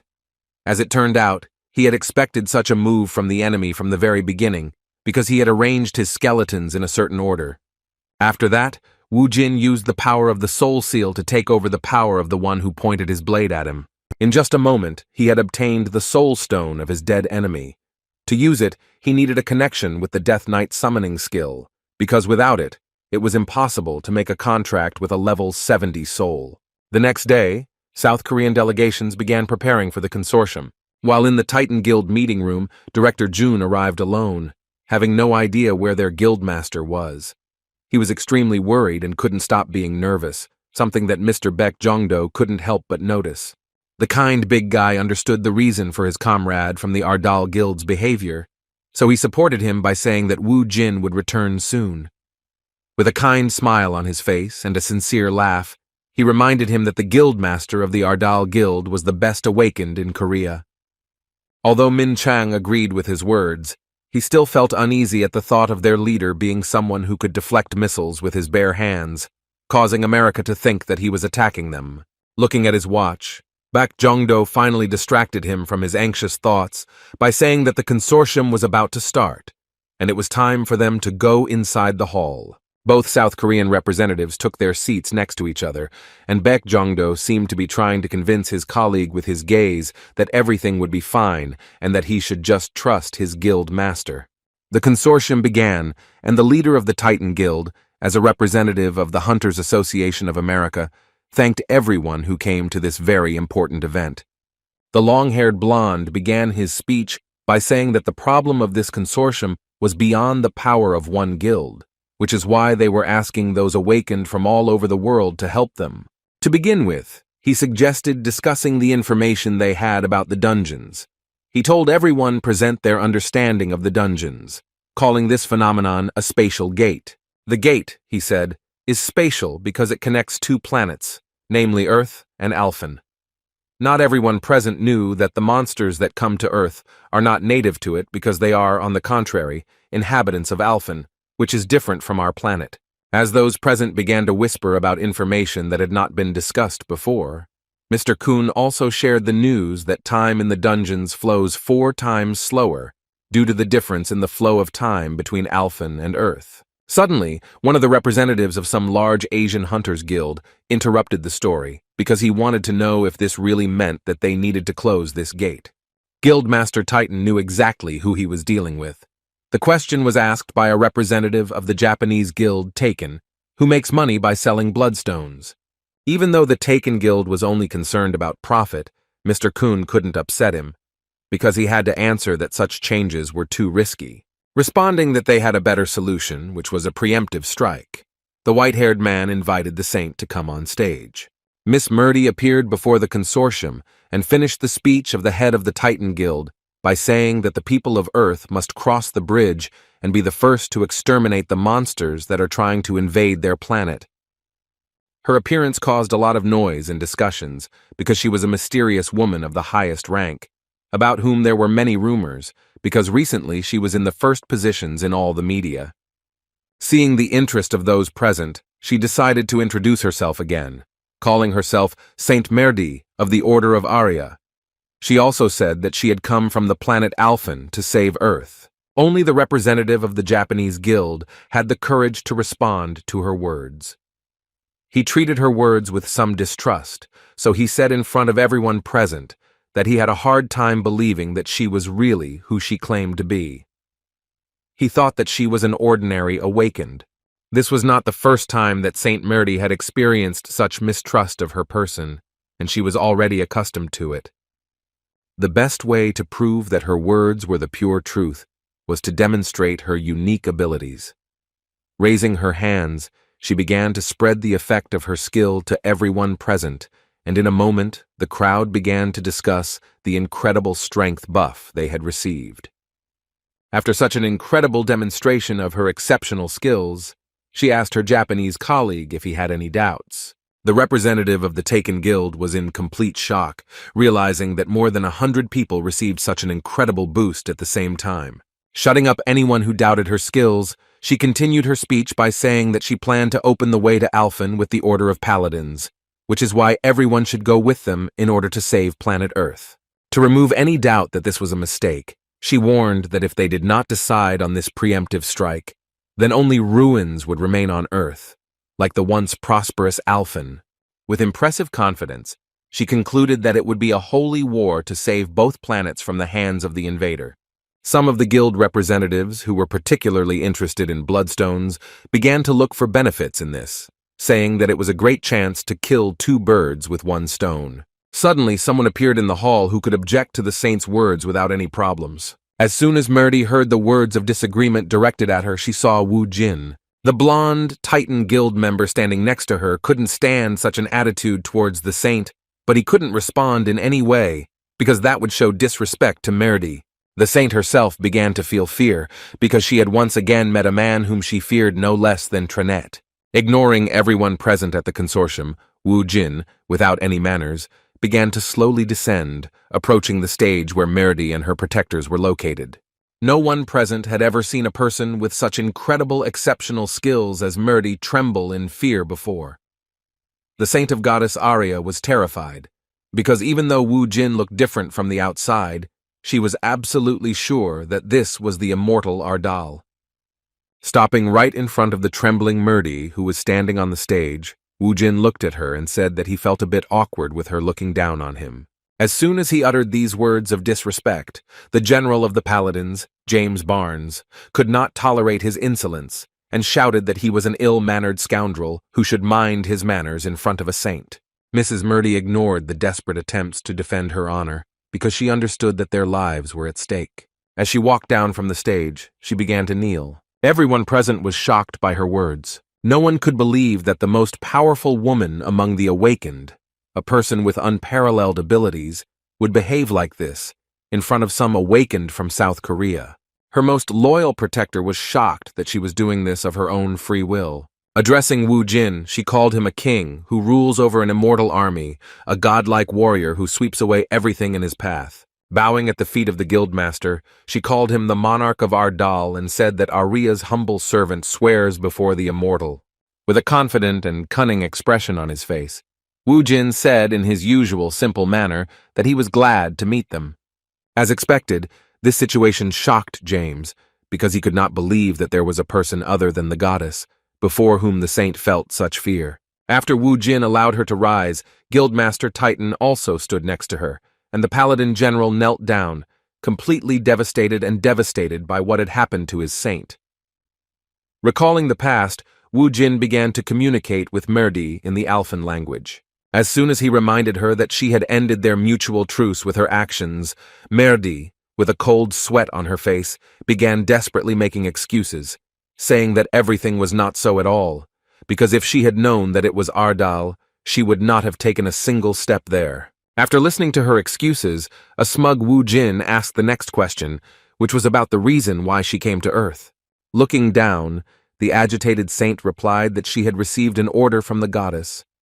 Arya had asked her to bring a savior from planet Earth, so Merdi called herself only a humble servant who carried out the will of the goddess.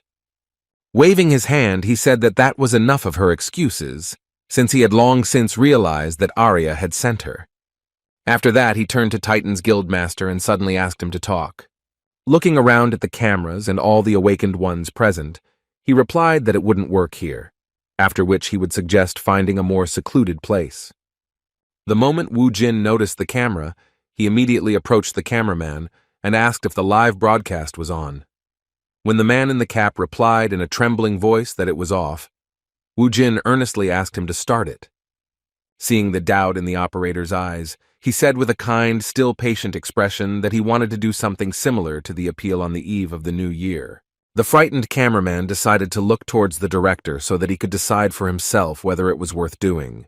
Given Wu Jin's authority, especially in the case of a hero who stopped a terrorist attack on a hotel, he decided that they should show his speech to the whole world, no matter what it costs them. Nodding his head, he allowed the operator to start the live broadcast, and a moment later, the face of an impudent Korean appeared on the screens of millions of American televisions. The first words he spoke shocked the cameraman, who was afraid to do anything for fear that Wu Jin would use force against him. Taking advantage of the moment, Wu Jin said that the scoundrel who launched the missile at him and the one who was his intermediary were probably watching the broadcast. After these words, he said with a threatening, mad look that he would find and kill them all, after which he suggested that they quietly wait for this moment. The director and cameraman had no choice but to listen to the request of a man even Merdi feared. Despite this, they could not believe that their media was being used to declare war on terrorists. As soon as Wu Jin finished his speech, the consortium ended, and the awakened from all over the world began to leave the hall. At that moment, Director Jun ran up to his boss. Wu Jin was happy to see Min Chang.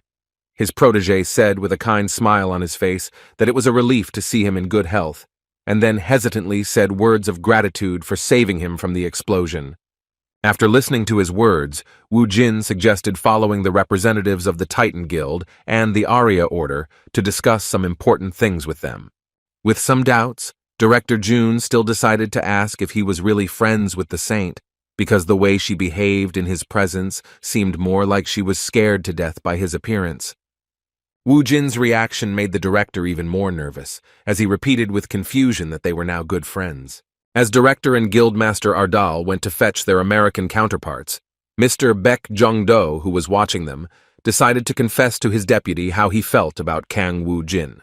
With a blush on his cheeks and a wide, satisfied smile, he said with delight that he was now truly interested in his younger brother from the Ardal Guild. The deputy did not fully understand what was being discussed. He wanted to know what exactly was interesting to him about this mysterious man. In fact, he was seriously worried, realizing that Wu Jin was certainly dangerous and not to be trifled with. As soon as they entered the guildmaster's office, where they could discuss more important matters without fear, the guys began to sit down. The moment Mr. Kuhn took his place on the chair, the saint ran up to him and made him nervous with her excited words that he must give up his place to the monarch of Ardal before something terrible happened. Wu Jin, who had already moved to another seat, said in a playful tone that everything was fine and there was no need to worry about it. Feeling a little awkward, Guildmaster Kuhn offered the saint a seat, but she responded with extreme agitation, saying that she could not dare to be so rude to their guest.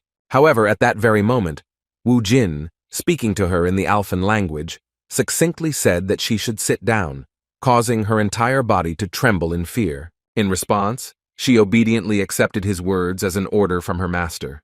Considering how strange they seemed in each other's presence, Mr. Kuhn asked Kang Wu Jin what kind of relationship they had.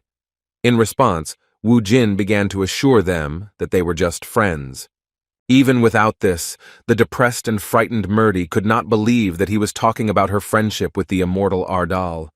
She could not even imagine something like that, because it seemed like a real nightmare to her. Mr. Kang continued the conversation, asking how it could be that the saint from Alphen who had come to them knew the awakened one from Korea. Wu Jin did not want to be a victim of interrogation, so in response he suggested that he ask Murdy about it personally, but after he left. After these words, he suggested moving on to a more important topic. With that, he reached into his inventory and suddenly pulled out a head, then placed it on the table. This sudden turn of events scared the crap out of Guildmaster Titan's secretary, and Mr. Keen himself asked in confusion what it meant. Judging their curiosity, Wu Jin replied that it was the guy who had attacked him the night before, trying to lure him into the dungeon for elimination. He then went on to suggest that it would be great for Titan to find out the identity of the owner of this head. Hearing what had actually happened near the hotel, Saint Merdi was horrified.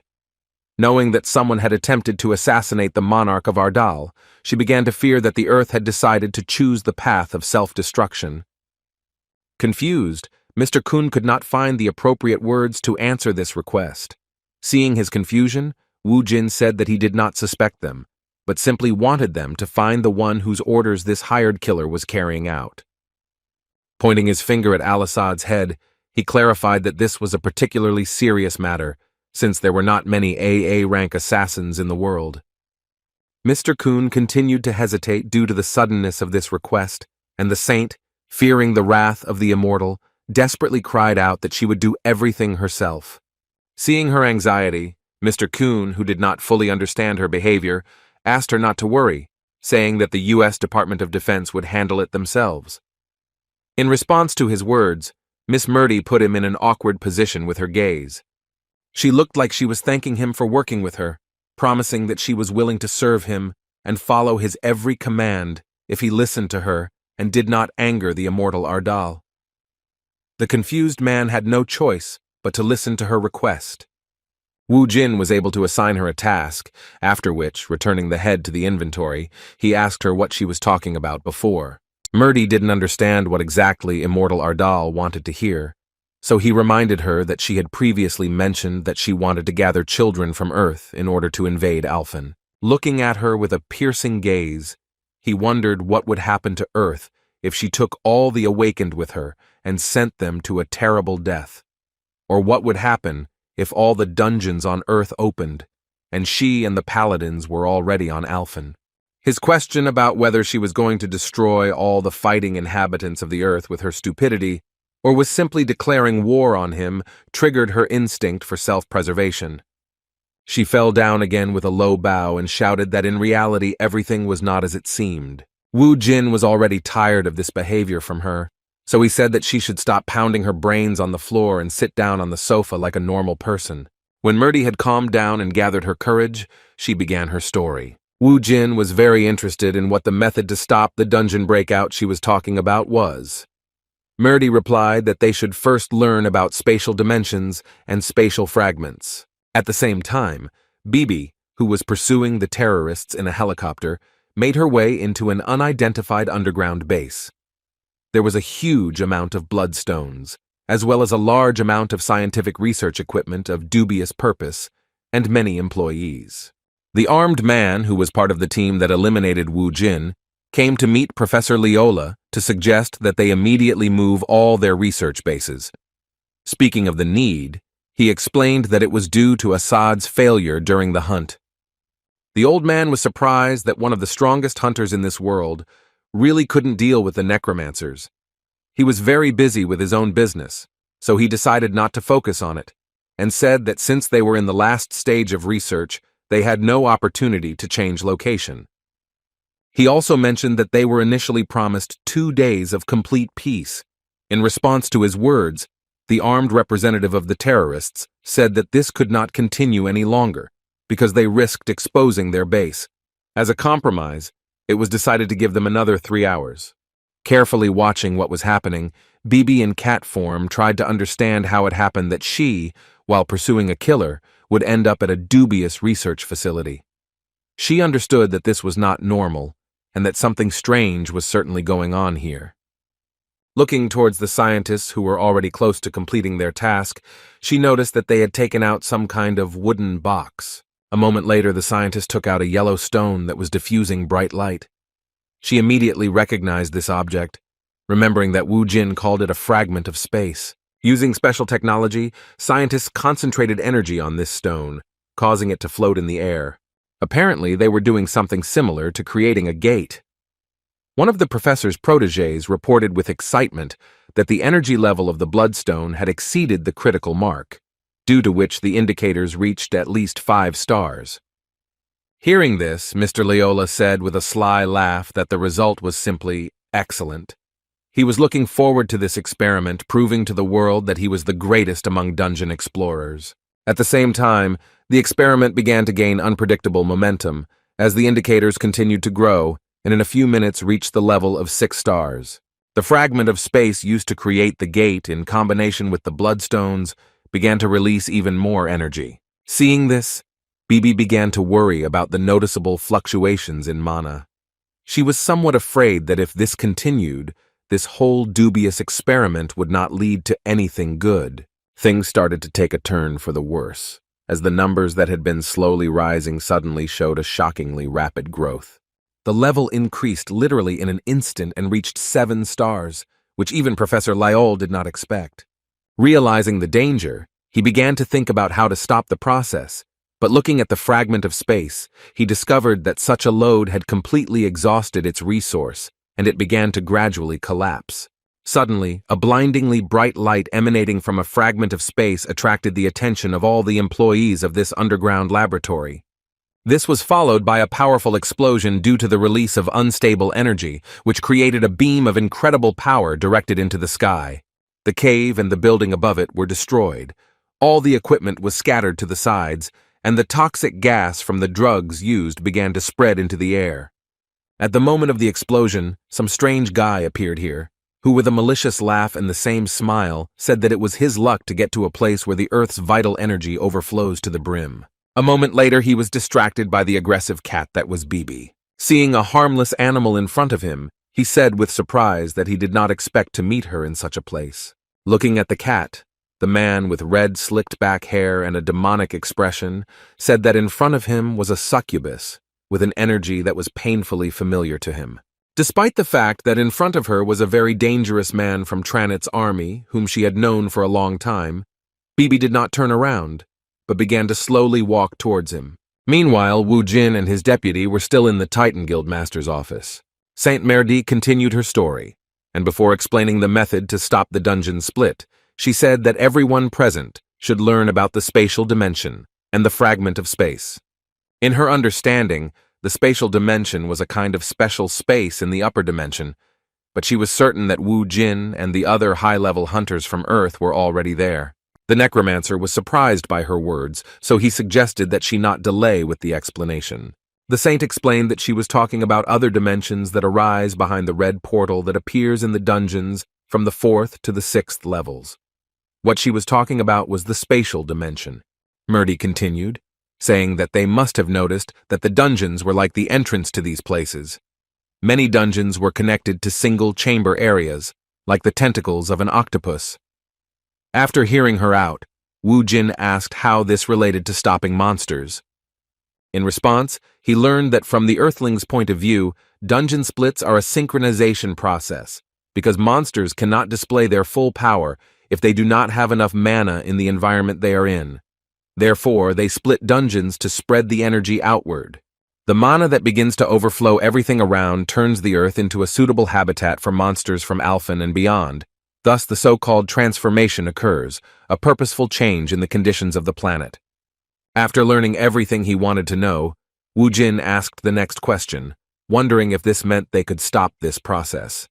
He suggested that to do this, they would need to clear the dungeons and get rid of the bloodstones. In response, Merdi suggested one way. Before telling what it was about, she said that the dungeons and spatial dimensions are under the control of the Lord of the Dimensions. In other words, whether to send monsters or not is purely his will. The puzzle regarding this situation slowly began to come together in Immortal Ardal's mind, and with a shocked expression, he showed that he had a hunch about who the descendants of the Dimensional Lord were. Following his reaction, the saint confirmed his thoughts, saying that the invader Tranit and his 72 commanders are the ruler's representatives. She also clarified that besides them, there are also lower-level lords who also influence the situation. At the moment, they are all expanding their power through war, in which each one is trying to reclaim their own territory. The Church of Arya was busy protecting the lands of Alphen, but they did not have the strength to fight back, so the saint's plan is to obtain the title of the ruler of the dimensions. She was completely confident that only by achieving such strength would they have a chance to confront the invaders on equal terms in order to restore all the dungeons on Earth and Alphen. With an anticipatory smile, Wu Jin replied that it sounded quite exciting. With a less serious expression, he concluded that if they took all the lands from the invaders, then they would lose their power and control over the situation. Confused by his sudden change of mood and cheerfulness, the saint replied that it was so. With a determined and even angry expression on his face, Wu Jin offered to recapture all the invaders' lands so that he could have the opportunity to meet the Tranit boys who were so skilled at hiding their faces. Looking at the saint, he also asked her to tell him how he could obtain these spatial lands necessary for the fulfillment of this plan. Merdi already knew the answer to this question. They will have the opportunity to acquire spatial territories and take personal control of empty lands, but to carry out these plans, stones called fragments of space are needed. Hearing this, Wu Jin used his inventory again and took out a bright yellow stone. When Merdi saw the fragment of space in his possession, she was so shocked that she forgot her manners and shouted in confusion that she could not even imagine how he managed to get it. Wu Jin did not intend to give a precise answer, so he answered the question with a question about what to do with the stone. As it turned out, they needed one fragment to get the conquered dungeon. Based on this, they needed 3 such stones, but it was necessary for the dungeon itself to choose it as its master. The saint believed that the fragment itself would point to the reacting dungeon. Looking at the stone that he had managed to obtain by pure luck, Wu Jin said with some dissatisfaction why they were demanding so much from him and where he could get the other 2 stones. While Merdi remained silent, unable to find the words to respond, Wu Jin fell into deep thought. He found a rather unpredictable way out of the situation by simply asking Merdi to give him 2 more dimension stones. Although she feigned shock, a few seconds later, her face broke out in cold sweat, because Wu Jin saw right through her and even said that judging by how silent she was, she already had the remaining relics. With a sly laugh, he extended his hand to her, politely asking her to give him what was rightfully his. After a short scuffle, Merdi, who was deathly afraid of the immortal Ardal, fulfilled his request. Having obtained only 1 stone, Wu Jin asked her if she was sure that was all she had. When he said that he had little trust in a priestess like her, a devastated Merdi, kneeling, replied with a trembling voice that even that was very difficult to obtain. The conversation was suddenly interrupted by the appearance of a goblin. Wu Jin immediately asked why he had returned, refusing his order to follow Bibi for support. In response, the demonic shadow familiar reported the disturbing news that they had lost the hallucination witch. Wu Jin felt furious the moment he heard something so unexpected. He immediately asked to tell who dared to do this. In response, he learned something he had never thought possible. The one behind this audacity was one of Tranit's pawns, an impudent demon named Rushmod. Hearing this, Wu Jin suddenly turned around and started walking towards the exit, saying that he was in a hurry to run some business. The director asked where he got his sudden plans from, and in response he learned that the guildmaster was heading to the guy who had carried out the terrorist attack on him. Alarmed by this change of scenery, Mr. Kun replied that they had not yet formed a support squad, so he should not rush, because after it was assembled, they would definitely inform him and become a reliable support for him. In response, Wu Jin said that Ramod had appeared on Earth. No one could take the information about Tranit's pawn seriously, because they did not know who they were dealing with. Only Wu Jin and Saint Merdi understood the level of this danger. Arya's follower was angry, as she could not understand how this could happen, despite it being too early for the Lord's representatives to appear. Without going into details, Wu Jin asked her to gather her paladin squad and follow him.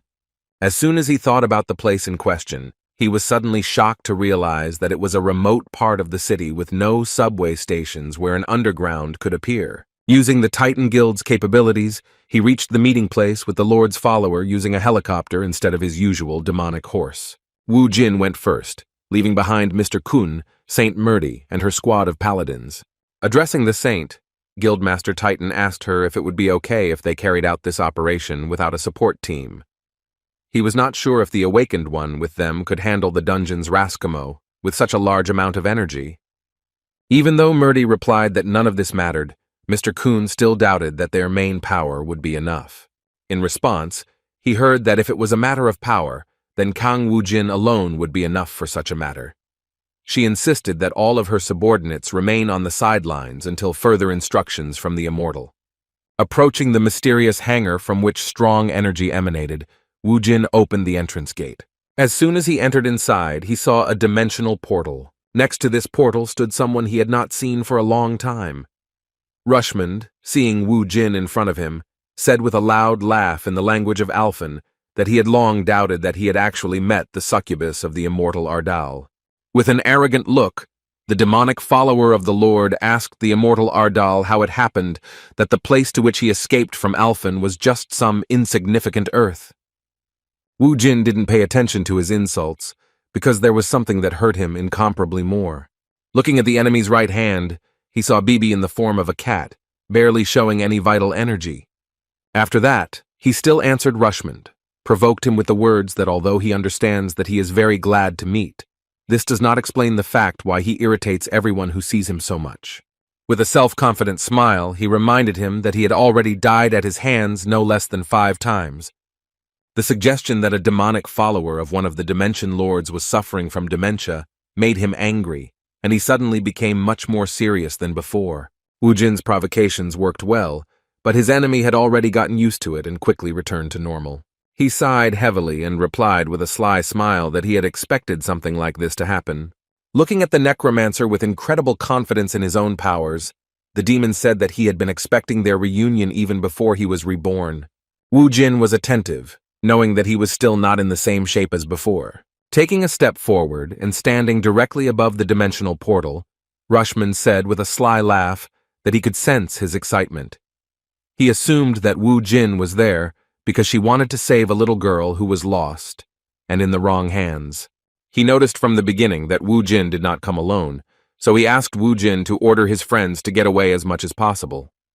As it turned out, the dishonest demon knew how to use circumstances and justified his cowardice by saying that he wanted to have an equal sparring match. Hoping to gain his first victory in battles with the immortal Ardal after a series of disastrous failures, Rushmond entered the portal, while Woo-jin returned to the others to explain what was going on. While discussing what was happening, Murdy assumed that it was a trap, but she was sure that Rushmond knew the difference between his abilities and the overwhelming power of the strongest necromancer. She did not understand why he continued to provoke Woo-jin. It was just the right moment, and the immortal Ardal told the saint that Rushmond knew that the necromancer's powers had only partially returned to him, and that he was not in the best shape right now. The words about this shocked Murdy, because earlier she thought that his power was at the level of the times of Alphen. Her world began to crumble before her eyes, and even Woo-jin's words that he would quickly make up for his power did not calm her down. She could not believe that the one who held the entire planet in fear had lost his crushing power as the strongest necromancer known. In addition, the last straw was the necromancer's words that he was not yet able to use the Lich and the Death Knights. Hearing this, Murdy began to shout that in this case he should not be led by Rushmond's provocations. She believed that if he was going to fight an opponent of such a level, he should have at least Death Knights. Woo-jin was genuinely surprised that she was so worried about him. He responded with confidence that he would finish this poor guy off before she could blink. Despite her distrust of his words, Saint Murdy still felt fear of him, so she could not object even though it was in her interests. As soon as Woo-jin took a few steps towards the portal, he felt an increase in energy. The portal became unstable and its energy began to increase rapidly. A moment later, a powerful surge of energy accompanied the explosion. The confused paladins did not understand what was happening at first. A moment later, monsters began to emerge from the destroyed hangar and they realized that the demon Rushmond had caused the rift in the dungeon with his own hands. Everyone began to prepare for battle, while Wu Jin continued to observe the portal's activity. He noticed that the energy release was not stopping, so he came to the conclusion that Rushmond had decided to sick all the monsters in the dungeon on him. Based on this, it became clear that Rushmond had thought out a battle strategy in advance, because on Earth, Wu Jin would not be able to supply him with corpses from his monsters to use as a necromancer's army. Even though the immortal Ardal was demonstrating his strongest skills while in the dungeon, he did not lose his composure. Having called Rocky, he first calmed him down by saying that he would immediately save Bibi. Instead of worrying about his friend, he suggested that she destroy the little thing that dared to defile the earth by appearing from the portal. Within moments, Rocky activated his power, and his core began to attract non-metal around him. A shocking new twist to his golem power was that this time he used military equipment to gain a transformer form. Even though the paladins knew that this was their ally, they were still shocked by the fearsome power he possessed. The monsters felt Rocky's strong energy, but they were even more frightened by his appearance because he was entirely a weapon.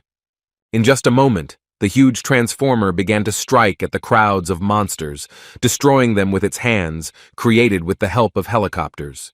The helicopter's wings, which were not intended for fighting monsters, suddenly became blades in the golem's hands. His range of deadly weapons did not end there.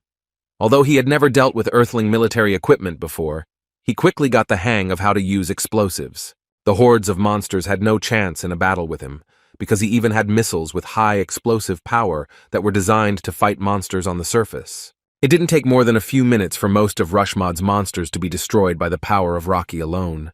The paladins standing behind him were shocked, and Miss Murdy asked with a trembling voice if the immortal had really lost his former strength, having such monsters at his disposal. Wu Jin could completely trust Rocky, as well as Mr. Kun and the paladins, so he was not worried about the monsters spreading across America. Leaving the battle on the surface to his friends, he entered the portal and found himself in the research laboratory of the warlock Rushmond. The status reported that the attack mode was activated, and Wu Jin, looking around, was surprised, because he had never seen such dungeons before. As soon as he said this, he heard the sly laughter and the tongue of Alphen. Rushmond shouted in a smug tone that he did not think that the immortal Ardal was really so stupid as to follow him into foreign territory. Furthermore, he felt he had a huge advantage in asking what the necromancer hoped for by entering the alien dimension without the corpses needed to summon an army of death knights. With a calm smile, Wu Jin replied that he could easily deal with such a worthless person with his own strength, but Rushmond did not take his words seriously and laughingly shouted that this was another bluff. For the first time in the past 20 years of fighting with immortal Ardal, he felt that he would win this time. Looking at Wu Jin, he saw that he was filled with arrogance as usual, for which he wanted to punish him. Now Rushmond was sure that if they went up against the same monster, he would be in a much more advantageous situation because he had changed his body thanks to his research on the Chimera. Wu Jin continued the dialogue, asking if his opponent would mind giving him Bibi before they even began their duel. The arrogant demon laughed and asked Ardal why he was worried about such things. Reaching out to the unconscious cat, he wondered why the necromancer didn't stop worrying about such trifles. Wu Jin became wary, realizing that anything could be expected from such an unpredictable scoundrel. Saying that familiars were just things to be controlled, the vile Rushmond destroyed her cat vessel. In response to his mad action, Wu Jin responded with silence. The system informed him that the succubus Bibi had been killed, causing her level to be reduced to beginner, and a 32-day gap before her next summoning had been created. The arrogant Rushmond expected that his action would anger the immortal Ardal, so with a smug laugh he asked why he was reacting like that to the loss of a pawn. In response, Wu Jin, with a serious look, answered in an old-fashioned manner that he was wrong, because his rage could not be expressed through anger alone. Clutching his head, Rushmond began to laugh even harder, saying that his inveterate enemy's gaze was still as arrogant as before. He felt that luck was on his side today. Moreover, he was in the best shape of all time. Summoning his sword, Rushmond was the first to charge, shouting furiously that this was the last day the immortal Ardal could act so arrogantly. Unexpectedly for him, Wu Jin blocked his attack without much trouble using some kind of iron cane. He still didn't understand what was happening, so he said in surprise that he never thought that even though he hadn't regained his previous strength, he would be able to react so quickly. He wondered what it was connected with, and guessed that Wu Jin had drunk some kind of potion. Instead of answering him, Wu Jin showed off his newfound power by changing the weapon's form into a sword. Seeing the new-shaped object in his hands, Rushman couldn't understand how it happened. In just a moment, Wu Jin swung his weapon and threw it against the wall. Descending to the surface, Rushman, filled with anger, tried to understand what kind of unpredictable attack this was, something that could not be at the disposal of a necromancer. He couldn't believe that his opponent, who fought only with his army, could have such incredible power in his own hands. Unwilling to accept the fact that Wu Jin was not the same as before, he shouted that it was simply impossible. Seeing his opponent in a sword stance, he was shocked to realize that Wu Jin had become a warrior. Right before his eyes, the necromancer used the warrior's rage skill, which gradually increased his strength until it reached its limit. All of his physical attributes increased. Having revealed the truth about his new class, Wu Jin quickly charged forward, closing the distance with his opponent. Rushman began to dodge the sword strike, even though he knew he was at a safe distance. He narrowly escaped injury when Wu Jin revealed another ability of his warrior weapon that involved changing its shape. The change to a spear didn't work, and a moment later Wu Jin used his hammer form. Using a heavy weapon, he dealt an incredibly powerful blow to the enemy, who only managed to react at the last moment to block it. His strength was not enough, and following the enormous energy of the blow, he used the entire weight of his body to make a huge hole in one of the walls of his laboratory. The blow was so powerful that even though he used a block, his strengthened body still suffered the consequences in the form of internal organ damage. Wu Jin continued to dominate in terms of speed and agility, and within seconds he was right in front of his opponent again. At the same moment, he dealt him a deep, slashing blow with his sword in his hands. Rushman couldn't do anything against his attacks and fell to the surface like a stone. Immediately after this attack, the system reported that the use time of the warrior's rage had expired and the skill was deactivated. Looking at the heavily wounded demonic follower of one of the Dimension Lords, Wu Jin said with displeasure that it was boring. He wondered why Rushman would go to fight a warrior with such changes in his body.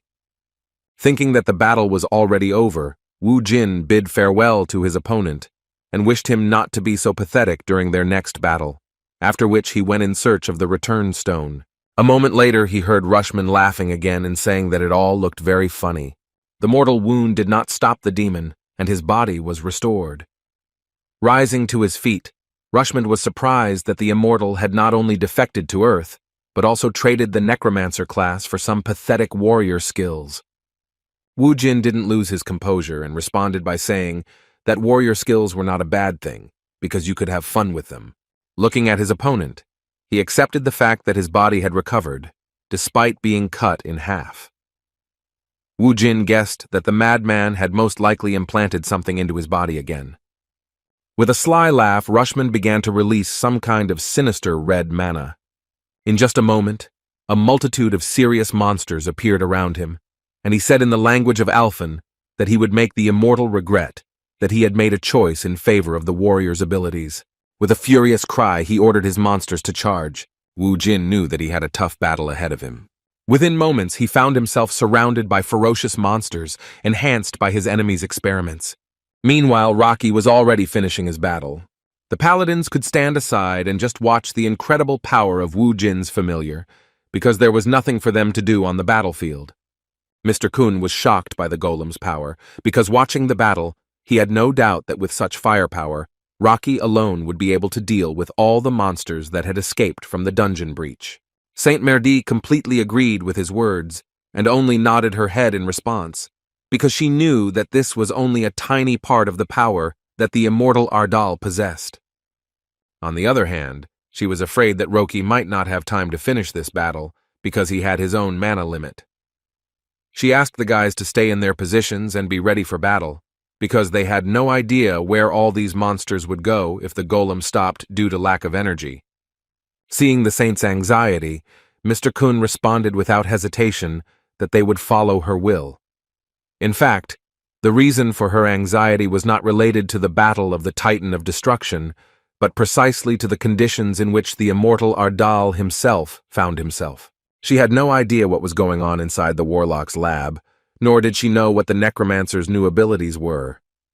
Wondering how Wu Jin was dealing with Rushmond alone without his subordinates only added to her worries. Meanwhile, Wu Jin had destroyed most of the summoned chimeras, but even despite this, the evil demon continued to believe that the advantage was on his side.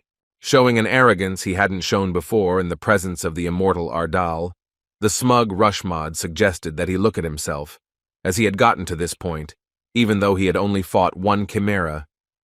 Wu Jin did indeed look exhausted. Feeling the taste of victory, the demon asked if Wu Jin felt that the price he paid for the warrior's bloody sword was too great, since in return, he lost the throne of the strongest necromancer. In response, Wu Jin asked with a sly and self-confident smile when he managed to say that he chose the abilities of a warrior instead of the abilities of a necromancer. Rushmond still didn't understand what his words really meant, but he began to prepare himself for the fact that his difficult opponent still had some aces up his sleeve.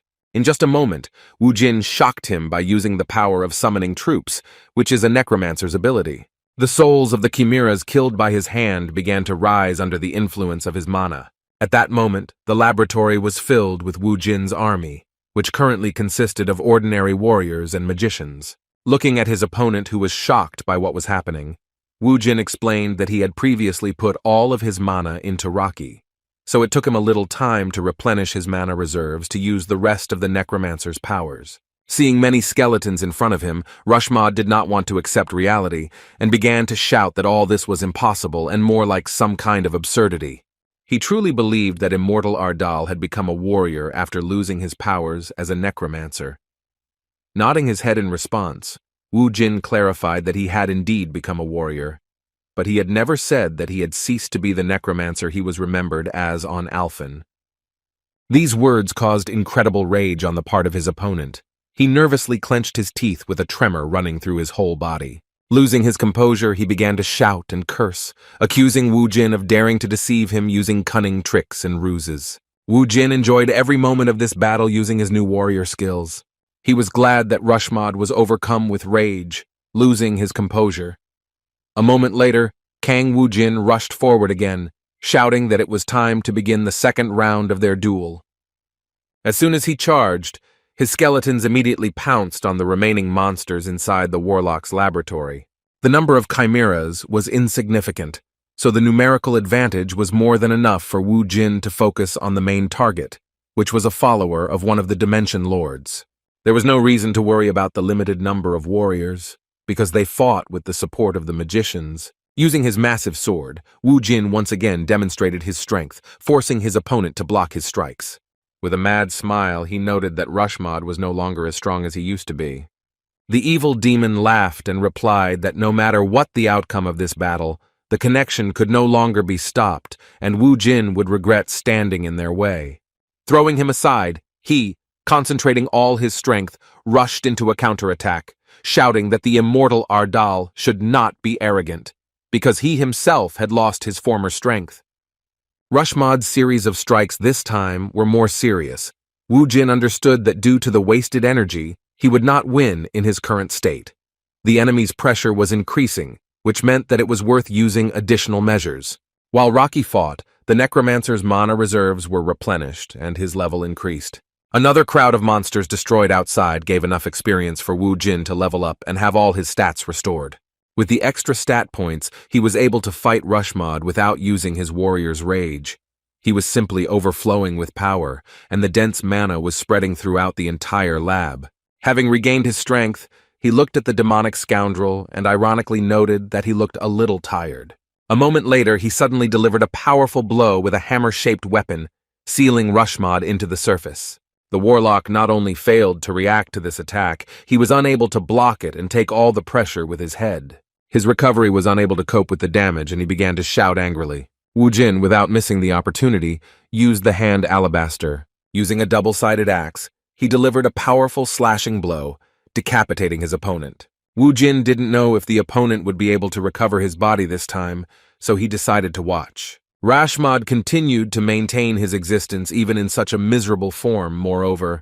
With a sly laugh, he said that the connection had already been launched and immortal Ardal would not be able to escape his fate. Without listening to his empty chatter, Wu Jin gave him the final kick. Rushmod was once again wiped off the face of the earth, and Wu Jin responded to his words with a confident look, saying that he never even thought of running away from such worthless people as them. The battle outside was already over. Rocky had turned the monsters that had broken through from the dungeon into pancakes. When Wu Jin came out of the dungeon, he slowly walked up to his familiar and thanked him for doing a good job as always. In response, Rocky growled sadly, because despite the fact that he had completed the task, he felt what had happened inside the dungeon.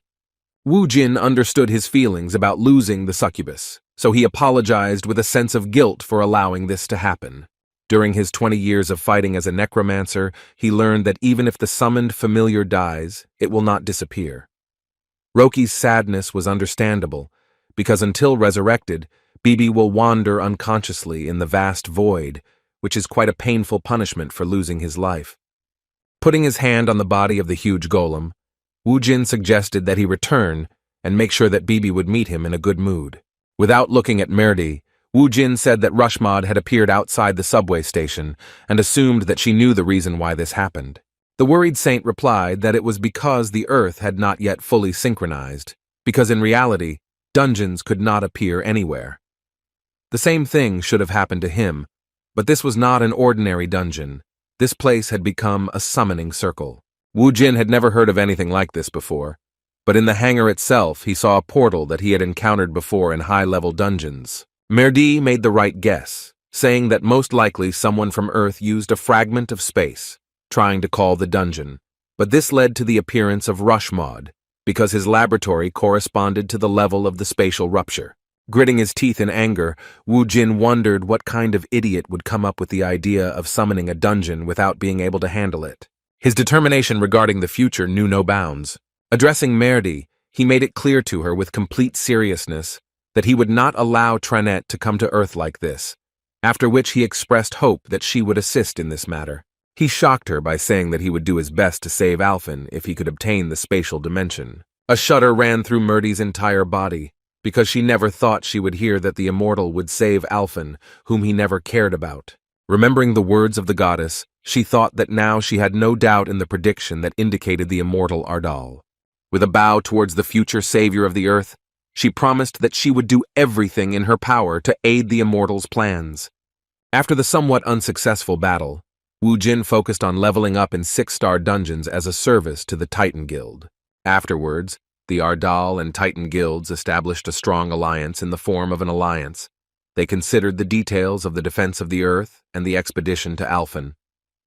The conclusions drawn from the consortium, Tranette's army and Alphen's situation, as well as the whole truth about the structure of the dungeons, left the entire world in confusion, just like the moment when the saint who was considered the most powerful and mysterious awakened trembled in front of Wu Jin.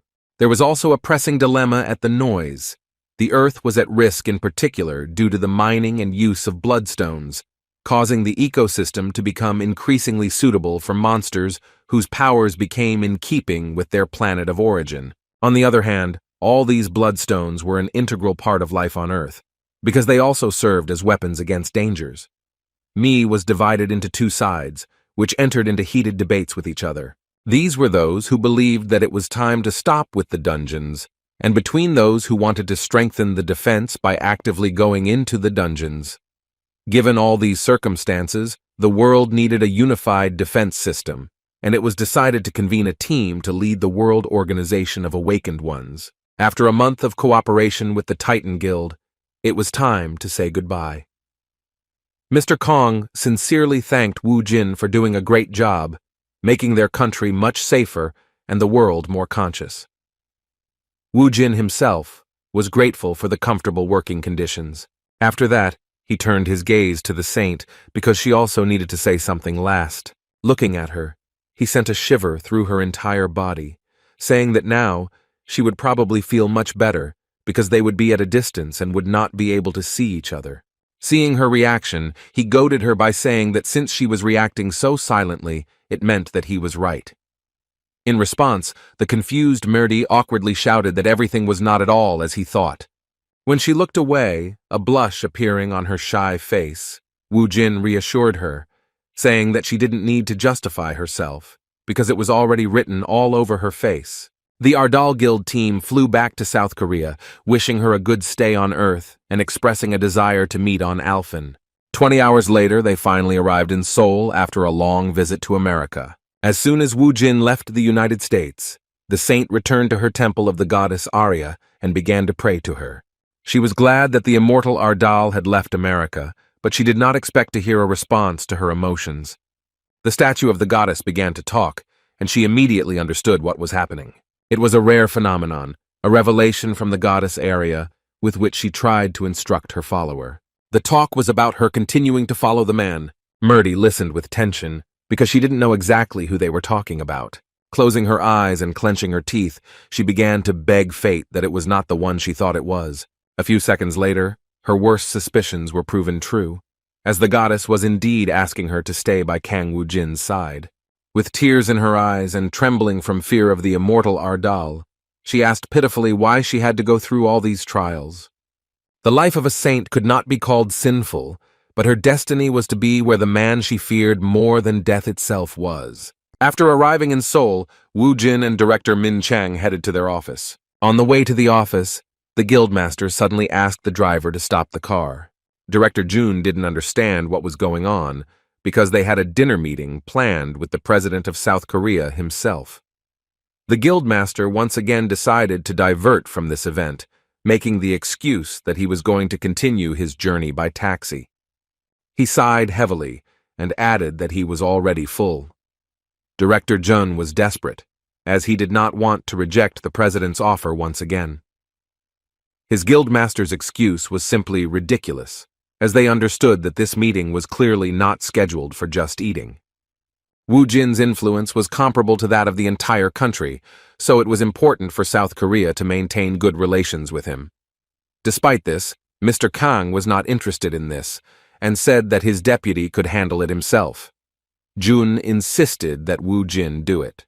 Having accepted yet another stubbornness from the guildmaster, he asked if he was going to appoint a CEO for their now larger guild.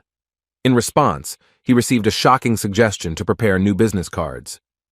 With a smile on his face, he declared that Director Jun would now officially become the vice president, with the authority to hold a meeting with the president without the guildmaster's interference. A man like Woo Jin was simply unstoppable. After getting out of the car, he said he was going home because he was tired, and then wished the vice president a pleasant dinner with the head of South Korea. Confused, Director Jun didn't know what to say, because his life had once again been turned upside down, and his responsibilities had only increased. In contrast, Woo Jin was in high spirits, and as he left, he laughingly wished his official deputy good luck in all his plans. Clutching his head, the deeply worried vice president began to think about how he should prepare for the meeting with the head of state. He could not even imagine that he would suddenly take the second position in the guild after the authority. Within a moment, the realization that he was already the vice president of the strongest guild in Korea began to bring him to his senses. The driver once again witnessed how crazy the people from Ardal are, because just recently the panicking Min Chang began to laugh loudly and shout that now he is at an incomparable height compared to the times when he worked in the Hammer Guild. On the way home, Woo Jin called his mother and took her by surprise by telling her that he had already returned to Korea. She was confused, saying that she was not home yet and would be back only in the evening. In response, Woo Jin reassured her, saying that everything was fine and that she should not rush. As soon as he arrived at his house, the driver announced the fare, and Woo Jin realized that he didn't have any cash. It was only at this moment that he remembered that his luggage had been left with Min Chang. He had no choice but to go somewhere else, where there was someone who would feign joy in paying his bill. Wanting to meet the boy he hadn't seen for over a month, Woo Jin headed to Sedan Station. After receiving the call, Jae Min, who was at home, asked his boss with a smile how his trip to America was going. He was shocked when he found out that Woo Jin had already returned to Korea. Moreover, he had no idea that Hyunim was actually under his house and looking straight at the balcony of his apartment. When Jae Min heard the request to go outside with 50,000 won in his hands, he became confused. Everything fell into place when Woo Jin said that he had no money to pay for the taxi.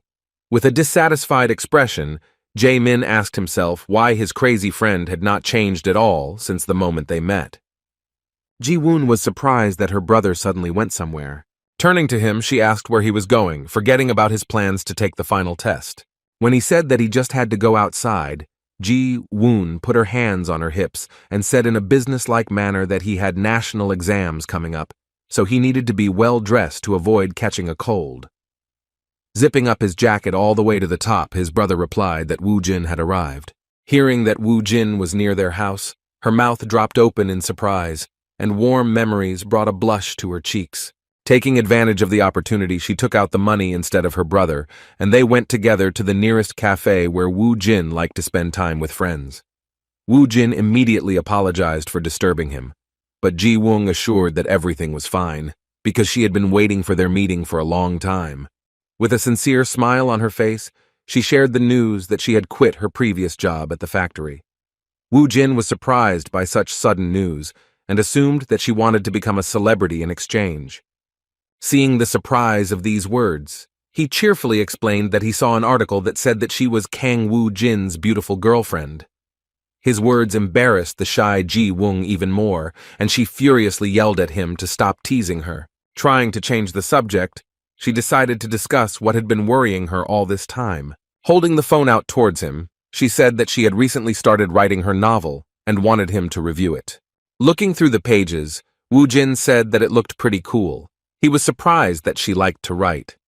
Ji-woon explained that she had actually always wanted to be a writer, but only recently started taking it seriously.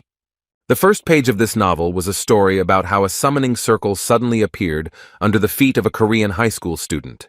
Through him, the main character of the novel found himself in another world, encountering monsters that he had previously only read about in books. After a long time of survival and battles on the brink of death, he still went through all the difficulties and became a real expert in causing fear in monsters. Finally, he was able to find a way to return back to Earth. It was a shock to him that when he returned there, the Earth was no longer the same, because humanity was subject to monsters that had not been here before. After reading these few pages, the straightforward Woo-jin asked if she really wrote a novel about him. The embarrassed girl began to worry and hesitantly replied that the similarity was due to the fact that she was constantly thinking about him while writing the novel. Trying to calm her down a little and take her mind off the cause of her embarrassment, Woo-jin replied that it was actually quite an interesting work. He was also glad to see that she had many comments. Hearing the comments mentioned, Ji-woon felt awkward and furiously asked not to read them, which was due to the fact that among the support, there were words that she would hardly be able to keep the story up to par. After sharing her creation and receiving pleasant compliments, Ji-woon thanked him for everything he had done for her. She sincerely said that if it weren't for him, she wouldn't be able to walk among people so easily and wouldn't be able to do what she dreamed of. Modestly adjusting his hair, Woo-jin asked her to stop this embarrassing speech with a kind smile. With a sincere look, he said that in fact, it was not so much his merit, because she herself was strong in spirit to go through all these difficult trials. He wanted to put his role in the background, saying that he only helped her a little to return to her former life. Looking at Ji-woon with shining eyes and blushing cheeks, he finally told her that she was indeed brave enough to be worthy of such a life. After meeting with Jae-min's sister, Woo-jin went to his guild office. The work was in full swing here, and there were many more workers than before. The work process was closely supervised by Seung-han. He was attentive to every detail, understanding that not a single mistake could be made that could cause the wrath of his terrifying boss. After a month of absence, Woo-jin showed up in front of the new workers for the first time and addressed one of the founders, who was previously a swindler, with a smile said that now the guild was quite lively compared to what it was before his trip. In fact, Seung-han was even glad to see him, saying that he was glad to see him in good health. While the new workers were whispering about this incredible opportunity to see Korea's strongest awakened in person, Woo-jin asked where Ha-min and Sungu were. It turned out that they were also working hard and were currently busy distributing the reward. A moment later, they were distracted by a stern female voice that loudly congratulated the guild president on his return. Looking back, Woo-jin saw Lieutenant Choi and immediately asked when she arrived at the office and started working for him. Ha-sol replied that she was no longer a first lieutenant, as she had transferred to the reserve unit and started working at the Ardal Guild the previous day. Considering this, Wu Jin concluded that it would take some time for her to stop wearing the military uniform. To begin with, he suggested that she conduct a short interview to determine where her help would be needed. To conduct the interview, they went to the president's office, where, to make things cozy, Wu Jin made himself some tea and sat the former lieutenant down in the chair opposite him. He looked at her and thought about it, analyzing her characteristics. The system reported that she belonged to the tamer class and was a person with great loyalty and pride. He also noticed that her level had increased. Ha Sol was scared when he told her that he knew she was an F-rank tamer. From this, he concluded that it must have been quite difficult for her to develop all this time. When she finally asked how he knew her characteristics, which were hidden in the Ministry of Defense database, he replied that he could see it just by looking at a person. To him, she seemed quite interesting, and another confirmation of this was that when he last analyzed her in North Korea, she was level 11, while now she had already risen to level. Although she was a tamer, without enough practice, she did not gain skills. Wu Jin guessed that her level up was due to the strengthening of her synchronization. Judging from the fact that she had leveled up 3 times in such a short period of time, he concluded that she had quite good potential. Because the military was using modern weapons, she was limited.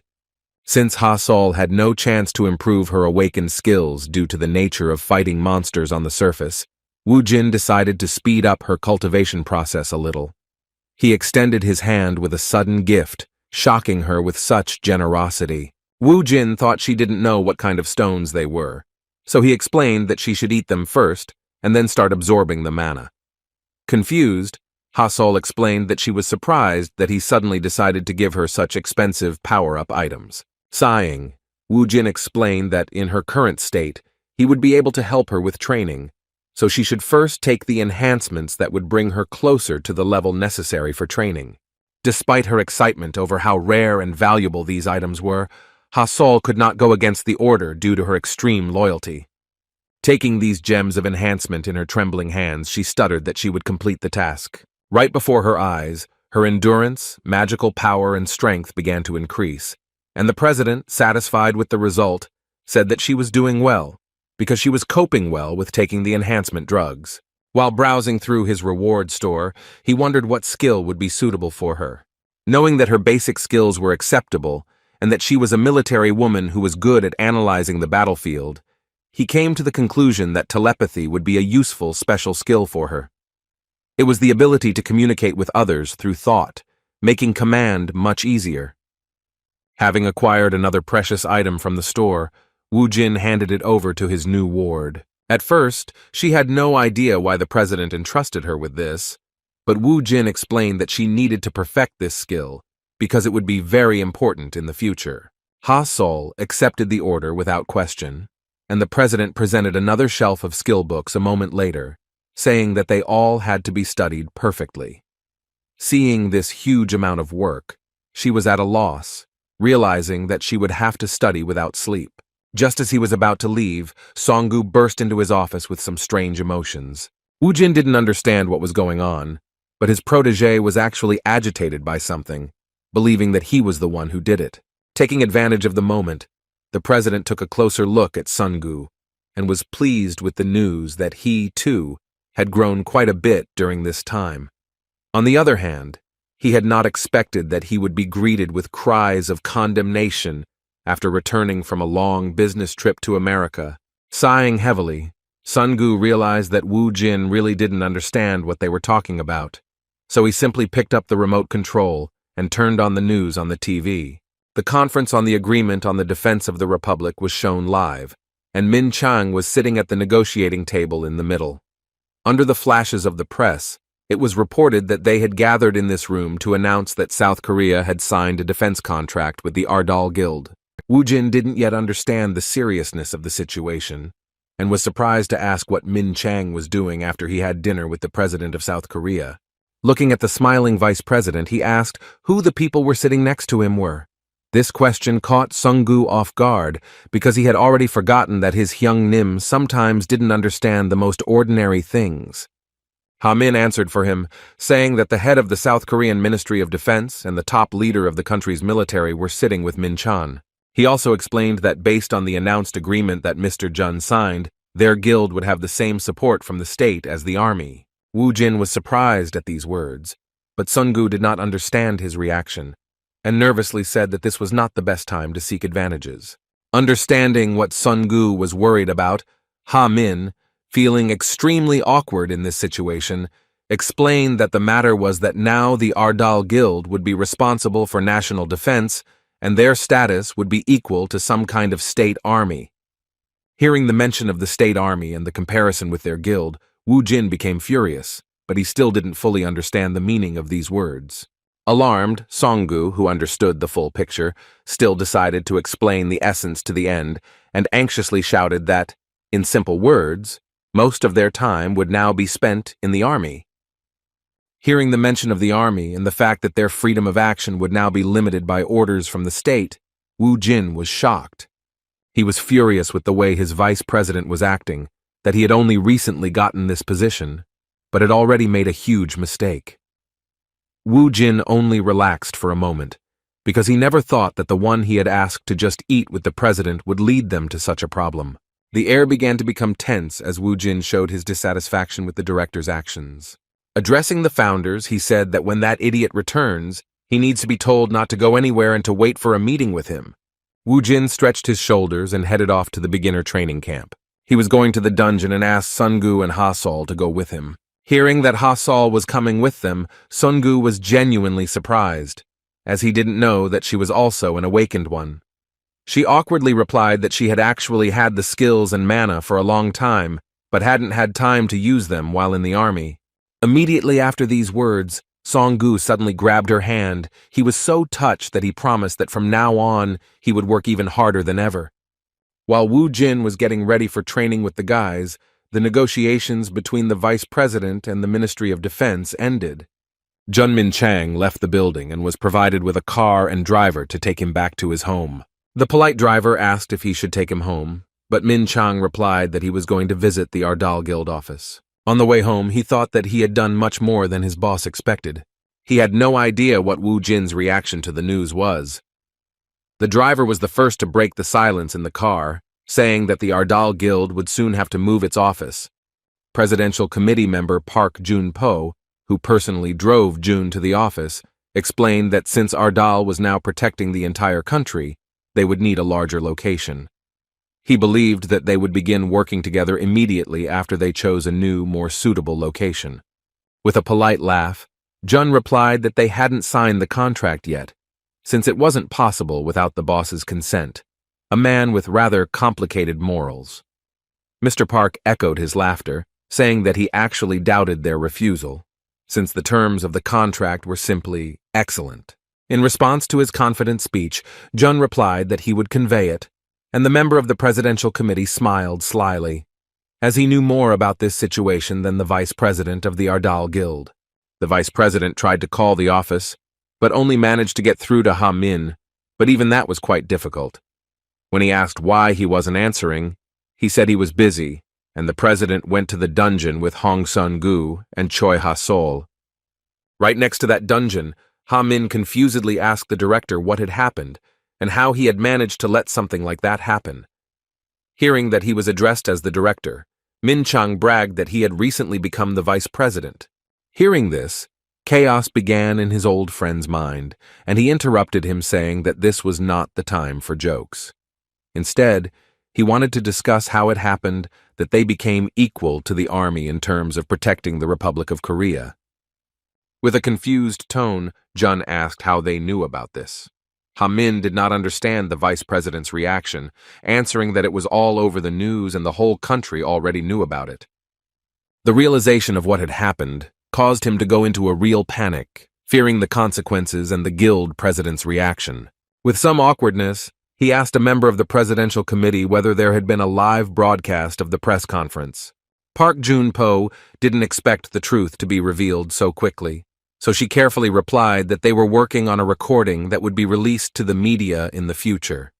He also clarified that he was sure that even if it was a live broadcast, it could only be a temporary fluke. Hearing these excuses hidden behind an attempt to convince him of the truth of these words, June felt incredible anger, realizing that the words of a member of the presidential committee were disgusting nonsense. Returning to the conversation, he told Ha-min that he planned to stop by the office first. In response, his old friend advised him not to tell anyone about what happened, and also to try to avoid or be careful with the president, because he did not seem to be in the best mood. Now, in Min Chang's eyes, the guys from the Presidential Committee and the Ministry of Defense looked like slippery scum. He couldn't understand what all this rush and broadcasting on the news without any consent to disseminate the information was about. As it turned out, during the dinner with the president, he received a very interesting proposal from him. He wanted to upgrade the Ardal Guild to an organization called the Guild for the Defense of Korea.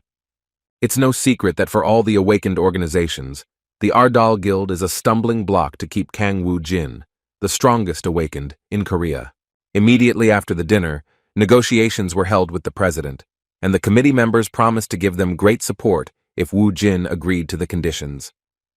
Min Chang couldn't believe that they actually dared to publicize a private press conference before receiving their guild president's agreement. Alternatively, he assumed that the presidential committee decided to show this to the public in order to gain Woo-jin's approval.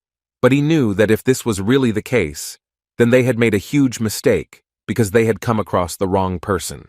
In Jin's mind, the one who, upon learning of what was happening, would turn that blue house upside down without blinking an eye, without even worrying about the consequences. Considering all this, he was ready to do anything to prevent his beloved boss from going on a rampage for the safety of the entire country. He promised himself that he would find a way out of even this situation. Meanwhile, Kang Woo-jin and his subordinates entered the 6-star dungeon. Ha-sol was in such a place for the first time, and she was terrified to think that there were monsters here that were difficult to defeat, even using the modern weapons of the Korean army. With some awkwardness, she turned to Song-gu and asked if they really hadn't made a mistake in the dungeon, since for her, as an awakened F rank, such visits to 6-star locations were prohibited. With a humble but sincere laugh, Song-gu replied that he had no doubt that she might die. Trying to calm her down, he promised that they would help her. His words did not bring Ha-sol any relief, but on the contrary, they only increased her anxiety. The next question was about the president's whereabouts. When Song-gu replied that he had already come in, Ha-sol asked why he had abandoned them even though he had said that he was taking them underground for training. Holding out the weapon towards his partner, Song-gu said that the training had already begun and she needed at least some kind of weapon, considering that she, as a tamer, did not yet have a single animal or monster under her command. The weapon she had to fight with in the 6-star dungeon was some kind of dagger. Taking out his knife that had seen many terrible things, Song-gu asked Ha-sol with a crazy smile if she had any experience gutting raw fish. A few minutes later, she realized the meaning of his question, because they were busy collecting bloodstones from the bodies of destroyed monsters. The bags full of precious trophies were collected a little faster than before, because now Song-gu was not alone. Ha-sol had no experience like this, and found it difficult to master the craft due to the huge amount of work involved. Continuing to get the trophies, she was in some kind of despair, not understanding where she was and what she was doing at all, being one of the awakened guild Ardal. Looking up for the first time since she had started working, she was surprised by how fast Song-gu was. She hadn't realized that he was definitely the best at this craft, having worked under the guidance of a necromancer who cleared entire floors in seconds. After finishing collecting the trophies, Song-gu threw his bag over his shoulder and hurried Ha-sol. With a kind smile that didn't show that he had just done a titanic job, he said that at this rate they would meet Hyun-nim before they even went down. Over time, Ha-sol's efforts began to bear fruit, and she was able to obtain bloodstones much faster, but she was still surprised that she could not keep up with Song-gu.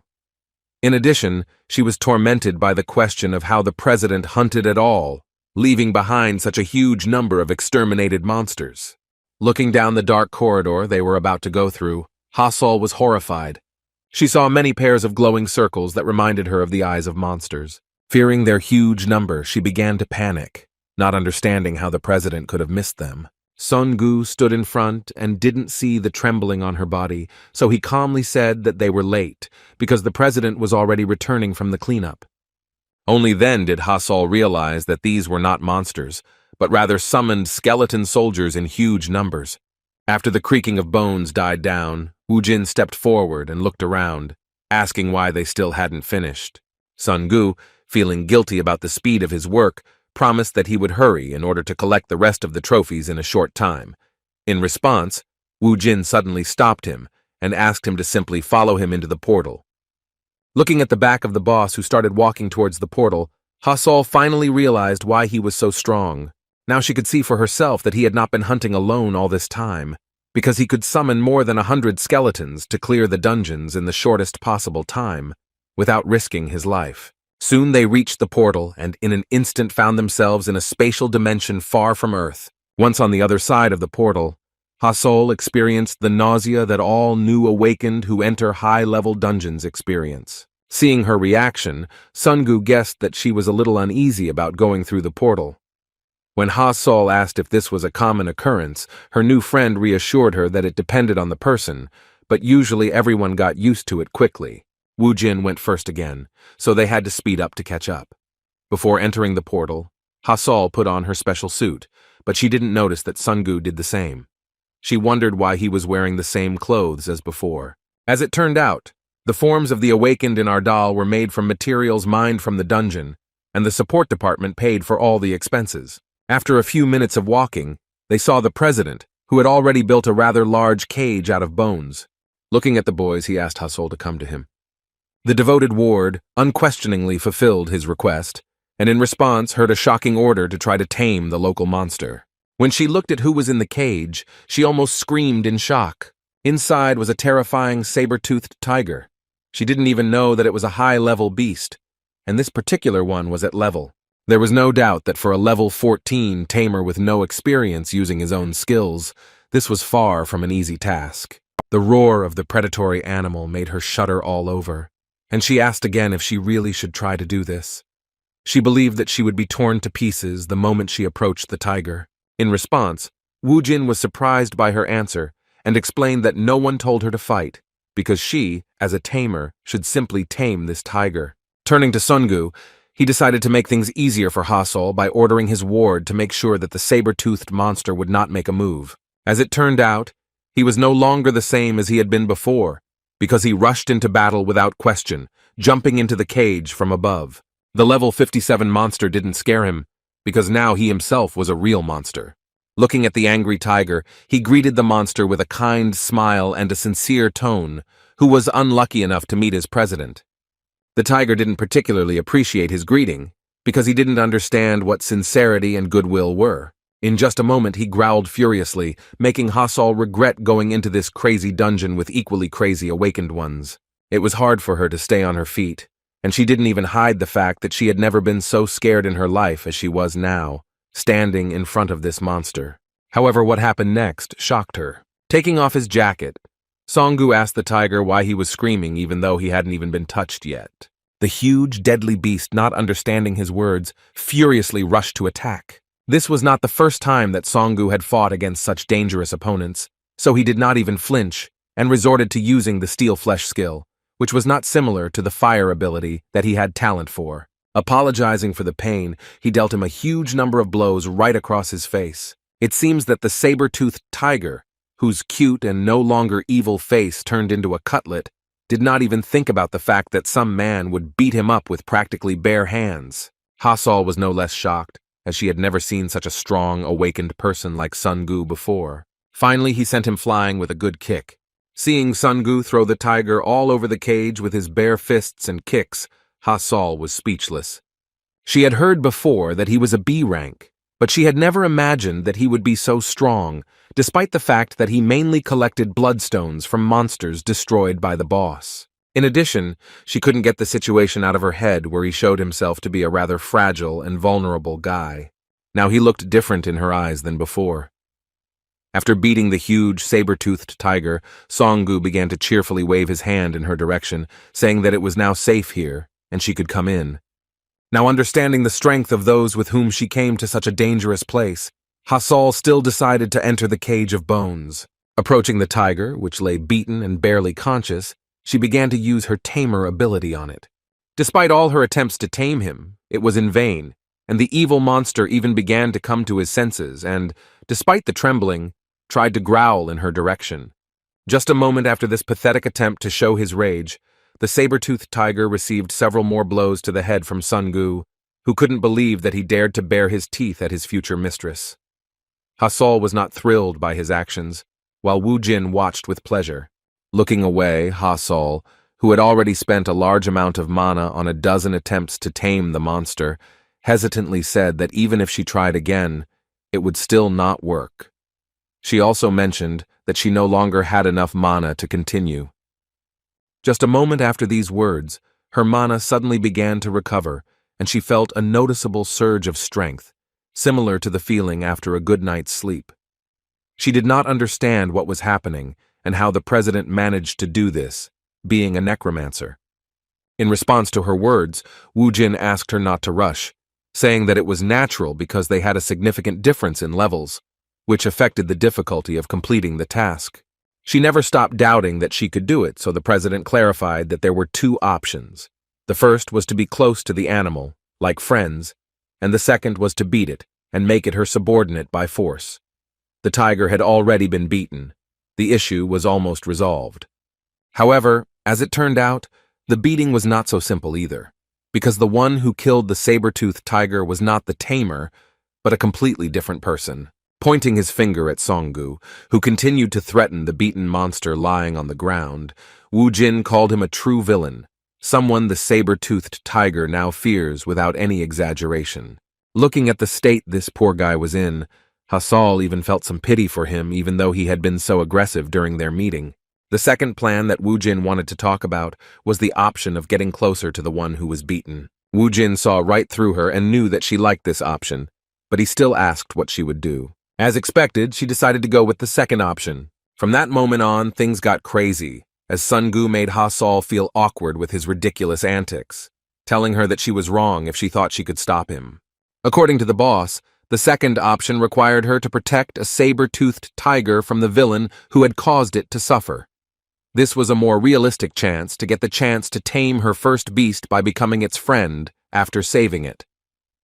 Although the idea seemed realistic, seeing Song-gu and his strange behavior in front of her, she couldn't take what was happening seriously. She wondered if their genius boss was really suggesting that she deceive such a serious predator with such a cheap clown show. While she was wondering if there was any point in such a scene, the crazy Song-gu, with an idiotic expression on his face, aimed his blow at her, feigning anger.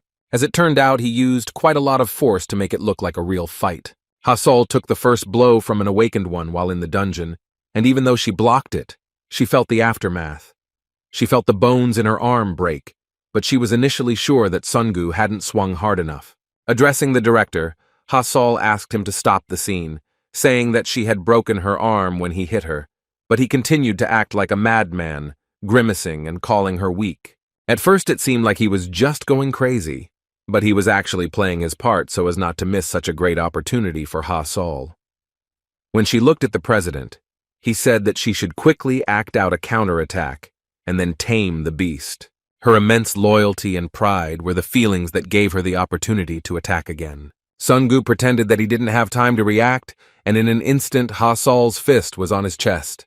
Although she thought she hadn't put much effort into that blow, Sun-gu received a pretty good response to her bone break as he crashed into the cage, breaking part of it with his own body. Despite hurting her comrade, Hasal was in awe of what she was capable of. She was distracted from this situation by the growling of a saber-toothed tiger who had just regained consciousness. She jumped up in surprise and became frightened, looking towards the beast that could already be trying to attack her.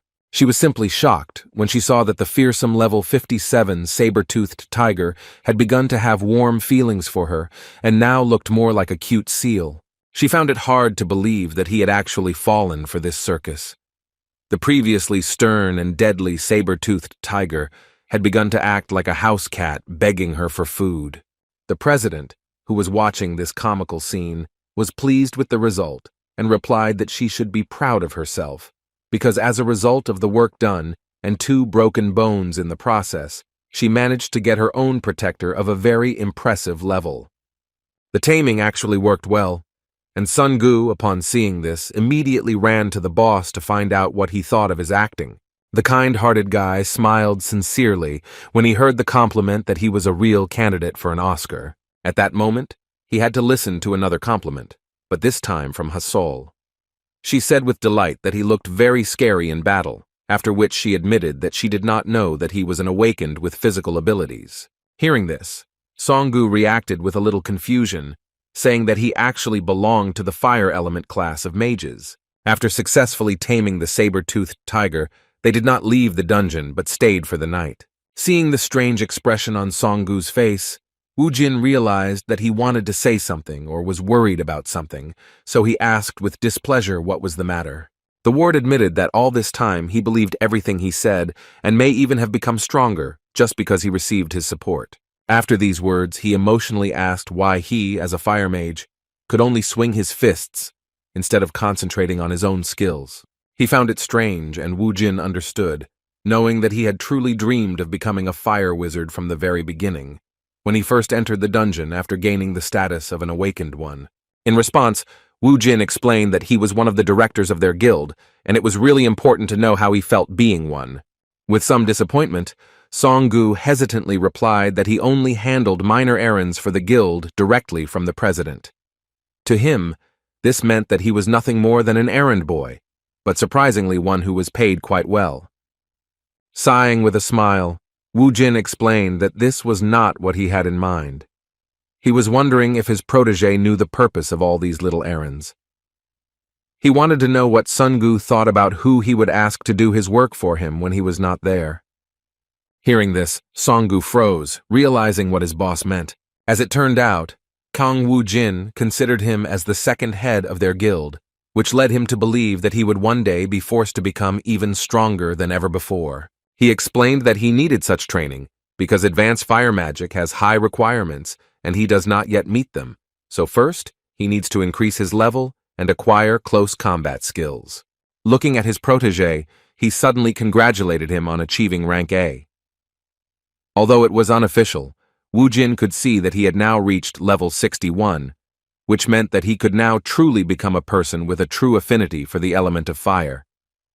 Jumping up from his seat, Sun Gu began to shout joyfully and thought once again that he had been wrong all this time, especially when he complained, despite the good intentions of his young Nim. He promised himself that he would follow Wu Jin for the rest of his life.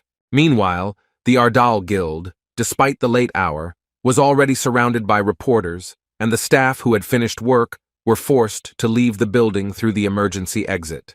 Min Chang was very worried and thoughtful because he understood that the situation he found himself in was simply terrible. All this time he was thinking about how he could convince the president, but without going against his will. Suddenly, his tense silence alone was interrupted by the light in the room turning on. Wu Jin scared him to death with his appearance. Behind him stood Ha Min and Songgu, and the president himself looked extremely angry, and it was clear that he was demanding an explanation.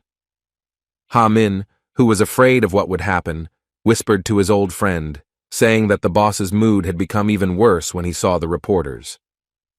Min Chang, finding himself in such a difficult situation that would be difficult to resolve, folded his hands in front of him and lowered his eyes, and began to remain silent with a deep sense of guilt. The guys decided to have a dialogue, just the two of them, and went to the president's office, where Wu Jin sat down on the sofa to listen to his deputy's excuses. With a serious look that Min Chang had never seen on his face, Wu Jin asked what the news was that was being broadcast on almost every news channel in Korea. The worried vice president began to explain with a trembling voice that all of this was fake, because the recordings were supposed to be published to the masses only after the guildmaster made a final decision. When Wu Jin heard that there was a media glitch, he came to the conclusion that the government was just pretending that there was a glitch. Min Chan continued by saying that they had indeed offered a good deal. He was referring to the conditions they had provided, saying that the government would do anything to prevent him from moving abroad. He admitted that some countries had even put pressure on them. Without listening to him until the end, Wu Jin said his deputy's name, making him even more worried. Still looking straight into his eyes, Wu Jin explained that it wasn't about the conditions. He asked him if he remembered the real reason why this guild was created, and he immediately heard the answer that it was to avoid conscription. As it turned out, this was not entirely true, because Wu Jin explained that why did he need to bother with creating his own organization if he could just join the Hammer Guild with such a desire. After these words, Vice President Jun realized what was going on. It wasn't about the state at all. In fact, he didn't want to work for anyone at all. Considering this, Jun thought that it would be better if the president just flew off to some island and declared his independence there. With a sly look, the president said with anticipation of interesting things to come that they would answer for what they had done. The countermeasures were already in his head, and he could not wait for the moment when the government would pay for its fraud. As it turned out, the reporters who were supposed to make the situation worse became pawns in the hands of the president, because he offered to invite them to a sudden press conference of the Ardal Guild. A huge number of reporters with cameras were positioned in their conference room, and their flashes brightly illuminated the stage. The president himself decided to speak in front of them to take matters into his own hands. Min Chang, who had been at fault for the recent situation, stood modestly to the side. Looking at the prepared text, Wu Jin reacted with some tension to the words of apology for the false information about accepting the agreement with the Defense Guild. By tearing up this sheet of paper right in front of all the reporters, he demonstrated that he was capable of improvisation, because he controlled everything with his own hands. His first words were to leave the questions for later, and introducing himself as the president of the Ardal Guild, he said that he would tell everything himself. Seeing that the president was once again going to act on his own, Min Chang began to panic, realizing that he would once again have to sort out the problems on his own. Ignoring his reaction, Wu Jin told reporters that the agreement the government had shown on the news had not yet been signed, and then went on to say that he was terribly upset by their actions.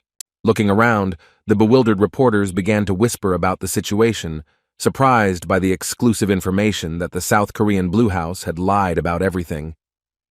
Continuing his speech, Wu Jin explained that since there was no such contract in the first place, they should forget about everything that was said earlier. After that, he uttered the words that the government feared most. In response to their vile act, he declared that because of this pressure, he would have to emigrate, after which he threatened that if they dared to mess with him, then he would immediately leave the country without a second thought. At this point, his conference was over, and he began to walk slowly towards the exit, ignoring the reporters' futile attempts to get answers to their questions. As he passed by Min Chang, he sternly asked him to finish what he had started.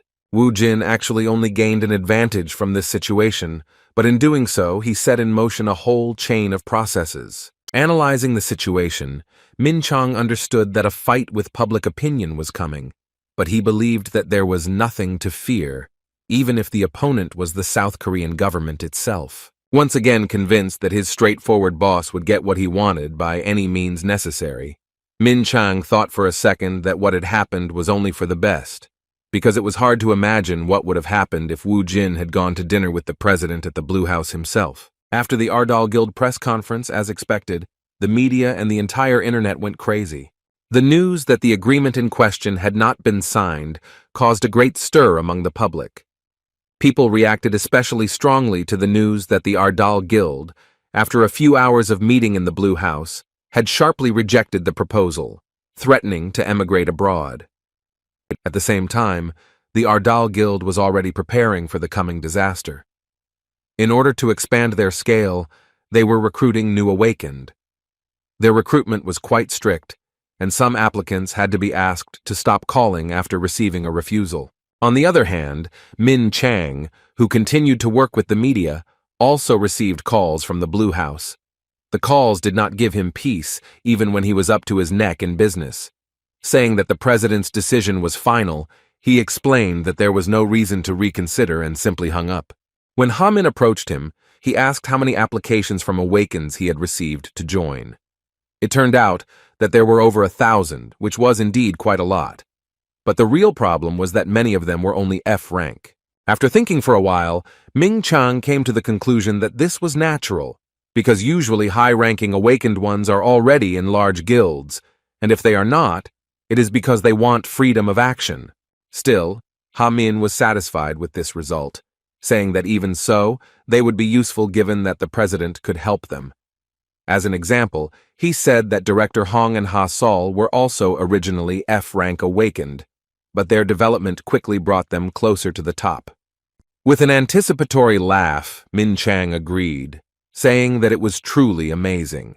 He said that if the awakened ones could grow enough, their guild scale could rival the 3 major ones, or even reach the international level in terms of strength. While the guys were motivated by the sky-high prospects and, inspired by their dreams, continued to work hard, Wu Jin finally reached level 70, fighting non-stop in the dungeon. He was glad that he had come to the point where he could use the skill that had kept all of Alphen in fear. It was because of this ability that in the past he had been able to command an army of thousands that could regenerate during battles. His next action was to deactivate the Death Knight summoning skill. With a smile of anticipation, he sensed all 52 Death Knights in his summoning room. In addition, he recently had another promising recruit in the conscription army at his disposal, on whom he was counting. Using the stone, he finally unlocked the soul of Al-Assad, the assassin he fought during his visit to America when he was targeted in a terrorist attack. Even in his sealed form, Al-Assad's angry soul was filled with hatred towards Wu Jin. All this time he was delirious about how he would kill the one who had ruined his streak of success, preventing him from achieving his 100th successful hunt in contract killings. The moment it appeared in front of him, he immediately rushed into the attack with the thought that he would destroy his target and survive again no matter what. Shouting that his goal was liquidation, he swung his fist furiously, forgetting that he was no longer a man, but only a soul that was submissive to its master. Seconds before the strike, Wu Jin used his power to order him to stop. Al-Assad was shocked, because he was suspended in the air and could not even move. He still had no idea what was happening and how his opponent managed to stop him with just one word. A moment later, Wu Jin added another order. He commanded his servant to kneel down. Al-Assad's control over his own soul suddenly broke, and he, following his master's order, fell to his knees. With a tremor all over his body, the wild young man, who had almost reached the top of all the awakened in the world in his lifetime, angrily asked what he had done to him. In response, Wu Jin offered him to surrender and promised that she would allow him to exist in this world in this form if he swears to serve him. Al-Assad, who could use a small part of his own will, including his voice and freedom of thought, angrily shouted that this was nonsense and he did not agree to it. In response, Wu Jin summoned his blade and said that it seemed like he was still not fully awake and did not understand the entire situation he had found himself in. Placing one of the blades on his left shoulder, he looked into his eyes with a confident smile. After this, the cunning necromancer asked him whether he would choose the path of submission, or whether he would prefer to have his soul erased forever and no longer exist, disappearing from this world. Al-Assad's whole body trembled as he clenched his teeth, realizing that he had his own dagger on his shoulder, the one that had kept him alive all this time. Remembering the moments before his death, he was sure that at that moment he had completed his 100th hunt, having finished off his enemy. Then he was already celebrating his victory, feeling the blood of his enemy on his hands. A moment later, his life was cut short by a swing of the necromancer's hand alabaster. What had happened then only became clear to him at that moment.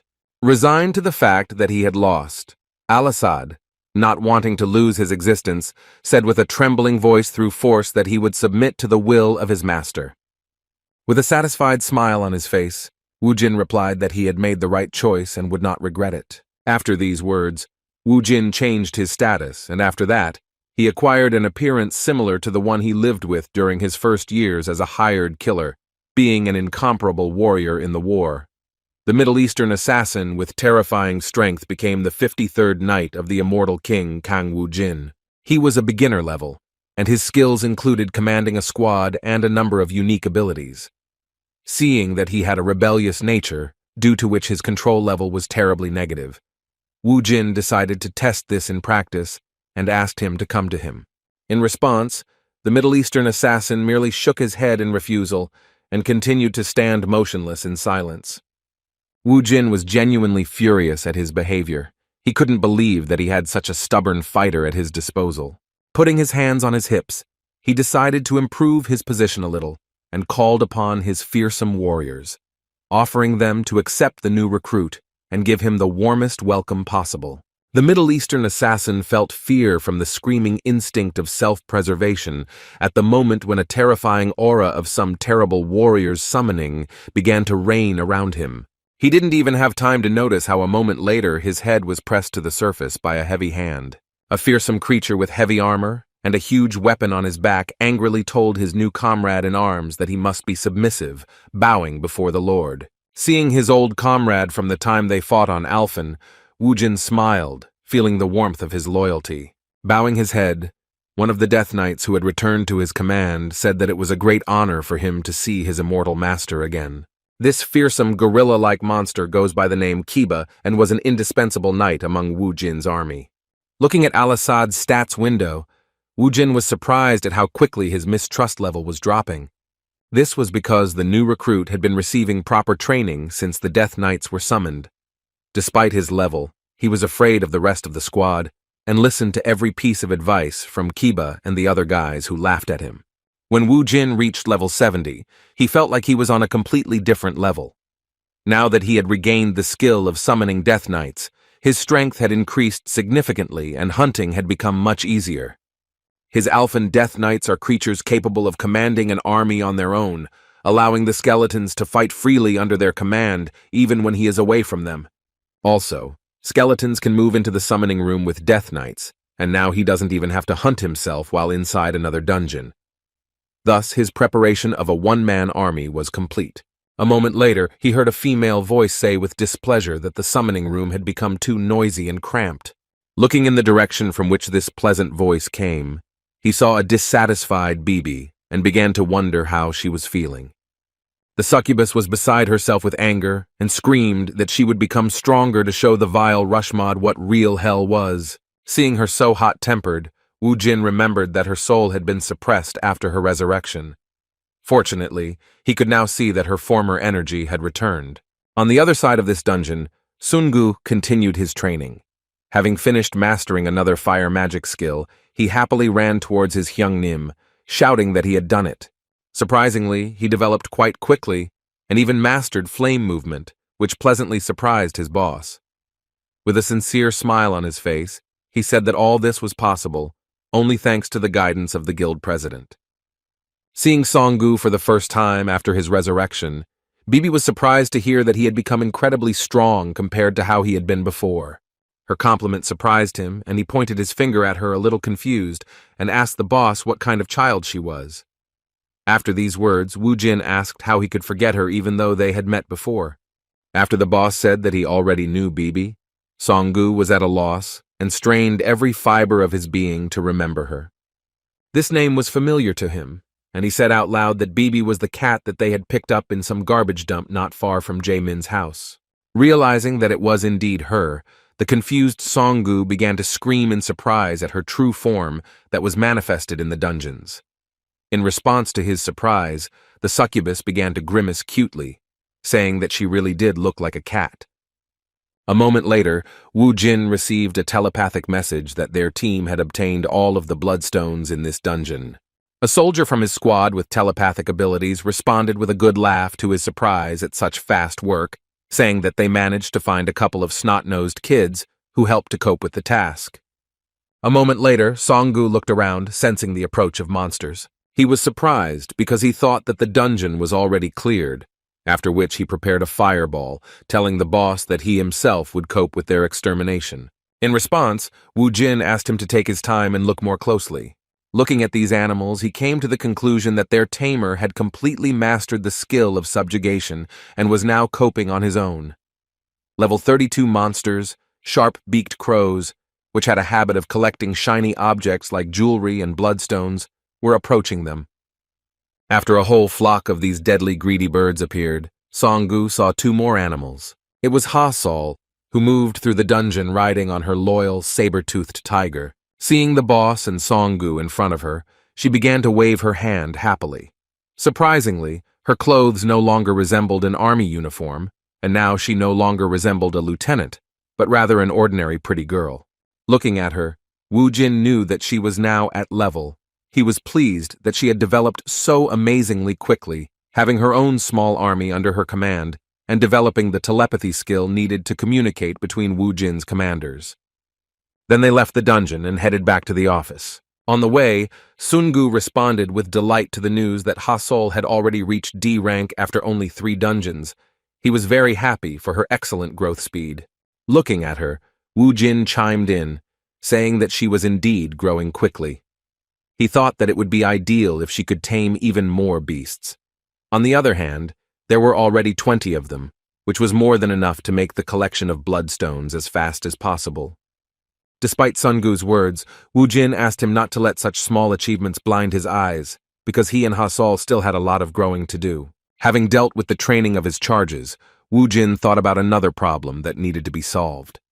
He had to get rid of the forces that ordered Assad to kill him as soon as possible. He decided to start solving this problem without delay, so while still on the way to the office, he asked Sun Han to contact the Titan Guild.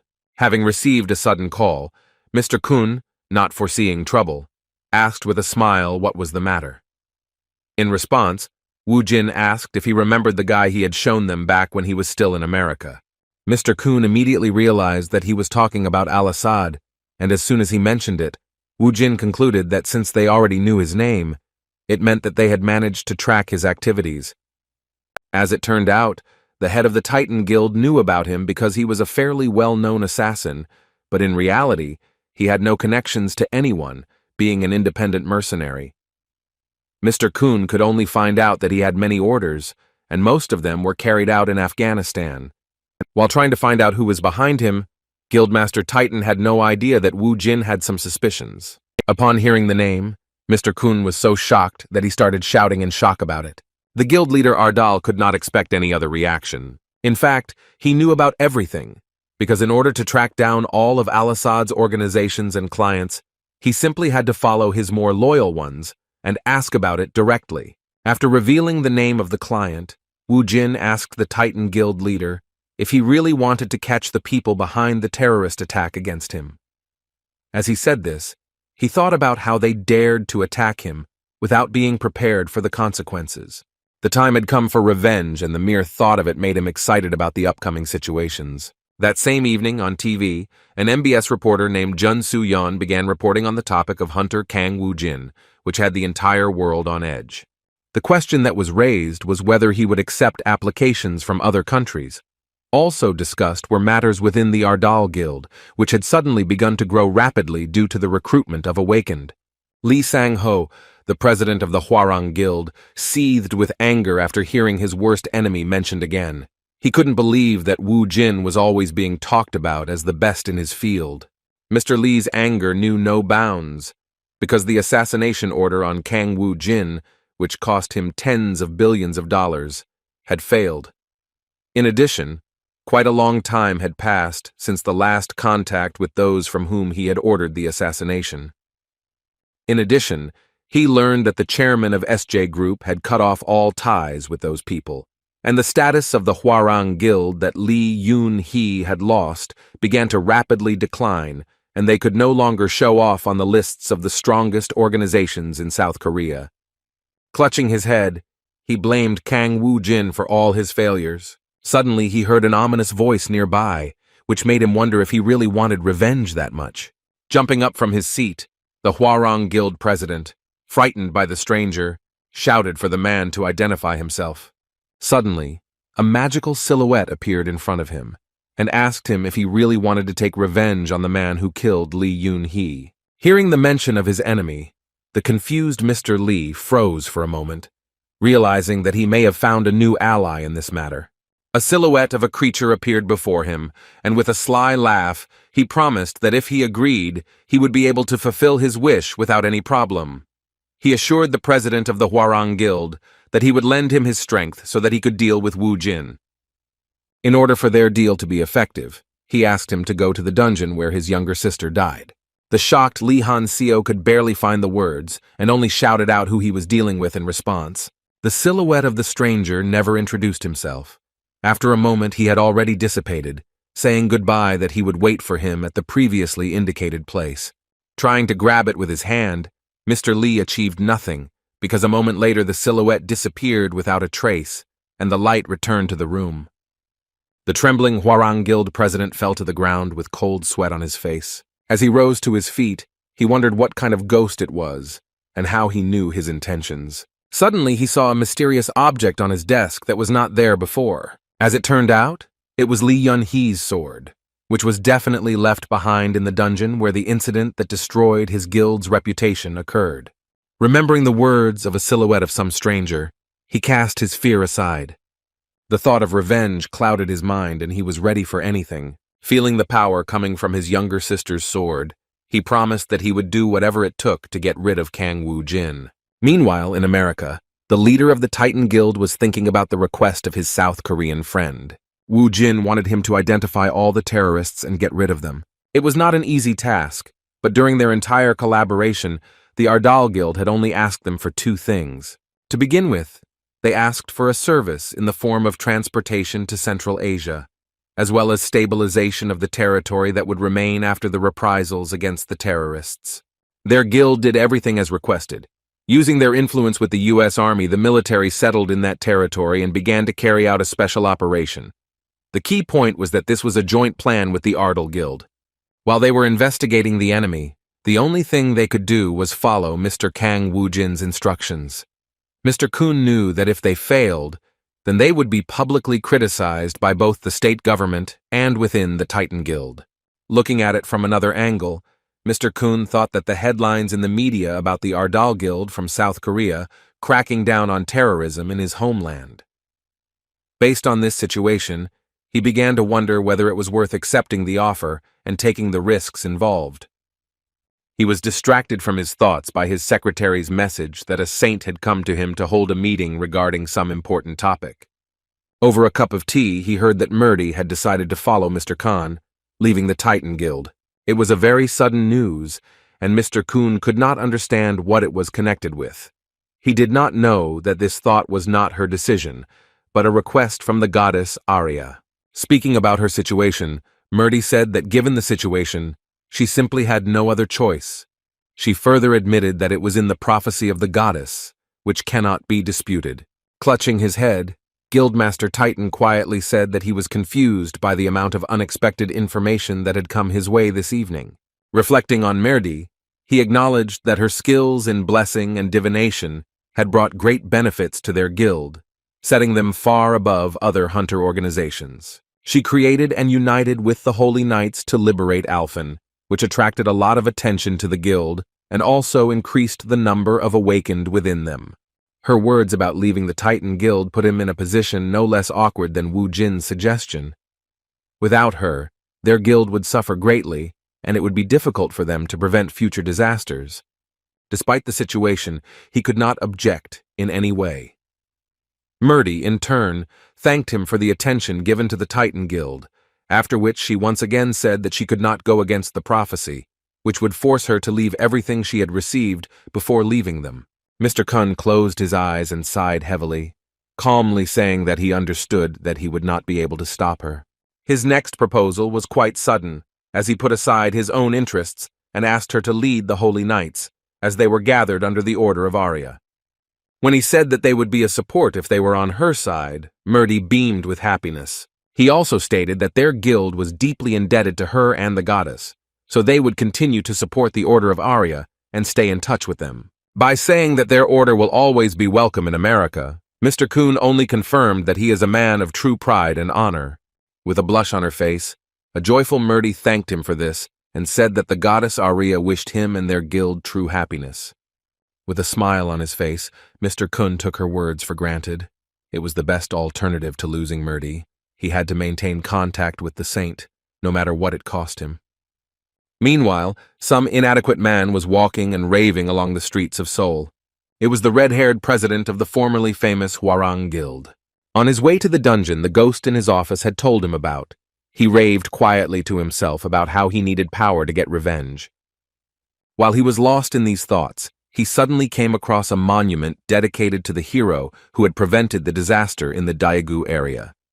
Of course, it was not a monument to his younger sister, without whom the guild had become helpless, but to Wu Jin, who had taken all the glory from that cleansing. The representative of the Awakened Alliance, who was guarding the entrance to this dungeon, closed the grate and, singing along, began to walk to the car to return home after a boring workday. As he was climbing up the stairs, he saw a strange man who, using force, pointed his hand at the monument to Kang Woo-jin, the savior of this area. Within a moment, the head of this stone sculpture fell apart. He was simply shocked by what happened, after which he angrily shouted at the stranger, asking if he even knew what he was doing. In response, the red-haired man, who used to be the top news item in South Korea, only remained silent, holding back his emotions. A moment later, he couldn't take it anymore, and using the power of telekinesis, lifted the worker of the Awakened Association into the air, looking angrily into his eyes. Lee Sang-ho, who was at his wits' end due to his hatred for Kang Woo-jin, asked the man if he really didn't know him. With a trembling voice, the shocked hunter said that he couldn't believe that the guild master of the Hwarang Guild would do something like this. Hearing some noise, his friend, who had previously been in the toilet, asked the boss what was going on.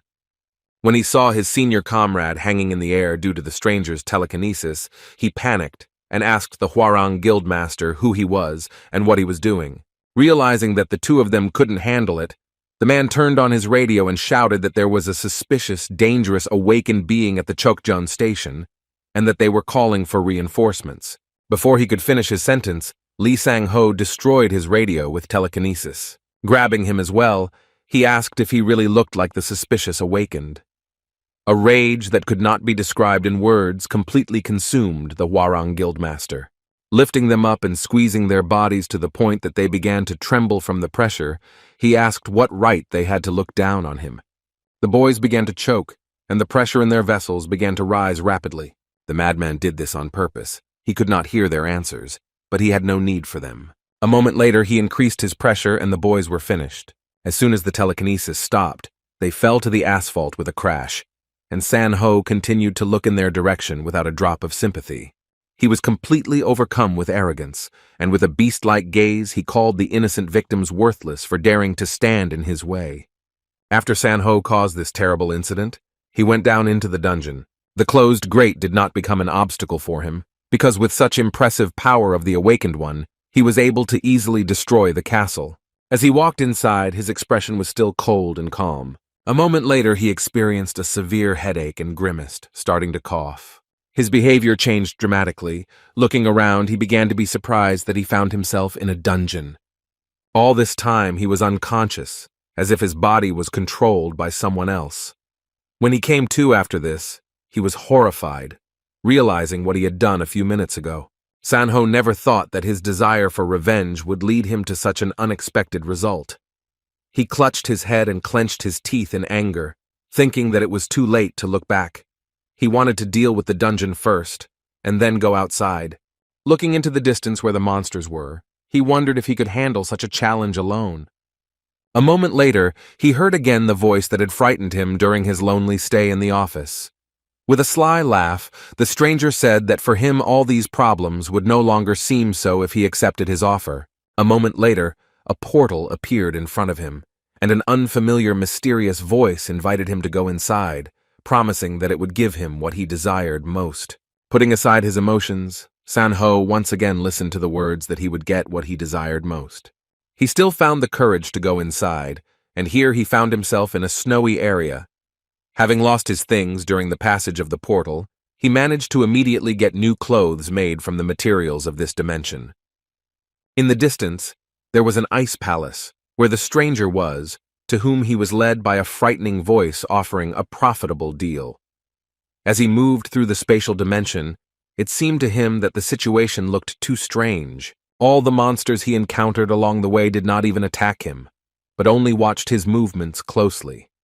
Based on this, he assumed that the one who called him must be the master of this dungeon. Opening the huge door inside this ice palace, he began to walk forward without a drop of fear. Everything around him looked completely different from what he expected. There was a long blue carpet, and the palace was illuminated from within by blue flames. Looking around the palace with distrust, he continued to walk forward until he saw the throne of the master of this dungeon in front of him. The master of the spatial dimension, sitting on this throne, said with surprise that his dear guest had actually decided to visit him. The strange creature with a body that looked like ice smiled maliciously, having obtained the servant it desired. Lee Sang-ho understood very well that he had to behave appropriately in front of such an influential being, so without hesitation, he knelt down in front of him and lowered his head.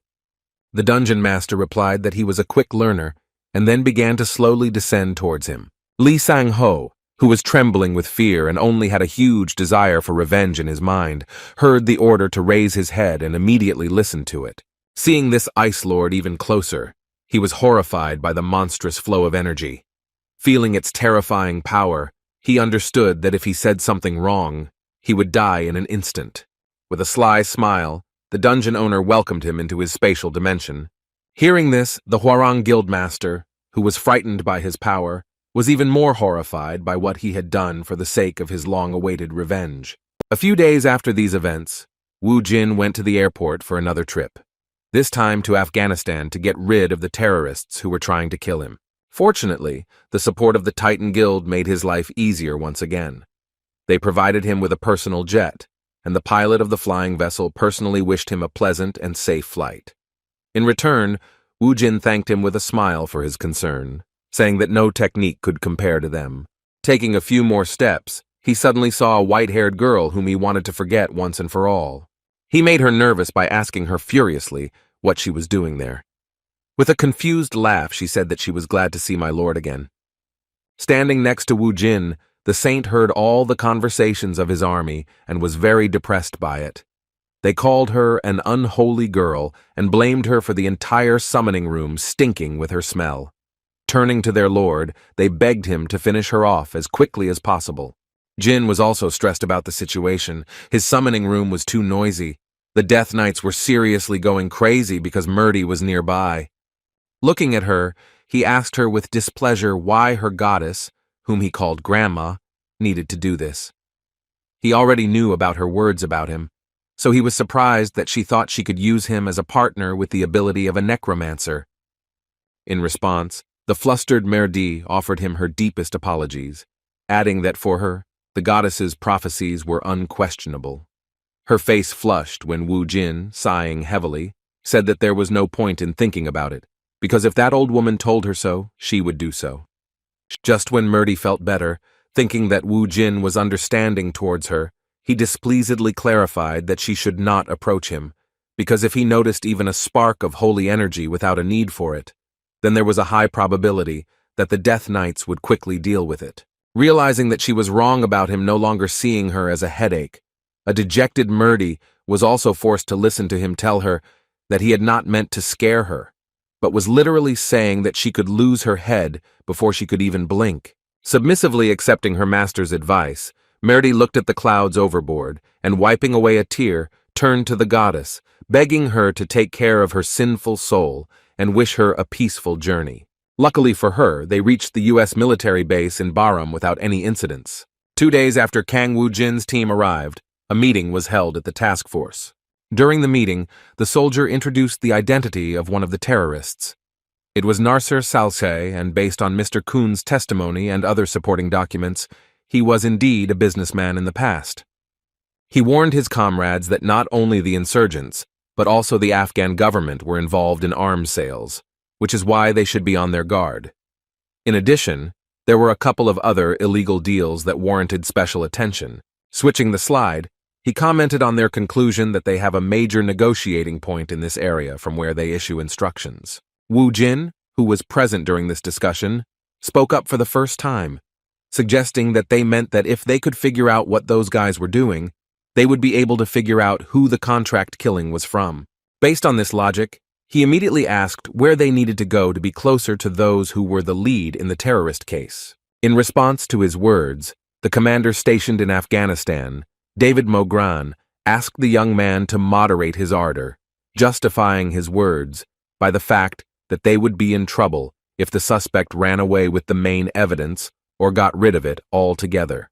He wanted to say that haste would not lead to anything good, after which he added that, to begin with, they should share the details with the representatives of the Ardal Guild only after everything had been discussed to the end. With a thoughtful look, Wu Jin came up with another possible scenario that could solve this problem. Turning to the commander, He asked how they would react to the fact that he had the opportunity to observe the targets without allowing them to notice their actions. Seeing Morgan become interested in his words, Wu Jin continued with a confident look, saying that if they could bring the subject into his line of sight at least, then he would be able to find out everything about him, including his movements, habits, and his type of activity. The proposal, which included even detailed information regarding the target's subordinates, as well as the businessman's latest deals, seemed like sheer madness. The commander could not believe that this young man was able to learn about the target's confidential information with his own power. This sounded great, so David Morgan seconded his proposal and said that in that case it was time for them to start discussing the mission. 2 days later, they moved to the administrative capital of Peshawar, Pakistan. Wu Jin went to this place accompanied by a lady who was clearly nervous and tried to calm herself down with breathing techniques. Noticing this, Wu Jin asked what the problem was. Senior U.S. intelligence officer Rachel Park hesitantly replied that it was because this was her first time on such a dangerous mission. Looking out the window, Wu Jin confidently smiled and suggested that she relax and start thinking as if they were on a tourist vacation. Looking around, he asked her if she thought it all looked just fine. The sight of the destroyed buildings did not make Officer Park feel at all relaxed, and she doubted his words about it being wonderful. She responded with excitement that the area had recently been bombed, which made Wu Jin guess that this must be something that happened quite often in the region. The officer knew everything about the place where she was conducting her operation, so she explained that in fact such things usually cause chaos. Here it is an ordinary phenomenon that no longer frightens the locals. As Wu Jin continued to look out the window, he saw people who had lost their home, and perhaps even loved ones. At that moment, he had a strange feeling of being back on the battlefield, which made him remember those good old days on Alphen. Seeing his smile and the fact that he was incredibly calm, the officer wondered how he could act like that in such a situation. She assumed it was because he was confident in his own strength. She found it hard to think that he actually took the time to think about anything else. A few minutes later, they arrived at the destruction point. Surprisingly, there was a pretty good hotel there. Before they left their vehicles, they were asked to avoid any actions that would attract attention from others. The boys decided to visit a restaurant where, according to their information, their target was. Pretending to be a couple in love who suddenly appeared in this place, the officer told the leader of the Ardal Guild that she saw a man in a blue shirt who they were interested in. Realizing that they were talking about the one sitting with his back to him, he looked closely. As he continued to enjoy the local food, he noted that the destination was simply wonderful and in line with his wishes. Alarmed by the tense situation, Officer Park did not understand what he was talking about, so she clarified that while there was still time, he should install his tracking device on the man. She was simply shocked when she heard that he had already done everything. It was hard for her to understand how he managed to do it, despite the fact that they were next to each other the whole time and did not even pass by their goal. The food was indeed delicious, but Wu Jin decided to go outside and asked his companion to follow him when she was finished. At the same time, the goblin who was already in the shadow of their target was laughing slyly, happy that he had once again experienced the feeling he had missed so much. The summoning spell and the use of the Shadow Stalker skill were the abilities that guaranteed Wu Jin complete intelligence data. Stepping out onto the street, the Necromancer inhaled the fresh dust and looked around. Despite the bitterness of war, he thought that this place was still better and even calmer than Alphen. He didn't even have time to notice how several children appeared next to him and began asking him for something in the local language. Wu Jin, being a very smart foreigner, immediately realized that they were asking him for money. He expected nothing less from this place, because he knew that it was extremely difficult for children like this who had lost their guardians to survive. Taking out the local currency from his wallet, he held it out towards the children, and their faces began to smile happily. At the same moment, he saw another little girl who was standing shyly next to the building and was afraid to go out. When Wu Jin saw her, he was very surprised because she was different from the others. He was amused to see such a bright girl in such a place. He appreciated this moment as a rare chance to see a child with such a shining, pure soul. Realizing that she would not dare to approach him herself, he waved his hand so that she would approach him herself. The shy girl came closer and, with a blush on her cheeks, hesitantly said a greeting in English. Wu Jin was surprised by her manners and even the fact that she was somewhat educated. In return, he also greeted her with a sincere smile on his face. Seeing her unhappy look, he understood that he could not pass by. Without further ado, she, like the other children, extended her palms in his direction. Wu Jin responded to this gesture with a kind smile and asked her to wait a second. In response to his words, the girl looked at what he was doing with particular interest. She did not understand either his answer or his behavior because foreigners had never given her money before, unlike other children. Most likely, this was due to her shyness. Taking another bill out of his wallet, he saw her joyful smile and muttered under his breath that at this rate all the children in the area would gather around him and leave him without a penny in his pocket. A moment later, he heard clicks coming from her body. At the last moment, he saw that she was wearing a belt with explosives and a timer. The mechanism was activated, and there was a powerful explosion of such force that the buildings around shook and frightened people began to run in all directions. A few minutes later, the building closest to them had partially collapsed, and dust was still in the air. Thanks to the ghost armor that automatically activates in times of danger, Wu Jin was able to survive. Remembering that innocent girl, he thought that he had really lost his grip. It hadn't been long since he had returned to Earth, but his habit of always being prepared for such unforeseen situations had been lost, playing a cruel joke on him. At that moment, Officer Park started running towards him, having heard the explosion that had occurred in the place where he was. She ran, shouting as she tried to find out if he was okay and if he had any injuries. In response, he only asked with a serious and even angry look where their targets had gone after he had left. The officer, surprised by his composure after such an incident, sternly replied that she did not know, after which she added that at that moment 7 other explosions had occurred simultaneously. In a cold and slow tone, Wu Jin replied that this meant that 7 more children had died along with this harmless girl. As he continued to judge this, he came to the conclusion that there was a high probability that there were even more victims as a result of this terrorist attack. Officer Park, disturbed by what had happened, did not know what to answer him. She was speechless, because she was also shocked, because she was not prepared for something like this. After that short silence, Wu Jin turned around coldly and said that they wouldn't have to wait long. Remembering this incident, he could not believe that those vile madmen used such an ignorant child as a trap. He hadn't felt so much rage in himself for a long time, which immediately caused him to set out, promising that all these disgusting terrorists would soon be caught and punished. A week after the terrorist attack, Wu Jin began to carry out his plan in a rather strange way. While traveling through the desert in a truck, he was in its cargo compartment along with the other captives. One of these men, who had a red bag on his head, was trembling with fear and turning to his master, begging him to save them. Wu Jin, who was sitting opposite him with a dark bag over his head, was extremely unhappy that there was such a noisy guy next to him. After the events at the hotel, Wu Jin and Officer Park went to headquarters to discuss the next plan.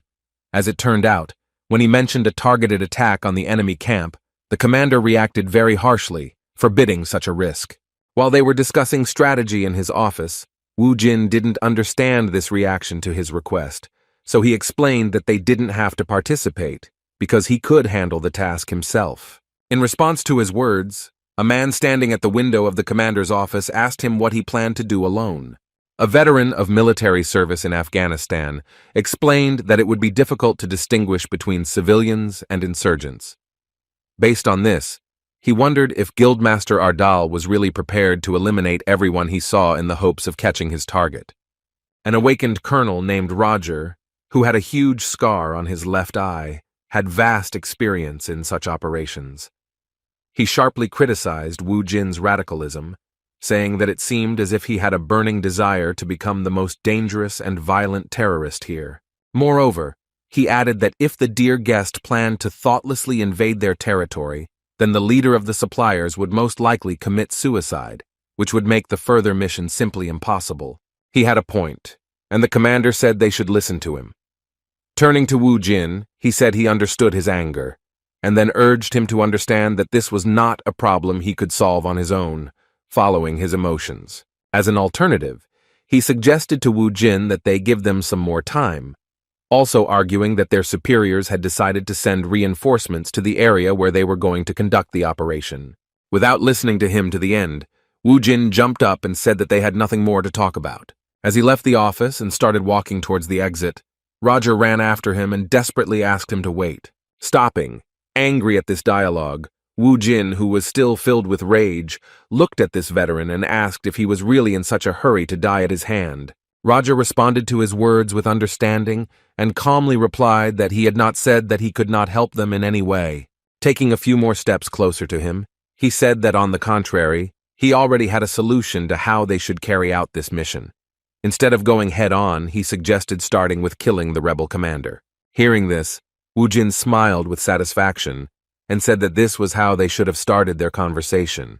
Before going undercover in this madness, Wu Jin learned of Roman Baker, a black market arms dealer who, working with the government and the rebels, was the only one who could stop them from gaining the upper hand. The rebels were planning to take him prisoner soon, so they decided to have both of them captured, as that would give them the opportunity to follow him.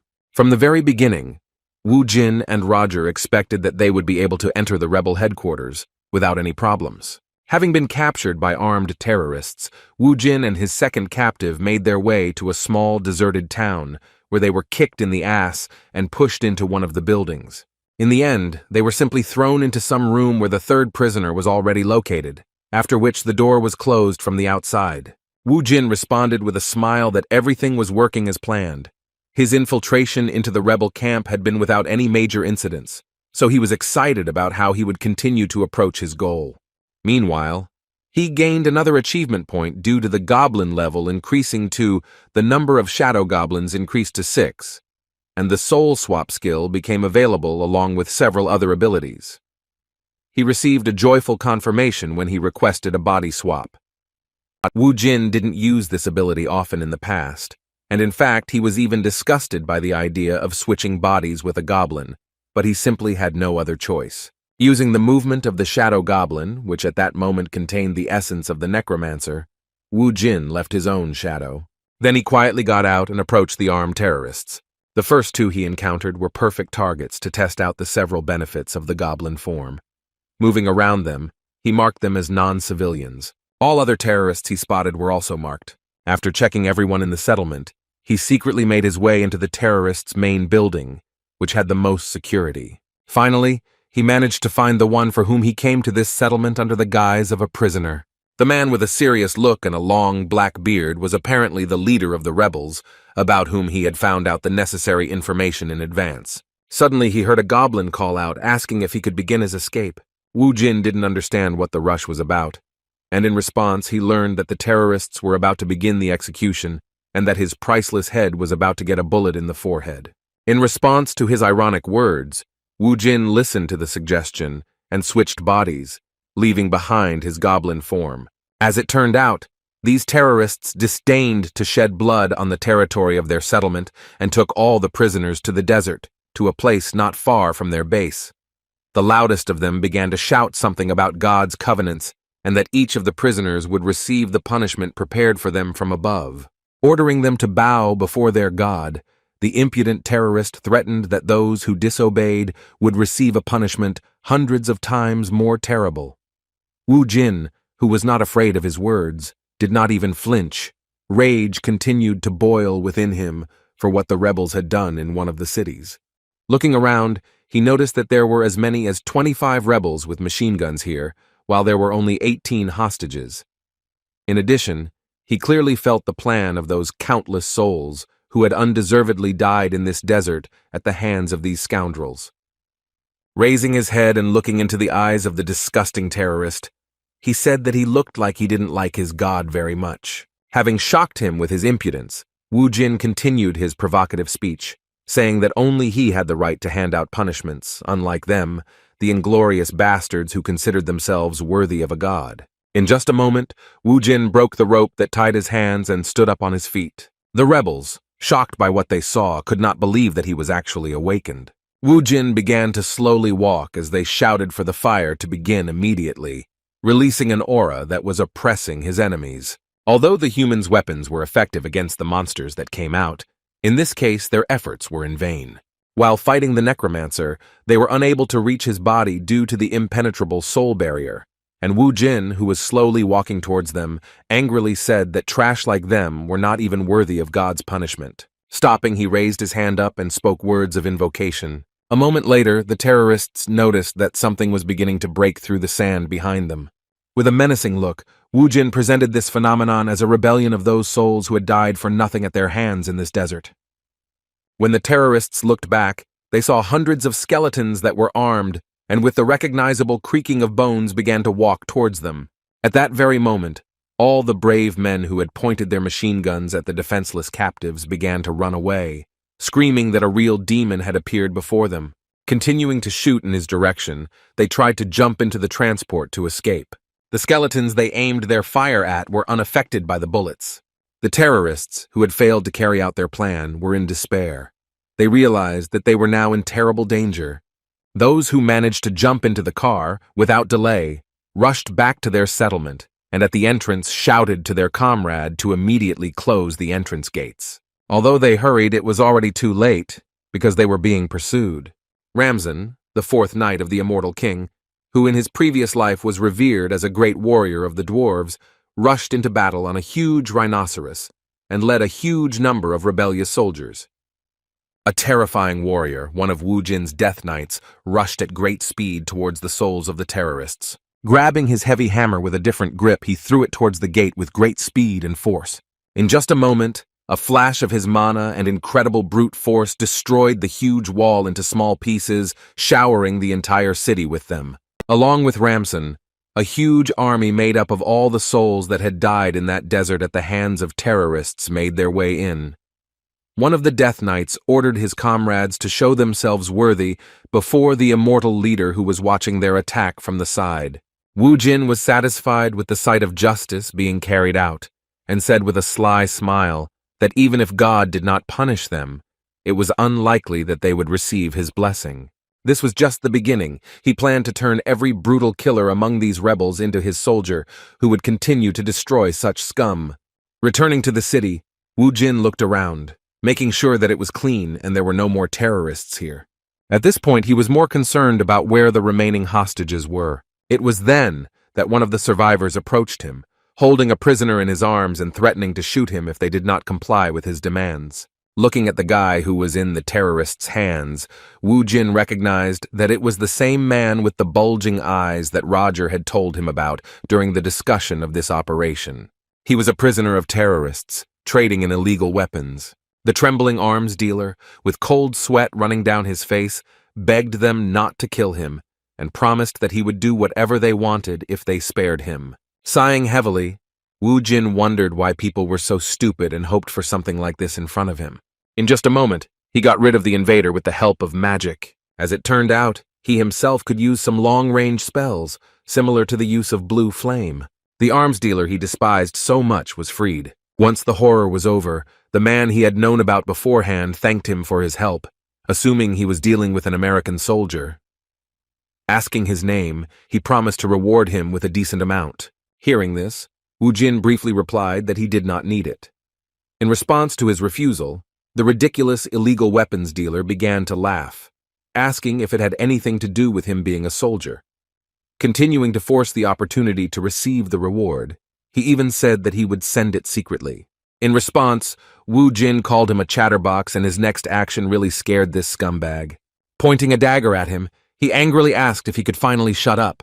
Although the arms dealer was scared at that moment, he still felt relatively safe and allowed himself the audacity to say that such behavior was unacceptable, because an American soldier should not be rude to his citizens. The arms dealer finally got Wu Jin angry by threatening that he wouldn't let this go so easily when he returned to his homeland. He decided to react in a very unexpected way and satisfied this scumbag by putting away his dagger after his annoying chatter. With a smile on his face, he said words of apology, and the illegal arms dealer began to laugh and say that there was no problem. In just a moment, he said goodbye to his sinful life. Wu Jin completed what should have happened many years ago. Having gotten rid of this disgusting guy, he clarified with an evil smile that he was not an American soldier, so he was not worried about their justice against such disgusting swindlers. Looking at the body that was beginning to cool, He suggested that he think for the last time about the countless lives that had been lost on the battlefield. At that moment, there was another person nearby, holding a camera. Wu Jin knew he was here from the start, so it wasn't a surprise to him that he tried to film it all. Without turning around, he addressed the one hiding behind the rock with a request to show himself. Without waiting for an answer, he warned that he would start counting to 5, after which he would say goodbye to life if he did not show himself to him. The confused man, who was afraid of suffering the same fate as the many who had gone against the Necromancer, came out from behind the stone without hesitation. Wu Jin knew that he was a war correspondent, and this guy confirmed it and introduced himself as Tom. He had heard about the hostages, so he came to this place himself. With a smile on his face, self-confident as always, Wu Jin said that he was not late at all and did not need to worry about it. Looking at the camera in his hands, he asked him to follow him from now on and record whatever he asked. The confused man became a little nervous, but found the courage to ask what exactly he was supposed to write down. Under the bright light of the sunset, Wu Jin said that he had to capture on his camera what the end of the terror looked like. A few hours later, the U.S. Air Force Base in Bagram had already learned what had happened. One of the soldiers responsible for the information space visited the commander's office to have him look at the slightly strange report. After watching the video, the shocked man asked what was going on. He saw a huge number of tanks and could not find an explanation for where they got such enormous military power. In response, his protege clarified that all this equipment was moving towards their base. Deep in thought, the commander, agitated by the situation, assumed that they had started squabbling with each other, and his protege added another detail, saying that this report was sent by Hostage Rescue Team A. He then broke the news that the man responsible for taking 37 hostages who had arrived in rebel territory had been captured. He also mentioned that they had discovered the body of Roman, an illegal arms dealer. The commander expected nothing less from their awakened fighters. Having learned the details, he finally asked what losses they had suffered. Hearing that there were no losses, he was very surprised by these words, because he could not believe that it was true. He decided to check the information, asking if it was possible that they had no casualties, even though they were fighting in rebel territory. The officer standing next to him explained that in fact, there had been no resistance from the enemy. All this seemed like a mystery to the commander, so the officer decided to show what was spreading on the internet at that moment. It was about strange videos and images. Seeing a man who had solved with his own hands such a huge problem, which they had been unable to cope with for several years, the commander felt a real shock. One of the videos featured Kang Wu Jin, and the reporter who filmed the video described the situation as the appearance of a messiah in this war-torn land. Showing a video from the scene, the war correspondent said that the one awakened from Korea declared war on terrorists, as a result of which Kang Wu Jin's rage began to rage throughout the desert, restoring justice. Turning to his protege, the commander, confused by this information, asked whether it was possible to confirm the authenticity of these materials. The officer replied that the video was taken from the social network of a military reporter named Tom, who had previously filmed a lot of unique content. The commander was shocked by what was happening, but now the puzzle began to come together in his head, and he realized that everything fit together. All the enemy forces that he had seen through the intelligence data looked like they were preparing for the final battle. It became obvious that they were heading towards Kang Wu Jin's undead army. On a rocky pedestal stood a small figure personifying a deity. Merdi lowered her gaze. She prayed to the goddess and said that Kang Wu Jin was furious. He protected adults and children from distant countries who were subjected to cruel abuse. If this guy had protected Alphen instead of Ardan, then perhaps their planet would have been saved. Merdi asked the goddess that Kang Wu Jin's anger would lead to the destruction of Trenet. The saint prayed that a new order would be established after the death of this evil tyrant. And the rebels were indignant at the same time. The leader was furious about what was happening. He shouted angrily at his subordinates. He could not understand what kind of skeletons were that suddenly attacked them. All major rebel bases were destroyed, including troops in the cities under their control. Firearms were useless. The soulless skeletons seemed to understand, and with fury they attacked only the rebels. Besides, the leader was sure that they had followed his people, and that he had probably already been discovered, that he was finished, and that it was only a matter of time. The man said that they cannot just die and sit back. They need to act. He paused for a moment to collect his thoughts, and then told his people to prepare something secret. And Kang Woo-jin sent a warning to all terrorists from the Necromancer, and said that it was necessary to spread this announcement throughout the world. The joint forces of the United Nations and the United States have just begun to discuss the introduction of troops and humanitarian aid, but nothing has been decided yet. Kang Woo-jin and his army of 10,000 soldiers stood on the threshold of the final battle. There might be people who doubted the Necromancer who controlled such a large army. But in the midst of the abyss of despair, he saw for the first time a ray of hope. It came from a man who had been working as a war reporter for over 15 years. Perhaps in the future he will be reborn as a god who will surpass the king of the undead. It is this victory that will make him so. Kang Woo-jin smiled mysteriously and said that the goblin energy was approaching. It was very close. The guy was wondering how long he would run away and finally get out of his bunker. Kang Woo-jin narrowed his eyes slyly and said that it was necessary to take action and burn this remaining trash. The guy's entire army, which consisted of unusual, aggressive monsters and skeletons, headed towards the bunker. They furiously rushed into the attack and began to run forward rapidly, clutching weapons in their hands. Wild Monster said that she never thought that the moment would come when he could fight shoulder to shoulder with the king.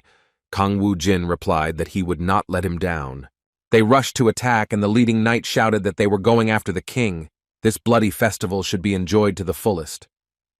It is necessary to quickly kill everyone who came within a short distance of them. Many skeletons drew their swords and began an offensive operation. They mercilessly killed everyone they met on the road and carried out their merciless attacks. The people attacked in panic in response, but their forces were significantly weaker, and they could not cope with Kang Woo-jin's army. They fired firearms, pointed guns at them, but nothing helped. The army of skeletons did not retreat, and soon incredibly powerful explosions were heard in the distance. Kang Woo-jin called Ramson to action. It was necessary to pacify these people. The monster readily said that he would take care of them and do everything in the best possible way. The rebel leader shouted to his subordinates to kill anyone who came near.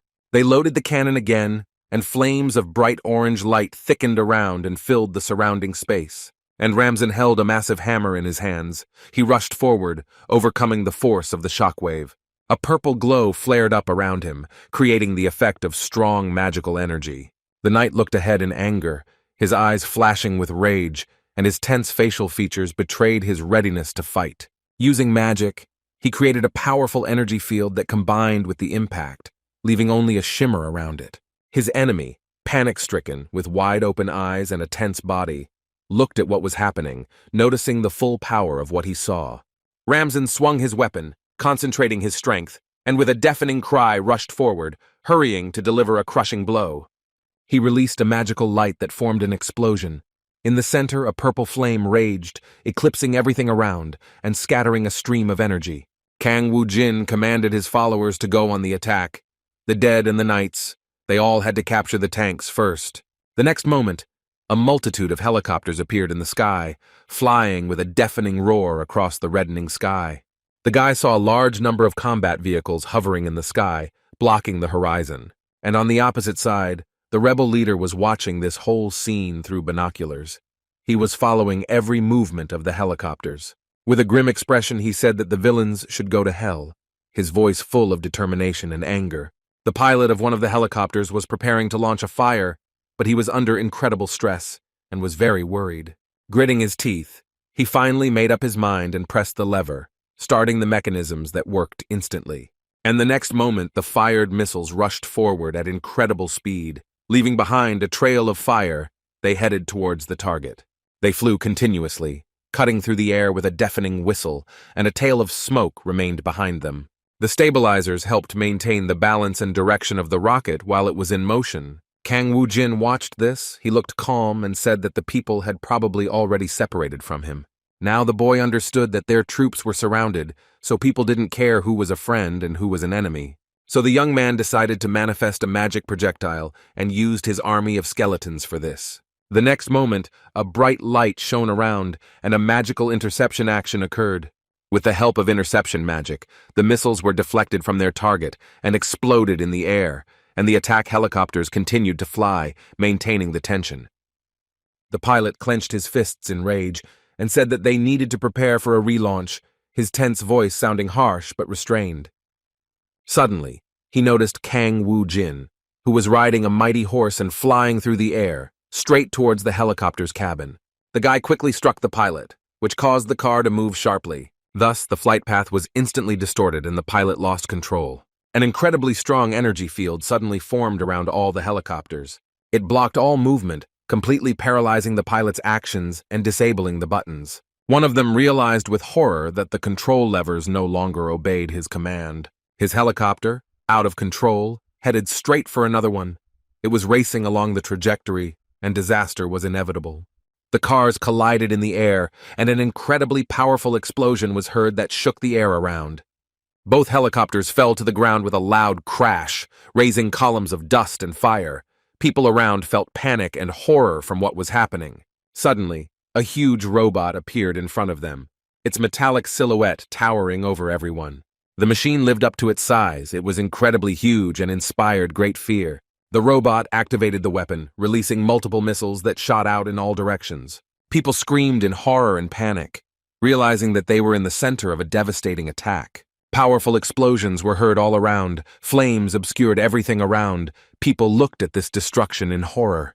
Kang Woo-jin stood a little to the side and admired the beauty of the robot. He said that it was a beautiful weapon. Before his eyes stretched an endless desert, but everything was covered in smoke, and the clouds of it obscured the horizon. On top of a large mountain, the leader watched what was happening.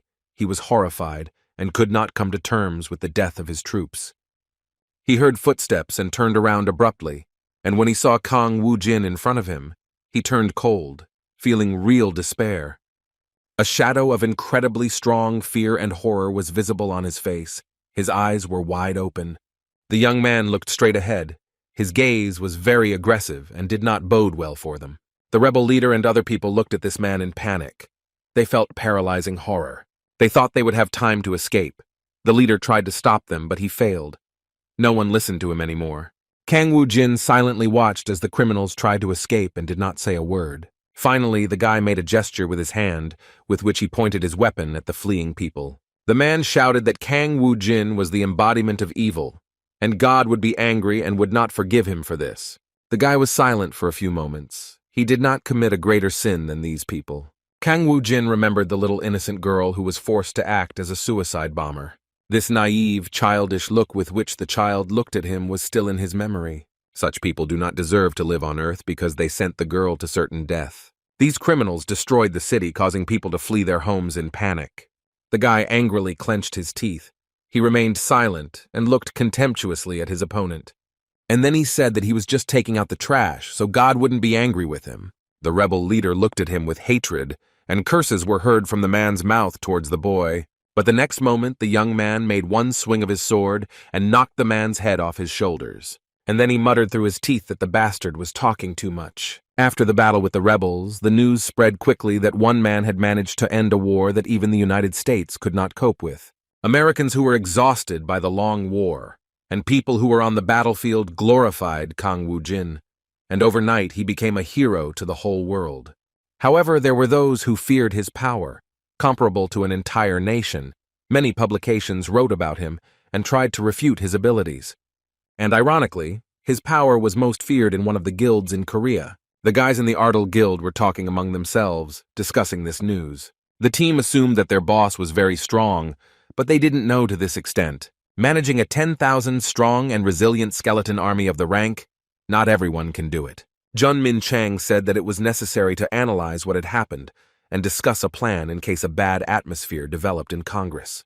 The guy said that the state was angry because Kang Woo-jin refused to sign the agreement, and now that they knew about his power, there was even more trouble. The guys have already heard that some members of Congress wanted to ban the boss from entering the country. Suddenly, Sun Hoon heard his phone ringing. It vibrated. A new notification arrived. There was an emergency warning from the Ministry of Defense. The Daegu dungeon had broken through. The guy reported that there was an explosion in the dungeon. Jun Min Chang looked at him worriedly and said that it was impossible. The guys turned on the news and saw that there really was chaos in the city. But it all looked strange because there wasn't a single dungeon on the verge of a breakthrough in Daegu. It all happened in the evening at 8 o'clock.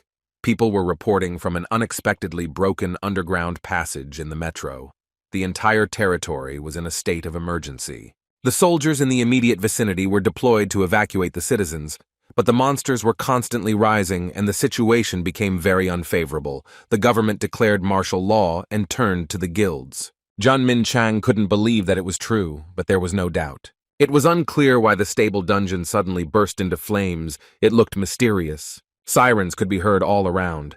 People were urged to remain calm and leave their homes as soon as possible. In one of the rooms, a lonely girl was sitting and crying. She called her mom and dad for help. She was very scared. In despair, she asked to take her away. Suddenly, a loud stomping was heard, which sounded deafening and made everyone in the area shudder. A powerful monster walked through the city. It roared very frighteningly and hostilely. He said that he could smell a person and followed this feeling further and further. The girl trembled in horror. She was afraid to move and was worried that the monster would catch her. She secretly watched every movement of this giant who walked past. But suddenly the monster noticed that the girl was very close and turned around heading towards her. He stretched out his huge clawed paw to grab her. The girl screamed and tried to run away. The monster didn't notice how behind him a brave man pushed off the ground, preparing to jump. And in the next moment, something unexpected happened. The man jumped on the monster with lightning speed. He wanted to attack him from above and swung his strong fist over the enemy's head. The man used his ability to strengthen his body, with which he could overcome even such a giant. He delivered a strong attack from which the monster fell. Debris rained down around him. The hero asked with a malicious grin how he felt with his head crushed. Soon several people who were members of his group ran up to the man. He said that it was necessary to leave this place as soon as possible. It was very dangerous here. But suddenly they heard a girl screaming in the window, calling for help because she was left alone. Probably the army was on a search and suppression operation in the east at that time, and could not protect civilians who were unable to find shelter. However, simply waiting for them is useless. Beck noticed that only B-rank monsters were appearing, which was good, otherwise it would have been worse. They may be able to handle it pretty quickly, but there were some unestablished moments. Perhaps this unexpected breakthrough into the dungeons will not end up as a one-off incident. Well, it would normally be an incident, but there is a high probability that it is not. The impact of this mysterious dungeon breakthrough is as great as the damage. The memories of the dungeon breakthrough 5 years ago returned to people's minds. Many of them left the city out of fear. 2 days passed after the breakthrough, and the guys returned to their headquarters. Sun Gu asked Junmin Chang how things were going. Could it be that he still hadn't been able to contact the boss? He replied that there was no news yet. Kang Woo Jin still hadn't returned. The guy said he couldn't sit back. He needed to train in the nearby dungeons. There were several suitable options, even if not many, but he had to try to get stronger. Junmin Chang left Seung Hoon in charge and said that it was necessary to stay in touch. Soon they went to the dungeon, which was located near the city railway. Sun Gu said that they would be back in about 3 hours. Seung Hoon wished him luck. And then he turned to the others and said that they could stop at the nearest cafe and wait for the child. As they were heading towards the cafe, an unknown man in a raincoat was walking towards them. As he passed by Sun Hoon, the boy felt a slight chill run through his body. The young man turned around, puzzled, and looked after the silhouette passing by. It seemed to him that this unknown man was smiling when he looked at him. But after a moment, Seung Hoon thought that it was just his imagination. He had been very nervous lately. Soon his thoughts were interrupted by a call. He saw on his phone an incoming call from Director Kim Hae-min. The guy picked up the phone. He was a little puzzled and prepared to listen. Kim Hae-min spoke abruptly and was probably in a very agitated state. He excitedly asked if Sun Gu and Hae-sol had gone to the dungeon. When the guy heard that they had already entered, he said that they were in serious trouble and it was unclear what to do. After all, Sedan Station had just recently broken through, and this meant that there was no time to waste. Sun Gu. In the dungeon, they began training with Hae-sol. The girl did not spare him and beat him with all her strength. Soon the guy got the hang of it and was able to deal her a crushing blow, from which she flew to the ground. Hae-sol slowed down and managed to stay on her feet, and within moments, the fight was over. She caught her breath and noticed that it was incredibly difficult to fight with the stronger and more mature Song-gu. The guy extended his hand to her and said that she could get up now. They shook hands and were generally pleased with the success they had achieved. Hae-sol said that the director had improved his skills. They had become very amazing. The girl compared him to those people who had awakened with abilities. The guy was embarrassed and replied that he had room to grow, especially if you compare him with the boss, but it's better to compare him with the Death Knight. After all, he almost died when he sparred with Kiba before the leader left for the Middle East. But in any case, they decided that they should get out of this place and headed back to the road. The boys slowly walked up the stairs, left the dungeon, and felt the familiar smell of their hometown. Suddenly, Songgu's eyes widened. He realized that something incredible had happened here during their absence. The boys watched in amazement as the city turned into ruins. It was all on fire. The roofs of houses were collapsing under the pressure of the flames. The walls were falling, and the smoke was rushing towards the sky, obscuring the evening light. The burning streets presented a terrible sight, with buildings, alleys, and squares in flames. Songgu approached one wounded man and asked what happened here. He replied that there had been a strong explosion at Sedan Station, and that a catastrophe had occurred. It started with a 5-star dungeon breaking through, but then 4- and 5-star ones started breaking through. All this gave rise to a bad suspicion. Songgu thought that high-ranking dungeons began to break through just like that, and he had many relatives in Sedan. The guy turned to his companion and asked if she could handle it herself, since he needed to go away. Songgu said that he urgently needed to go to Sedan because he was much more needed there. Breakthroughs occurred at many stations and disturbed the peaceful life of local residents. Chaos reigned in the city. People in confusion and despair tried to hide from the monsters that befell them. The animals strove to catch and quickly bite their prey. They caught up with people with an angry growl. Hammer Guild President Pan San summoned his powers to use magic. He sought to stop this flow of powerful monsters that was approaching the unfortunate inhabitants of the city. But despite all attempts, the monsters were getting closer with every moment. They were destroying buildings and turning over cars. The man felt that it was all hopeless, because his enemies continued to attack. He looked at the people who went into the building in an organized group. All of this was commanded by Jun Min Chang. He invited the locals to go to the headquarters, because staying in the bunker is much safer than anywhere else. The man approached him and asked what was going on here. The young man looked at him puzzled. The president said that he was very surprised. It was impossible to even predict that they would meet again in such a situation. Jun Min Chang was once one of his top subordinates, but has now become the vice president of the rival guild. The guy said that the awakened from his guild will arrive soon, and you can rest a little. The president said that it is very dangerous here, and you can go to the shelter. The young man turned around and replied that in that case he was heading there. In the Ardal Guild, only Kang Woo-jin deserved attention, so the president didn't expect anything special. Then he began to look around in search of his partner. But unexpectedly he came across a monster very close. The wolf opened its mouth and looked aggressively at the people from the roof of a huge multi-story building. People looked at this monster in panic. It looked terrifying, and it was unknown where it appeared in this area from. And the next moment the terrible monster opened its mouth and howled. People felt incredibly strong anxiety. Suddenly, a pack of hungry and angry wolves began to approach the city.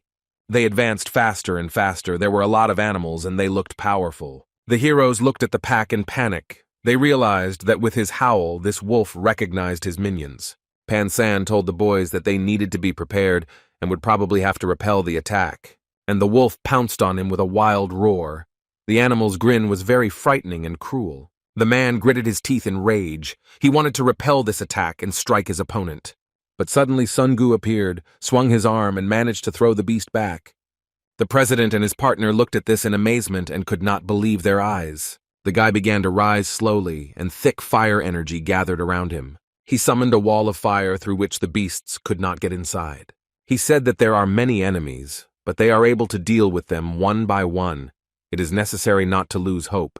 People agreed and thought that this was really so, and prepared their weapons where the attacks would take place. Pan San still looked in amazement and could not understand who this young man was. He had never met this young man before, and had never heard that there was a fire mage of such incredible power in Seoul.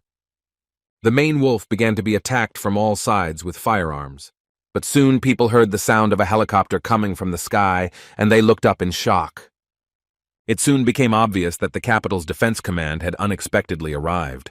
The monster laughed with glee and said that explosive metals together with warrior magicians, it was all very interesting. The Earth really does have hidden secrets, and it is a very exciting adventure. People thought that the wolf could talk, but Songgu realized that this was not the case. Because the beast did not make any sounds, and the voice sounded directly from within. It was like magic. The wolf proclaimed that he would use these earthlings as an offering and ascend to the third stage. He was one of the 72 commanders of the second stage of Trenet, Uriel. A blue stream of energy flared in the air and ignited around it with a bright light. People gathered on the street watched this unusual phenomenon in confusion and horror. There was a wolf standing on the roof of a high-rise building, his eyes sparkling and he radiating this solar stream of energy. Song-gu watched what was happening with surprise and confusion, and other city residents were standing next to him. Pan-san also looked at the unusual enemy with surprise. He was amazed by all the events. Suddenly a helicopter appeared in the sky, began to fall sharply and engulfed in flames, exploded on the roof. Uriel watched the bright burst of fire carefully and continued to stand on the roof of the multi-story building. Song-gu felt as if he was paralyzed. He wanted to rush into battle and stop this chaos. And the evil monster smiled and enjoyed the despair and fear that people felt. The guy was engulfed in blue energy that penetrated his body and filled him with bright light. He thought that his strength was leaving him. His body was moving forward, but weakness was felt in every cell of his body. At that moment, the wolf slowly approached forward. His steps were barely perceptible. He looked around and said that there were a lot of tasty people gathered here. Song-gu heard the whistle and, gathering all his strength, raised his head to look at the sky. He saw the approaching missile. The guy couldn't believe it. Did the government really abandon Seoul? The pilot who was inside the car said that the anti-missile defense system was activated. A moment later, the missile was tracked and an interceptor was rapidly approaching it. Suddenly, a bright flash erupted in the sky and a loud explosion was heard. And then there was only a blue, barely perceptible shimmer left in the sky. It quickly fell to the ground and raised a column of dust around itself. Uriel looked around with disdain. He was sure that no one among the people was capable of dealing with him. But suddenly, the steps of an approaching man were heard, who fearlessly walked straight towards him. Kang Woo-jin looked straight into the eyes of his opponent and said that the time of reckoning had come. The guy was indignant because his old enemy arrived on Earth and created a mess around. Suddenly, the guy heard Song-gu calling him. His friend asked how Kang Woo-jin arrived. The guy mockingly replied that he had to ride the rocket. He couldn't go on Rudolph. And the wolf bared his teeth in anger and growled. He was angry that the guy came and interfered with his plans. He lamented that this damn loser Rushmod never fully admitted to whom he lost. But no one could even imagine that the immortal would appear on Earth. Kang Woo-jin asked the enemy how it was possible to make a breakthrough into the dungeon. The wolf asked with contempt, "What kind of nonsense is his interlocutor talking about? He didn't do anything like that to make a breakthrough."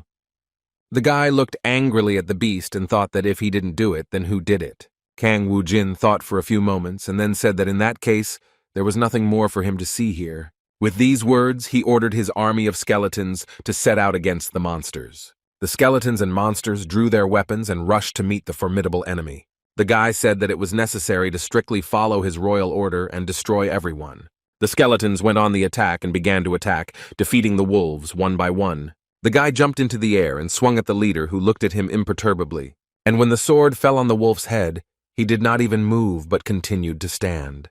The guy looked at the enemy in rage and felt that something incredible was happening. A powerful stream of energy erupted throughout the surrounding area and blinded the eyes. The guy realized with surprise that his blow was useless. A bright light blinded Kang Woo-jin and he couldn't discern what was happening around him. And the next moment, when his ability to see returned, the guy realized that his enemy was already on the roof of a large multi-story building.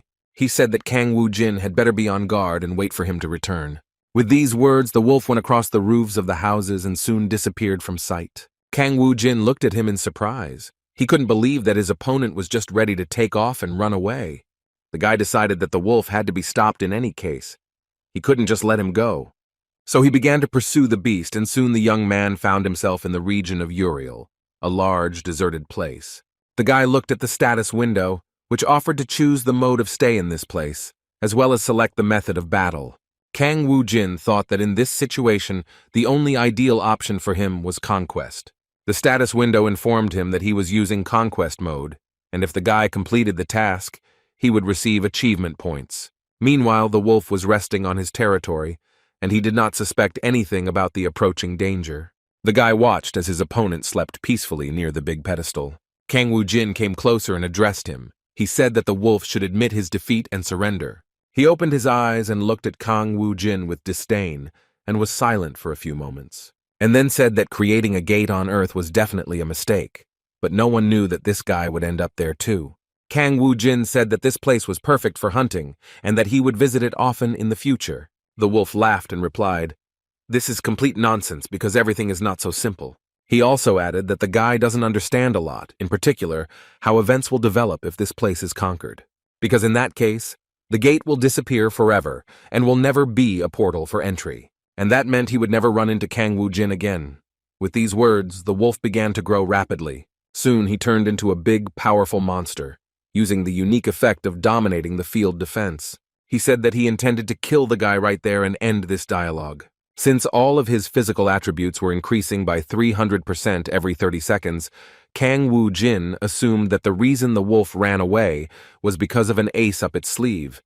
But no matter what, the guy was just looking at a crazy dog. The wolf said that, as he had guessed, the best way to kill the boy was to tear him to pieces. Kang Woo-jin looked at his opponent with glee and said that he wouldn't be able to do it. The wolf laughed heartily and replied that it was true. Suddenly everything around was covered in fog. He said that they would all be resurrected, but Kang Woo-jin would never be able to do so. The next moment, Uriel pounced on the guy and clearly bared his teeth. Kang Woo-jin flew to the side and decided that it was time to use his superpowers. He used summoning, and with the help of this magic he intended to defeat the enemy. His opponent growled angrily and prepared to attack, but was suddenly taken aback. He saw a strange creature. A small black cat suddenly appeared and slowly approached the wolf on soft paws. Uriel snorted contemptuously and said that his opponent was just an arrogant bastard. But he was already tired of this squabble, and if the young man did not try, his life would end very quickly. Suddenly, the guy's followers started flying at him with huge pickaxes in their hands, and at the same time, the field's protective effect was supposed to end in 30 seconds. The monster threw his opponent's back. He used all his power and the enemies flew to the side. Uriel noted that he would be at a disadvantage if he dealt with the boy's disciples one by one. But he has more than enough time, so he'll just get to Kang Woo-jin. The guy got ready to defend himself. He was squeezing a huge, thick ball in his hands. The next moment, Kang Woo-jin felt the weapon slip from his hands and slowly began to fall downwards. The monster grabbed the guy, and it looked like it was the end. However, the dominance effect was deactivated. Kang Woo-jin exhaled. He felt an incredibly strong tension throughout his entire body. The wolf triumphantly said that he was able to kill the immortal, and this was a significant achievement for him. He was very proud, because he did what the high-ranking emotions of illusion could not do. However, in fact, the guy did not die. He suddenly began to tremble and cough. And then he came to his senses and said that he had assumed this. No matter how smart the wolf was, he was just a dog. The monster turned around in confusion and saw that his opponent was standing right behind him. The guy said his little devil had a few bad hobbies and she was interested in watching the wolf dance alone. Uriel looked at Bibi in rage and thought that the witch was using a hallucination. It was not for nothing that this cat appeared and did everything to hypnotize his mind. Kang Woo-jin asked his enemy how long he was going to stand there and think about this. The wolf turned around and looked at the young man with malicious glee. He still hoped to win.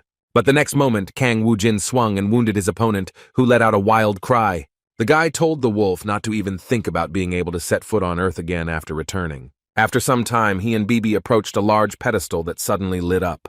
They saw that the glow was coming from a large blue stone that appeared right in the air. Kang Woo-jin said that they finally collected them all. The fragment of the third dimension was found. Suddenly he saw that gold bars were also rising upwards. The fragments entered into resonance, and thus a spatial proof was created.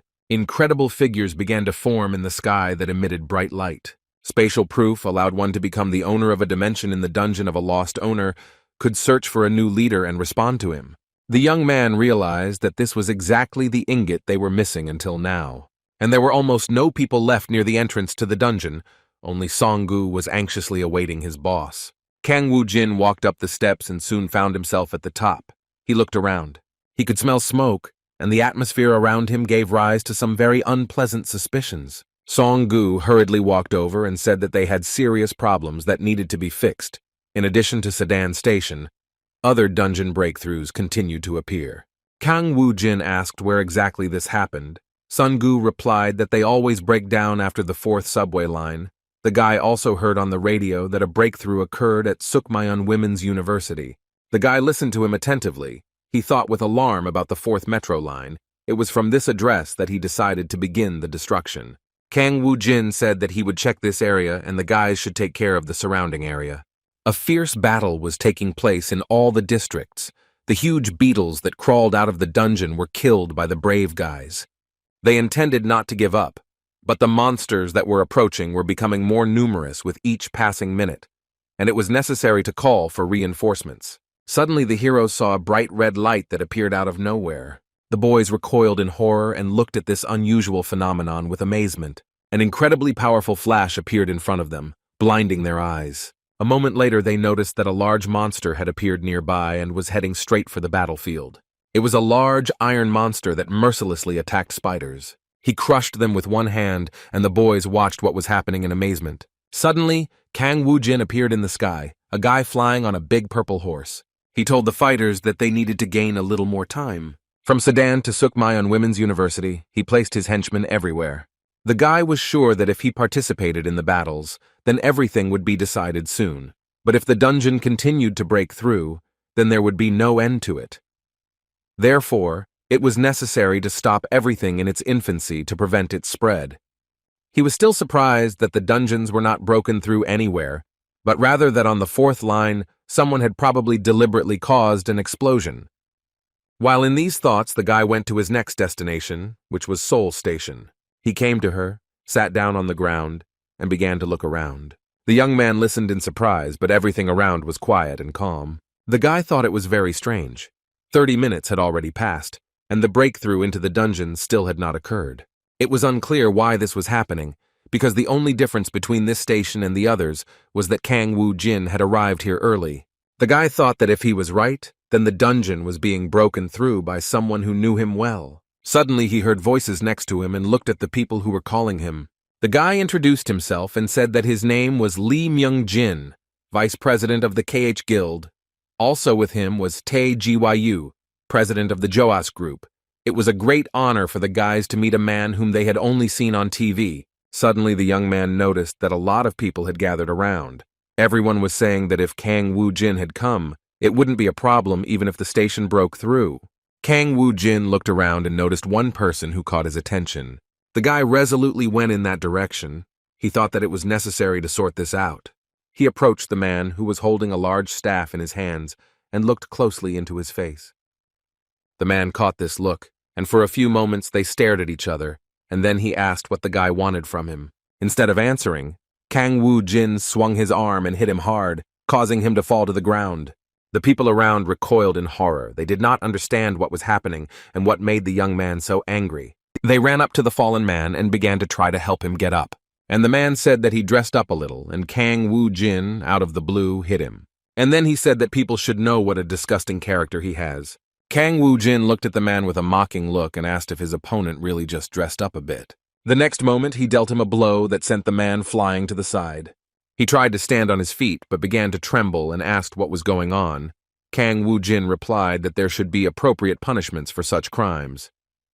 The man looked closely at his face and could not understand what the word crime meant. Did this young man really understand everything? At Jukdong Station in Daegu, he became one of the vassals and received great power from the great 25th level Nord Yellow. He received enlightenment when he became the owner of this incredible powerful force. And the being who endowed him with this energy was a god, and the earth had to fall to its knees before his power. He caused the dungeon breakthroughs and carried out his orders. But is Kang Woo-jin seriously planning to kill the president? The next moment, Lee Sang-ho delivered a powerful blow intending to overcome the guy.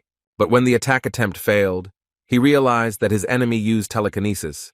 He probably had good control. The enraged man thought that maybe this guy had always been so strong. The next moment, a multitude of sharp swords rushed towards the young man. However, Kang Woo-jin easily fought off any weapon that flew towards him. He said mockingly that even such attacks were just minor mischief for him. And after these words, he rushed forward, he swung and prepared to strike back. The people gathered around watched in amazement at what was happening. Lee Sang-ho began to cough up blood. He felt that he was losing strength, but still decided not to give up. He fell to the ground, and when he realized that his attempts at resistance had led to nothing, he began to lament that the world was truly unfair, and he was not able to compare himself with this guy, even though he had become stronger. But the next second he smiled and said that in any case, Kang Woo-jin is not able to change anything, because even if not him, then someone else will begin to break through the dungeon. Kang Woo-jin looked at him with a puzzled expression, and suddenly it occurred to him that this man was the one who had broken through the dungeons. Lee Sang-ho was very surprised that the young man did not know this before, because he thought that this was the reason why he attacked him. Instead of answering, Kang Woo-jin said that his interlocutor was a very cheerful guy and smiled faintly. He has long known that Lee Sang-ho ordered the murder at the time when the guy was in the Middle East. And then he added that now everything was upside down, but they both should have some friendly chat. Soon they went down into the underground. There was semi-darkness all around, and there was no one who could interfere with this conversation. The young man threw his opponent to the floor and he groaned and tried to get up. Kang Woo-jin asked how the dungeon broke through, and if the president wants a painless death, then he should speak up. Lee Sang-ho mockingly said that they were not going to tell the guy anything. In response to these words, the young man smiled slightly. He understood that he would achieve his goal at any cost. And then he asked, "Is it really true that his opponent is still going to remain silent?" After some time, Lee Sang-ho realized that he was in pitch darkness and did not know where to go next. He began to make his way forward, but there was darkness all around and it was impossible to make out the road. Lee Sang-ho turned around anxiously, because he heard someone's heavy footsteps behind him. Soon, a large silhouette began to approach the frightened man. Kang Woo-jin held an iron club in his hands. It looked very terrifying and then told his opponent to turn around.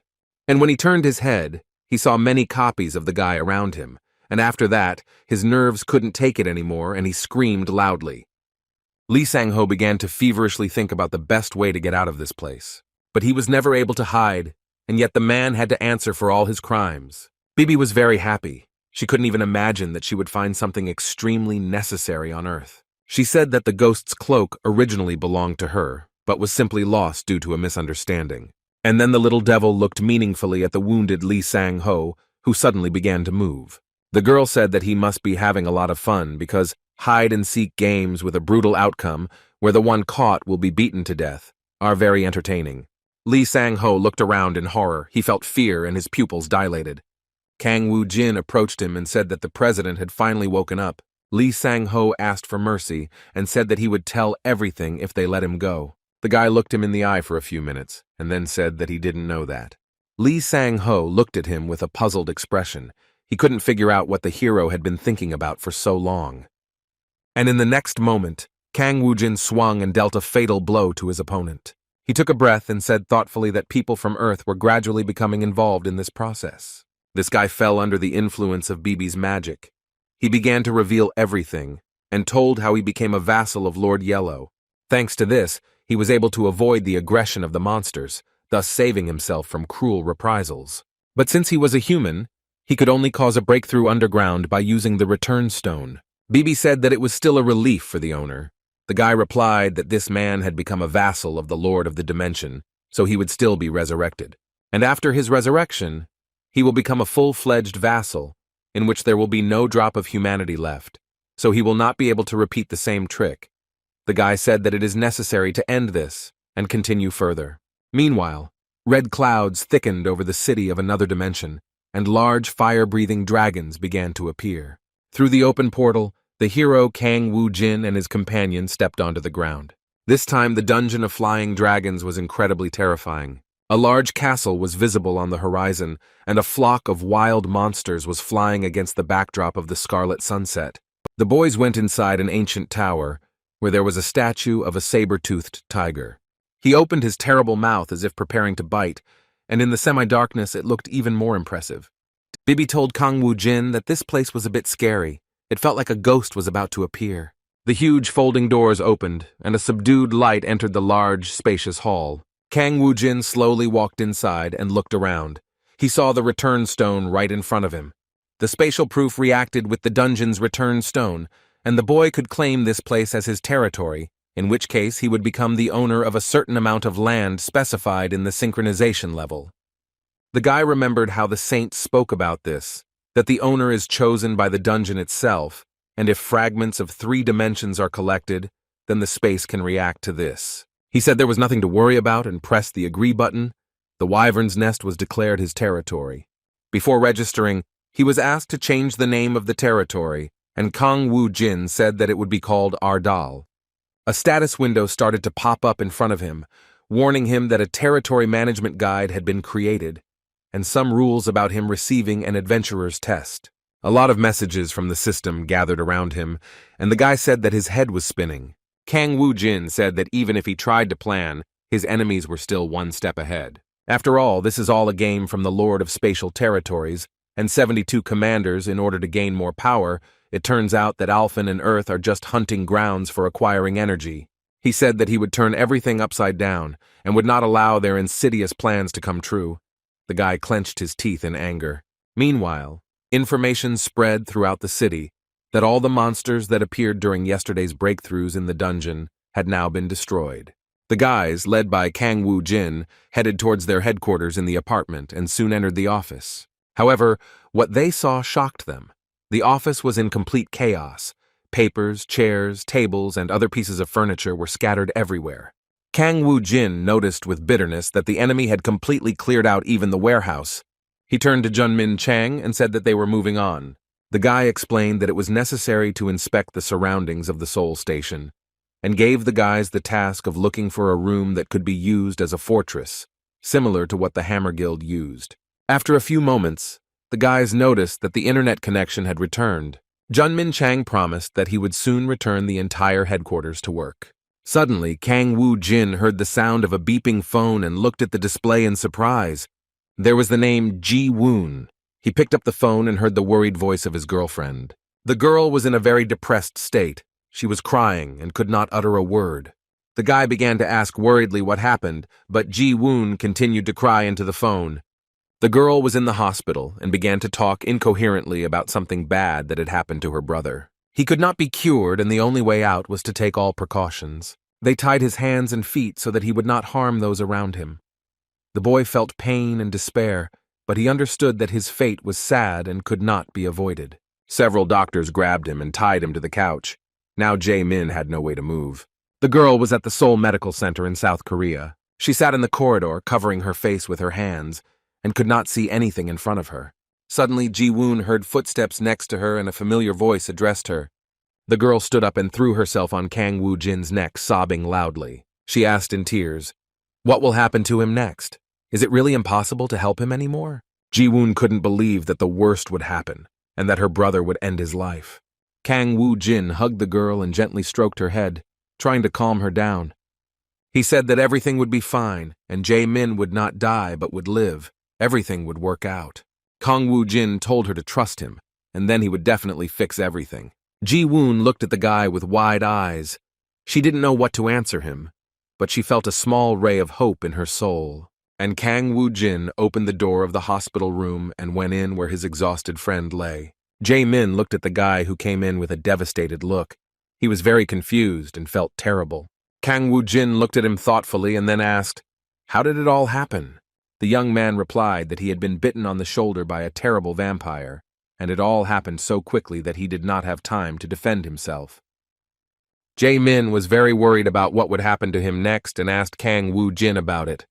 The guy asked what he knew about vampire bites and about these creatures in general, and then he explained that his friend would turn into one of them. Jae-min was in despair, because then he was doomed to spend the rest of his life without the sun and daylight. Kang Woo-jin replied that he would be able to look at the sun, but he would die tomorrow, leaving only his body, which would turn into a vampire. He will become an ordinary bloodsucker and turn into a soulless monster. The guy said that unfortunately after a vampire bite there is no way back. Jae-min looked at his friend in despair and sobbed loudly. He didn't want to die. Kang Woo-jin explained that there was one way that would allow him to avoid death. But before doing this, the young man wanted to know if his friend really wanted to live. Jae-min replied that he was ready to do everything in order to stay alive. At night, the vampire wandered around the city. He found his victim in dark alleys and caught her. The exhausted victim could not resist, and the monster greedily drank her blood. After that, he threw his empty body onto the ground and said that this was simply paradise. He looked around and said that this world is overcrowded with people, which means there will always be an opportunity to eat.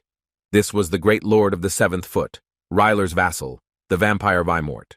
He looked at the rising sun and thought that dawn was coming soon and he needed to hide in a secluded place. Suddenly, he heard a stern voice behind him that ordered him to stand still. Vimort remembered the child he had bitten that night, but he didn't know the boy standing next to him.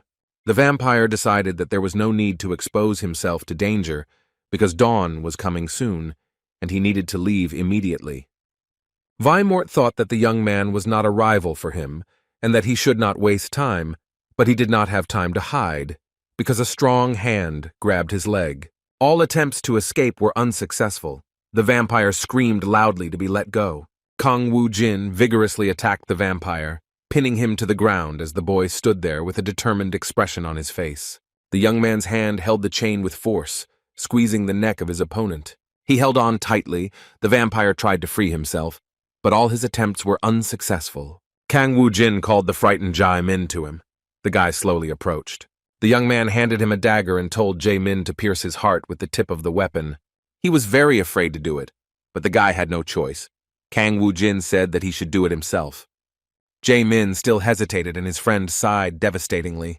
Kang Woo-jin explained that this guy would die anyway as soon as the sun rose, and after that happened, Jae-min would die along with him. The boy can die with him or absorb his life and still turn into a vampire. A difficult decision lay before the confused Jae-min, who looked at his friend in horror. Then he took a deep breath and thought that he had to decide on something. He remembered his sister, and how she was very worried and couldn't find a place for herself in the hospital. And besides, Jae-min dreamed that he could live, so he had to do it. The young man, with a desperate cry, raised the dagger sharply above his head, preparing for a fatal blow. The dagger whistled through the air, rushing downwards with an elusive force. The weapon pierced the targets, completing this action with a decisive blow. Blood spattered in all directions, creating a moment of tense silence. The boys looked up at the sky in amazement. Their eyes widened in surprise. They noticed something incredible. The drops in the sky merged together to form an iridescent magic ball. It shone and rushed downwards. The magic ball turned around in the stream and rushed straight towards the surprised Jae-min. The guy froze in surprise. His gaze was riveted to the swiftly rushing stream of water. Each moment seemed to stretch on for eternity. The first drops of blood, laced with magic, touched his lips and penetrated inside, their cold touch piercing the body, activating the ancient ritual. Kang Woo-jin smiled. With these actions, his friend could be saved. He said that this is an ancient bloody ritual. Now they have done everything according to the rules and we can hope for a positive outcome. His ears began to stretch and become pointed, taking on a different, inhuman form, obeying a hidden force. The remains of his fingernails fell off his fingers, giving way to long black claws that glittered in the semi-darkness. Now, in front of Kang Woo, Jin stood a completely changed friend, with eyes glowing with a scarlet light and the features of a true vampire, in every movement of which cold power shone through. And at that time, extremely strange events were taking place on the territory of the Ardal dimension. A great knight in iron armor rushed forward on a mighty wolf. He raised his eyes and looked around in surprise. I wonder what was hidden beyond this fabulous and extraordinary territory. In the fog, amazing silhouettes became visible that were powerfully approaching him. The monster growled angrily. He was very surprised, not understanding who was approaching him. He asked what their business was and why they visited Ardal. The animals who arrived looked at him in surprise.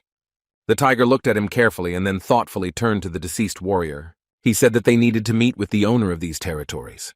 The rule that breakouts only occur in dungeons that have not been completely cleared within 30 days was broken, and the news reported a series of breakouts starting in Daegu and reaching Seoul, horrifying the world.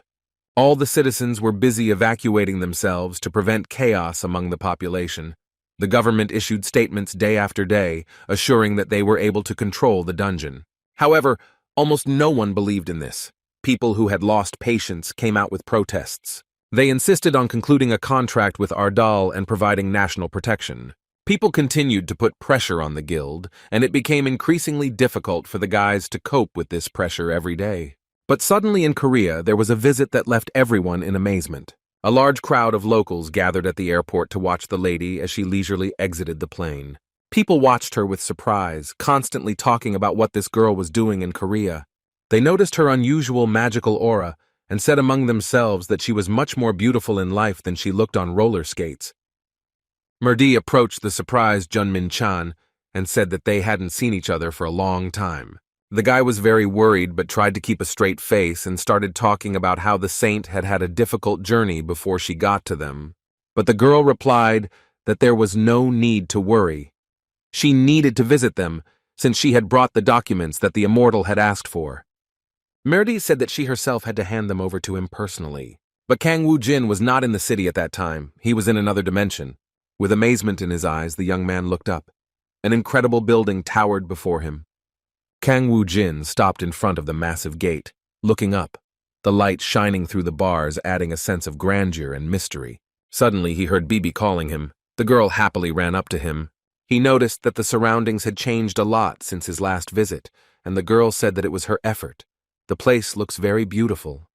And then she added that in the trading shop of this dimension, there is everything you could want. So it was so difficult to choose anything. The guy looked at the beautiful flower bed in surprise. He told her to take care of the palace, and Bibi made a flower field here.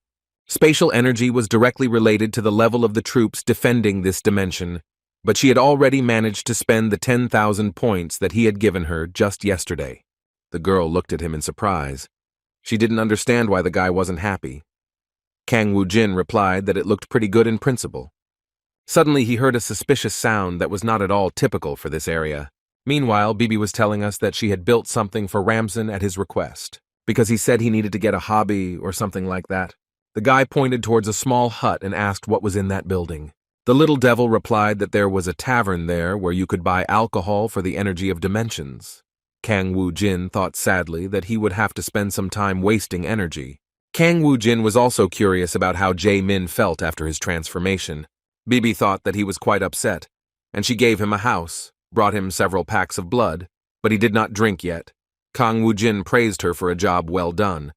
Suddenly their conversation was interrupted by a knight in armor who solemnly addressed him.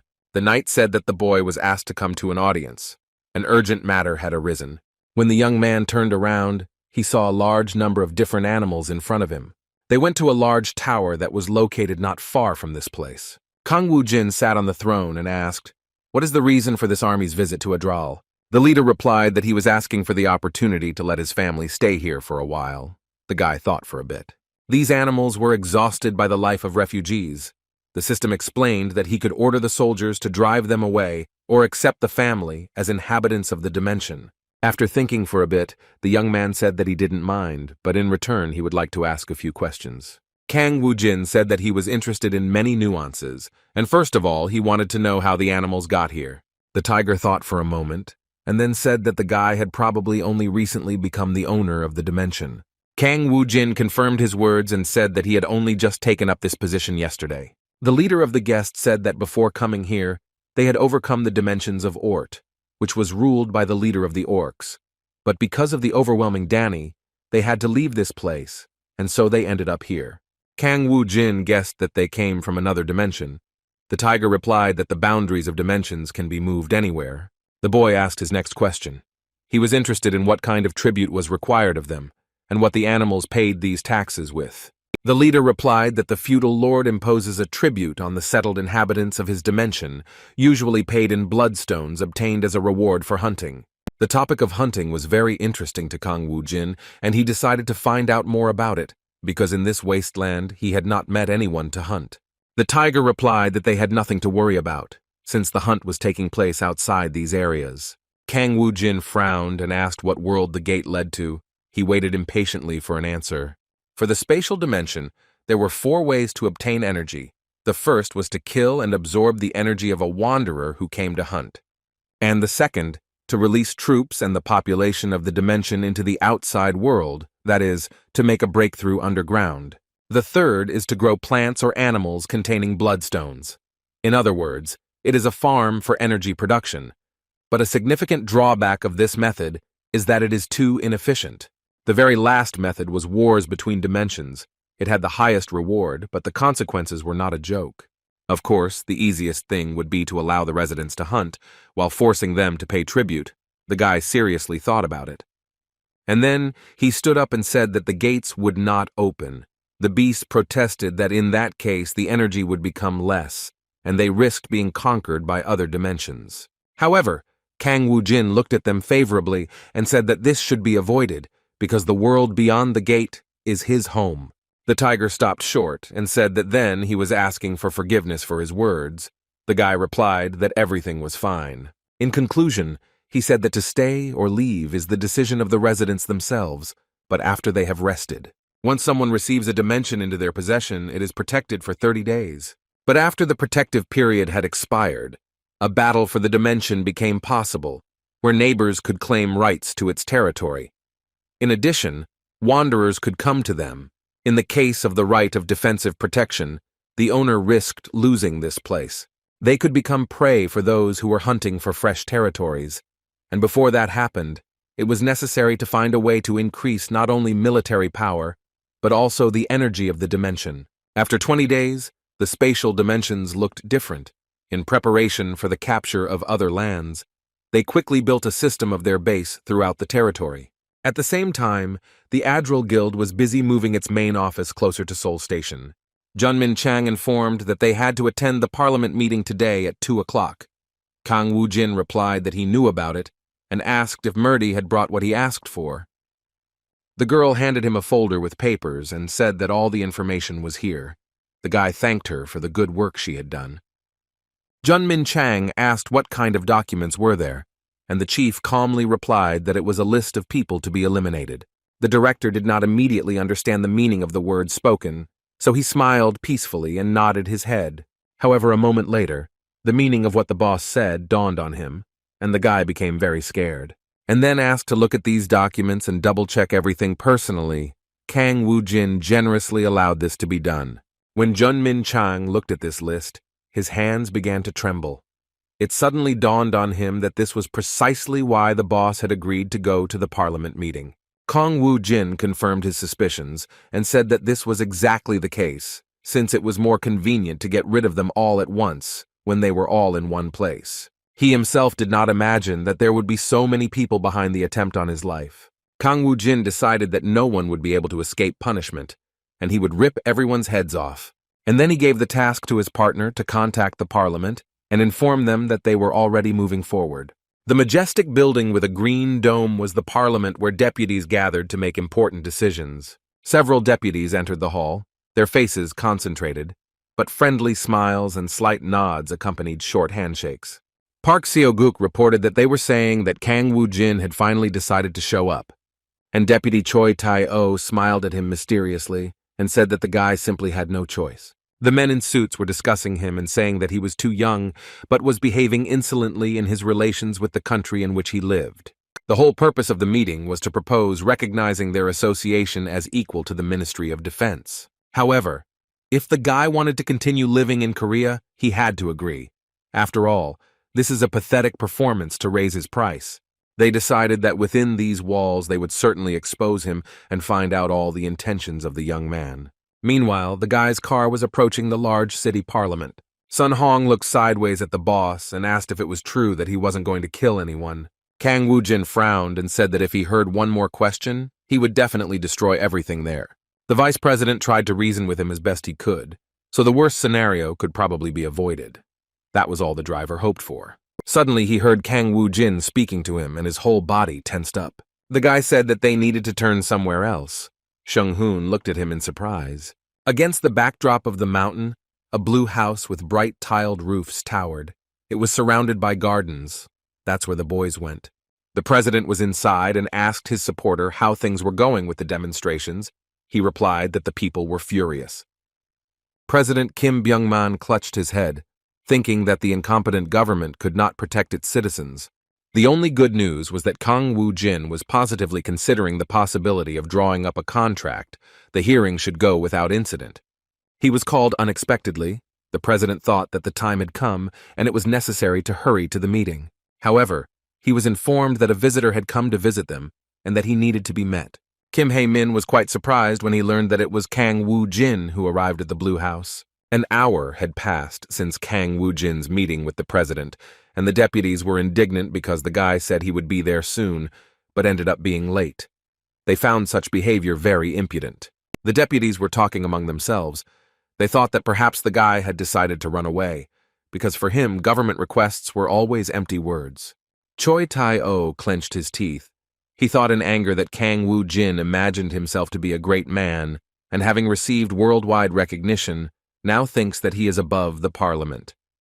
I should have killed him back then in the Middle East, before things took such a serious turn. However, Kang Woo-jin suddenly entered the room. The guy smiled smugly and said, "Finally, everyone is gathered." Choi Tai-o shouted furiously that for the guy, the parliament was a joke. He was disrespectful and could have come on time. However, Kang Woo-jin did not say a word in response. One of his attendants moved a chair for him. The deputy shouted in anger that there was no need to pretend that he was not heard. Kang Woo-jin should be held accountable for his actions. The young man calmly turned to prosecutor Lee Kang-jin, who handed him the verified materials. The guy looked closely at the people gathered and also studied the faces that were visible in the pictures. He thought that there was a lot of rabble here, but it was impossible to kill them all. Nevertheless, the number was decent, almost half. After a few moments, the guy stood up and said that he was leaving. The guys looked at him in amazement. Did he really immediately intend to leave? Kang Woo-jin replied that he walked over their faces, and that was enough. Park Seo-guk said that it was not mental. Perhaps this guy doesn't care about Parliament at all. Kang Woo-jin replied that the deputy was probably planning to use this meeting to convince him to establish a defense guild for their stupid government. With these words, the guy took the microphone in his hands and prepared to give his speech. He said that he wasn't going to do it, so he didn't care about this meeting. Before leaving, Kang Woo-jin warned about only one thing: all those individuals who tried to arrange his murder by organizing a terrorist attack. After these words, the deputies noticeably tensed up, as well as those who specifically caused the dungeon to break through, just so as not to lose their benefit. And those who turned out to be useless in the protracted coming war. The guy promised that very soon they would pay for all this.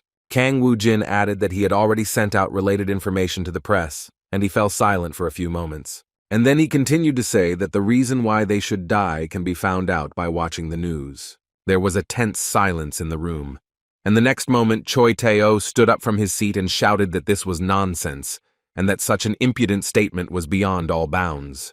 However, the guy no longer listened to him. He gave a sign to his friends that they needed to leave.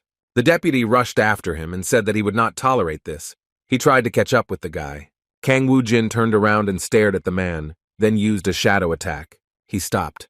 As if paralyzed, he continued to scream but could no longer guess. His whole body began to turn into a huge black shadow with lightning speed. Another member of parliament stood up from his seat and said that this guy was getting away with too much in the sacred building of parliament.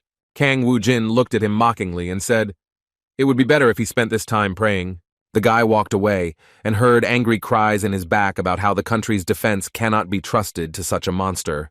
All information about his merits is fake, and they must immediately expel Kang Woo-jin from Korea. When they came out, Seung-hoon caught his breath and said that his boss could barely contain himself. Lee Kang-jin thought to himself. He thought that he was very sorry. He assumed that the guy would do something bigger. After all, the president personally sent him to help Kang Woo-jin. Under orders from a superior, they even passed on information to Kang Woo-jin about the dungeon breakthroughs organized with the participation of parliament members.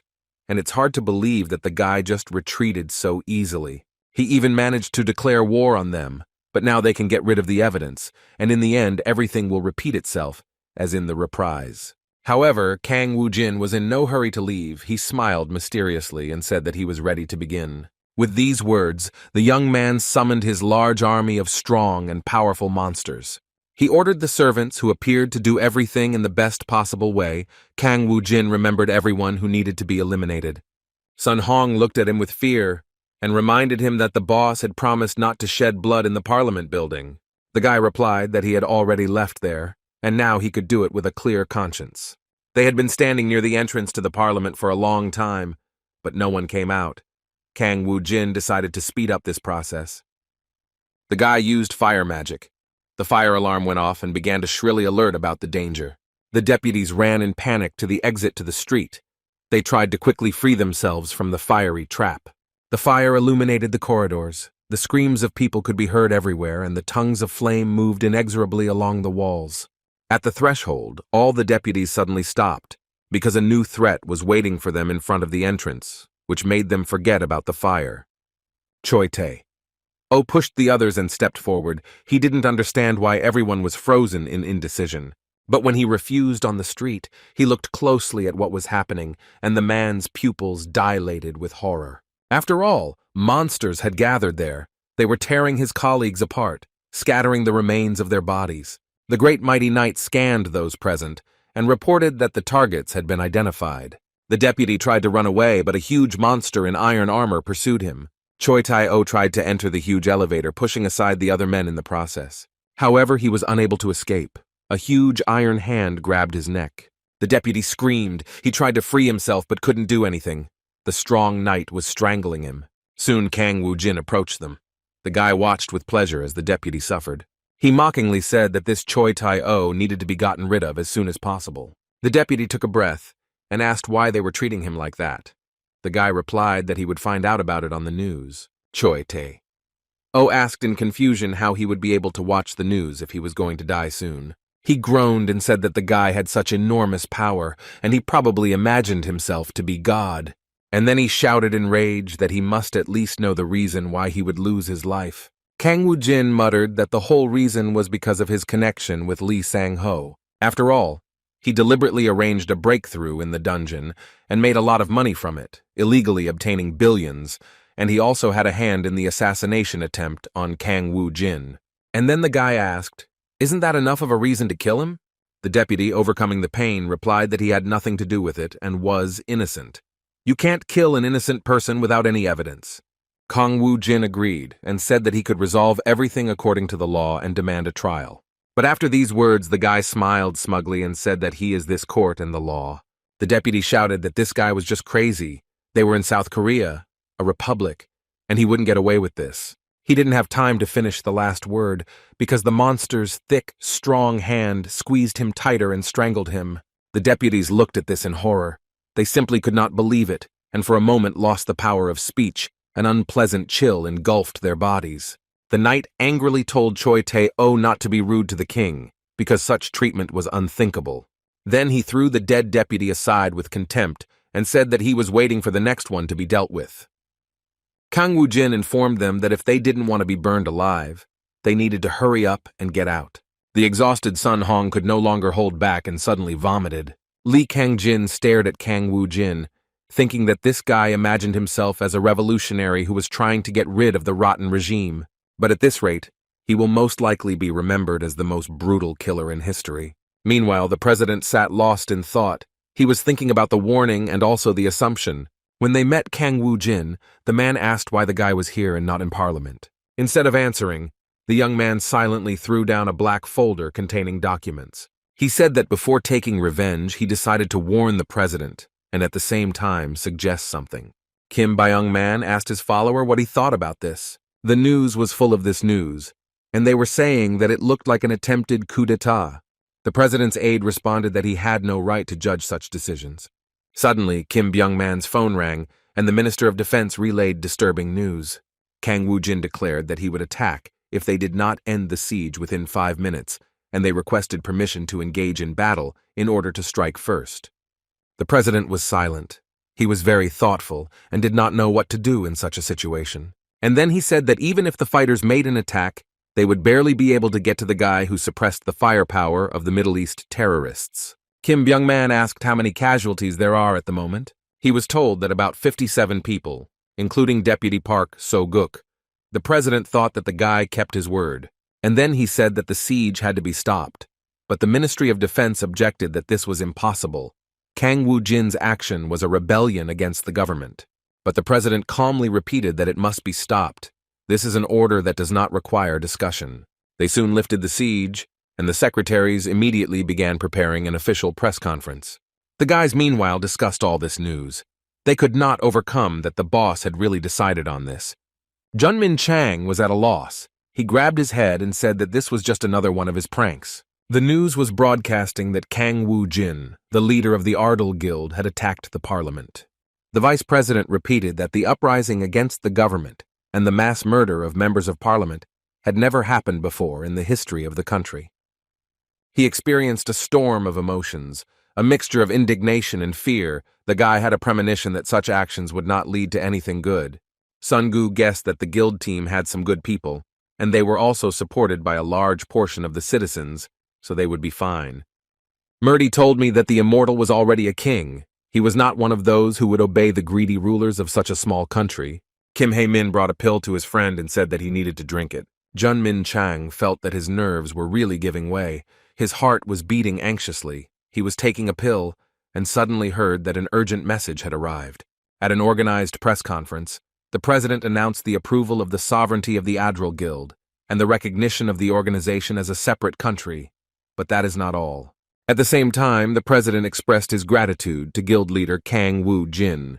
It also said that after the reorganization of parliament, a popular vote would be held, the main agenda of which would be the recognition of the Adral Guild as an independent state. The guys were in a stupor. Suddenly Kang Woo-jin looked in on them. He asked why they were so scared. Jun Min Chang said that he had asked his boss to do so, but he still carried out a massacre of such a scale. Kang Woo-jin calmly replied that he had not killed anyone in the parliament building. Jun Min Chang was at a loss for words and thought, in that case, it makes no difference at all. Kang Woo-jin might as well kill. And yet the guys were very interested in how the guy managed to negotiate for them to gain independence. Kang Woo-jin explained that the government had been bothering him lately, so he was going to create a separate country. Then they wouldn't bother him, and it would be more comfortable for them to work. And after that, he mockingly said that the guys would not be able to find such a caring boss anywhere. Jun Min Chang thought gloomily that they would probably only have more work because of this. But the director was interested in what the guy had promised the president. Kang Woo-jin replied that he had simply made him one offer. The guy said that he was going to get rid of the deputies, found his own country, and offered the president to help him do this. He promised that if they did not interfere, then for his part, the guy was ready to enter into an alliance with the government, and apparently this suited him. Merdy admired his merciful heart. Jun Min Chang glanced at her. Was this girl really talking about their boss? He said that this time everything had been resolved well, but the situation was really dangerous, and the director asked to act more carefully in the future. Kang Woo-jin replied that it wasn't just an assassination attempt, he had something more. For the benefit of just a few people at the top, countless civilians suffered. They got off easy. The murder of 57 politicians is almost a worthy price to pay for the peace of mind of the victims. Jun Min Chang looked at him. Who would have thought that behind the impulsive actions there was such a deep meaning? Kang Woo-jin thought for a moment and then said that he had news for Jun Min Chan anyway. Because from today on he will be the prime minister. The guy looked at him in surprise. Kang Woo-jin said that if they needed to establish their own state, then he should take over the responsibility and manage everything for him. But the guy didn't like it. He considered himself ambitious, but not that ambitious. At the same time, Sungu was supposed to become the Supreme General, and he really liked this idea. He decided that he would definitely post it on the internet and brag. Kang Woo-jin looked at Seung-hoon and asked where to put him. The guy replied that he could be assigned the Ministry of Foreign Affairs because he has a great gift for speaking. Meanwhile, in the spatial dimension of Kormod Swamp, everything was plunged into fog. A monster was watching Kang Woo-jin from his hiding place and was furious at what was happening. He chuckled and said that it looked like the first owner of the dimension who arrived on Earth was an ordinary newbie, as green as can be. In just 5 hours, their protective period would wear off, and he couldn't let others deprive him of that chance. The troll decided that he would feast on these new lands to his heart's content. Meanwhile, Adral continued to grow and prosper. Merdy arrived at this place and was happily greeted by Kang Woo-jin's servants.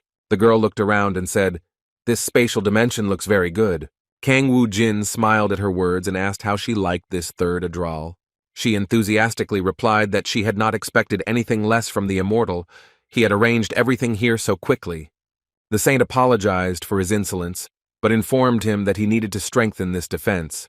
Kang Woo-jin replied that he had knights and a skeleton army, and they were enough. The girl looked into his eyes. Kang Woo-jin thought maybe there was some common sense in her words. Merdy added that of course no one can compare to the army of death in combat power, but still, the problem is that the battle for territory is completely different. Once the protective period is gone, they will fall upon them one after another, and the ruler will not be able to use the army of death for defense. The guy looked at her puzzled and asked what it meant. He wanted her to explain her words. The girl explained that it was like a game of chess. The owner of the dimension cannot participate in the battle on her own, but can only compete with enemies using only the resources of the dimension. Merdy said that they could have a mock fight, Kang Woo-jin looked at her in surprise. A tall black tower rose into the sky, its top lost in the thick fog. Kang Woo-jin sat down on the throne, and Murdy stood in the middle of the outlined magical pentagram. They launched the tools for fighting for territories, chose energy and rates, and after that, the recruitment of a conditional enemy began. The guy was blinded by a bright light from all sides. Soon they reached a small lawn. Kang Woo-jin asked in confusion what was going on here. Opposite him stood several creatures similar to pins. They were in cells. They militantly said for the guy to give the order. The warriors are ready to carry it out. Kang Woo-jin guessed that it was a base consisting of buildings and workers located in it. There were also resource and population indicators, probably a tactical simulation. The ruler immediately made a plan in his head. First of all, it was necessary to collect the blood plants, and then get the prize. The guy looked at what structures were available to him, and noticed that they only contained what was already on the territory. To prepare for battle, it was necessary to obtain all the equipment in reality. First of all, the guy decided to install large workers and an orc warrior. The system told him that he had already reached the maximum population, and it was necessary to build a hut. The guy got angry. He hadn't done this for a long time, and had already forgotten how annoying it was. However, after thinking for a while, Kang Woo-jin realized that he had no other choice. Suddenly he heard footsteps behind him. These were enemy forces, the nightly detachment of Count Ritten. He asked himself when they managed to break through to these places. The system reported that he had lost the battle for territory. The guy grabbed his head and thought that it was necessary to entrust this to others. Merdi approached him and asked what the king thought about this. Kang Woo-jin replied that he couldn't fight on his own, which made him feel like he was tied hand and foot. Who would have thought that invading dimensions and collecting bloodstones would turn out to be some kind of stupid game of soldiers? Merdi countered that the battles for dimensions were important, and the stakes were low for them. But in exchange, they could gradually increase their rank without exposing themselves to danger. The guy asked what kind of fight she was talking about, and how it could be used to get revenge. The girl replied that in battles for territory, battles take place between dimensions, but a duel is a competition between the rulers themselves in the struggle for primacy. She added that the fight can only be held if the opponent gives his consent, except in the case where the fight was lost, and if a rematch is demanded, the competition will be forced. Kang Woo-jin said that it was to his taste. Even if they lost the territory in battle, it would be enough to win it back. Meanwhile, Bibi slowly walked through the narrow bazaar. Around her reigned chaos of sounds, smells, and flashes of fire. Instead of people, strange aliens wandered there. In one hand, the girl held a huge hot dog covered in purple sauce. She took a bite with pleasure, but suddenly noticed Kang Woo-jin. Bibi ran up to him and bombarded the owner with questions. She was very worried about where Merdi was now. She admitted that when the two of them suddenly appeared, the girl was confused and even scared. Kang Woo-jin handed her a thick notebook and said that it was quite possible that she would have to use these skills right away, so she needed to quickly familiarize herself with the information inside. Bibi took the papers that were handed to her and told her the good news that Jae-min was already feeling better. He had hunted monsters today and even eaten. Kang Woo-jin decided that it would be a good idea to visit his friend, so he went to his home and knocked on the large iron door. He entered the room and sat down on the soft sofa. Kang Woo-jin asked how Jae-min was feeling. He replied that he was already better. The ruler asked how Jae-min felt about meeting his sister. The guy looked down sadly and said that she wouldn't be able to come to these places, and he wasn't ready to be among people yet. Kang Woo-jin confirmed that this is true. It will be difficult for her to get into another dimension. She is not awakened, so even through the portal, she cannot be thrown into a state. Jae-min became sad and said that sooner or later he would have to go out. But for now, he asked her to wait a little. The vampire hesitated for a few moments. He wanted to ask his friend a question that had been tormenting him for a long time. The guy took a deep breath and asked if it was true that Kang Woo-jin was God. Kang Woo-jin ran his fingers thoughtfully across his chin, his gaze fixed on emptiness. In Jae-ming's eyes, he could actually appear to be like that, because the Dimension Lord created everything from spatial energy. However, the guy calmly and firmly looked at his interlocutor and said that he was not God, but just an ordinary person. Jae-min looked at him, and his tense shoulders noticeably relaxed. The guy took a deep breath and said that he was very glad about this. And yet, he noticed that recently, People were quite worried. Did Kang Woo-jin not care at all? The guy added that many people say that their lord is a weakling who is incapable of collecting taxes. Won't they take away all his territory at this rate? Kang Woo-jin calmly replied that soon everyone would find out who the weakling really was. He smiled encouragingly at his friend and said that there was no need to worry about such trifles. Jae-min should just focus on getting used to the new uniform. When the ruler returned to the tower, he immediately received an application for a battle for territory from Kormod. The system reported that it was necessary to accept it or refuse. It should be taken into account that you can refuse at least 3 times, after which the battle will be carried out forcibly. In case of victory, Ardan's protective period will be extended by 4 days, in case of loss by 12. Kang Woo-jin told Bibi that it doesn't matter whether they win or not. The main thing is to give them hell. The little devil said that he was going to win. She belligerently said that if she wins, she would like to be allowed to control half of the energy. The guy said that of course he accepts these conditions. He thought that if they win, it will be good. But losing is not scary either. They will immediately take revenge through the duel. His opponent laughed. He couldn't believe his luck, and that the guy would agree to this so quickly. The monster was in anticipation of taking everything. Soon the fighters took their positions and tensely awaited the start of the fight. Everyone had a specific place and their own task, and all these processes were managed by Bibi. Kang Woo-jin watched with excitement as the little devil did his job well. He noted that the battle looked pretty good, and for the first time, it was just perfect. Bibi concentrated. A stream of incredibly powerful aura gathered around her. The enemies had already arrived at the place.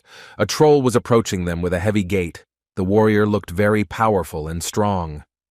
Bibi said with glee that the enemies probably decided to attack first.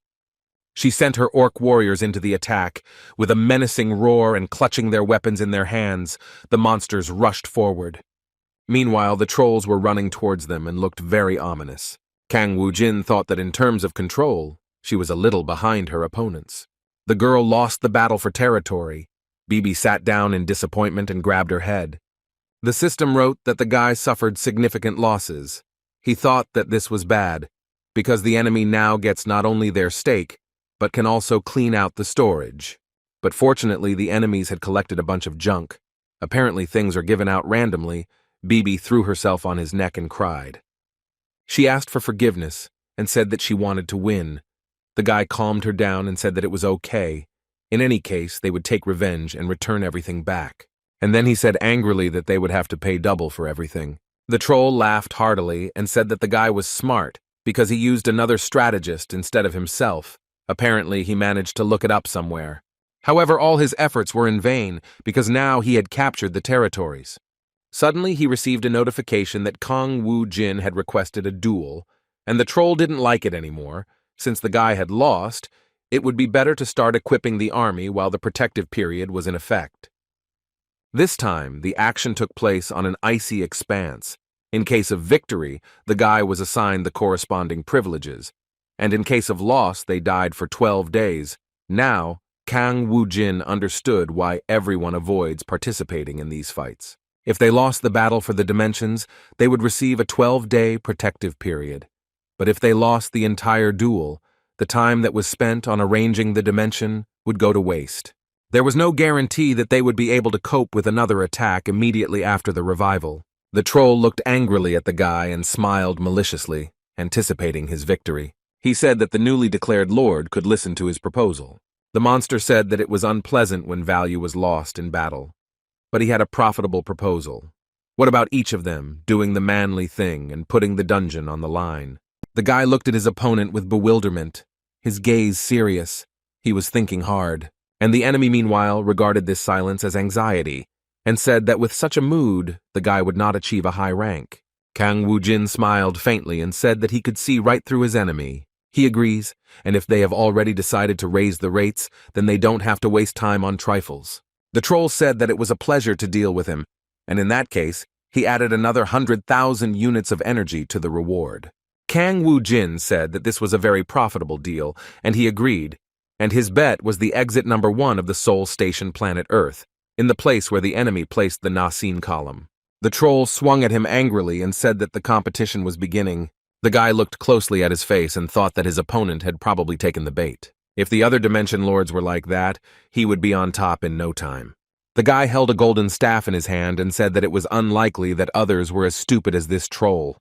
They clashed in a fierce duel, and a moment later the monster flew to the side. He said that for an Earthling, this guy had too much strength. However, the troll was also the leader of an entire race at one time, so it is not so easy to deal with him. He rushed forward and said that an ordinary man could never defeat him. The monster swung his iron club. He was sure that the guy would not be able to survive such an attack. However, to his great surprise, Kang Woo-jin remained alive, and even had enough strength not to fall.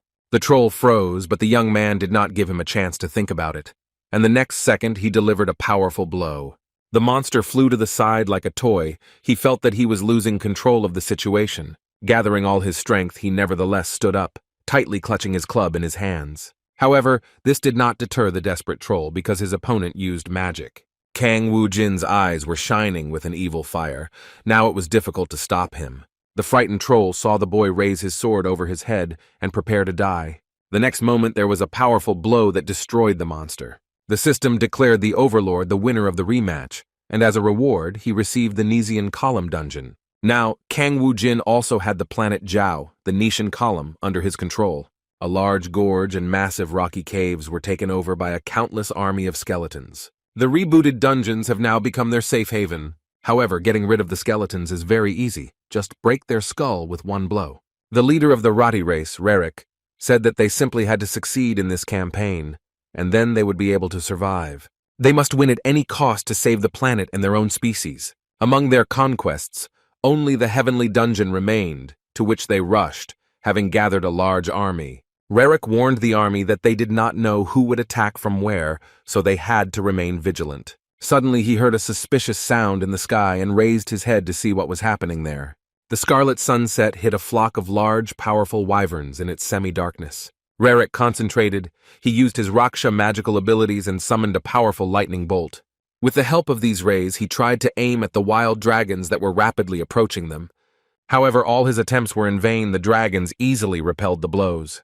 Rerik couldn't believe it. He assumed that the rider who was sitting on one of the wyverns was also a mage. Kang Woo-jin reported that this planet Jakku will be conquered very soon. The monster looked at this daredevil with fury and thought that he had enough strength to resist. Meanwhile, the guy came down to him and mockingly said that he was inviting them to an unforgettable adventure on Ardal. The stranger looked boldly at the arriving wanderer and asked who he was and where he came from to these lands. Kang Woo-jin walked slowly towards him on the ground, feeling confident, and replied that he had now become the master of this place. The monsters looked at him in surprise. The guy said that they looked pretty strong. He even became interested in what the planet Jakku represents because of you. The monster looked him in the eye fiercely and firmly said that they were not going to tell anything. Kang Woo-jin replied that he was not suggesting that they have a conversation, and the boy's eyes flashed with an unkind light. The alien suddenly realized that something incredible was happening, similar to a magical attack. Rerik guessed who was in front of him and commanded all his minions to retreat, because this guy is not an easy person. He is a necromancer. The monsters obeyed. They ran away with their heels flashing, and the guy looked after them with a satisfied look. He ordered his servants to bring one of these strangers to him for a conversation. Several of his subordinates went forward and began to catch up with the monsters that were trying to hide. However, they were unable to escape far, and Kang Woo-jin's henchmen easily caught up with them.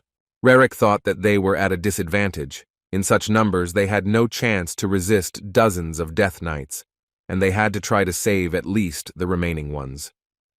He told his allies that he would hold off the enemies and that they should use the Hearthstone to escape.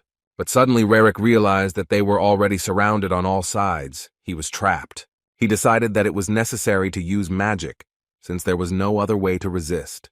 The monster used its imprisonment-based skill and magical currents condensed around it. With their help, he was able to make a crushing blow, which he dealt to his enemies. For a few moments, everything around was plunged into darkness. Fog and thick clouds gathered around. The monster said that he had put all his mana into this crushing blow, and must thus carry out his plan. He hoped in this way to delay his opponents at least for a while. However, the next moment he realized that these expectations were not justified, and he heard the arrogant voice of his enemy. Kang Woo-jin approached the monster and said that now he would be taken away, but he did not understand what he was talking about. Suddenly he felt a cold breath behind him. Rarick couldn't believe that his enemies were able to move, even after his imprisonment attack. Probably this guy is not as simple as he seems at first glance, and had some secrets. Kang Woo Jin said that now the leader of the monsters has become the 54th Death Knight. He sealed Rarick's soul in the sealing stone, and now he was a loyal servant. The young man said that the others probably escaped through the portal.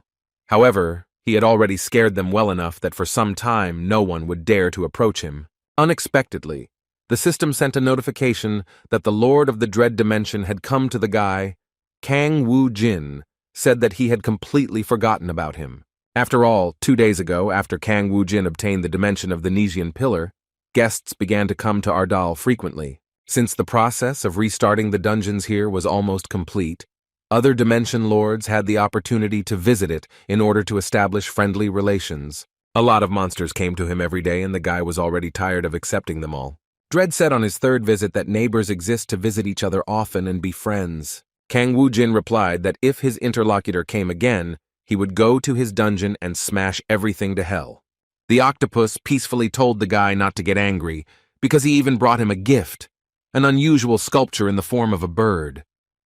The system notified that if this bird is installed in the territory of the dimension, the artifact will accelerate the growth of bloodstones by 1% to the restoration of blood plants.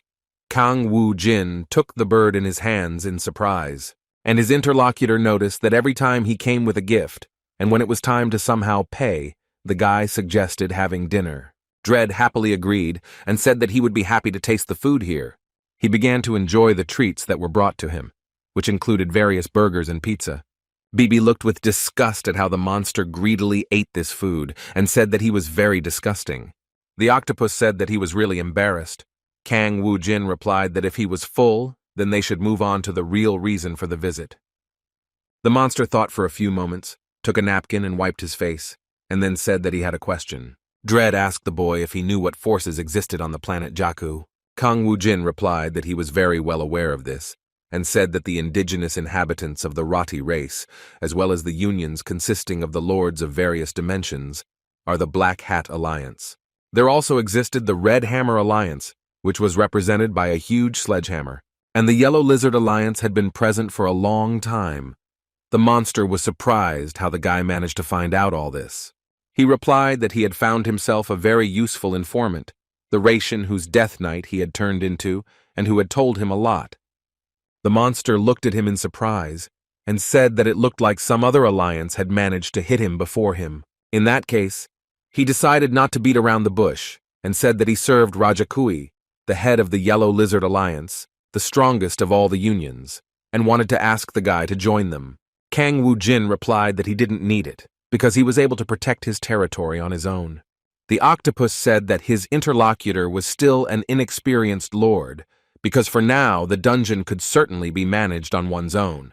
But if there are several of them, how can he protect the dimension when attacked from two fronts at the same time? Kang Woo Jin thought for a moment. There was some sense in these words. He hadn't even thought about it before. The octopus noticed his thoughtful look and said that his interlocutor probably still didn't know much. If suddenly someone enters both of his dungeons, the territory will be divided into two separate dimensions. The same will happen with the military forces, and the Lord himself will be able to choose only one of the sides of defense. The second will still have to be entrusted to another servant. With the increase in the number of dungeons belonging to him, it will become increasingly difficult to protect the dimensions. At parting, he said that the guy needs to think everything over carefully. Kang Woo Jin said to Bibi that in future, if any of the lords wanted to sit in their dimension, they would have to refuse without exception. He thought that there were about 30 days left until the restart of the Nesian Column dungeon on the planet Jakku. If the intruders want to move along an individual route, the column will obviously become their target as soon as the barrier opens. He had to hurry up with his level up, and immediately after meeting Dren, Kang Woo Jin returned to Earth. His primary goal was to level up and gain the ability to summon more powerful spirits. To this end, the guild decided to begin assisting other countries in clearing the most difficult dungeons. Strongman Baekhyun was sincerely happy about the hero's arrival in their lands, saw him from afar and waved his hand. The guy waved back at him with a smile and said that he was very glad to see him. Kang Woo Jin said that he would be indebted to them for the help they provided with the flight. The president replied that renting a private jet was such a small thing that it couldn't even be called help. Suddenly, he noticed the guy who was standing next to Kang Woo-jin. He recognized the fiery Sun-gu. The guy was very happy that he was recognized, and his companion thought that this was a very childish nickname. The president explained that now Sun-gu is a very popular blogger and runs his own page. Baek-hyun suggested taking a selfie together, smiling at each other and laughing like old friends. Kang Woo-jin and Seung-hoon looked at each other with puzzled expressions. The president soon announced that they would start with the nearest dungeon, out of the 12 that had requested reinforcements. It was located in Japan, the Tokyo and Osaka area, a picturesque place in the country. A huge plane was flying across the clear sky, cutting through all the clouds with its wings. The boys arrived at Kansai Osaka Airport in Japan and began to get off the plane. The locals looked at the arriving boys with surprise. They were puzzled by their arrival. Kang Woo-jin asked why no one was meeting them. Seung-hoon explained that his Japanese wasn't very good. The guy looked at him with displeasure and noticed that his friend had decided to become the Minister of Foreign Affairs, but at the same time had a poor command of languages. And then he asked Seung-hoon to open his mouth. He stared at the boss in surprise, and Kang Woo-jin poured some amazing tasting mixture onto his tongue. He said that this item could not be transferred only in this way. The guy cleared his throat, feeling a little stunned. But unexpectedly for himself, he realized that he understood what people were talking about at the airport. They were surprised that Kang Woo-jin had arrived in Japan, and said that it was probably because of the Nanba Station dungeon, since their authorities had surrendered after they had carried out a purge there for the 3rd time. The guy looked at them in surprise. He couldn't believe that he understood this speech well. Kang Woo-jin told him that if the potion had taken effect, he needed to contact the rulers as soon as possible. Soon they arrived at Osaka Nanba Station and were warmly welcomed by the locals. They thanked the guys for having come a long way to help them. The vice president of the Japanese Sensei Guild, an A-rank water mage named Takuchi, said that before entering the dungeon, he would like to briefly brief them on the situation. Kang Woo-jin explained that they already had a lot to do. They could do without the briefing. The guy said that there was no need to worry. They would go there together with Sun-gu and clear the dungeons as quickly as possible and move on to the next one. Takuchi looked at him carefully and said that he had no lack of confidence, but no matter how high his skills were, they alone would not be enough to carry out the capture. For such a process, a diverse team is usually assembled and clear instructions are followed. Kang Woo-jin assured him that there was no need to worry and just wait for them to return. As they promised, they would do everything very quickly. Takuchi said that he could at least accompany them on this journey because he needs to document the cleansing strategy for further extraction of bloodstones. He explained that he had to see everything with his own eyes. Kang Woo-jin thought for a few moments. The guy thought that if he took him with him, he would only get in the way. But on the other hand, the more bloodstones the Sensei Guild gets, the better it will be for them. He said that in general they had agreed, but the guys would clean it up themselves, and then added that if that was the case, then Baek-hyun would join them. The president thought that this guy never cooperates with other guilds.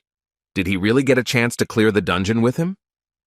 The man was already impatient to see him in action and see how the guy actually deals with monsters. Soon they came to a station that had been breached, and the guy said that the 4 of them were going down. They began to slowly descend the massive steps into the station. Takuchi thought that it was incredible. It was impossible to capture the dungeon with such a composition because even the best team in Japan could not cope with it. He thought with fear that it was no longer possible to use the return stone. If this time the expedition failed, then they would definitely be finished. However, it was too late to retreat, and he entered the underground space. He said that they needed to be careful. The man was about to warn who might attack them first. But suddenly, there was a misfire. When he entered, he was stunned with amazement when he saw the burning bodies of the wolves right on the floor. Takuchi asked in surprise where they all went, and Baek-hyun handed him a dagger and told him to use it. The man could not come to his senses and was in a daze. He was completely confused in his thoughts. Baek-hyun explained that they were tasked with collecting stones.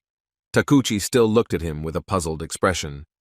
Baek-hyun said that before he could even blink, the 2 had defeated a pack of wolves. As soon as they entered the dungeon, the 2 of them dealt with the humanoid wolves that attacked them. He didn't expect anything less from Kang Woo-jin, but who knew that Sun-gu also had abilities that clearly surpassed A rank? They moved forward through the dark corridors, taking out bloodstones along the way. Takuchi couldn't imagine that he would be given such a humiliating job as collecting stones. Soon, Kang Woo-jin and Sun-gu approached them. The guy said that they had already finished and could go. Takuchi looked at them in surprise. He couldn't believe that they had dealt with the main monsters in just 5 minutes. At this time, a portal opened that invited them to go to another dimension. Kang Woo-jin smiled and said that it was time to move on to the next step. The boys entered a dimension that transported them to a completely different space. They moved along a bright, glowing corridor and soon found themselves near large mountains. An incredible picture appeared before the traveler. It was a volcano. Sun-gu said that in order to reach the return stone, they would have to cross a magma flow and asked if they could fly through the air. Takuchi said that under no circumstances should this be done. This way you can wake up the sleeping volcano. After all, as soon as they go beyond the island, an explosion will follow, but there is another way. They must first deal with the fish that live here. Then the island will move, joining with the next one, and so they will get out. Kang Woo-jin thought about it. This idea seemed good to him, but he had a better plan. The guy summoned a giant monster as strong as a rock, whose name was Rocky. Besides him, several horses appeared and obediently approached the guy. Kang Woo-jin nimbly climbed onto the vivid purple horse and saddled it. He said that they needed to hurry. Rocky would clear the way and they would immediately follow him. Takuchi was very scared and couldn't understand. Didn't they hear what he just said? If the travelers left the island, an explosion would immediately follow. Because these are blasting stones. Suddenly, he saw something amazing in front of him. Kang Woo-jin explained, and mosquitoes flew towards him. They are difficult to see with the naked eye. They move barely noticeable. These mosquitoes lived near the volcano, and it was because of contact with them that explosions occurred. At least, they were lucky that they did not fly so close to the magma. Therefore, the heroes will stay close to the golem and will not be in any danger. Soon the travelers set off after Rocky, who cleared the way for them. Takuchi was very interested in how the guy knew about this. Kang Woo-jin just glanced at him, and then said that he was trained by a master. No matter how capable he was, it was impossible to know all the monsters. Sun-gu assumed that his friend was probably talking about the times he spent on Alphen, which meant that the guy had learned magic from that person. Kang Woo-jin replied that he learned magic on his own, but learned more important things from him. Madness and ruthlessness, submission through the suppression of fear, that's how it was. Sun-gu asked where his mentor was now, and the boy replied that he had died. The guy apologized for such questions, but Kang Woo-jin replied that there was no need to ask for forgiveness, because he was originally dead. Sun-gu looked at him in surprise. Kang Woo-jin explained that they would meet soon. He was also a fire mage, so he could teach his friend something. Sun-gu was delighted, because he would be taught by the master of Kang Woo-jin himself. This is a huge part for him. The guy warned him to die, and his interlocutor with a notification asked what he was talking about. Harris's Memories, an artifact that allows recording video and audio inside the dungeon. With a wild roar, a huge evil monster approached through the huge steel chains, while another amazing magician sat down on a huge outlined circle and proclaimed a spell. The wild masked shooter took aim and loaded a sharp arrow, which he immediately released. The Death Knight, who belongs to Kang Woo-jin's army, easily dealt with enemies. They continued to fight among themselves, and a ringing sound could be heard around, and flashes of energy were released into space. The monster roared with a wild cry, but with each new attack his strength left him. Kang Woo-jin used his final move, the two-way cut, and finished the match brilliantly. He said that this marked the end of the Osaka underground clearing. The head of the Sensei Guild, Gato, looked at the guy through the big screen and thought that this was complete nonsense. How did he so easily conquer a dungeon that the best team couldn't handle 3 times? Takuchi said that Gato himself just saw this recording. All this actually happened. Another member of the council said that even after seeing it with his own eyes, he still couldn't believe it. After all, not one team could repeat such a conquest. Gato said that he was very interested in where the guy was now. Takuchi replied that he had dealt with all the dungeons that were close to breaking through and was now moving towards China. The man couldn't believe it, because it was simply impossible to clean up so quickly. He said he could only laugh nervously from shock. Having such awakenings was a great fortune, and for the first time, he envied Korea. Takuchi said that this guy was no longer a Korean citizen. The man said that if he meant Adral, the government had not yet officially acknowledged their existence. and heard in response that soon they will see who will recognize whom. This guy is too independent. Takuchi looked his interlocutor straight in the eyes and asked, when there was a time when the weak recognized the strong. After Kang Woo-jin cleared the underground of Osaka and Tokyo, he successfully dealt with 2 more already in China. It only took him a day to conquer a total of 5 dungeons, and Kang Woo-jin's group immediately headed to the next point. When the guy was flying on the plane, Beck asked what he was going to do with the offers. After all, 2 countries have already offered to officially change citizenship and become a legal resident of Japan and China. After all, after they had personally witnessed Kang Woo-jin's brilliant abilities, each country sought to get ahead of the other and be the first to contact the Adral Guild in order to lure him over to their side. They pledged to provide him with land, and also to recognize Adral as an independent state, which was an exceptional offer that would have been previously unimaginable. The guy thought for a few moments. He was holding back the smile on his face, and then turned to his interlocutor and said that he was not going to agree. The man said that he expected this from Kang Woo-jin's brother, and even if you can't say it, but it seems that he really does have patriotism. Kang Woo-jin replied that patriotism had nothing to do with it. Seoul Station was in Korea. Why would he migrate? Baek Hyun asked. What was so unusual about that station that the guy didn't want to lose it? Kang Woo-jin thought for a few moments and then said that he had several reasons for this. It's all about the spatial dimension. The guys looked at him in surprise, not understanding the meaning of these words. But soon the plane arrived at the airport and landed smoothly on the runway. When Baek Hyun heard the secret of Seoul Station, he was very surprised. He realized that there are countless mysteries hidden in the world. Kang Woo-jin revealed that there was a possibility that a Dimension Lord was located in one of the high-class dungeons, and they needed to get rid of him before a connection could be established between his planet and Earth. Sun-gu joined the conversation and said that perhaps there are ways to make the entire dungeon disappear at once. Then there would be no need to worry about the connection. However, Kang Woo-jin replied that the dungeon was under a powerful protective barrier, so that was not an option, and if they ever found out the whole truth about the other dimensions, there would be a way to do it. Soon they arrived in the capital of India, New Delhi, where they were met in a noisy city with a large number of multi-story buildings.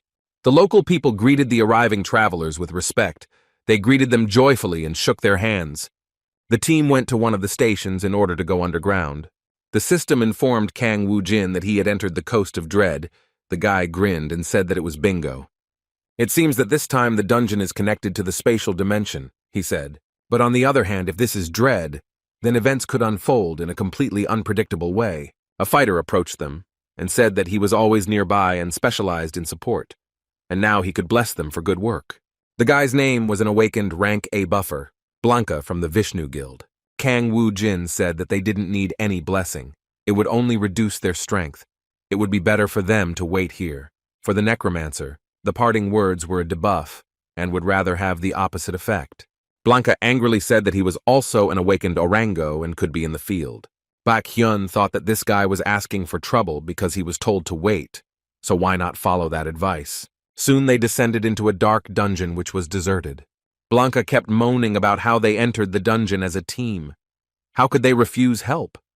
He understood that they didn't want to reveal the secrets of their fight to outsiders, but it was unclear why they would do the same to Beck. He replied that they didn't need it at all. They were unlikely to help that much, so there was no need to waste time on it. Suddenly a portal appeared in front of them. Blanca asked in amazement if it was really all over already.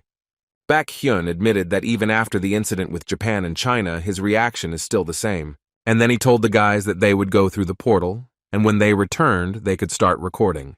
And after some time, the team went into a black hole to get to another dimension. Song-gu looked around with admiration. He really liked the view that appeared before them. And in front of them, there was a huge ocean which beckoned with its waves, and the guy ran towards it. Blanca shouted that it was very dangerous and that care had to be taken. He heard a warning that there was a very big danger lurking below.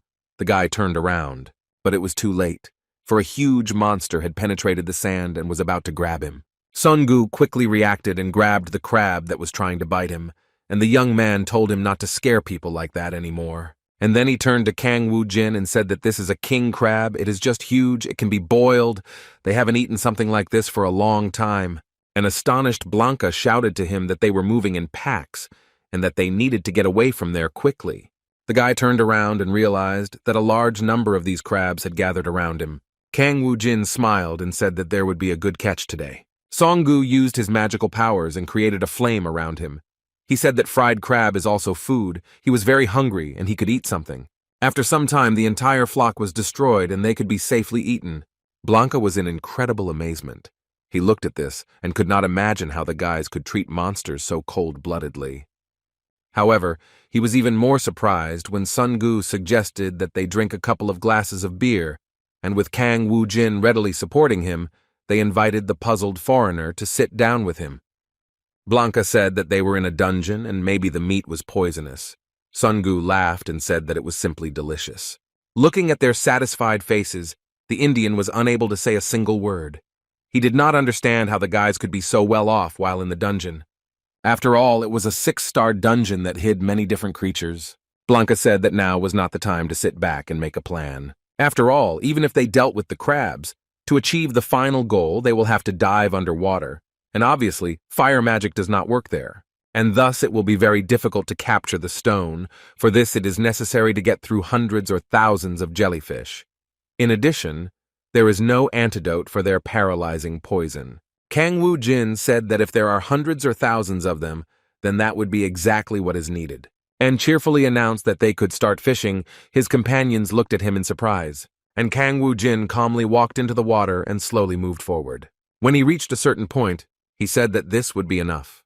The guy looked around carefully and listened. He caught every sound that was nearby, and soon he noticed small splashes of water that were spreading several meters away from him. Suddenly, a huge monster approached him from the water, baring its snow-white teeth. However, the young man continued to stand calmly. He did not feel anxious and boldly looked into the face of his opponent. And then he used his magic and summoned a skeleton. His skill was a ring of poison. And suddenly there was a strong flash that blinded the children's eyes. For some time they could not see anything in front of them. Soon, all sorts of creatures began to slowly rise from the depths of the sea. Kang Woo-jin waved his hand and said that an additional summoning of skeleton mages would be performed. Then he summoned a skill called Continuous Poison Ring, causing a large flash to form in the seawater. It wasn't even a few minutes before a multitude of marine life corpses were floating limply on the surface of the ocean. The guy approached his companions and said that everything was already over. Baek-hyun said that this was probably what was called fishing. For his brother, hunting was a piece of cake. Kang Woo-jin smiled smugly and said that it was only if we were talking about small fry. He ordered the skeleton to continue spreading the poison. Their enemy would soon be unbearable and would have to go to land. Baek-hyun did not understand who he was talking about. However, after a moment, a suspicious splash was heard, and a terrible spectacle began to appear before the boys. A huge octopus came out and said that this guy was being too cocky. He could have taken this as a declaration of war, and then Kang Woo-jin would have had a hard time. The young man replied that he started first, because no one asked him to connect his dungeon to the earth. The monster replied that this was already impudence, and the guy was behaving as if the entire dungeon of the earth was his property. He couldn't believe that Kang Woo-jin came to conquer the dungeon as a traveler, without fearing anything at all. Okay, it would have been a battle for the dimension, or a duel where he could use the power of his domain. And here the situation turned out very well in his favor. The monster laughed with malicious glee. He said that the guy would pay for invading his dungeon. He would now show him the incredible strength and power that he possesses. Kang Woo-jin looked straight ahead into the eyes of his opponent and said that he would finish this with his last words. His enemy looked at him in surprise. He did not understand the words spoken by the young man. And Kang Woo-jin made the corpses explode, and from the magical effect, a glow began to appear around the soulless bodies of the monsters. The octopus looked at this in amazement. He was amazed by what he saw. Incredibly powerful flashes of fire began to spread around, consuming everything around with their flames. Blanca put his hands forward, trying to resist his opponents. He suddenly noticed that his level had now increased much more. Some time passed, and suddenly there was complete silence throughout the entire area. Now Kang Woo-jin's level was already level 76. This was a great achievement. He only regretted that there was nothing left of the enemy. But the octopus fried in butter was very tasty. Sun-gu laughed and said that they could eat together when they returned to Korea. Suddenly Blanca began to cough violently. The boys looked at him in amazement. And the Indian said that if they had a plan, Why didn't they tell him about it beforehand? After all, because they had to suddenly draw in a large amount of mana, the return was no joke. Kang Woo-jin looked at him and said that he didn't have to stick his head out. They were protected by transparent armor anyway, so there was no need to pry. And yet Blanca believed that this also needed to be warned about. He concentrated in advance and fell silent for a moment. And then he exhaled. It was noticeable that he felt much better. The guy said that everything was fine now. He had healed himself.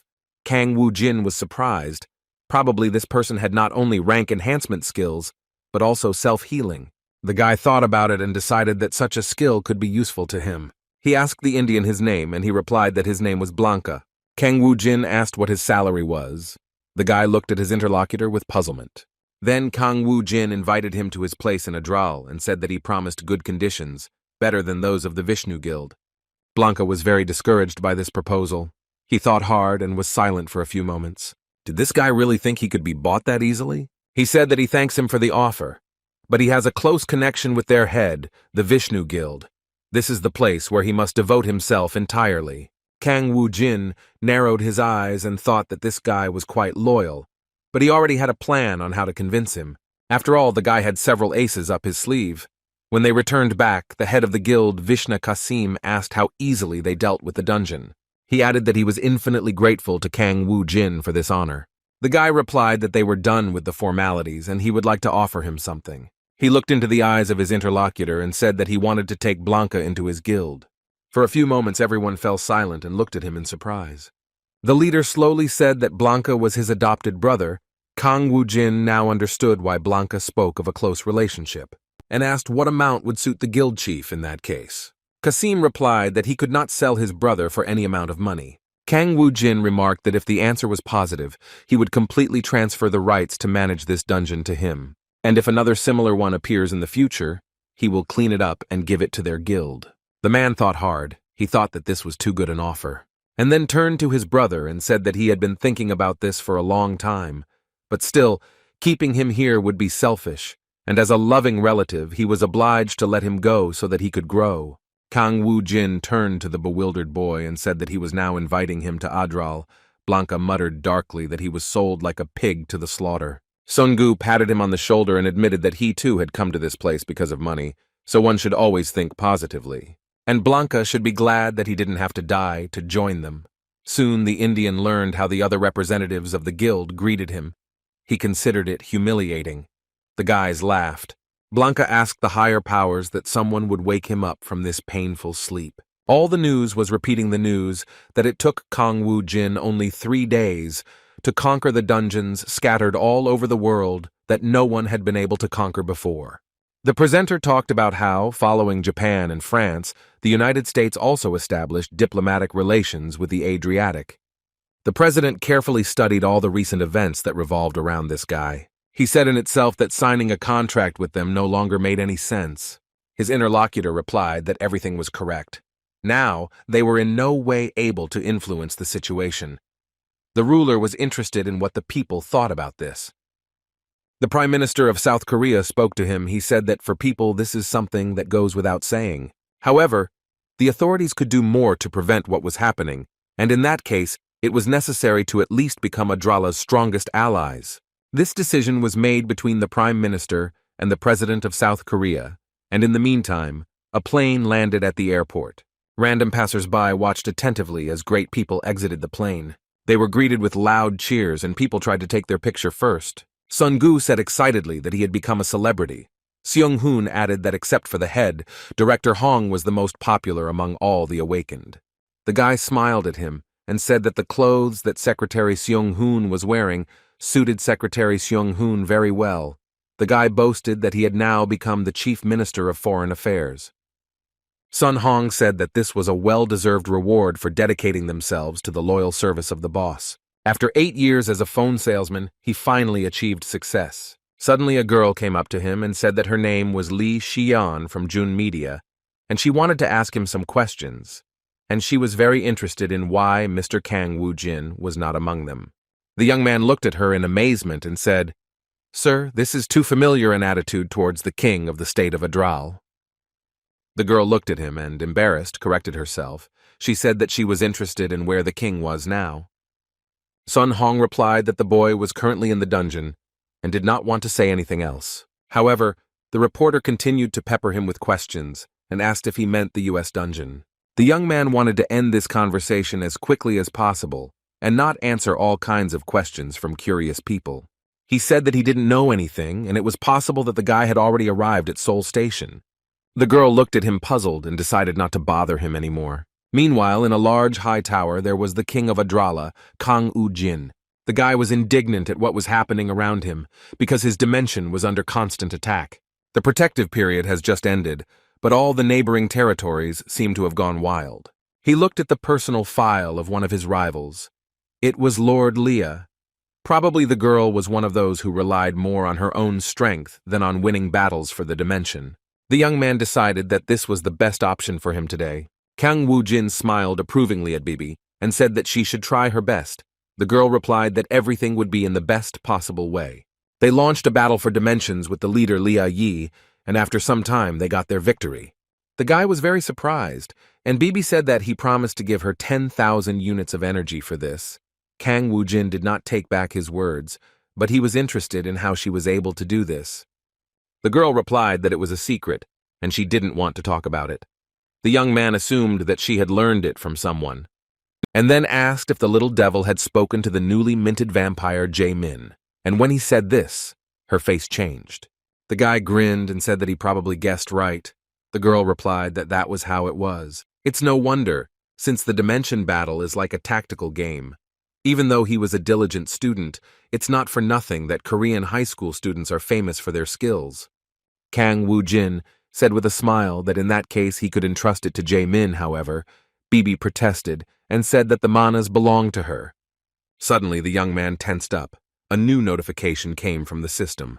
He said that he didn't expect anything less, so what was happening now was not surprising. Because Lady Leah requested a duel due to the privilege of the losing side, the battle will be launched by force. The guy stepped onto the yellow rocky ground and a magic circle formed around him. He looked ahead carefully, assessing the situation that was located nearby. The girl said bitterly that she couldn't believe it, how she lost to the new ruler, and to a human at that. She guessed that Kang Woo-jin came from planet Earth, and apparently did not know that this place was quite popular these days. She added that the young man could have introduced himself, but Kang Woo-jin continued to silently look at her attentively, and then said that he didn't need all this chatter. Leah replied that they would have to see each other almost every day. It would be nice to become friends. Kang Woo-jin replied that there was no point in that, since they were fighting us to the death. The girl was taken aback at first, but then she pulled herself together and replied that it was immediately obvious that he was still green. And then she smiled and said that it was time to begin this duel. The guy continued to study her carefully and watch every movement of the girl. She took the gun in her hands and said that he was not only cute, but also naive, and kindly gave her time to reload the gun.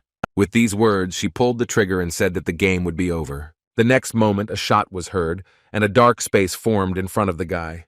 A mixture of dirt and dust looked at him, but he continued to stand calmly in one place. It turns out that it was an ordinary gun, and not an artifact with a special ability embedded in it, which is why she was stalling for time. The guy heard her laughter and contemptuous words about how if he was still good in battles, then with duels everything was already completely sad, she would advise him to give up. Kang Woo-jin asked if she really thought he would give up his position that easily. From the darkness, he heard the answer that the cloud of death is not an ordinary smoke, but a special field from which it is impossible to escape. Not even a ray of light penetrates here, and complete darkness reigns, and the poison contained in the cloud immobilizes the enemy. So Leah urged him to be a good boy and accept his death with dignity. With these words, she aimed the gun at him. The guy grabbed the iron cane in his hand and swung it, preparing to parry the blow. He made quick movements and waved his weapon straight in front of him. The girl praised Kang Woo-jin and said that he was fighting quite well, but that wouldn't help him. Even though he blocked the shots, his body still remained paralyzed. Leah added that even if he could hold out, she was capable of launching attacks from all four sides at once. The guy didn't have time to dodge the swords that were attacking. He had the feeling as if he was fighting dozens of warriors at once. Suddenly he found that Leah's hand was already moving towards his head. He said it was quite funny and was able to parry the blow brilliantly. and then added that if she gave the impression of a fight with tens of thousands, then he had several 100,000 under his command. The guy ordered his skeletons to grab the girl and bring her to him, and a multi-thousand army of skeletons with glittering eyes went forward to attack. They screamed loudly and started running towards the confused and frightened Leah. The girl tried to move away and run away, but she understood that she would not have time to do this. The next moment, a huge sword bent over her head and she looked at the skeleton in fear. The sharp sword hit her pistol straight on and a deafening ringing sound was heard. The girl fired a shot to destroy her enemy. An explosion was heard, and the skeleton shattered into several small bones. Defeating him was not difficult. However, she noticed that another similar crowd was approaching her. They were waving their swords and looked very scary and aggressive. The girl thought with disappointment that her death cloud technique had not worked at all. However, she could not fight with each of them. There were too many summoned souls. Leah decided that she needed to channel all her power into the Necromancer and get rid of him. But she didn't have time to finish her thought, because the Iron Knight appeared in front of her. She was attacked by several enemies, and the girl accidentally dropped her hat, which fell silently to the ground. The girl screamed in pain as many enemy swords pierced her body. Now she was surrounded and sat down on the ground, trying to collect her thoughts. Kang Woo-jin said that it finally became brighter. The girl looked at him with wide eyes, and he added that the Clouds of Death is a rather frightening name. But would this work on an army called Immortal? The girl shouted with hatred that he would still pay for his actions and began to angrily insult him. The guy swung his weapon, raised his hand above his head, and prepared to bring it down sharply. The next moment, the girl's head flew to the side. He simply destroyed it with one swing. Her horrible head flew to the side. Leah did not survive this competition. Kang Woo-jin told her at the end that the girl should come again and they would get even. He received a notification that he had won. The rematch was a failure, and he had the opportunity to choose one of the privileges. Plundering the vault or territories, he decided to start with the vault. The signals on the screen began to change abruptly. The guy looked at it puzzledly. The system notified that the items would be selected in random order. Soon he received the skia sandals, and this was luck for the young man. He thought that perhaps he would even have time to create a trash pole before going to Alphen. The 5-piece trash set included the glory, a large crown on the head, in the protection, armor, and armor of a knight, which allowed him to possess incredible abilities. The greatness that was worn on the belt and was a source of pride. Retribution was a pair of steel gloves that gave the blows more power. And also the procession. This is also the most powerful equipment of all existing. It was this that he used Alphen. The guy thought that he had once again taken possession of a set of trash that increased magical power, and the overall power of the wearer to the maximum. One could say that he had actually returned to the power that he had during his life on Alphen. One of the materials that was needed to make the procession was Skia's sandals. They were impossible to get while on Earth, so he had already given up on them. But under such circumstances, he found them. He decided that everything would go smoothly if he just continued to win battles. Kang Woo-jin thought hard about this and asked, "Is it true that Bibi taught Jae-min how to play?" Leah was in the abyss of existence. She lost in a duel. The resurrection was supposed to take place in 12 days. The girl had experienced death hundreds of times, but her body still felt goosebumps. This bastard! How could he be from Earth if he had such abilities?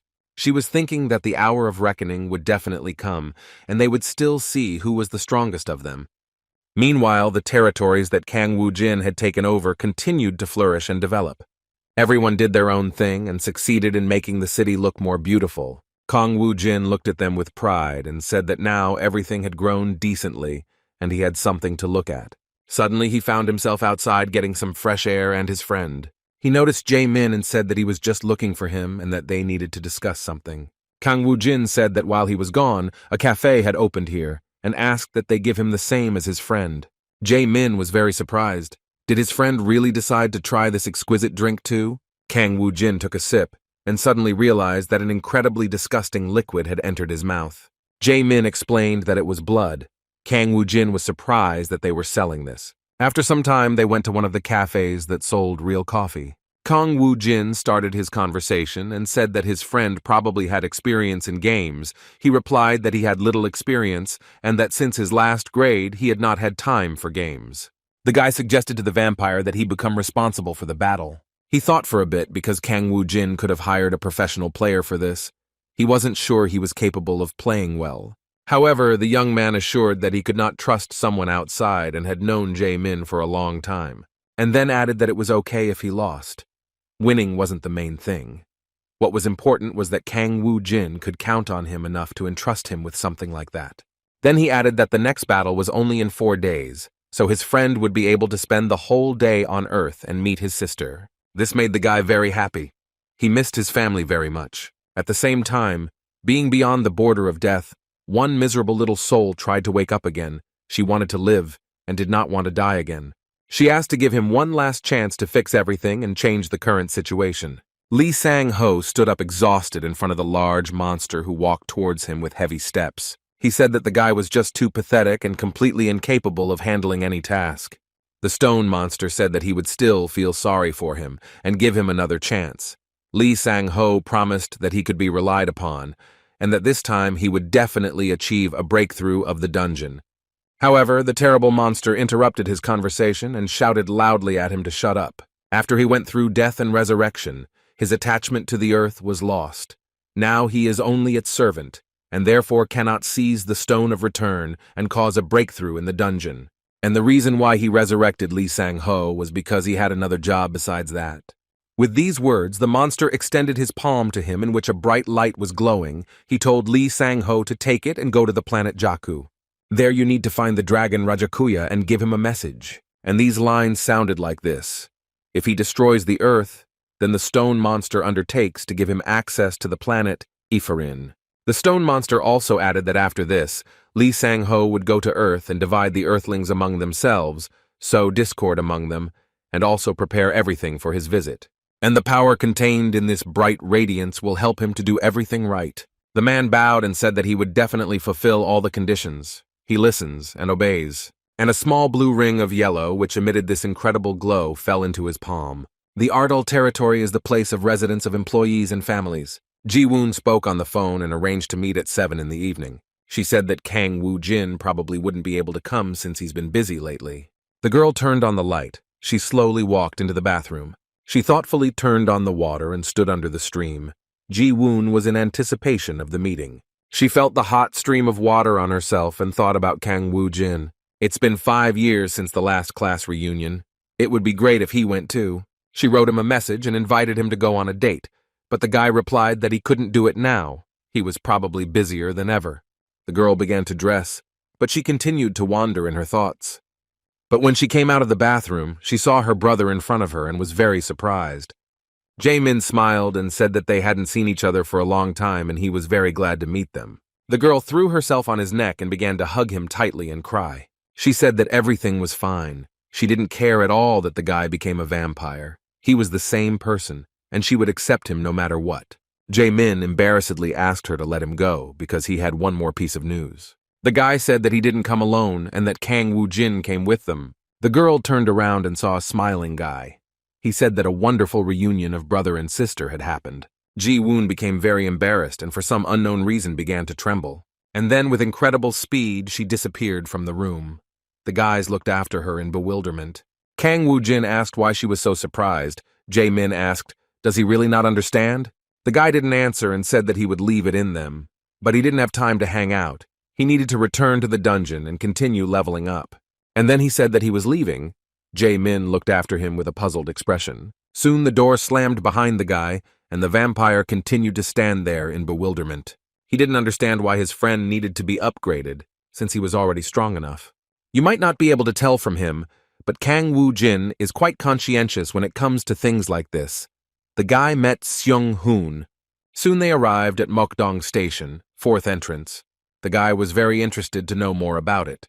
He got out of the car and approached the large, massive steps. Kang Woo-jin said that he would spend the whole day inside. So the guys could go get something to eat for now. There was no need to wait for him here. However, they unanimously answered that they would guard the entrance. When the guy got inside, he was met by an extraordinary energy. The system reported that he had entered the Mibichi Garden, and it was necessary to choose one of the following modes: a duel, a battle for the dimension, or a visit penetration. Kang Woo-jin guessed that the Dimension Lord was located in this place. Judging from the young man's experience, dungeons up to the level of 6 stars were usually run by ordinary owners, But still, those that had a higher level of energy almost always belonged to the gold dimension. Only this time things were different. The connection between the dungeons and spatial dimensions was happening everywhere, so it was only a matter of time before one of the lords broke through to the ground. Of course, the connection itself can be broken and the dungeon can be conquered later. But if the lord of the dimension manages to reincarnate, then the earth will suffer enormous damage before that. The young man understood that no matter how hard he wanted, he was not able to protect the entire planet at the same time, and he liked it less and less. He had been in silence for a long time, and there were still no monsters. Suddenly, the guy saw a portal next to him that invited him to go inside. Kang Woo-jin decided that the Lord was suggesting not to mess around with small things and to get straight to the point. 6 hours after the boss left for the dungeon, the guys continued to wait for him. Sun Hoon was already shaking from the cold. His friend asked how the authorities would react to them walking around in this place. After all, Adral became an independent state, and they are now on the territory of Korea. Sun Hong explained that this agreement had not even been concluded yet, and besides, they were not North Korea. He added that everything is correct. They are a separate country, but in the end, it turns out that by joining Adral, a person not only acquires local citizenship, he also retains Korean citizenship. The guy added that it was strange why the boss was taking so long to come out. Kim Hae-min said that it was extremely suspicious, considering the time it took him to clean up. Today, he was clearly running late. 6 hours have already passed, but inside the dungeon a whole day must have already flown by. Sun Hong thought about it, looked at his interlocutor and chuckled. Suddenly, Kim Hae-min said that there was urgent news regarding the dungeon. When he looked at the phone screen, his eyes widened. The guy was dumbfounded when he saw the notification. The presenter said that multiple dungeon resets occurred simultaneously. According to the calculations carried out, as many as 20 new points appeared, 11 in Seoul, 2 in Daegu, and 7 in Busan. Based on the energy measurement results, it is estimated that several of these dungeons are ranked 6 stars or higher. Sun Hong couldn't believe his eyes. He didn't understand why the sudden dungeon updates happened, and what was the reason for them. But a moment later, he was even more stunned. This happened not only in Korea, but also in other countries. Kim Hae-min said that something out of the ordinary must have happened. Sun Hong looked at him with a puzzled expression, but suddenly they heard the footsteps of the boss getting up. The guys waited for the guy with bated breath and prepared to tell him the alarming news. Some time passed. The noisy streets were filled with people. Everyone was hurrying about their business. Among the people there ran a very strange man. He put on a hood and covered his face so that no one would recognize him. The man was breathing loudly and was probably very nervous. He intended to hide as quickly as possible. And all the time I thought about it being real, and it turned out not to be an illusion. Whether it was God's grace or the devil's temptation, what happened to him was simply incredible. If his daughter Hyeon-yi cannot recover, it will have serious consequences. He had no other choice. The man was getting closer and closer to a station called Hongdae. He thought that he must definitely implement his ideas that were constantly spinning in his head. The military officer looked around. He noticed something suspicious around the corner. The guy walked forward, pretending that he had absolutely no interest in this station. He was told that it was too dangerous to come close. Suddenly there was an explosion right at the entrance. Passers-by screamed in horror. The military prepared to defend themselves. They couldn't figure out who this guy was, and he had already started running away. He ran with all his might and felt that his breathing was becoming labored. Meanwhile, a terrible laugh was heard in the mountains. The monster said that the binder was indeed already there. He nodded approvingly and said that Lee Sang-ho did everything right. And then the huge spider added that she had beautiful children. Today they will have plenty of food and will hunt to their heart's content in new places. A large building towered over the street, lost in the complete darkness of the evening city. The light from the windows created a warm shimmer and penetrated the haze. It was Mito High School's 13th reunion, and the students were having fun and greeting each other. A friend approached Ji-woon and asked if Kang Woo-jin and Jae-min would be coming to the meeting. The girl said that probably not. Her friend was upset. After all, they specifically invited more people, thinking that the guy would still come. Ji-woon thought that if Kang Woo-jin met his old friends and they reminisced about the past together, it would make him very happy. Suddenly the boys heard unusual sounds that could be heard from the street. Ji-woon asked what was going on and why it was so noisy outside, which gave her a bad feeling. Suddenly, the large iron door swung open and a powerful stream of wind penetrated inside. A scared guy entered the room. He told the guys to hide quickly because there were monsters outside. There was a real panic in the hall, but suddenly they saw large spiders making their way into the hall. One of them pounced on the guy who came in and began to bite him furiously. The spider smirked contemptuously and said that people were probably throwing a party in his honor. The boys were very scared. They stepped back. A slight tremor ran through the girls' bodies, and the spider said that it looked like she would have a nice feast on these young guys today. In the noisy city, sounds merged into a chaotic symphony. The hum of cars, the forced honking of horns, and the voices of passers-by. Jae-min enjoyed this city bustle and felt that he really missed all this, interrupting in another dimension. The guy thought he was already used to life in the spatial dimension, but apparently he still really likes being among people. Suddenly, his attention was drawn to a huge tank driving along the road. The guy looked at him carefully and thought that something terrible had probably happened. The people around were calm and nothing foreshadowed trouble. It seemed that the city was in a state of peace. Suddenly, the guy saw a signal on his phone. He read the message. It said that the dungeons, which were located in the city of Seoul at several stations, had been reset, and the government asked citizens to evacuate to the nearest shelter or another safe place as soon as possible. The guy began to feverishly think about what was happening. Hongdae Station was also in danger. And his sister mentioned that the alumni meeting would be held near hers. In addition to the huge, disgusting spiders, a multitude of screaming bats descended on the city. They rushed down. People ran away in panic and tried to hide in any shelters. The sound of a shot was heard.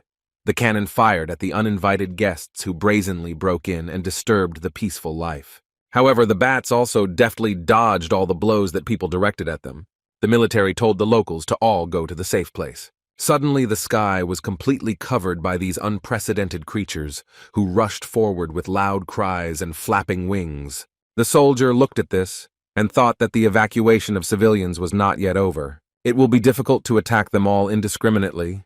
In addition, due to the fact that too many dungeons have been breached, they are catastrophically short of awakened ones. The man grabbed his head and began to think how to get out of this situation. It was extremely dangerous. Suddenly, he heard his worried partner calling him. He wanted to tell him some important news. The man looked at the place where he was pointing and his eyes widened in amazement. A large and huge snake sat on a raised pillar and looked at them attentively. This monster looked like a dragon, but it had a sharp beak and sparkling eyes. At this time, Kang Woo-jin, who had entered the spatial domain of Mibichi, was there. In front of him stood an unknown man who was wrapped in a large black cloak. The guy asked if he understood correctly that in front of him was that very mighty Mibichi. The man was silent for a while. He lowered his head and was in no hurry to show his face. Finally, he slowly took off his cloak and said that he didn't think that they would meet the guy again. It had been a long time since they had seen the immortal. It was the strongest knight of the planet, Alphen Mibichi. Kang Woo-jin said that familiar faces appeared before him, but I wonder what the warrior of Alfina is doing here, and did he follow the saint? The knight looked at his interlocutor with bewilderment and asked, "Does the guy really mean Merdi? Is she still alive?" The guy thought about it. He was alarmed by the words that she was still alive. Kang Woo-jin replied that she was alive and helping him. The knight laughed and said that she had an unfortunate fate. He then said that he couldn't believe that she left the alliance and joined him, an immortal, all to save Alphen. Kang Woo-jin sternly asked who he was talking about. The knight probably meant himself. And then he added that they say he betrayed the alliance and infiltrated Tranit, and also wanted to become a hermit. If he is not in league with the saint, then this is the only reason. The knight said that this was not betrayal at all. It was just that the young man did not quite understand what he was talking about. Tranit. This is the one who has no point in resisting. He is the New World Order, the absolute law that even God himself cannot hinder. So the word betrayal is not quite appropriate for this case, and the guy smiled. Kang Woo-jin noticed that his interlocutor was probably crazy because he was saying such things. Tranit is not worthy of being the law and ruling over everyone, so Kang Woo-jin is ready to raze them to the ground and be done with it. The knight replied that apparently they still haven't realized the whole situation they found themselves in. After all, Kang Woo-jin and his people already exist in obedience to the laws of Tranit, and by their actions they bring upon themselves death and eternal oblivion. Kang Woo-jin sneered contemptuously and asked again if his opponent was talking about death, and added that he was not afraid of such trifles. Initially, he would not have stepped onto the battlefield, and with these words, the guy swung his sword and pounced on the enemy. Their swords clashed in a fierce battle. The ringing and grinding of metal was heard. The knight recoiled with laughter and said that the guy had not wasted his time. He had managed to master the sword. Kang Woo-jin replied that it seemed like something so easy could take a long time. These words greatly offended the knight, and he attacked the guy with renewed vigor. Kang Woo-jin flew to the side. However, this made him even more angry. He gritted his teeth and prepared to strike back. He saw how the enemy intended to swing his sharp weapon at him, but suddenly the knight realized that something amazing had happened, because instead of Kang Woo-jin, another warrior was fighting with him. It was a huge monster that was difficult to defeat. He moved away and blocked the sword blow. The knight flew to the side. He felt that his opponent was much stronger than him. And then the guy said that Kang Woo-jin doesn't even shy away from cheap tricks. That's not too right. Kang Woo-jin summoned his army, and now 30 people were attacking him alone. And Kang Woo-jin said that they had agreed to fight with swords, and he looked slyly at his opponent. Meanwhile, the boys watched as the smoke rose against the night sky. Song-gu looked forward sternly and said that there was probably another breakthrough in the dungeon. Near the outskirts of Adrala, manager Hee-Sol was busy defending one of the critical grips. Song-gu said that there were already so many A-rank monsters under her command. Could it really be that bad? His interlocutor replied that the city had been plunged into chaos by the appearance of the dragon, and that an announcement had been broadcast throughout Seoul that monsters were heading in that direction. The guy couldn't understand because Nansan was right behind Adrala. These thoughts didn't give him any peace. He thought about what happened to Kang Woo-jin. Had he not returned from the dungeon yet? He found it suspicious that the breakthrough happened while Kang Woo-jin was away. The monsters probably acted according to a certain pattern, a powerful boss, and because of the organization of their movements, the implementation of countermeasures was difficult. Firearms are not very effective either, the car radio reported. Sun Hong was very panicked and looked very worried about this whole situation. The guy thought that the monster was breaking up in an organized group. They were going to all the stations one by one. The driver said that if they continued to stay there, they would put themselves in danger. They rushed further through the city, which was completely filled with acrid smoke. At this time, Kang Woo-jin was leaving the dungeon. He had already found himself on the surface. The guy looked around in surprise and didn't understand where all the local residents had gone. The guy dreamed of returning home as soon as possible and diving into a warm bath. But suddenly the guy saw a note that shocked him. It said that there was an emergency in the city. 14 dungeons had broken through. They were forming organized groups. He needed to contact Seung-hoon as soon as he reads this. Kang Woo-jin said to himself that Seung-hoon was a great guy because he couldn't contact him. He didn't even leave his phone number. Meanwhile, Jae-min was rushing along the roof. His steps were light and precise. He pushed off from the edge, making a jump over the abyss, and smoothly landed on the neighboring building. The wind hit him in the face, but he did not lose speed, deftly jumping over the obstacle, overcoming the height. Suddenly, the guy heard someone calling him. He froze for a few moments. This voice belonged to Kang Woo-jin. However, it was unclear why he heard it as if in his head. The boss said that he could contact him telepathically because he had appointed him as one of the servants of their spatial dimension. He asked how things were going. Jae-min reported that there are riots all over Seoul. The worst is near Namsan and their base. Vampire heard that the guys have already gone there and are fighting. Kang Woo-jin was interested in what was happening to Ji-woong now that she had gone to meet the graduates. The guy replied that he was heading in that direction because he couldn't contact her. Finally, Jae-min said that this is the BB Hotel near Hongdae Station. The guys who were in the building were bound in the rigid shackles of the web. Ji-woon was tied up. She thought that she couldn't breathe anymore. She tried to free herself, but they were leaving her too much. The creepy spider looked with glee at the victims he had managed to catch in such a short time. The monster thought that if the earthlings were such weaklings, then it would not be difficult for her and Mr. Rajakwi to capture the entire planet. And what a pity that Mr. Yellow was the first to set his sights on this earth. However, there was no time to waste, and the monster decided that it was time to begin colonization. She approached one of the captives and curiously opened his eye. The tied man moaned. He tried to break free, but he couldn't do anything. The monster brought her terrible face closer to him, and the man recoiled in horror. This went on for quite a long time, the spider walking among its victims. Ji-woon looked at her with fury. She wanted to break free. However, the strong web bound her body very tightly. Transparent entrance doors led into a spacious banquet hall, behind the glass of which soft reflections of light were once visible. But now everything was plunged into darkness. The two guys went inside, and Jae-min said that the whole building had turned into a spider's nest. His companion replied that the monsters had not wasted any time and had managed to settle in comfortably. But still, monsters of this type reproduce quickly, and due to their numbers, fighting them will be very tedious. Kang Woo-jin called out to his servant Rarik, and his friend looked around in confusion. Next to him were skeletons led by a powerful monster. Kang Woo-jin told him to get busy roasting spiders. After a short pause, the young man said that there was one more task. He needed to find Ji-woon. The goblin chuckled and said that the owner probably meant finding his betrothed. Meanwhile, the spider approached the girl and said that she had not met such a pure soul for a long time. She looked at Ji-woon's face with a malicious look and said that thanks to her, someone special could be born. The girl was destined to become a vessel for her new children, but she did not want such a fate and looked at the monster with fury. The terrible paw was already approaching the girl, and it seemed that nothing could save her. But the next moment an explosion was heard, causing the spider to jump back. She looked with rage at those who had interfered with her wicked plan, and heard the voice of Kang Woo-jin, who apologized for arriving late.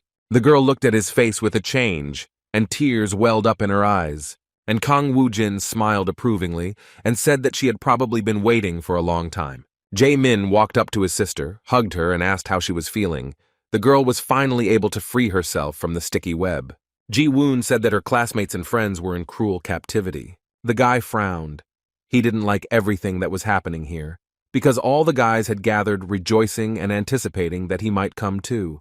And if Kang Woo-jin had really arrived, then probably nothing would have happened to them, and they would have returned home.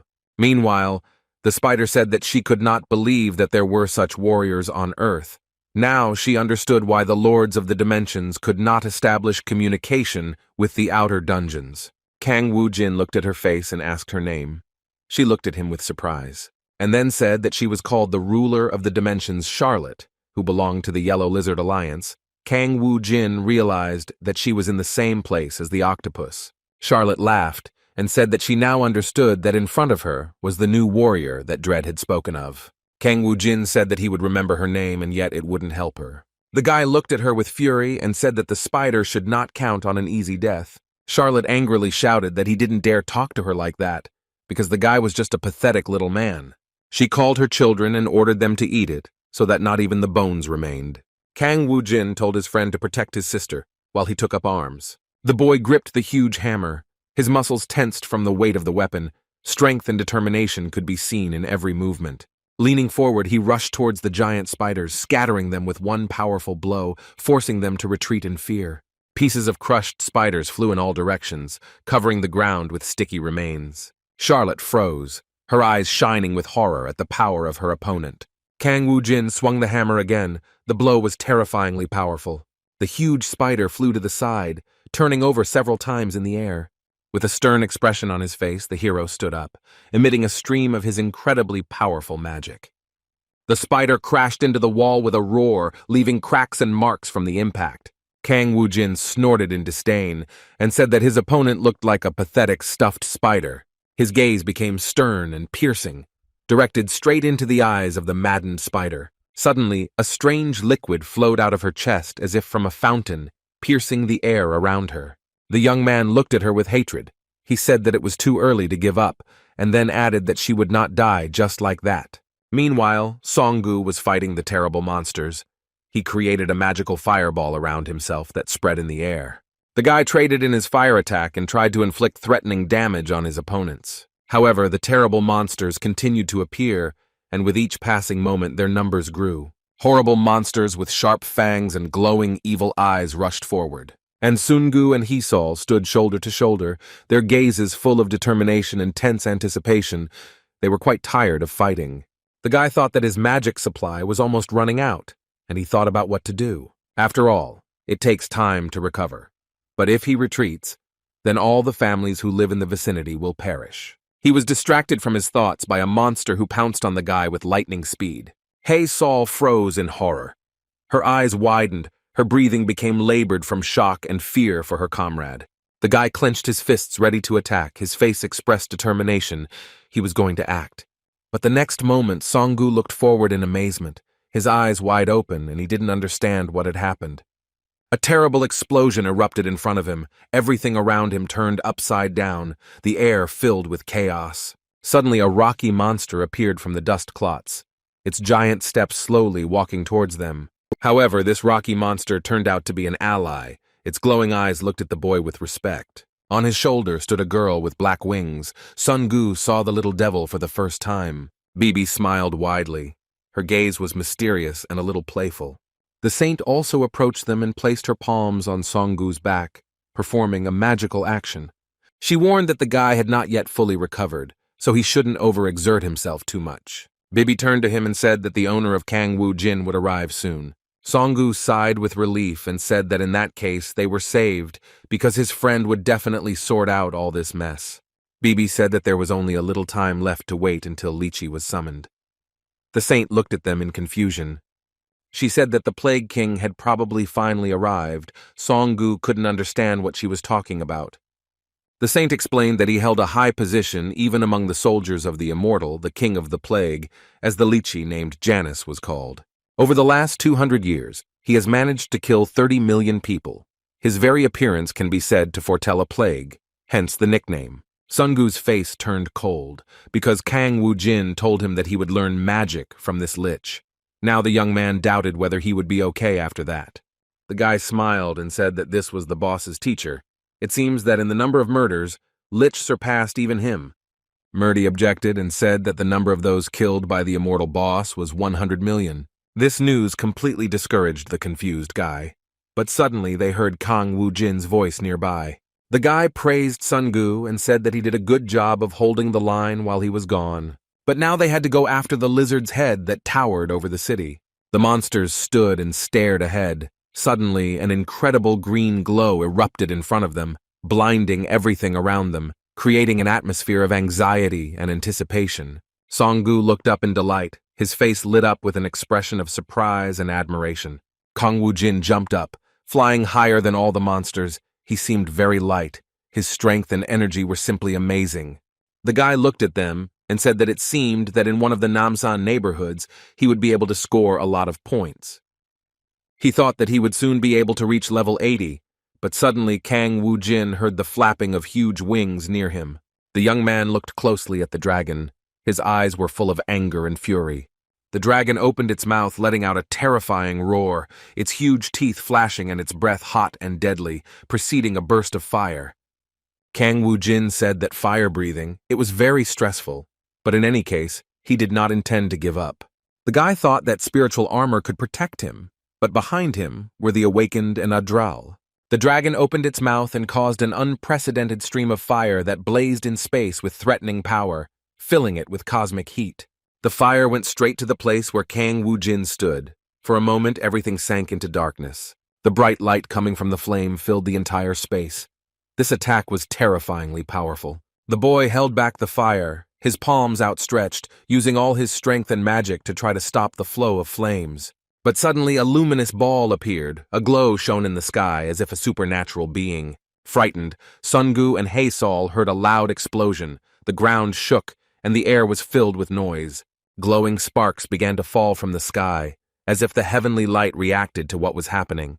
The dragon opened his mouth again, but there was no longer any flame coming out of his mouth. Suddenly a skeleton appeared. In his hands was a staff with an intricate circle on the end. This skeleton clutched his weapon, his bony fingers gripping the handle. He approached the enemy. He asked if it was the golden dragon in front of them. Perhaps their opponent had decided to get a new pet.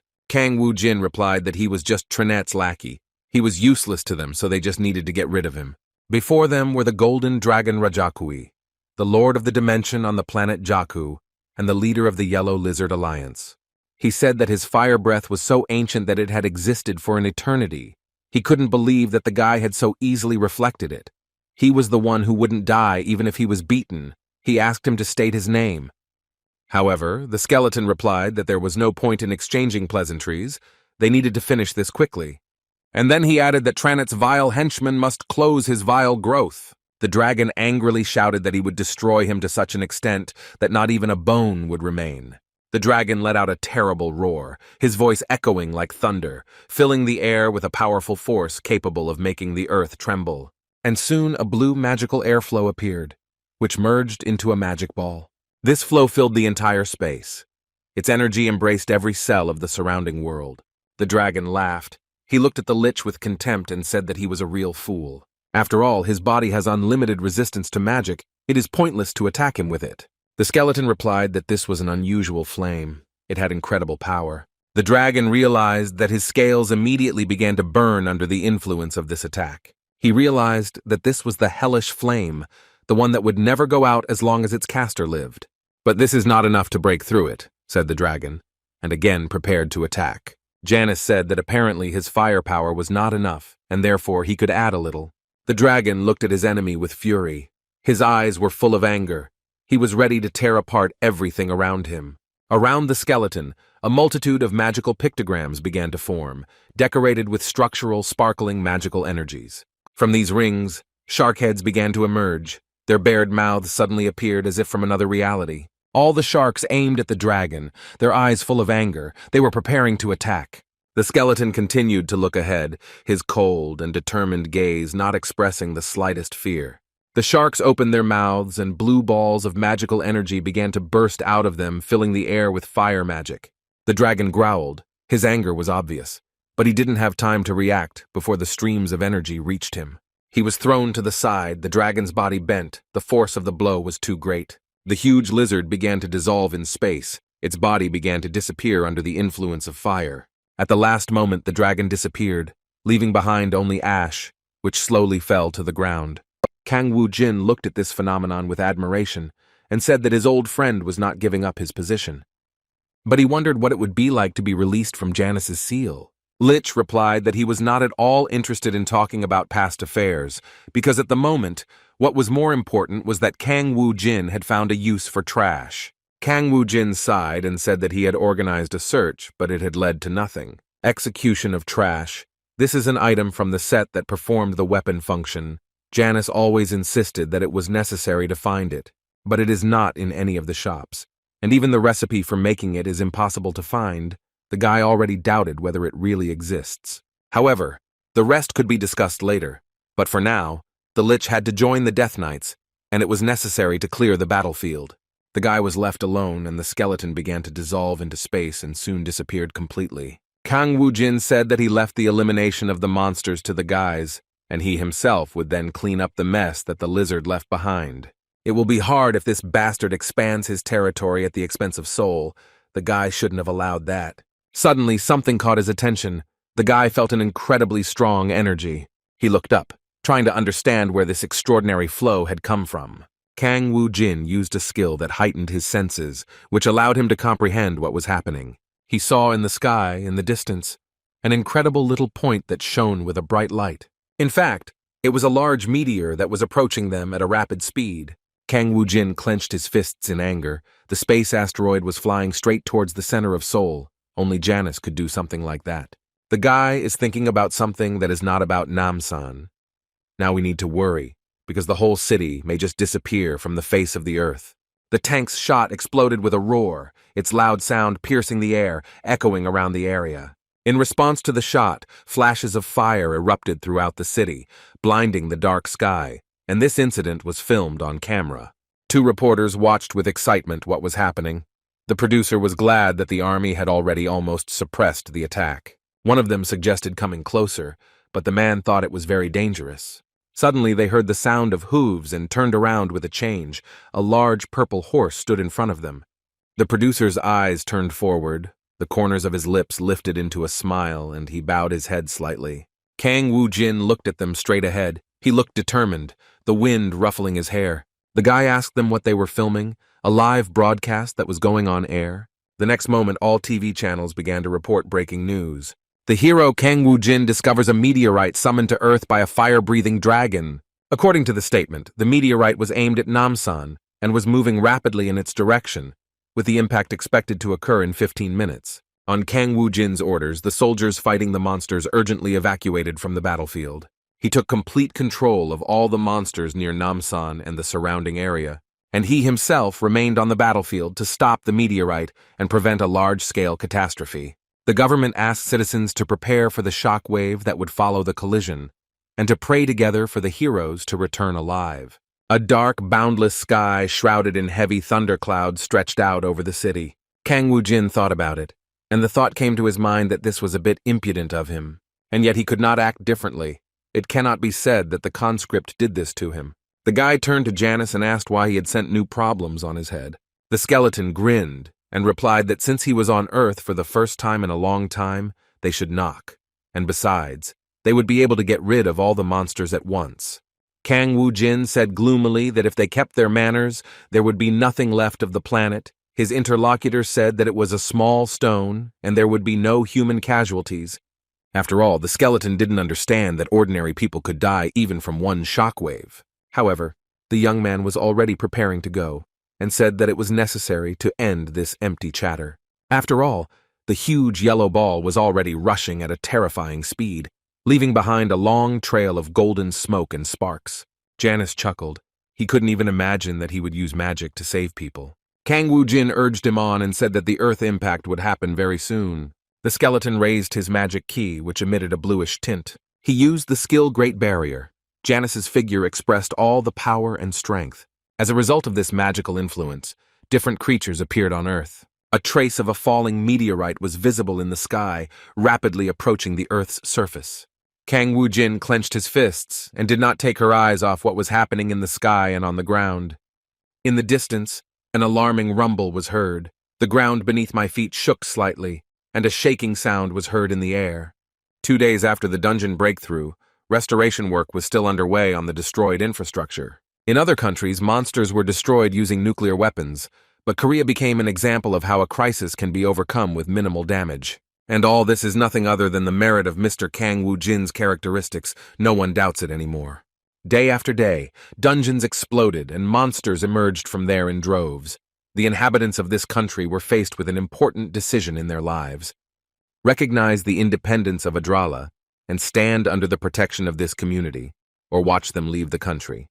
And when the news ended, the vice president turned off the television and there was a tense silence. The guy said that the situation had probably taken a positive turn, but they still had to prepare for the fact that in tomorrow's elections, there would be a majority of votes against. Lee Kang-jin, who officially joined the guild, said that if the constitutional amendment was not passed, they would immediately leave Korea. Jun Min-chang told him that Adral would not go anywhere. Private property would become state property, and yet the former prosecutor believed that Kang Woo-jin would leave the country altogether if his independence was encroached upon. The guy said that it would really be better, but the chairman won't go anywhere because Adral has become an anti-state organization. Lee Kang-jin thoughtfully said that in that case, they would probably rebel against the country, and an armed conflict might occur. The vice president said that this is why they plan to prevent this. The prosecutor suggested that they could simply convince the chairman. Sun-gu laughed and replied that it was easier to carry out a coup in the country than to convince his brother. The guys decided that in that case, they would have to pray to heaven that he would accept the outcome of the vote. At the moment when the Adral Guild members were racking their brains to come up with something, Kang Woo-jin, who had dealt with all the dungeons in the country, received an invitation from abroad and headed to the base.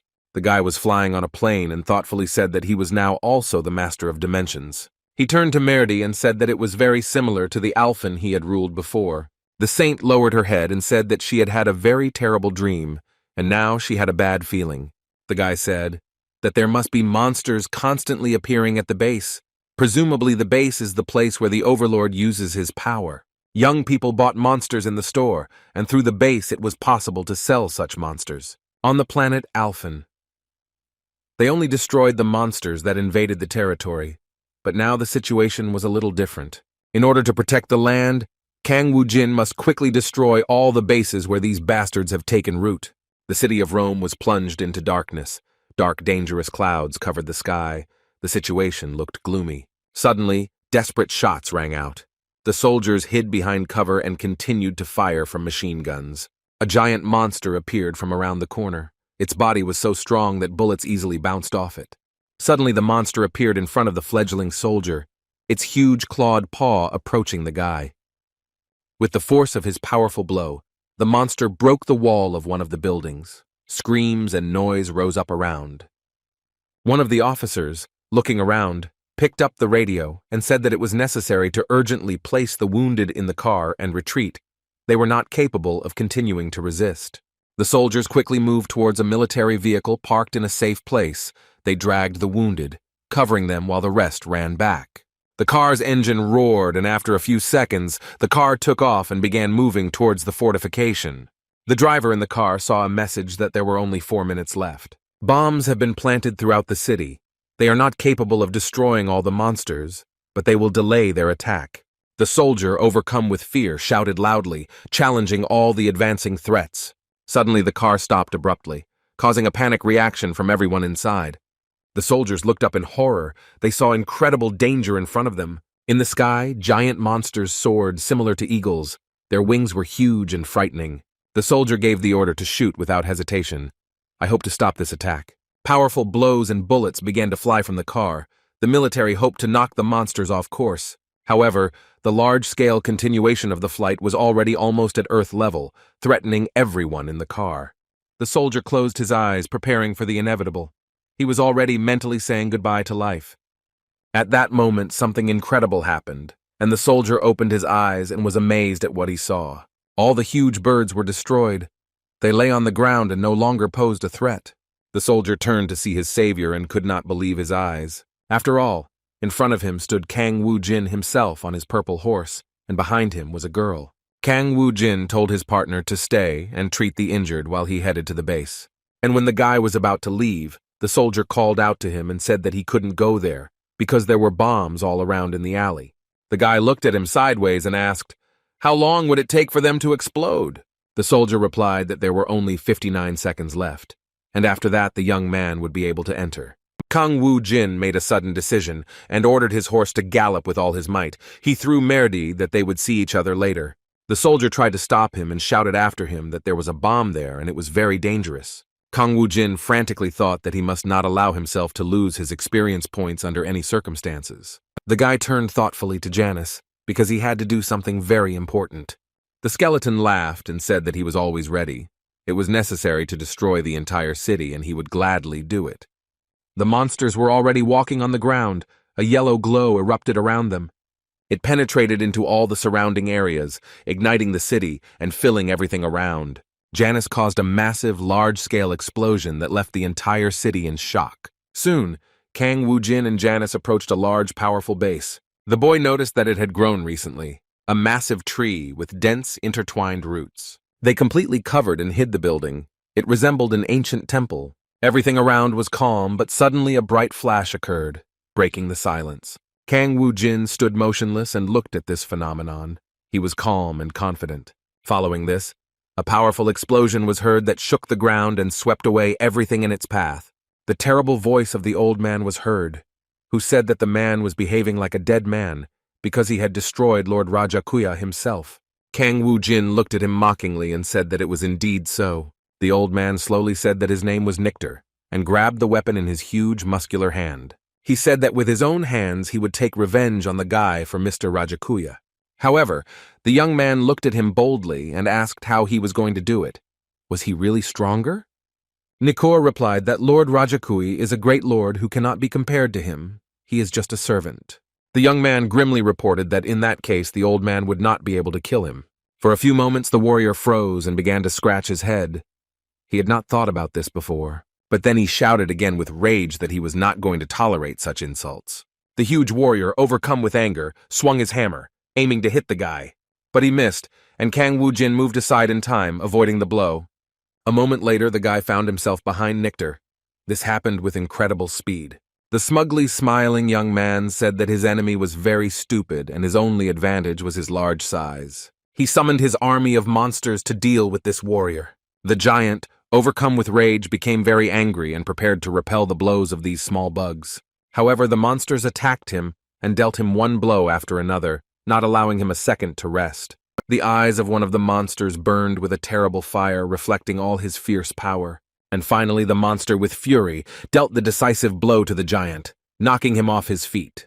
Kang Woo-jin and Janice watched with delight as their creatures won, enjoying the spectacle. When Nikter Upal, the young man, said that he had assumed so, it was just a huge giant, and it was very boring with him.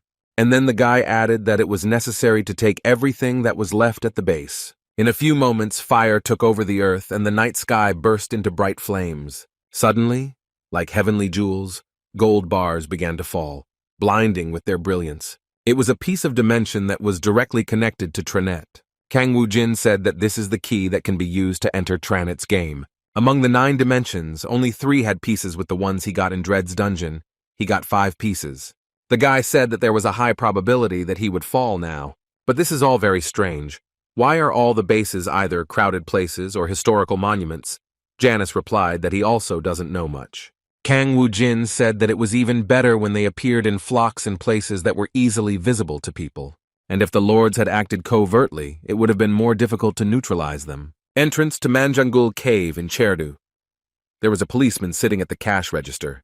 He asked the manager what was going on, and he replied that repair work was being carried out that had been postponed to an earlier date. The security guard replied that he should have said this in advance because there were still tourists there. The man apologized and said that he shouldn't sell any more tickets and that tourists were gradually coming, and then said that he asked to inform them about the innovations. The guard asked him what kind of box he had. He assumed that these were the workers who repaired the railings last time. The man smiled and said that the developer had changed. He could not disclose all the details and asked to cooperate with them while the repair work was underway. The rocky walls of the caves framed the dark space, emphasizing the grandeur and mystery of this place. The man confidently walked inside, his gaze stopping at the workers who were going about their business. He said that no strangers should be in this place. With every slow step forward, the tension around grew. The man approached the magic circle, skillfully outlined on the floor, with energy pulsating in the center. He ordered everyone to step aside. These words sounded inexorable, and people quickly moved away. The next moment, the man turned into Lee Sang-ho and announced that he was beginning the summoning ceremony for Lord Yellow. At this time, Kang Woo-jin finished his business, and having received an invitation from England, was heading to London. The house in the suburbs of London in England was very nice and looked quite picturesque. It has now been revealed that Kang Woo-jin will be taking part in a military operation in London. England, tired of the long war, was revived by the news of his accession. It was reported on the TV news, the immortal soldiers and him at the scene of the event. Waiting for the upcoming battle, the residents could watch it live. The eccentric old man looked at the TV screen and said that the young man had finally arrived. The second candidate for the role of the one who will save this world is the great and powerful Kang Woo-jin. There was a mixture of stone and smoke in the air that gave London its unique charm. Kang Woo-jin was in the vicinity of the rocky cliffs. He said that he was lucky because he had already found the 6th piece. Suddenly he heard a voice behind him that said that the guy had a well-deserved reputation. It was Tom Claxon, the chairman of the London Awakened Association, who said that if Kang Woo-jin had not come, it was scary to imagine what would have happened. The guy thought that it was good for both of them, because he gained experience points and received a piece of the dimension. The man asked if Kang Woo-jin could sell this piece of the dimension to England. The guy looked at him in bewilderment. He couldn't imagine that anyone on Earth knew about the pieces of the dimension. Tom said that one shouldn't be so surprised by this, but they haven't been reported to the world yet. A piece of the dimension, the treasures that appeared during the destruction of the structure created by the Lord of Monsters, although they have not yet been officially announced by James Toppler, an English explorer of the underground, or had long foreseen their appearance. America, Japan, China, and Germany have already received these, and researchers are currently working on them, so they also need a sample. Kang Woo-jin thought with surprise that this professor had foreseen the appearance of the pieces of dimension. He had heard this name somewhere before. He remembered how the professor on TV was talking about how he had a hypothesis about an object called the Stone of Return. As people know, it can stabilize the dungeon in the ruins. It is the key to the exit. But the dungeon is still not the mine. The bloodstones that they steal are just their bait. Monsters are alien creatures. They are completely different from humans in their structure. Now everything fell into place in the guy's head, which meant that this man was from England. Then Kang Woo-jin liked his speech, and he even listened, and it turned out that he was the one who was closest to the secret of the dungeon. The old man said that following his hypothesis, the dungeon for them, this is the road from the alien world to Earth. The black car smoothly drove up to the building, its polished sides shining. Tom turned to Kang Woo-jin and said that they should say goodbye here and once again thanked him for saving London. The guy reminded him to think again about his proposal regarding the pieces of the dimension. The man smiled and said that he would report this to Parliament. Soon the man drove away, and the guys looked after him for a while and were silent. Murdy was a little surprised by the young man's action. If he personally asked him for a favor, then this doctor really was that important. Kang Woo-jin thoughtfully said that this person was the one closest to the dungeons, and in any case nothing bad will happen if they meet and talk to him. Kang Woo-jin approached the threshold of this professor's house and stopped in thought. Murdy also came with him.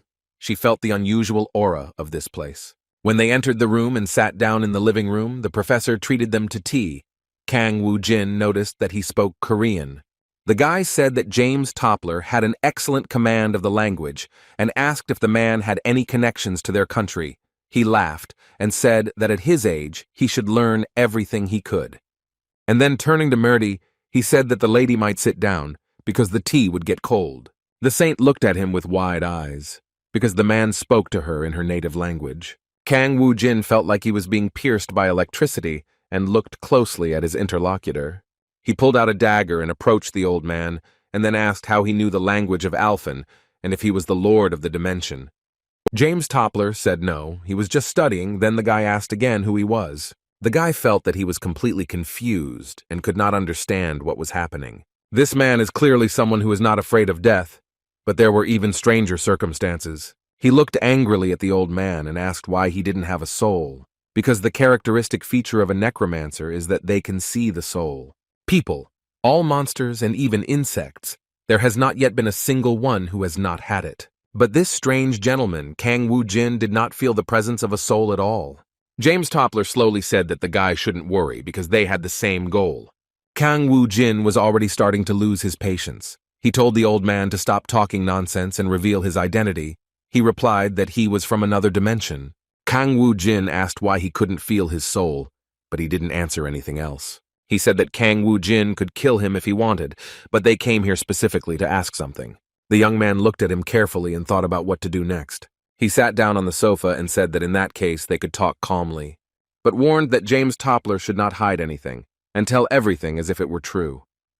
The old man said that the boys did not need to be wary of him because they had one goal, which was to protect all the planets. Kang Woo-jin looked into his eyes and asked what planet this old man was from. He replied that he would tell him about it later. The young man said that in general it doesn't matter to him what planet this man is from, but how is he going to save the Earth? James Toppler probably knew some way to do this. He lowered his gaze and asked if the guys knew about Tranet's matter, and they looked at him in surprise. And the old man continued that there was no point in talking about how it was created, but the whole point was in its value. The core was formed from the matter of Tranet. This is the supernatural connection with everyone.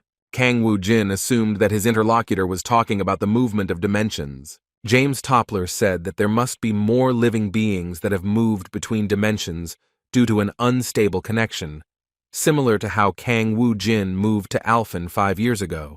Kang Woo-jin was completely confused and asked if the old man had been following him for so long. He replied that he had just heard about it on the news, and then added that from the very beginning he was not waiting for him specifically, but simply for a savior who could help his planet.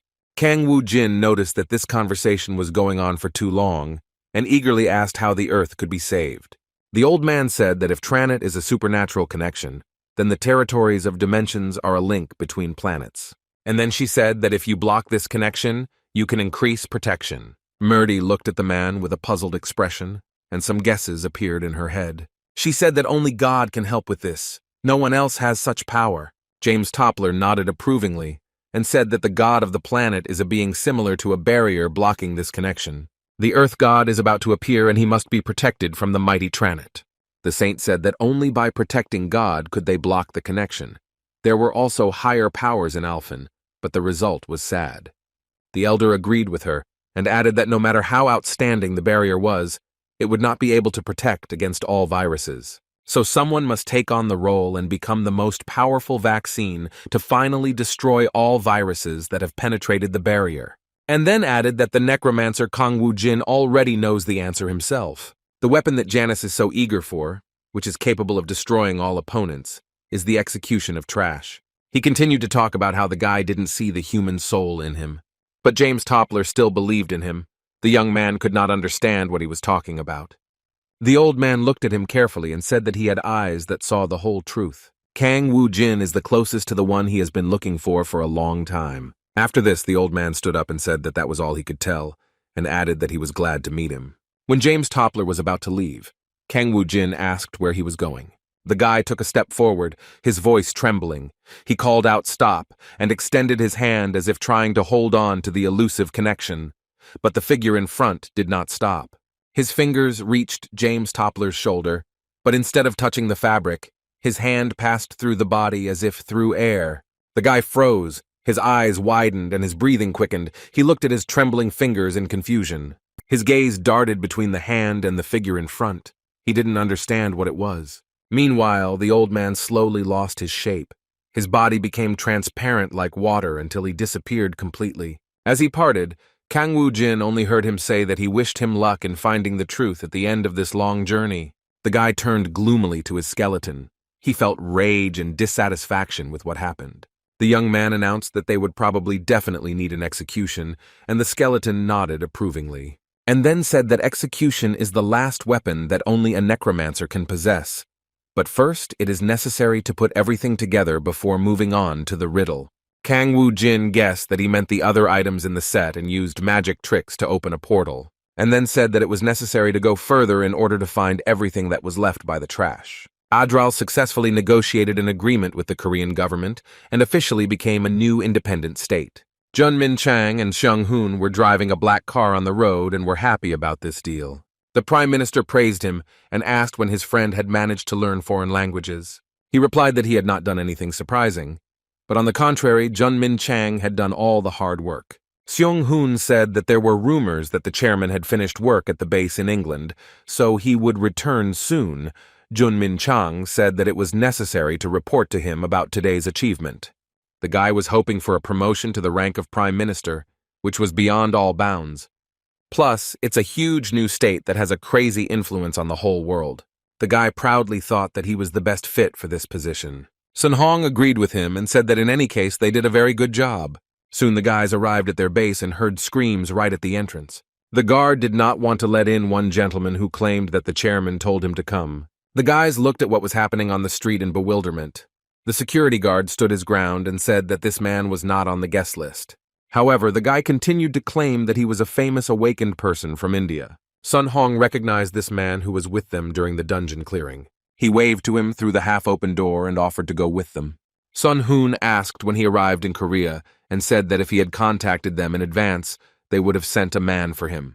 After this, he introduced Blanca to the Prime Minister and introduced them to each other. The boys slowly walked through the door and heard that someone was in the room. A familiar voice said that she was very glad to see Blanca within the walls of their parliament. Kang Woo-jin sat on the chair and said approvingly that the awakened one from India had doubts, but still came. The guy smiled and replied that he was not slow. He had things to do, that was why he was late. Still, the boss didn't believe him, saying that Blanca had come from India and was going to meet his brother. The guy protested that this was not the case at all. He wanted to come himself. Kang Woo-jin said that there was no point in this squabble, and in any case, he was glad to welcome him to Adrala. But suddenly Kang Woo-jin noticed that his friends looked a little strange. He wondered why they were smiling like that, and thought he had a bad feeling. Jun Min Chang proudly handed him a document that stated the agreement on the independence of the new state. Kang Woo-jin asked him to get to the point and not drag it out for too long. The friend replied that Korea had recognized Adrala's state sovereignty and had amended its constitution to allow dual citizenship.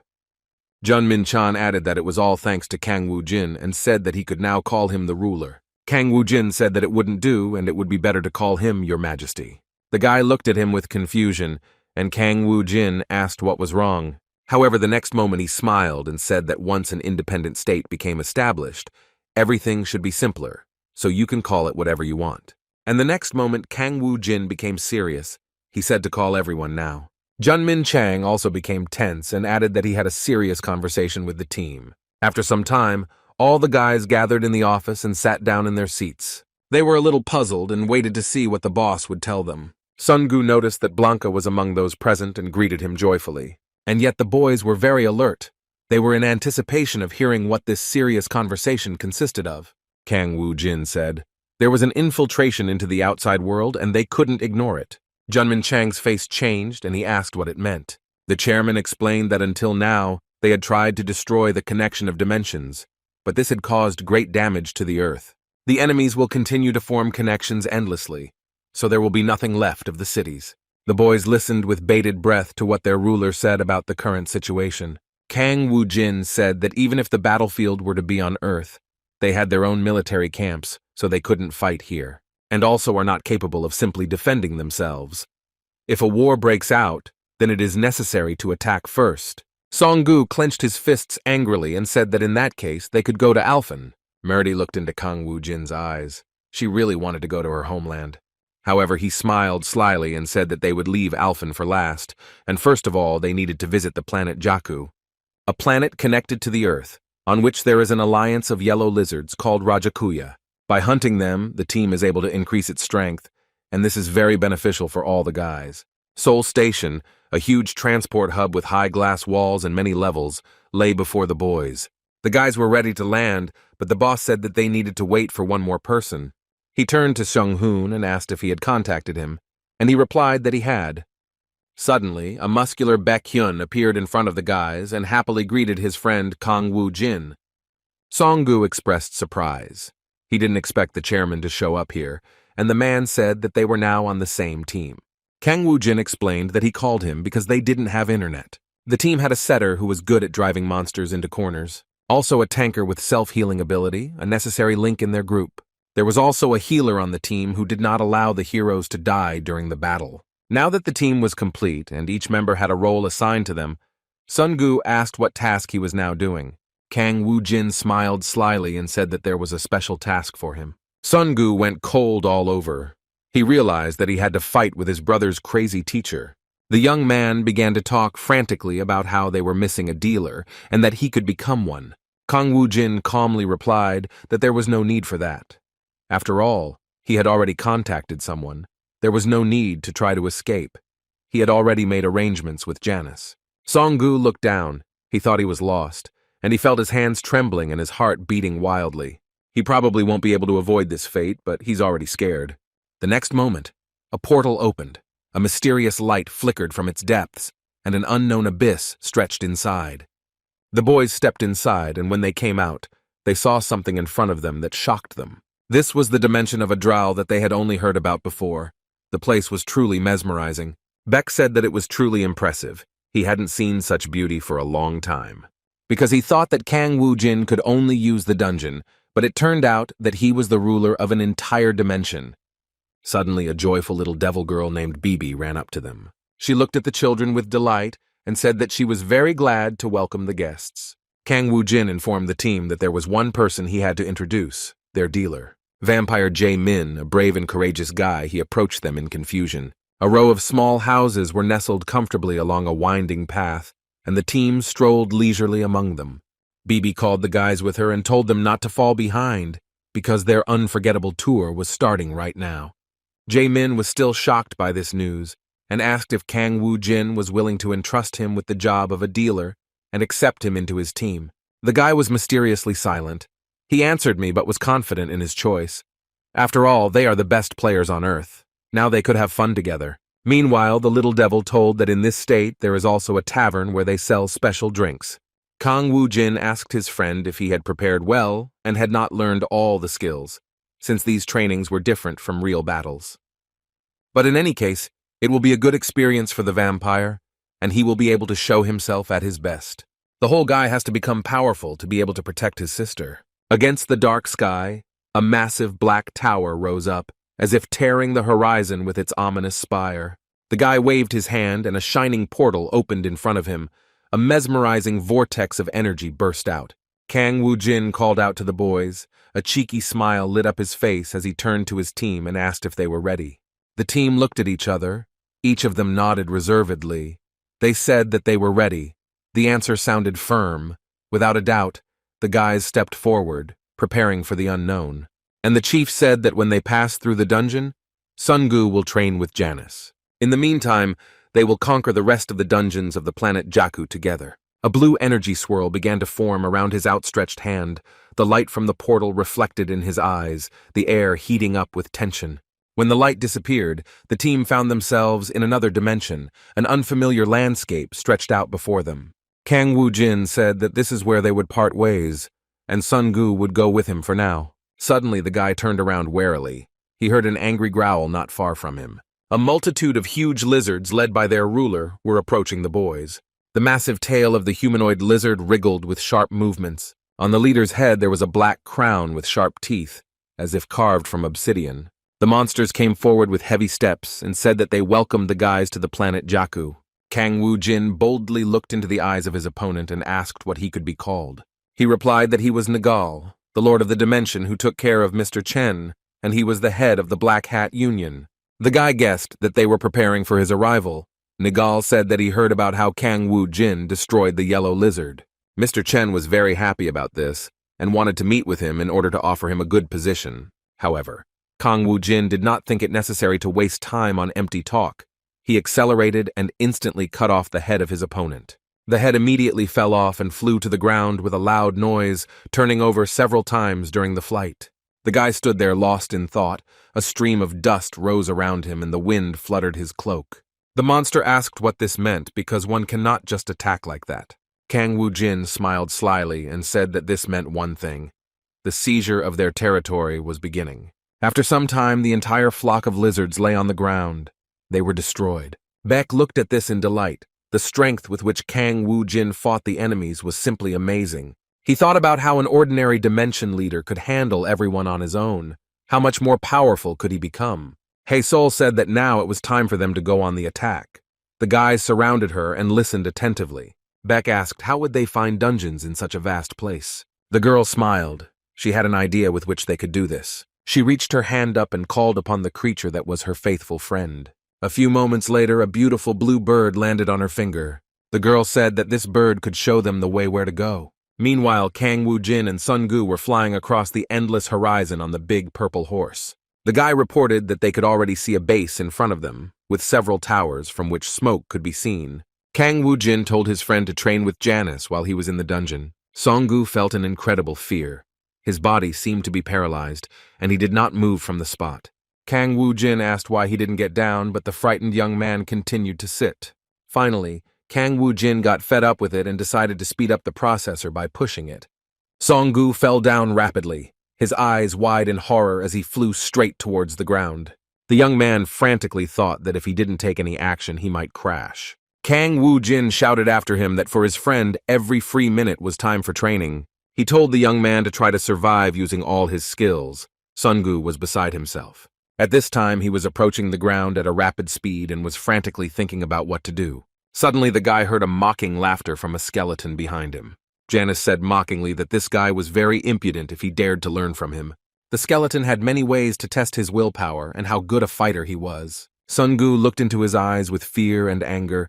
He decided that in any case, he would prove what he was capable of. And the skeleton said that it was time to test this guy and find out his abilities. Kang Woo-jin watched all this thoughtfully. He had already experienced this once.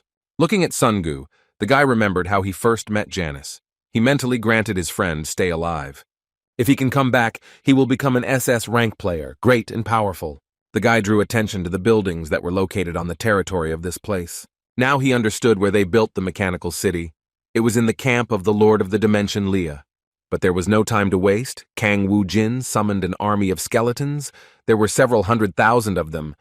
He went forward, and a countless army followed him, ready to defeat all opponents. Rows of skeletons, their empty eye sockets flashing, moved forward, waving their weapons, their steps sounding loudly, like an echo from another world. Kang Woo-jin walked ahead, his gaze directed straight ahead with full confidence and determination. A powerful explosion thundered in the distance. Several loaded cannons fired shells, shaking the air. The enemies opened fire. Shots with a ringing sound flew across the field, hitting the skeletons. The attack swept across the entire army, covering every rank of warriors and the youth's subordinates. Kang Woo-jin said that his opponent never wanted to participate in this. His voice was commanding as he turned to the nearest skeleton and commanded it to turn to stone. And the next moment, a massive rocky monster appeared in front of the guy. The monster moved forward with heavy steps, sweeping away everything in its path, clearing the way for the army. He accelerated everyone, heading straight for the enemy base, his steps making the earth tremble. The enemies opened heavy fire on him, raining down a hail of bullets and shells. But these shots bounced off his rocky armor, leaving barely noticeable traces. The monster continued on his way, unwavering and unstoppable. The rocky giant pushed off the ground powerfully, raising a cloud of dust and debris into the air. He soared high, heading straight for the enemy base, his massive shadow covering the battlefield. Kang Woo-jin loudly commanded everyone to attack, his voice sounding confident and commanding. An innumerable multitude of monsters rushed forward, tearing apart the ranks of enemies, screams echoing across the field. The rocky monster crashed into the base with its entire body, destroying the fortification. The ground shook from the impact, and the walls began to collapse. On the side, hiding in the shadows, another monster was watching what was happening, his eyes closely following the chaos that had formed around him. He lingered his gaze on one of the monsters, recognizing his old acquaintance. And I thought that the great warrior Lottie had now become the enemy's pet, yet it was very humiliating. And then he said with bitterness, and with strange admiration, he uttered this phrase, that the predator is devouring the predator, watching this unusual change. And looking at all this, one can assume that God's prediction will still come true. The base that had no owner was conquered by Kang Woo-jin. He could destroy it or occupy it. Kang Woo-jin remembered that he had heard the name Leah somewhere before. She was the one who had injured him back then. She probably still couldn't recover. Bibi asked him to give this base to her because the girl really liked it here. However, the guy replied that he had no interest in capturing other planets. And with these words, he pressed the destroy button. Now these lands could not belong to anyone. The next moment, there was a loud explosion and everything around was shattered into small pieces. Kang Woo-jin mockingly said that it would be interesting to see her face when she recovered and saw that the base was completely destroyed. And the guy was also very interested in how things were going with Jae-min and the other guys. And they had been wandering around the dense thickets for a long time, destroying many enemies. They overcame many obstacles and destroyed a large number of different creatures. Beck thoughtfully asked if there was anything worthwhile on this planet at all. Blanca, meanwhile, patted Jae-min on the shoulder in a friendly manner and told him to drink the blood quickly, and they would move on. The vampire leaned towards the fallen enemy and sank his sharp fangs into his skin. For some time, he greedily drank the liquid that was the blood of this monster. An incredible red glow formed around the guy. His body began to tremble. His gaze became stern and red. From the outside, it seemed that the guy did not feel a connection with reality. But the next moment, everything changed. He stopped shaking and he felt like before. Blanca watched him in amazement and said that his friend was probably ready for this. Hae-sol looked up. She said that the bird was showing them the way. You need to go to the place where the feathered assistant indicated. The boys moved slowly through the dense overgrown areas, constantly listening to what was happening in the area.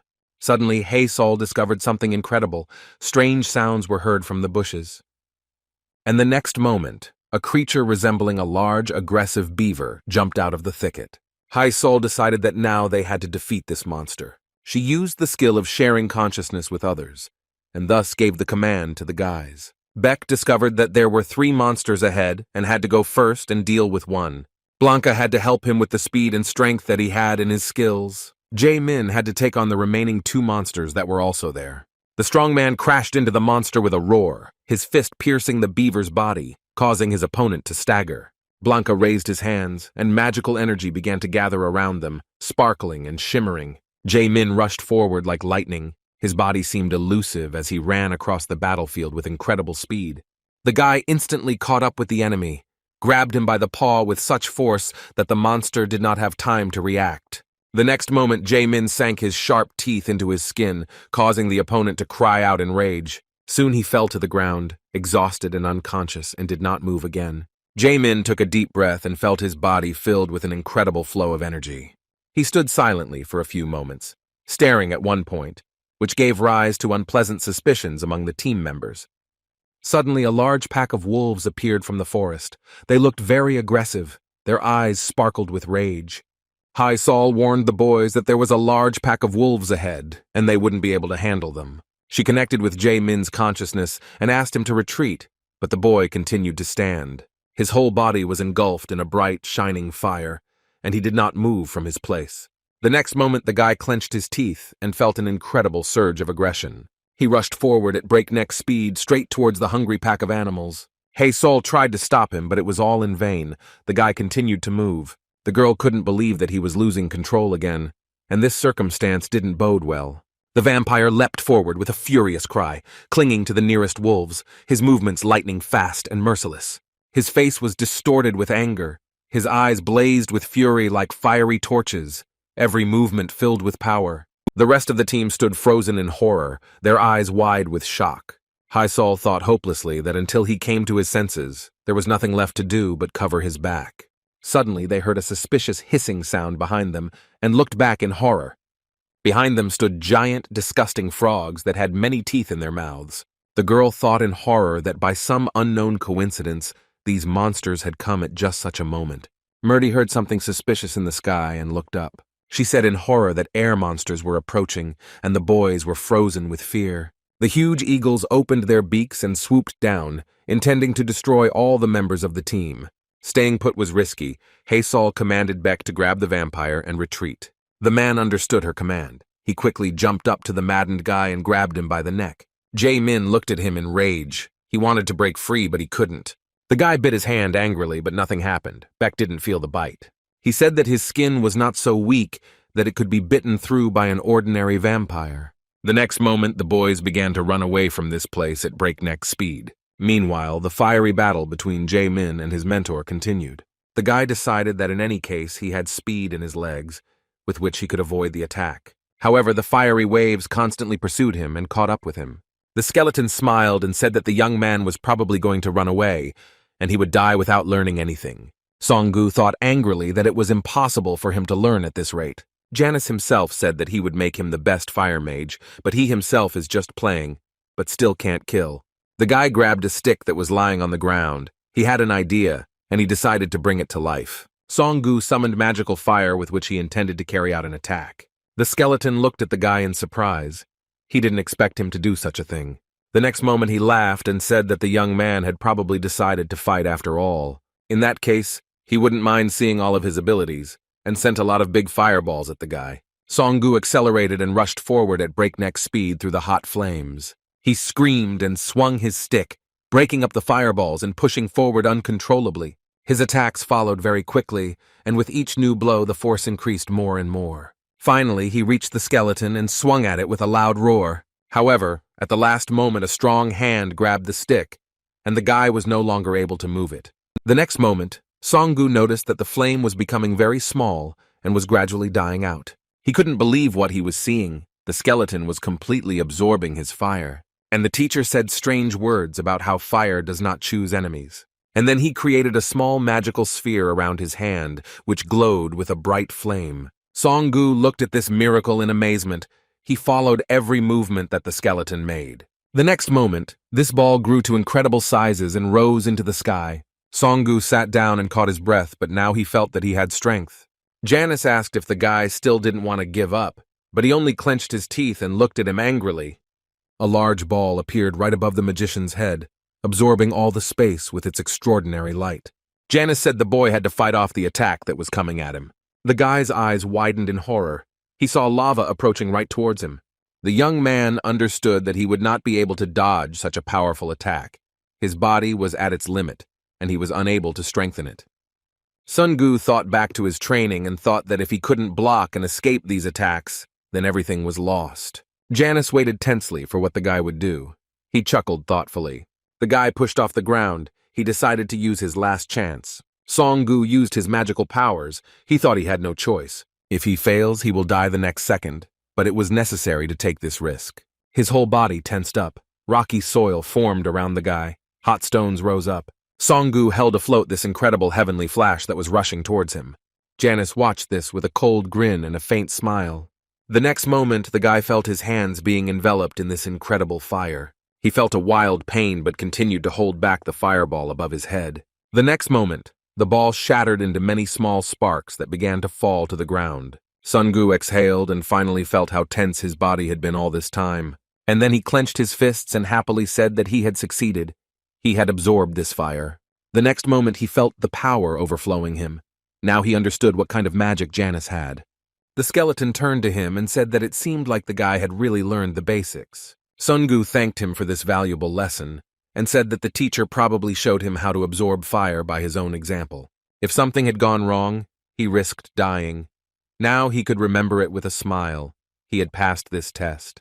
However, the next moment the boy turned around and saw that the fireball was behind him. Janus said that this is not the end yet, and there is a test ahead of them. Sungu can thank him when the training is over. The guy clenched his teeth angrily and felt that an even more serious danger was approaching him. The fiery avalanche that rushed straight ahead looked very terrifying. A small village is comfortably located in a dense forest, immersed in the semi-darkness of the evening sky. Raksha rushed through the forest at breakneck speed, pushing his way through dense thickets and low branches, and his breathing was heavy and intermittent. Finally, the monster jumped out onto an open area and stopped in front of a high gate where his comrade met him. Ribito asked how everything went, but the worried Raksha quickly asked what happened to Sharanka. The monster felt confused. He said that the savior had finally arrived, and it was necessary to inform the shamanka about this as soon as possible. The warm light of the lanterns hanging on the branches softly illuminated the paths and walls along which Raksha ran swiftly. In one of these cozy houses, the shamanka settled down. She was lost in thought and stood in front of 2 candles. Suddenly, a breathless Raksha burst into the room, his voice trembling. He turned to the shamanka. She calmly turned around and asked what had frightened her fellow tribesmen so much, why he looked so worried. Raksha spoke incoherently about what had happened the day before, and these circumstances had greatly disturbed him. Ria's fortress was destroyed, and it was not the Union's doing. It was all because of the new predator that destroyed Lyric. The shamanka thought about it, because Ria had joined the Union of Blackheads. Then perhaps he was from the Union of Yellow Lizards or Red Hammers. However, her interlocutor said with concern that this was not the case. According to the spy, he was also against those 2 unions. The elder sighed hopelessly and said that in that case the result was obvious. He would soon be forgotten if he was acting against 3 alliances at once. Raksha said she says so. Because she didn't see him, this guy defeated the great warrior Lyric with his bare hands and completely destroyed Ria. The monster assumed that this was the man mentioned in the old legend. The shamanka slowly said that her interlocutor probably meant signs that he would save their planet. Raksha nodded his head and said that he was very glad that their planet would finally be helped. However, the shamanka was in no hurry to rejoice. She said that her friend did not understand what he was talking about. That tradition, it is a lie to give hope. The real tradition from the ancestors was something else. It said that the day a predator appears that devours other predators, the planet will come to an end. Raksha trembled with fear, and she continued to say that the only thing they could do was pray that it was not that person. Suddenly they listened as they heard vague, suspicious sounds in the street. It was a warning of an invasion. A huge flame had already broken out behind the forest. The shamanka and Raksha went outside, and what they saw shocked them. Ribito reported that there was a large detachment moving towards them beyond the forest, and that they needed to leave as quickly as possible. The elder stood there for a few moments in a daze. The enemies fought against each other and did not think at all about such small nations as theirs. But why? Raksha suddenly turned cold. He asked Ribito who was on this team. Were they skeletons by any chance? He replied that they were monsters, the skeletons of which he had never encountered before. Raksha said with a trembling voice that this was the guy who killed Lyric. He had already reached here, and the monster trembled at this thought. He was very scared. The people froze in place, their eyes widening as Kang Woo-jin suddenly appeared in front of them. The guy glanced around, raised his eyebrows slightly and asked, "What kind of place is this?" Kang Woo-jin looked at the locals and noted to himself that they looked weak, and that he wouldn't be able to get many points because of them. The monsters, overcoming their stupor, moved forward. Their movements were tense, but they were preparing to defend themselves, understanding that the battle could begin at any second. Despite this fear, the people decided to hold on with dignity. Their eyes filled with a brave gleam, and their paws tightly clutched their weapons. Raksha remembered how Kang Woo-jin fought on the battlefield.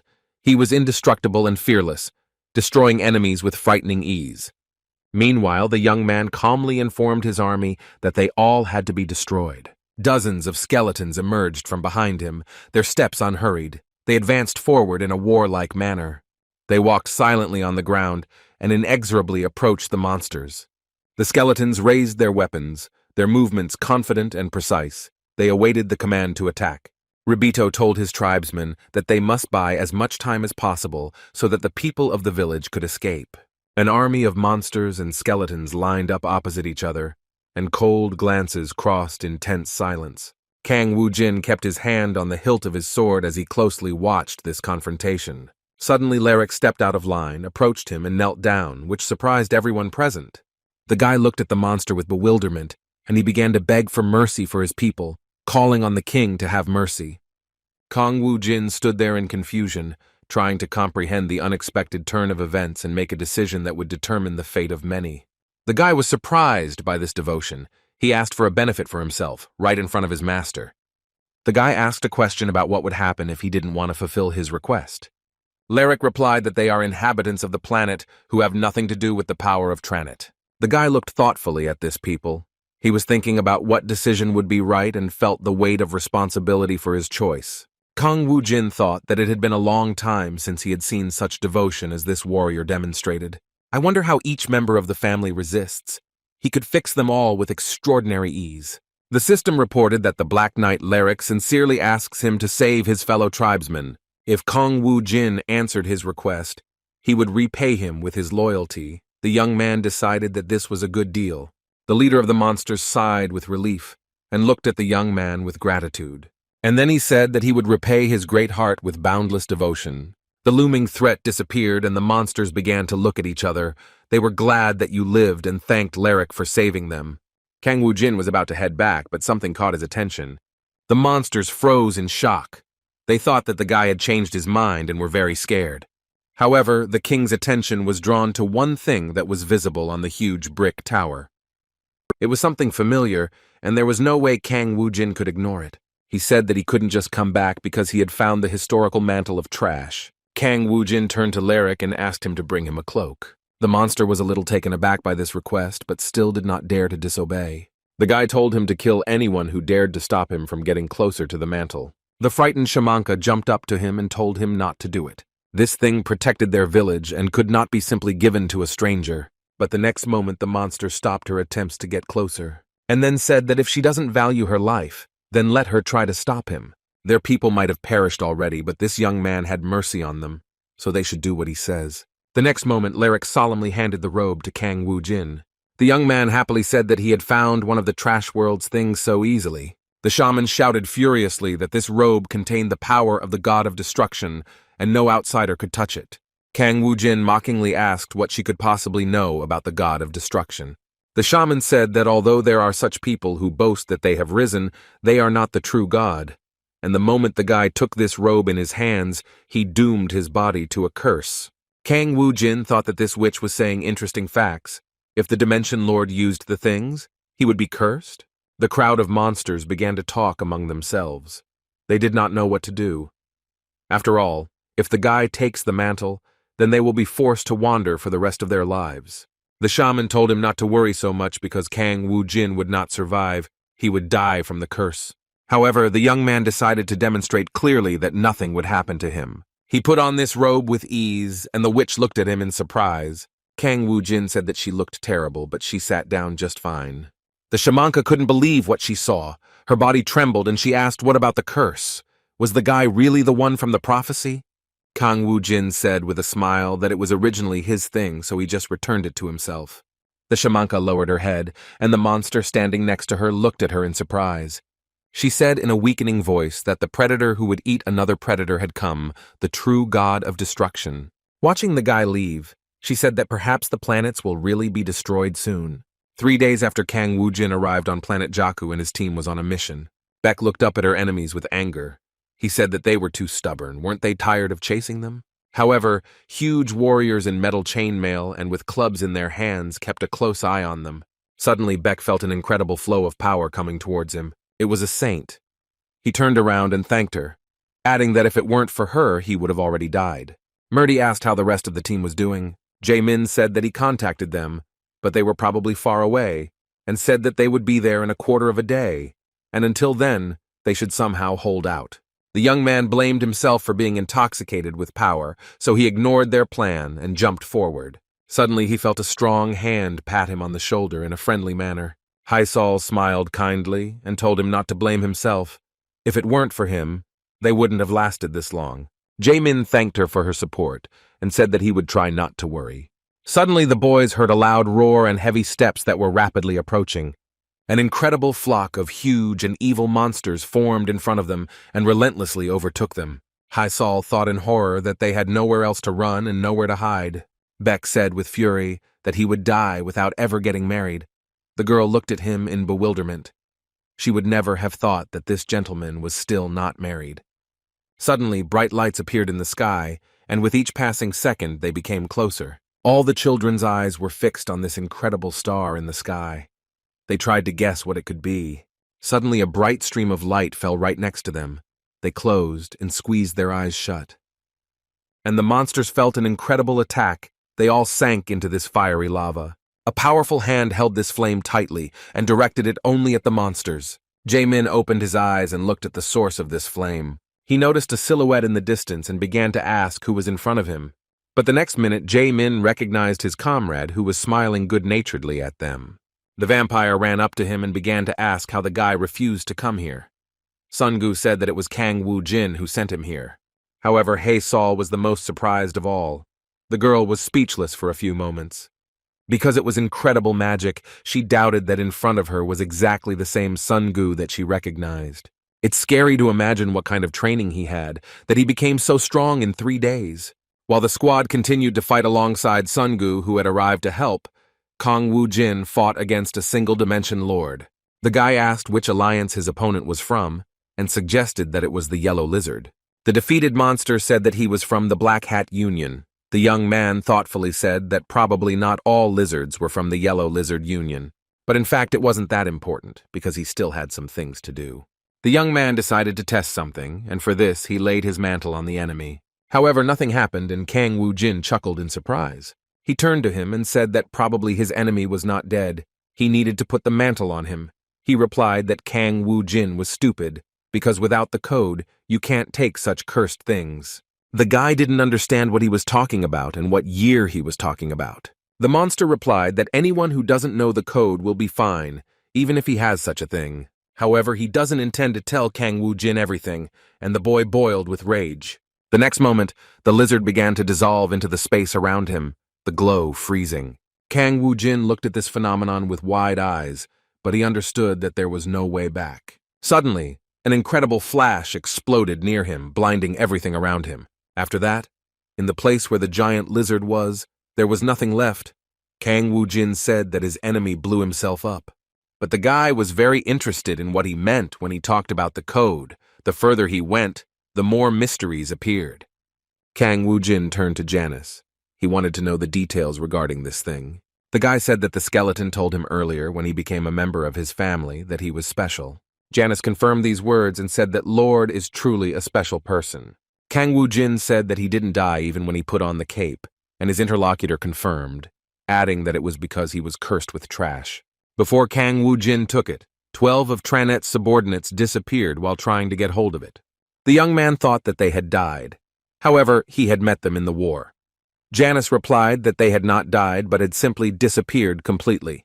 All trash items created in Alphen are protected, but even so, at the moment when you use them, you can disappear if you bring the execution to such a unique weapon. In this way, all the inhabitants of the dimension can disappear forever. Kang Woo-jin said that he seemed to be beginning to understand. Janice approached him and said that he had a request. He wanted Kang Woo-jin to send that kid to him again. After all, the mentor saw in him a talent for magic. Such a young man is capable of surpassing even the master. Kang Woo-jin thought with doubt. Is this the same Sun-gu they are talking about now? The young man thought that he was even a little envious, a talent that even Janice recognized. He said that if the skeleton wanted it so much he could take it and train it properly, Janice promised that he would make it his first living servant. Kang Woo-jin added that if he still dies, he will become the second Janice. The skeleton replied that this is also normal. Meanwhile, the guy felt a strange chill. Jae-min asked what was going on with his friend, since he had changed somehow strangely. Sun-gu felt a very strange sensation that was difficult to convey in words. It was the 4th day since they arrived on the planet Jakku, during which time the guys had achieved a lot. Kang Woo-jin and Jae-min left Sungu and Hai Sol's group and returned to Adral. Kang Woo-jin said that the 4 days of territory protection have passed, and now the vampire has to apply and extend the territory protection period. The guy was about to leave, but Jae-min stopped him and said that he had a small request. The vampire said that he would like to put his items in order and asked to borrow some points. He said that some of them were too expensive, Kang Woo-jin asked. Wasn't what he gave enough for him? Jae-min looked down and was silent for a few moments, then said that he needed the vampire lord's heart. Kang Woo-jin looked at his interlocutor in surprise. The guy apologized and said that he probably asked for too much. On the planet Jakku, Jae-min did nothing but harm his comrades. In order to cope with his tasks, he had to become much stronger. But the guy couldn't rely on Kang Woo-jin forever. Kang Woo-jin thought. An ray of hope appeared in his friend's eyes. The young man looked carefully at the price list and noticed that 200,000 points was quite expensive. But if this is the heart of a powerful aristocratic vampire, then it is worth it. The guy bought this thing and handed it to Jae-min. The vampire happily said that he would definitely pay all the expenses.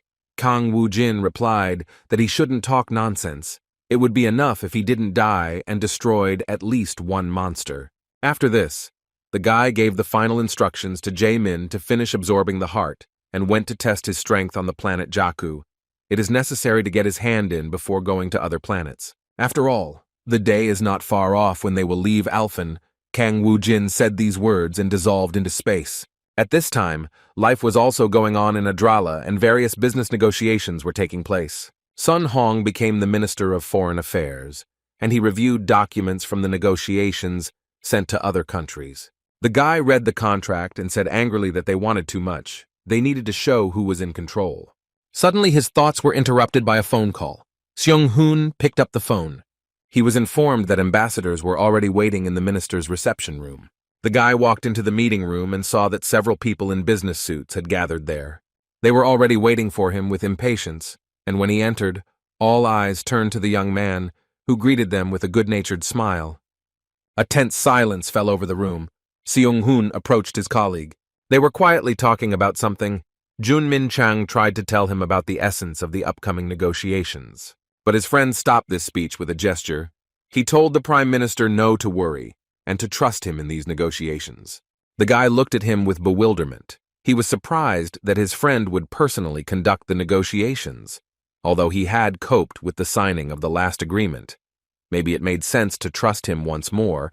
The Kaneda Guild from Japan was talking to them. Sun Hong said that they checked all the prepared documents and considered the requirements. There were questions regarding joint operations and the notification system for the appearance of new dungeons. Jun Min-chang glanced at him, and it turned out that his friend knew how to negotiate. He carefully looked through the documents and took the leading position. The ambassadors who arrived from England looked at him attentively and waited for their turn. Seung-hoon said that they did not send any document, and he was interested in the reason for their visit. One of the ambassadors reported that the rulers of Adrala said to come and talk to the administration. That's why they are here. He then added that, frankly speaking, they would like to get a piece of the dimension. Seung-hoon said that he understood what it was about. They came to buy an item and how much they could offer. The man, with a serious expression on his face, began to talk about how the king of Adrala had said that it would be an aircraft carrier. The guys were quite discouraged. They wanted to appear confident, but they didn't understand at all what we were talking about. Sun Hong asked again, does he understand correctly that the boss offered them an aircraft carrier? The guy turned to his friend and began to ask what a piece of dimension was and whether it was a valuable thing. But he did not know. The ambassador scratched his chin thoughtfully and then began to speak. He said that the government and the royal family of England believe that a piece of the dimension is quite rare and valuable, but it would be unreasonable to demand only an aircraft carrier for it.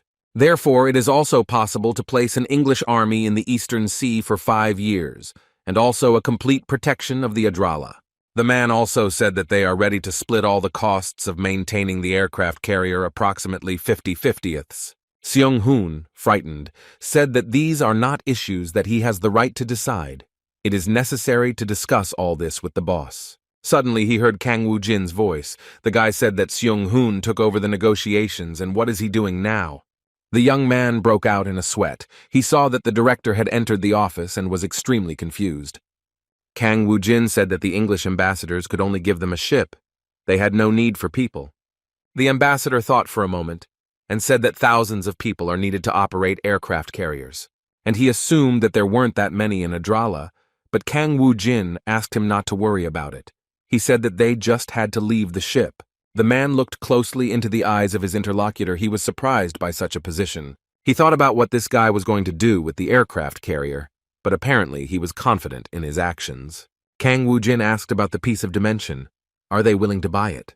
The English ambassador replied that they needed it for research, but they still didn't know what this thing was. The young man thought for a few moments and decided that these people could be allowed to lift the veil of secrecy, and said that with the help of this piece of dimension, one can open gates leading to other planets, as well as take possession of the dungeon. All those present looked at him in fear and stupefaction. This thing opened up limitless possibilities. The guy smiled slyly and said that this was a pretty good deal for the English ambassadors. After some time, a tense conversation took place in the director's office. The guys didn't understand how the boss was willing to exchange such a valuable thing for an ordinary aircraft carrier. Kang Woo-jin said that he just wanted to check something. Sun Hong assumed that the boss wanted to create a golem, but he replied that old hardware was enough for this. There was no need to buy aircraft carriers. And then she turned to Junmin Chang and asked if they had managed to gather the awakened newcomers. The guy said that he had already received the documents, but there were too many of them, and he would need more time to review them all. Kang Woo-jin replied that there was no need to waste time on this. They all needed to be called in 3 days later, and he would choose the suitable ones himself. Junmin Chang approached him and asked what to do about the general meeting of awakened people from all over the world that would be held in 6 days. He assumed that Kang Woo-jin would personally join him. A month ago, after he stopped the invasion of Uriel, Adral, the Hammer Guild, and Ken, planned to hold a general meeting to take further measures.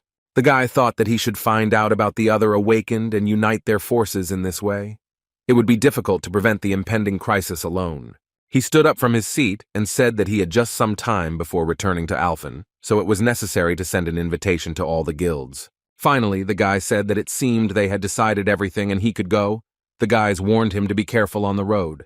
Suddenly, Kang Woo-jin remembered something and turned to Foreign Minister Sung Hoon. He told the guy to stop acting like a minister and do the job of a secretary, adding that he was terrible at negotiations. The guy thought gloomily that he wasn't such a talentless person after all, since he was able to foist the phone on him.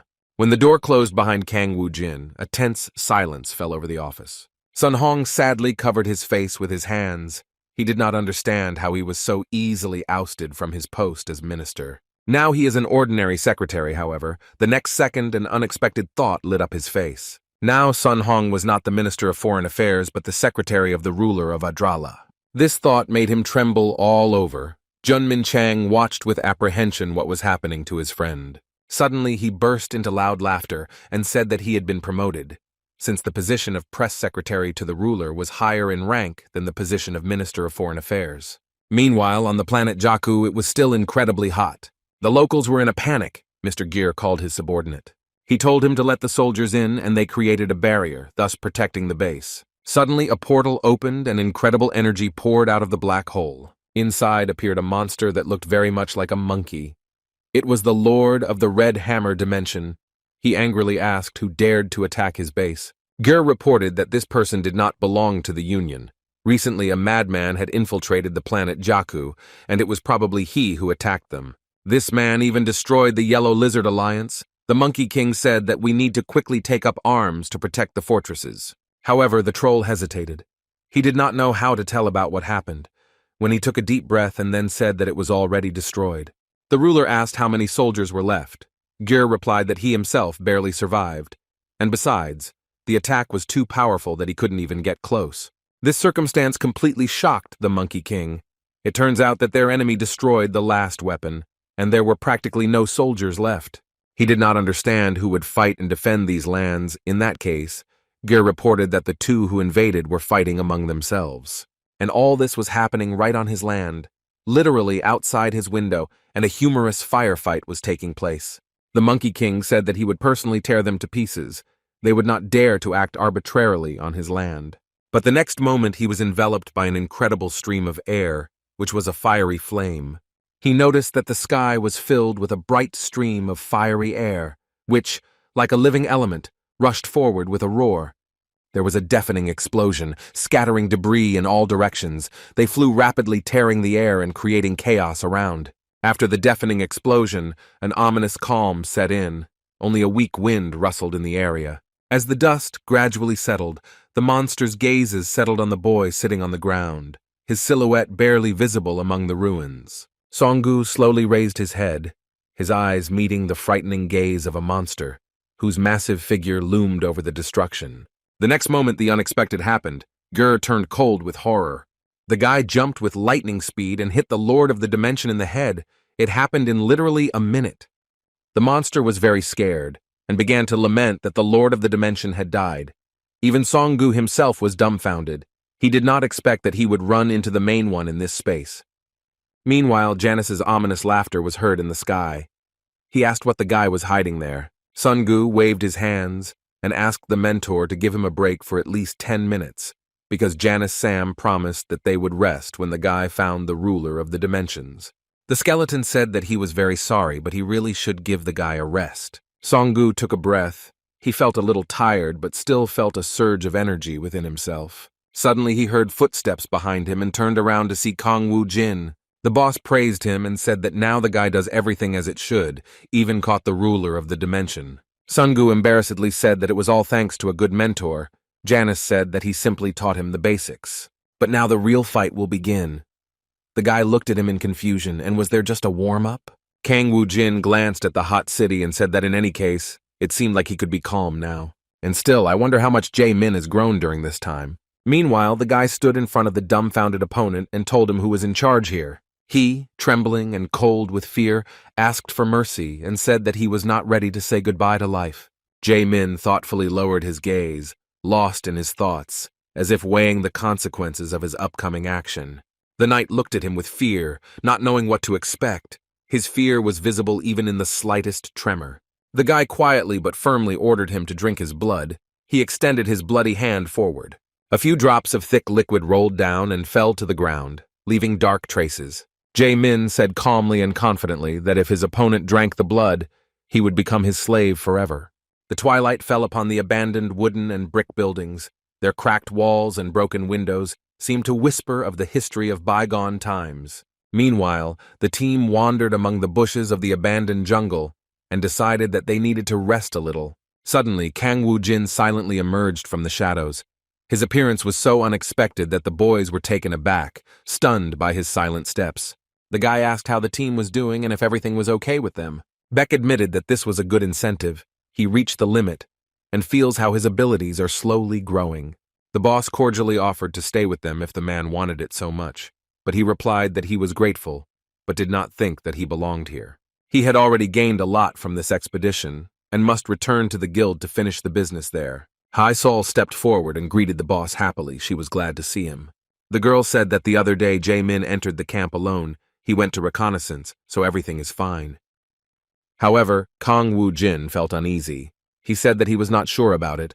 Probably his friend did not go on reconnaissance.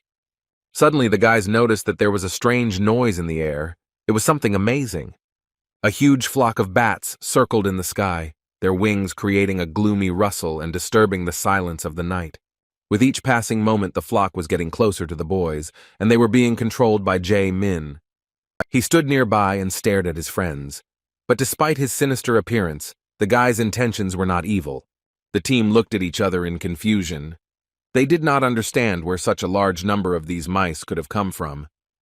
They watched in horror and surprise as the dark flock covered the sky, leaving only faint glimmers of light.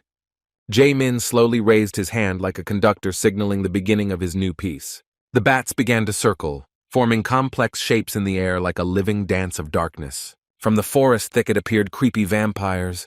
They looked very scary. The guy smiled and said that it was better to have many allies than to fight alone. Kang Woo-jin nodded approvingly. He couldn't help but agree with this, but the vague anxiety still didn't leave him. Jae-min confidently took a step forward, his figure merging with the surrounding darkness. The hero's unexpected servants rebelled, their faces distorted with anger. They smelled blood. Now instincts took over. The vampires felt nothing but thirst. They decided to attack and ignored all orders from their master. Jae-min shouted loudly, trying to stop them. He said that this cannot be done. But the enraged vampires no longer listened to him and rushed forward with fury in their eyes. The boy shouted in a rage that they had disobeyed their master's order, his voice ringing with anger. However, the servants continued their onslaught, paying no attention to the master's words. Kang Woo-jin quickly realized that the situation was getting out of control and decided to intervene to save his friends.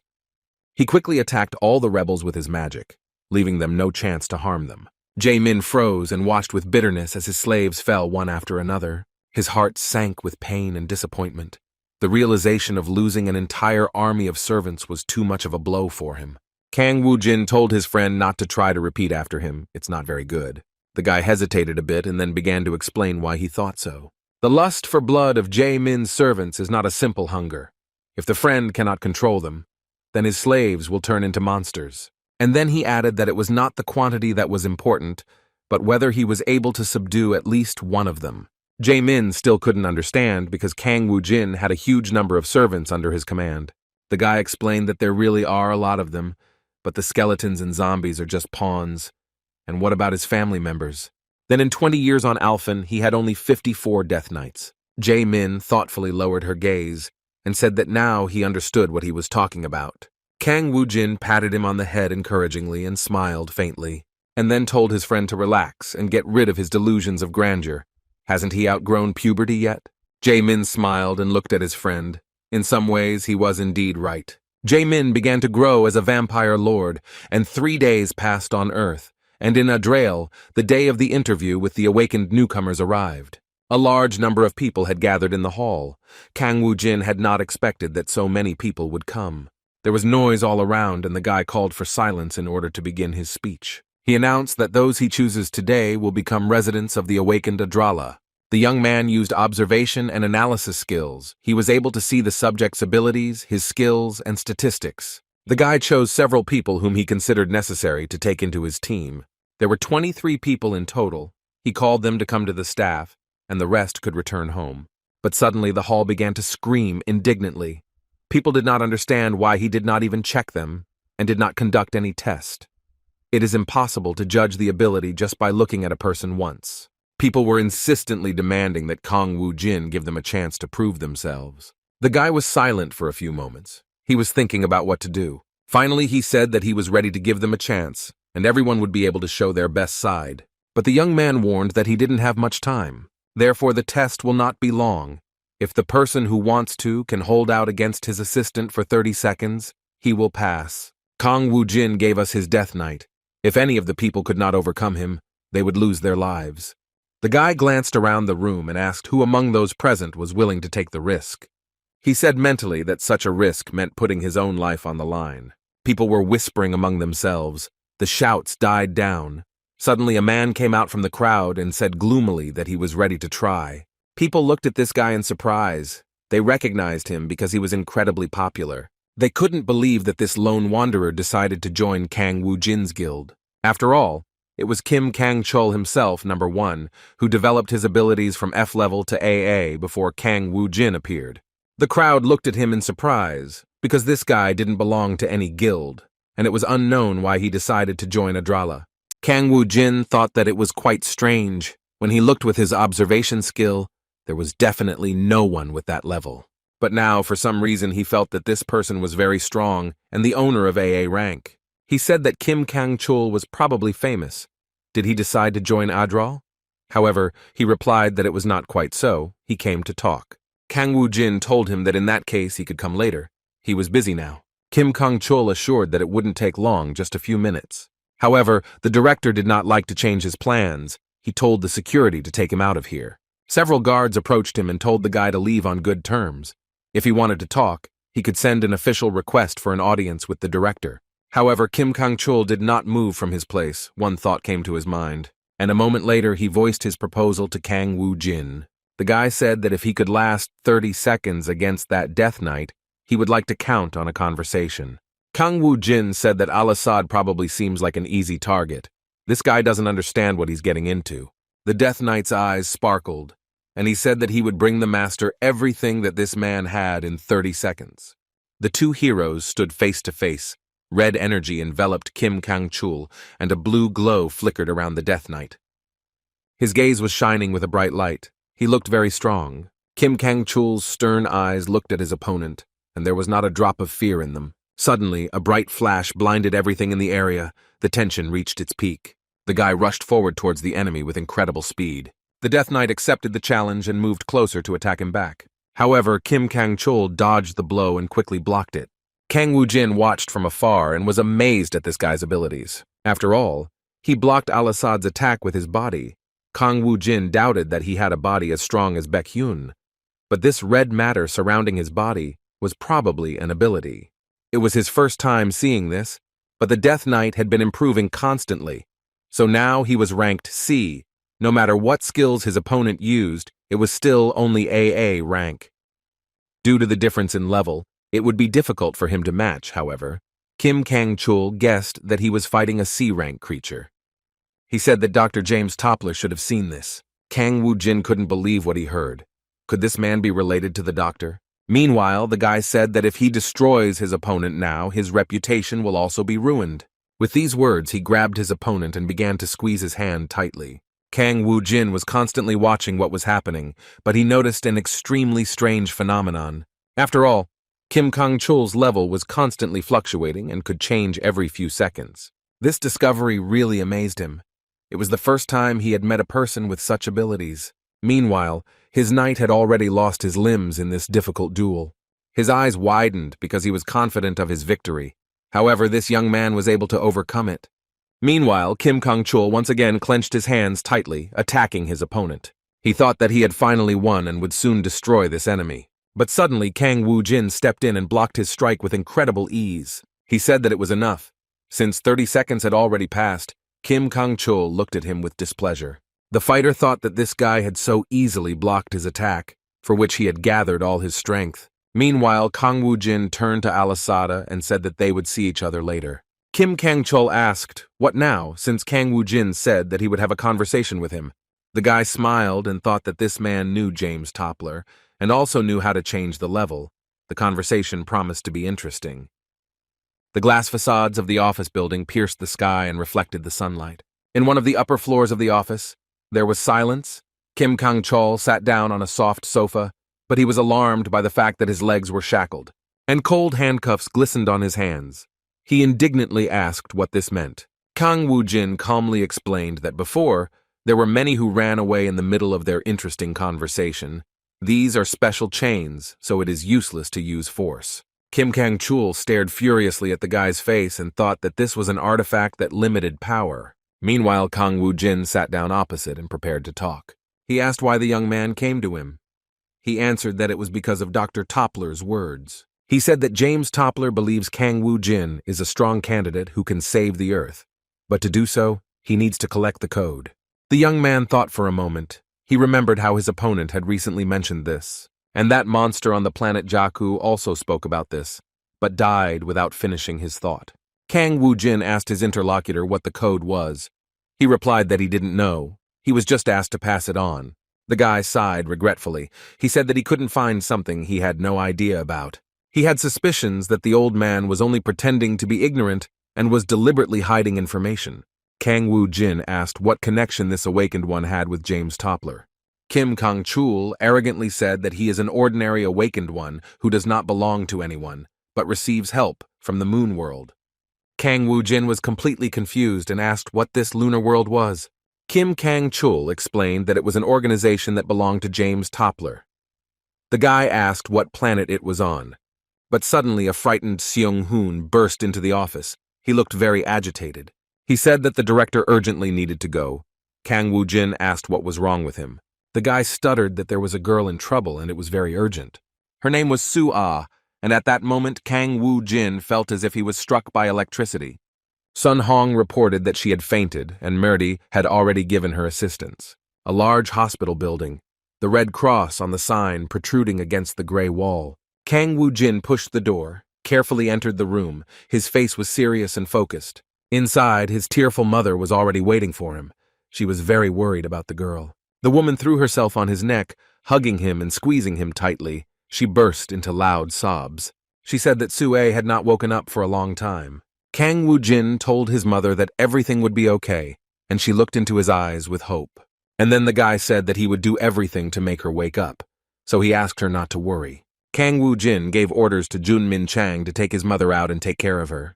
The sleeping child's face was serene. She seemed to be in a deep, sweet sleep. Kang Woo-jin asked how she was. Murdy replied that the girl's body was in perfect order. The guy asked why she didn't come to her senses in that case, but the saint remained tensely silent. And then she asked if the gentleman remembered how James Toppler said that God would appear on the planet. The guy really remembered this conversation. Then the man said that Kang Woo-jin should find this God and protect him. However, he still didn't understand how this was connected with his sister, and suddenly a guess dawned on him. He looked closely at Murdy. Could it be that Sue was that very God? The saint said that she does not understand what the reason is, but she felt divine energy from her. The girl is really very weak. She must have met God in a dream now. Kang Woo-jin lowered his eyes and said that they could only wait for her to accept him.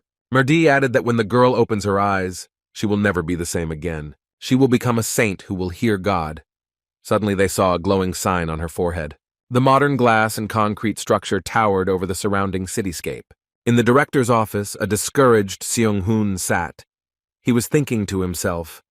The guy did not understand why she fell so suddenly, and really hoped that everything would be okay with her. Suddenly, Kim Kang-chul broke the silence. He asked, "When in this world did something happen for no reason?" The guy didn't understand what he was talking about and turned around looking at him in amazement.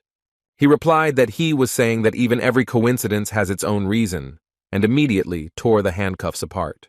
Sun Hong angrily told him not to break anything in this office. It was forbidden. The guy also wanted to say that when the director returned, he would not let him get away with this. But the next moment he felt a heavy blow. Kim Kang-chul looked sternly at the fallen boy. His thoughts were heavy. The merciless wheel of fate began to spin. Now there was no turning back. Kim Kang-chul looked up and asked himself, will the hero Kang Woo-jin be able to get out of all this? The girl's face was calm and sleeping. Her breathing was even, and the expression on her face was very soft. She was probably having pleasant dreams. Meanwhile, in the office, through the broken window, the moon was shining brightly in the night sky, filling the room with a cold, silvery light.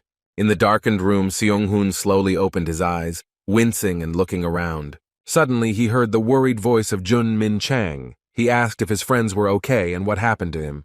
Suddenly, the door opened and Kang Woo-jin entered the room. He asked what happened here. Sun Hong said that he started to quarrel with the awakened one, and then he suddenly hit him, after which he did not remember anything. The guy said that Kim Kang-chul started saying strange things about how nothing was happening in the world just like that. Kang Woo-jin mentally added for him that everything has a reason, and it is indeed true. Even the fact that Sua was chosen to become a saint was still not just a coincidence. The guy looked out the broken window with disappointment. He had the guiding thread in his hands, but he lost it again.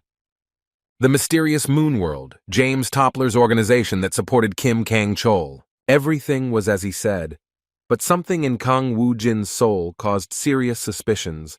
They were hiding their true nature, and it was as if they were watching him. The boss told Seung-hoon to go to Murdy and have her fix him up properly. And for Jun Min-chan, there was also a very important task. The guy wanted him to find the escaped awakened one. Kang Woo-jin said that for this purpose, it is possible to cooperate with Korea or use other methods. The main thing is to find him by any means. Meanwhile, there are 3 days left before the expedition to Alphen, and according to the dungeon time, there are 12 days left to prepare.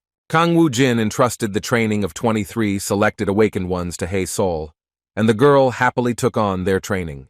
With the help of the trainer's power-up, endless training, power stones, and the skill book obtained in Ardal, the recruits quickly grew in their skills. And after completing their training, they, under the leadership of Hae-sol, entered the fandom squad. On the other hand, Janice's hellish workout also came to an end. Sun-gu fulfilled his dream of becoming the strongest fire mage. He put a lot of effort into it.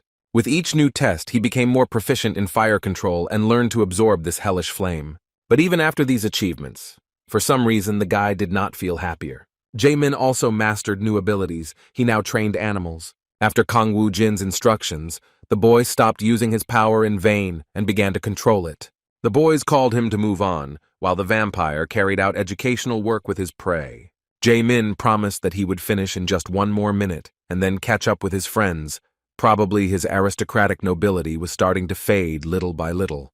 Kang Woo-jin of thoughtfulness stood on the great cliff and looked at the city ruins. The guy thought that now they could cope on their own. The day before returning to the planet, the expedition to Alphen was to take place immediately after the general meeting of the guilds. The small brick building stood alone in the silent space, with oddly shaped metal antennas rising from the roof. Bright sensors lit up, their light pulsating in time with the system as it started, and the room filled with the muffled hum of technology. James Toppler was at the monitor with his head immersed in calculations, when suddenly he heard a voice behind him saying that it was time to distribute food. The doctor turned around in fear. He was so busy working that he forgot that it was lunchtime.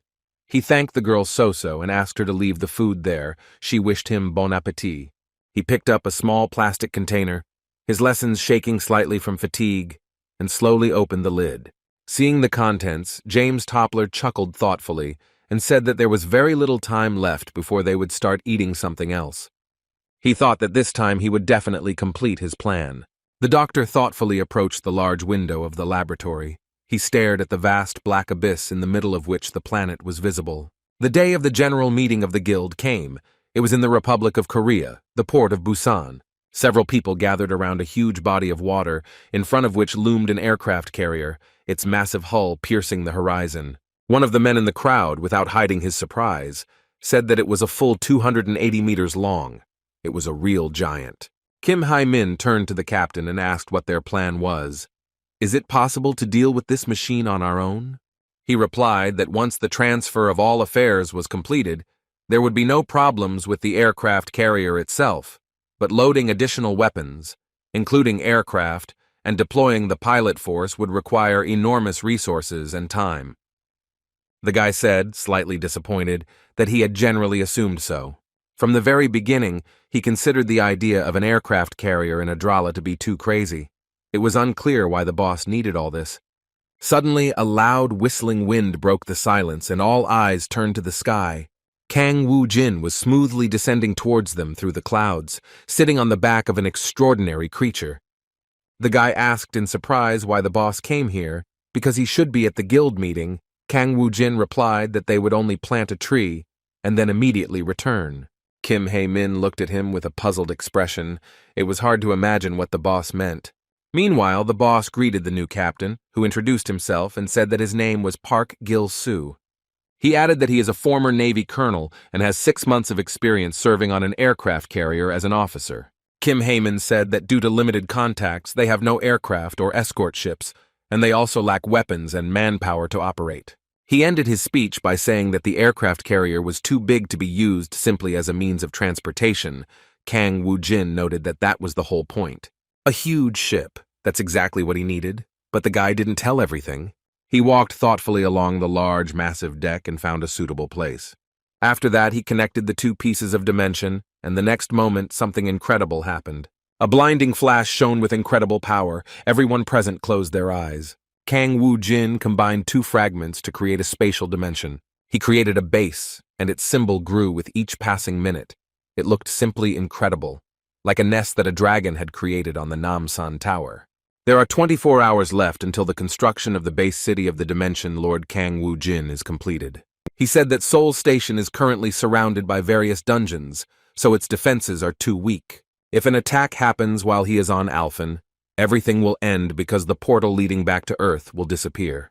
So he decided that the best solution would be to move Adral to this very place. At the same time, the opening of the General Assembly of World Guilds began at the Seoul Hotel. Jun Min-chang began his speech. He thanked those present for their participation and introduced himself. Before the Lord was due to arrive, they were preparing to present brief information about the dungeon that they had managed to learn. The guy looked at his assembled colleagues, who were leisurely wandering around the hall and talking to each other. He asked Seung-hoon how things were going, whether there was a call from the boss. He replied that he had called recently, and said that he would use the portal from Busan. Hai Sol suggested that in that case he might be late. Jun Min-chang began to deliver his speech. He said that in order to find out the reason why monsters began to appear in the dungeon, it was necessary to first understand the concept of Tranit. It is a network connecting planets. With its help, it is possible to send objects regardless of distance. There is no exact data about its existence and source yet, but one thing is certain. The monsters of the dungeon came from other planets, and the Earth is already connected to other planets by this incredible network of Tranit. At the moment when the synchronization is completely over, even more powerful lords and monsters from other dimensions will try to capture the Earth.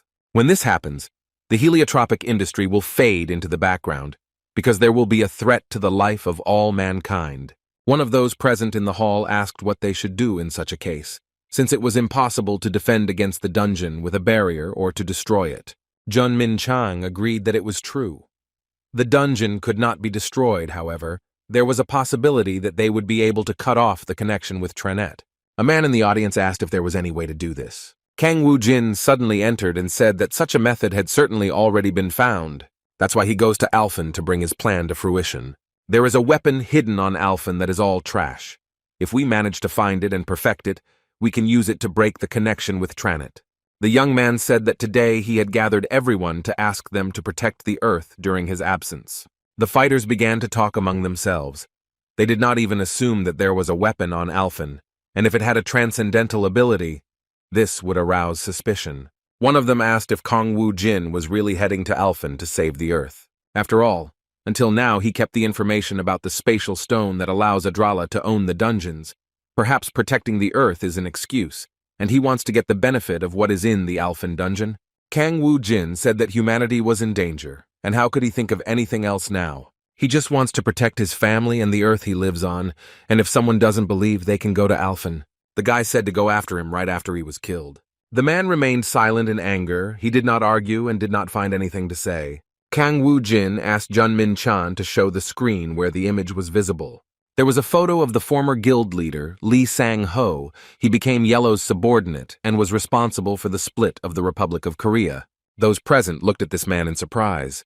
They recognized the former head of the Hwarang Guild. After provoking the spatial lord, he deliberately caused the dungeon to split. After the reboot, the monsters couldn't leave the dungeon for 30 days, but it was because of him that they did everything at once. And as a result, Seoul and Daegu suffered enormous damage and heavy losses. And then, by this method, a split of the dungeons was simultaneously caused throughout the world. Although there were many other psychos besides him, in the USA, one of the criminal groups managed to achieve artificial creation. When the synchronization ends and the global catastrophe begins, there will be many more traitors, Kang Woo-jin concluded. He meant those who tried to join the spatial lords. They are ready to do anything to save their own skin. The guy added that he was sure that among those present, there were those who were most concerned with their own gain. His gaze turned to one of the people gathered who had argued with him earlier. Kang Woo-jin said that he hoped that his answer was clear to everyone and that he would like to make one last request. Tomorrow morning he, together with his warriors of Adrala, will set off for Alphen. They will certainly find a way to save the Earth no matter how difficult the trials. Kang Woo-jin asked to combine strength and defense in order to save the entire land. The luxurious white hospital building with a row of large windows reflected the cloudy sky. In one of the rooms lay Sue. She had not yet come to her senses. She was fast asleep. Meredy was sitting in a chair nearby. A lot of time had passed. The saint was near the girl. She thought that finally there was a day left before leaving for Alphen. She really hoped that the United Army was holding out against Tranet's army. Suddenly the room was illuminated by a blinding flash. The light was so bright that Meredy instinctively covered her eyes with her hand. The girl opened her eyes. She looked straight ahead. An incredible soft energy was concentrated around her. Meredy screamed and froze in shock. Sue rose from the bed. Her movements were smooth and unusually light. Her eyes, bright and bottomless, looked somewhere through space and did not notice anything around. Soon, Kang Woo-jin and Junmin Chang entered the room excitedly. Sue continued to float in the air, her body radiating energy. She was in a semi-conscious state. Kang Woo-jin asked if God had awakened. Why was there no reaction? The saint explained that fortunately the girl was fine. The synchronization was proceeding steadily. It was just necessary to wait a little until she spoke. However, Kang Woo-jin decided that he could speed up this process, and in the next moment he approached the girl.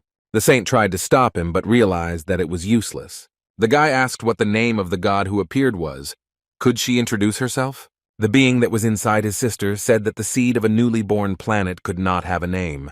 Kang Woo-jin looked at her in surprise. So he was just born, and there were no gods on Earth until now? The girl was silent for a few moments and then said that they had just met. It seems to her as if they have known each other for a long time.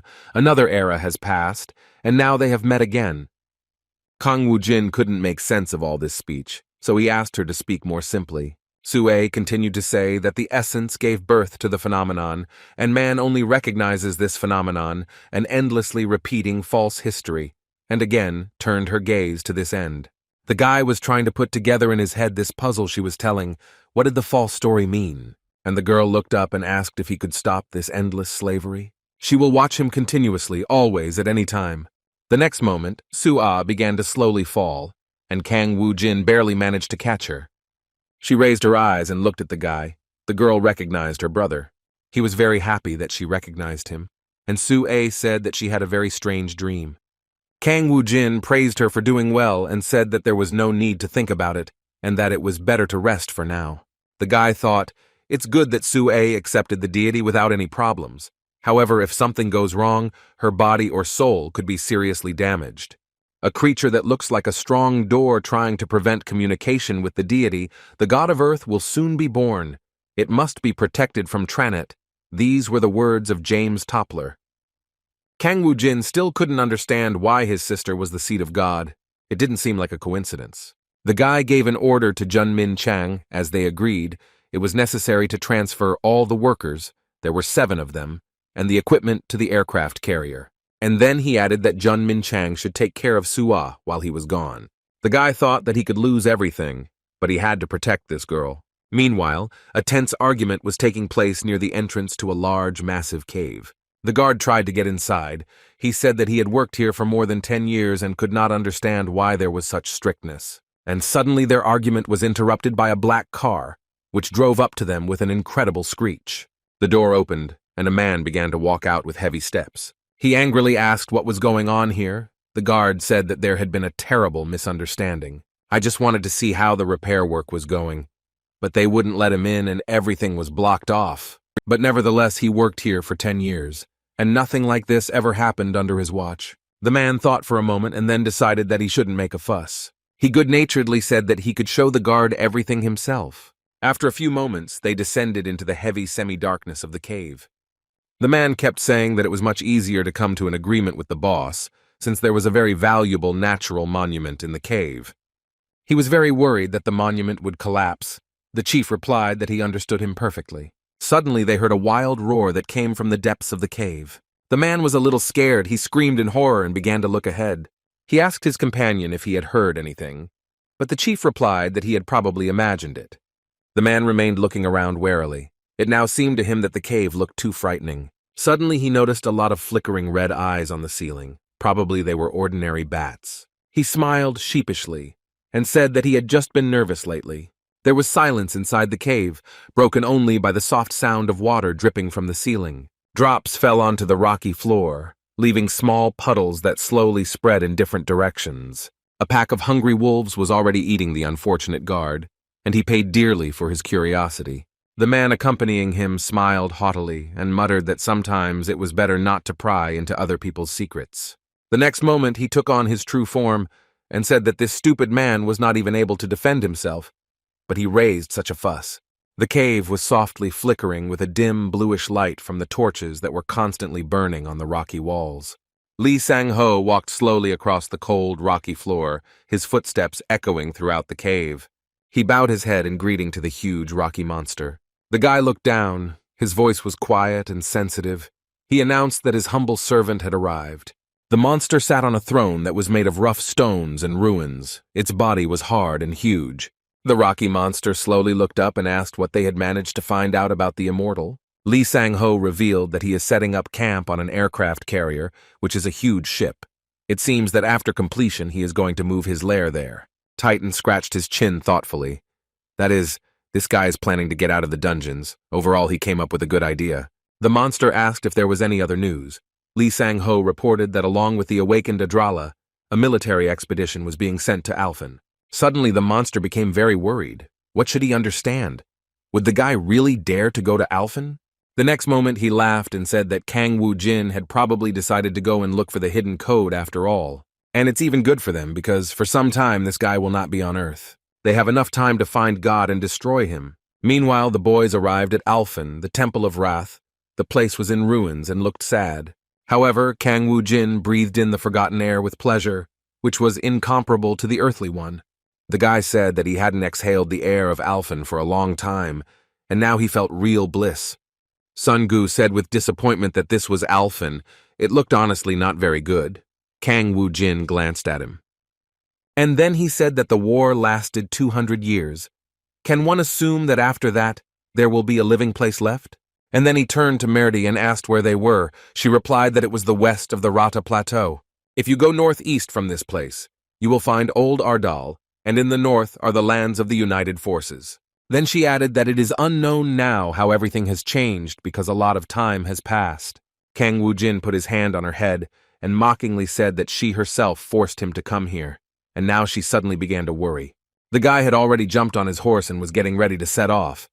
He felt no fear, and said that it was necessary to go forward, to the land of the United Forces. Merdi looked at him carefully, but did not dare to object. In southern Alphen lies the great and mighty Borga Gorge. A huge flock of giant grasshoppers peered over the horizon, their bodies covered in hard black scales.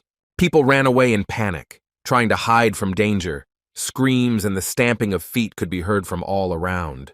But the giant grasshoppers did not lag behind. They jumped with great speed, deftly covering the distance and catching people.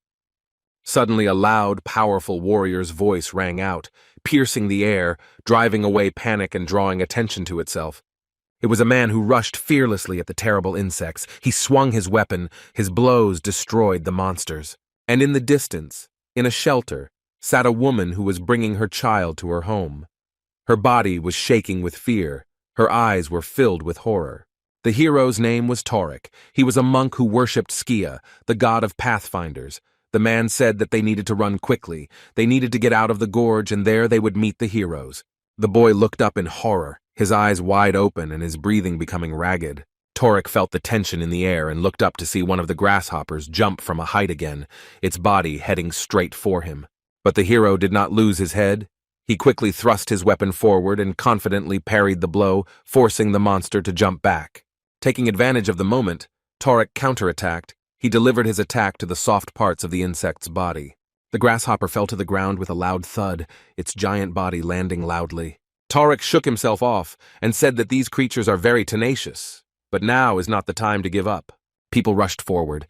They ran along the narrow passage and hoped to get out of this nightmare. But suddenly the hero stopped. His face changed dramatically. He felt a vague anxiety. Torek looked at the people who, despite their haste, began to slow down and stop. And the next moment, he realized that this stop was not accidental. In front of the crowd of people right on the passage, there appeared a new monster, a huge creature with long tentacles that wriggled in the air. Suddenly, the man realized that the path was blocked. They could not continue moving until they defeated this new monster. The boy standing next to him suddenly began to tremble with fear, his face turning pale. When Torek turned around, his gaze widened in horror. He saw how behind them, almost in the same place, giant grasshoppers appeared again, ready to attack. The sounds of their powerful paws and the rustling of their wings became louder and louder, like an approaching storm. The hero gritted his teeth and began to get angry, his face twisted with rage. He couldn't understand why they couldn't get rid of these creatures. The people were trapped, surrounded on one side by a monster with tentacles, and on the other by giant grasshoppers. There was nowhere to retreat, and the situation became even more hopeless. Suddenly, arrows rained down from above. Yellow and green sparks sparkled against the dark night. Their trajectory was graceful. They fell on the monsters with incredible speed. People raised their heads in horror. They looked at the sky but could not understand who or what was firing these shots. Arrows fell on the monsters like huge lightning bolts and accompanied their flight with bright flashes and powerful explosions. Soon, under the onslaught of the blow, the monsters began to disappear, their bodies falling and dissolving into the air. Torek noticed that the danger had passed. He looked up to find the source of this attack, and then quietly said that they had arrived. This was the last obstacle. People finally breathed a sigh of relief and began to shout loudly that they were saved. Meanwhile, on the big rock stood a man, Mr. Griom, and a green girl who looked like an elf. They watched everything that was happening. Soon the people sat down tiredly on the ground. They dispersed into groups and began to quietly talk among themselves. Guillaume said that everyone was very exhausted and needed time to recover. His companion added that it would be difficult to go further. Tarek asked what happened to the team that went to attack Goshushu's base, and where are the rest of the people?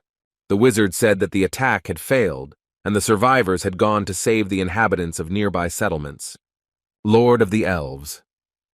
Etisha said that since this happened, it was necessary to take those who survived and go to the new lands, but here everything will have to be left as is. Tarek thought gloomily about these words. He could not understand. Was there really no other way than to destroy Goshushu's camp? The heroes moved forward cautiously, trying not to attract unnecessary attention to themselves. Suddenly, Guillaume froze and became alert. He heard a strange noise from above, as if something massive was moving across the night sky. He looked up and noticed a huge creature floating in the sky, with a flock of giant grasshoppers moving with it, making a shrill, buzzing sound. The monster opened its huge mouth and sharply descended downwards. It was Ferris. The monster had a terrifying appearance. It was rushing downwards at a rapid speed. The grasshoppers continued to buzz, their wings flickering in the faint moonlight, preparing to attack. A moment later, the insects whistled down, aiming straight at the heroes. The monster rushed after its flock, sharply approaching the ground to fall upon the boys. Guillaume said that they needed to get out of this place as quickly as possible, but his friend froze in one position. Etisha noticed that if Ferris appeared here, then unfortunately it would not be possible to save the others. While the heroes will save them, they will all be killed. The unfortunate people were victims of these circumstances. The boy approached Tarek and asked in a naive voice if no miracle could happen and they would all die. For some time the man stood in confusion. He thought about what to do, and then said that Guillaume and Etisha should leave, and he would stay and try to protect the rest of the people. And after that he stroked the boy on the head and said that they will not die, because the monk Skia will remain with them. The child must remain alive in order to save Alphen. And Tarek's calling is to take care of his own life as well as to protect people. Even if he dies, it will be by Skia's will, and he has no right to contradict his fate. Graham looked at his friend thoughtfully. It was a brave act that deserved respect. At least death is also the will of God. Everything happens according to his choice. Graham Tico asked for forgiveness and said that it seemed he was only thinking about how to save his own skin.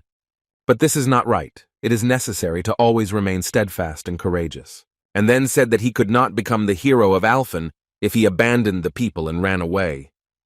They would resist to the end. Now all eyes were on Etisha. Elf had to make a decision whether to stay with her or leave. She thought for a few moments, and then said that the moment she took the blood oath, the people became her people. So she would stay too. Guillaume looked around and said that the conversation had probably dragged on and that the attack needed to continue. It is necessary to prepare everything in order to fight the terrible enemy that has fallen on their heads. The huge, mighty monster continued to hover above the Earth's surface. Kang Woo-jin watched him with interest and said that it was the first time he saw such a big monster. He hadn't hunted for a long time. The next moment, the guy created a large red ball filled with fiery energy. This energy absorbed the insects as well as the huge Ferris. She simply burned them alive. Surprised, Guillaume and Tarek noticed an incredible flash in the distance and heard a powerful explosion. The hero walked along the ground with heavy steps. He was approaching the people. Etisha asked in horror, "Is there really an earthquake?" Tarek asked her to check the area. Suddenly, a huge army of skeletons appeared ahead, armed with their swords, and they followed relentlessly forward. A knight with a large, overgrown beard rushed ahead. He said that they would make Alphen the land of death. And the next second, a huge army of skeletons clashed in a brutal duel with the insects. Etisha watched with wide eyes what was happening and could not believe it. Where did the undead army come from? They shouldn't be in places like this. Twilight thickened over the gorge, and the girl went to her team to report the situation. Graham said with surprise that an army of death had appeared, which had not been heard of for a long time, and they found themselves in a hopeless situation.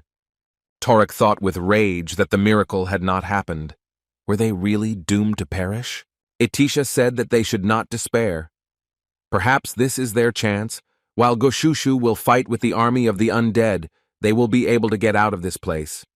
However, she suddenly heard a voice behind her asking where they were going. The elf turned around in horror. She went cold with fear because she saw an immortal in front of her. The guy smiled peacefully and looked at them quite friendly. He said that they hadn't seen each other for a long time, and he was glad to meet the heroes from the Alliance. The heroes stood there in a daze for a few moments, while a threat approached from above. Torek thought with anger about why this immortal appeared right now, and I wonder what the saint who went missing is doing with him. Suddenly a thought struck him, and he asked angrily if he understood correctly that the guy had kidnapped the saint. Kang Woo-jin asked him what he was talking about, and Murdy apologized for arriving so late, and said that she had brought an assistant from planet Earth to help save Alphen. Griom asked what this meant. He could not understand. What other helper from planet Earth? The girl explained that he promised to help the planet Alphen and strike back at the enemies. And yet, Torek considered this phrase absurd. The Necromancer would just help Alphen.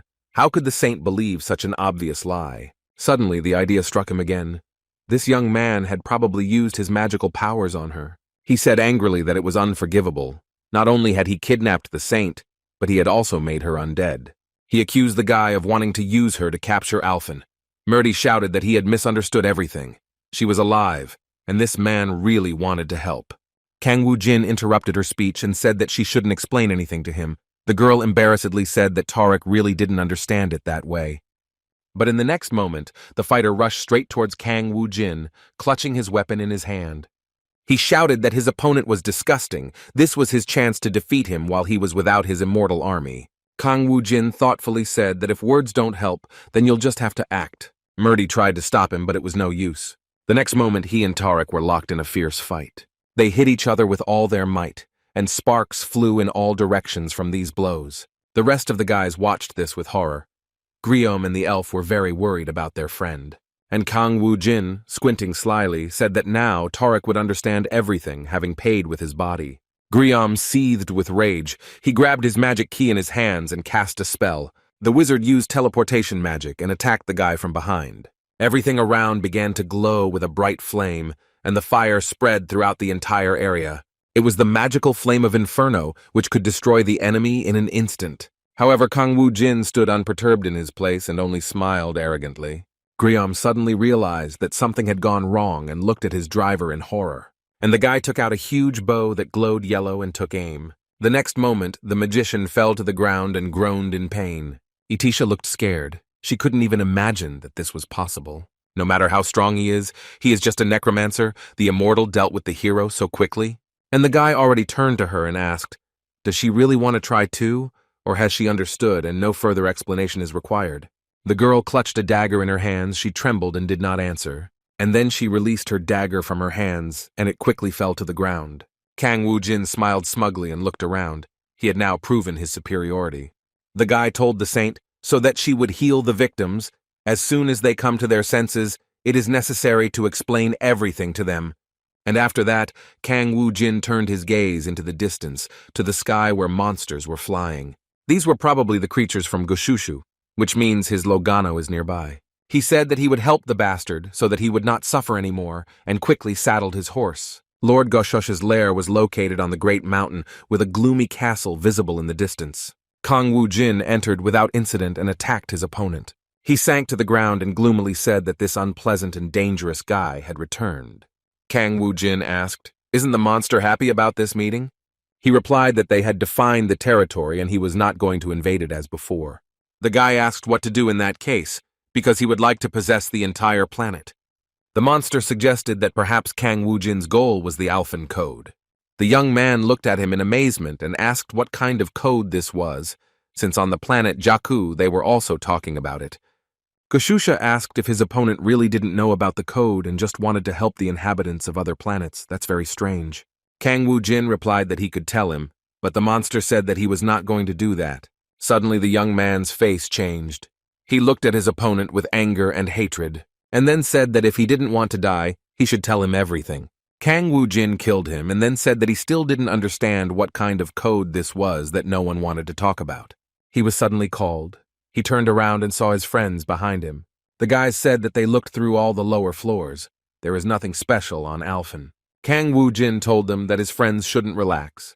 They were small fry, and after that, he said that if they were done, then they could go back. Meanwhile, in the Rocky Mountain gorges, the heroes finally came to their senses. Merdy healed them with her abilities and soon they felt better. Torek said that it was the power of the goddess Arya, but the immortals' subordinates usually lost their abilities. Griom said that this is truly a saint. She has her own will and has not lost her appearance.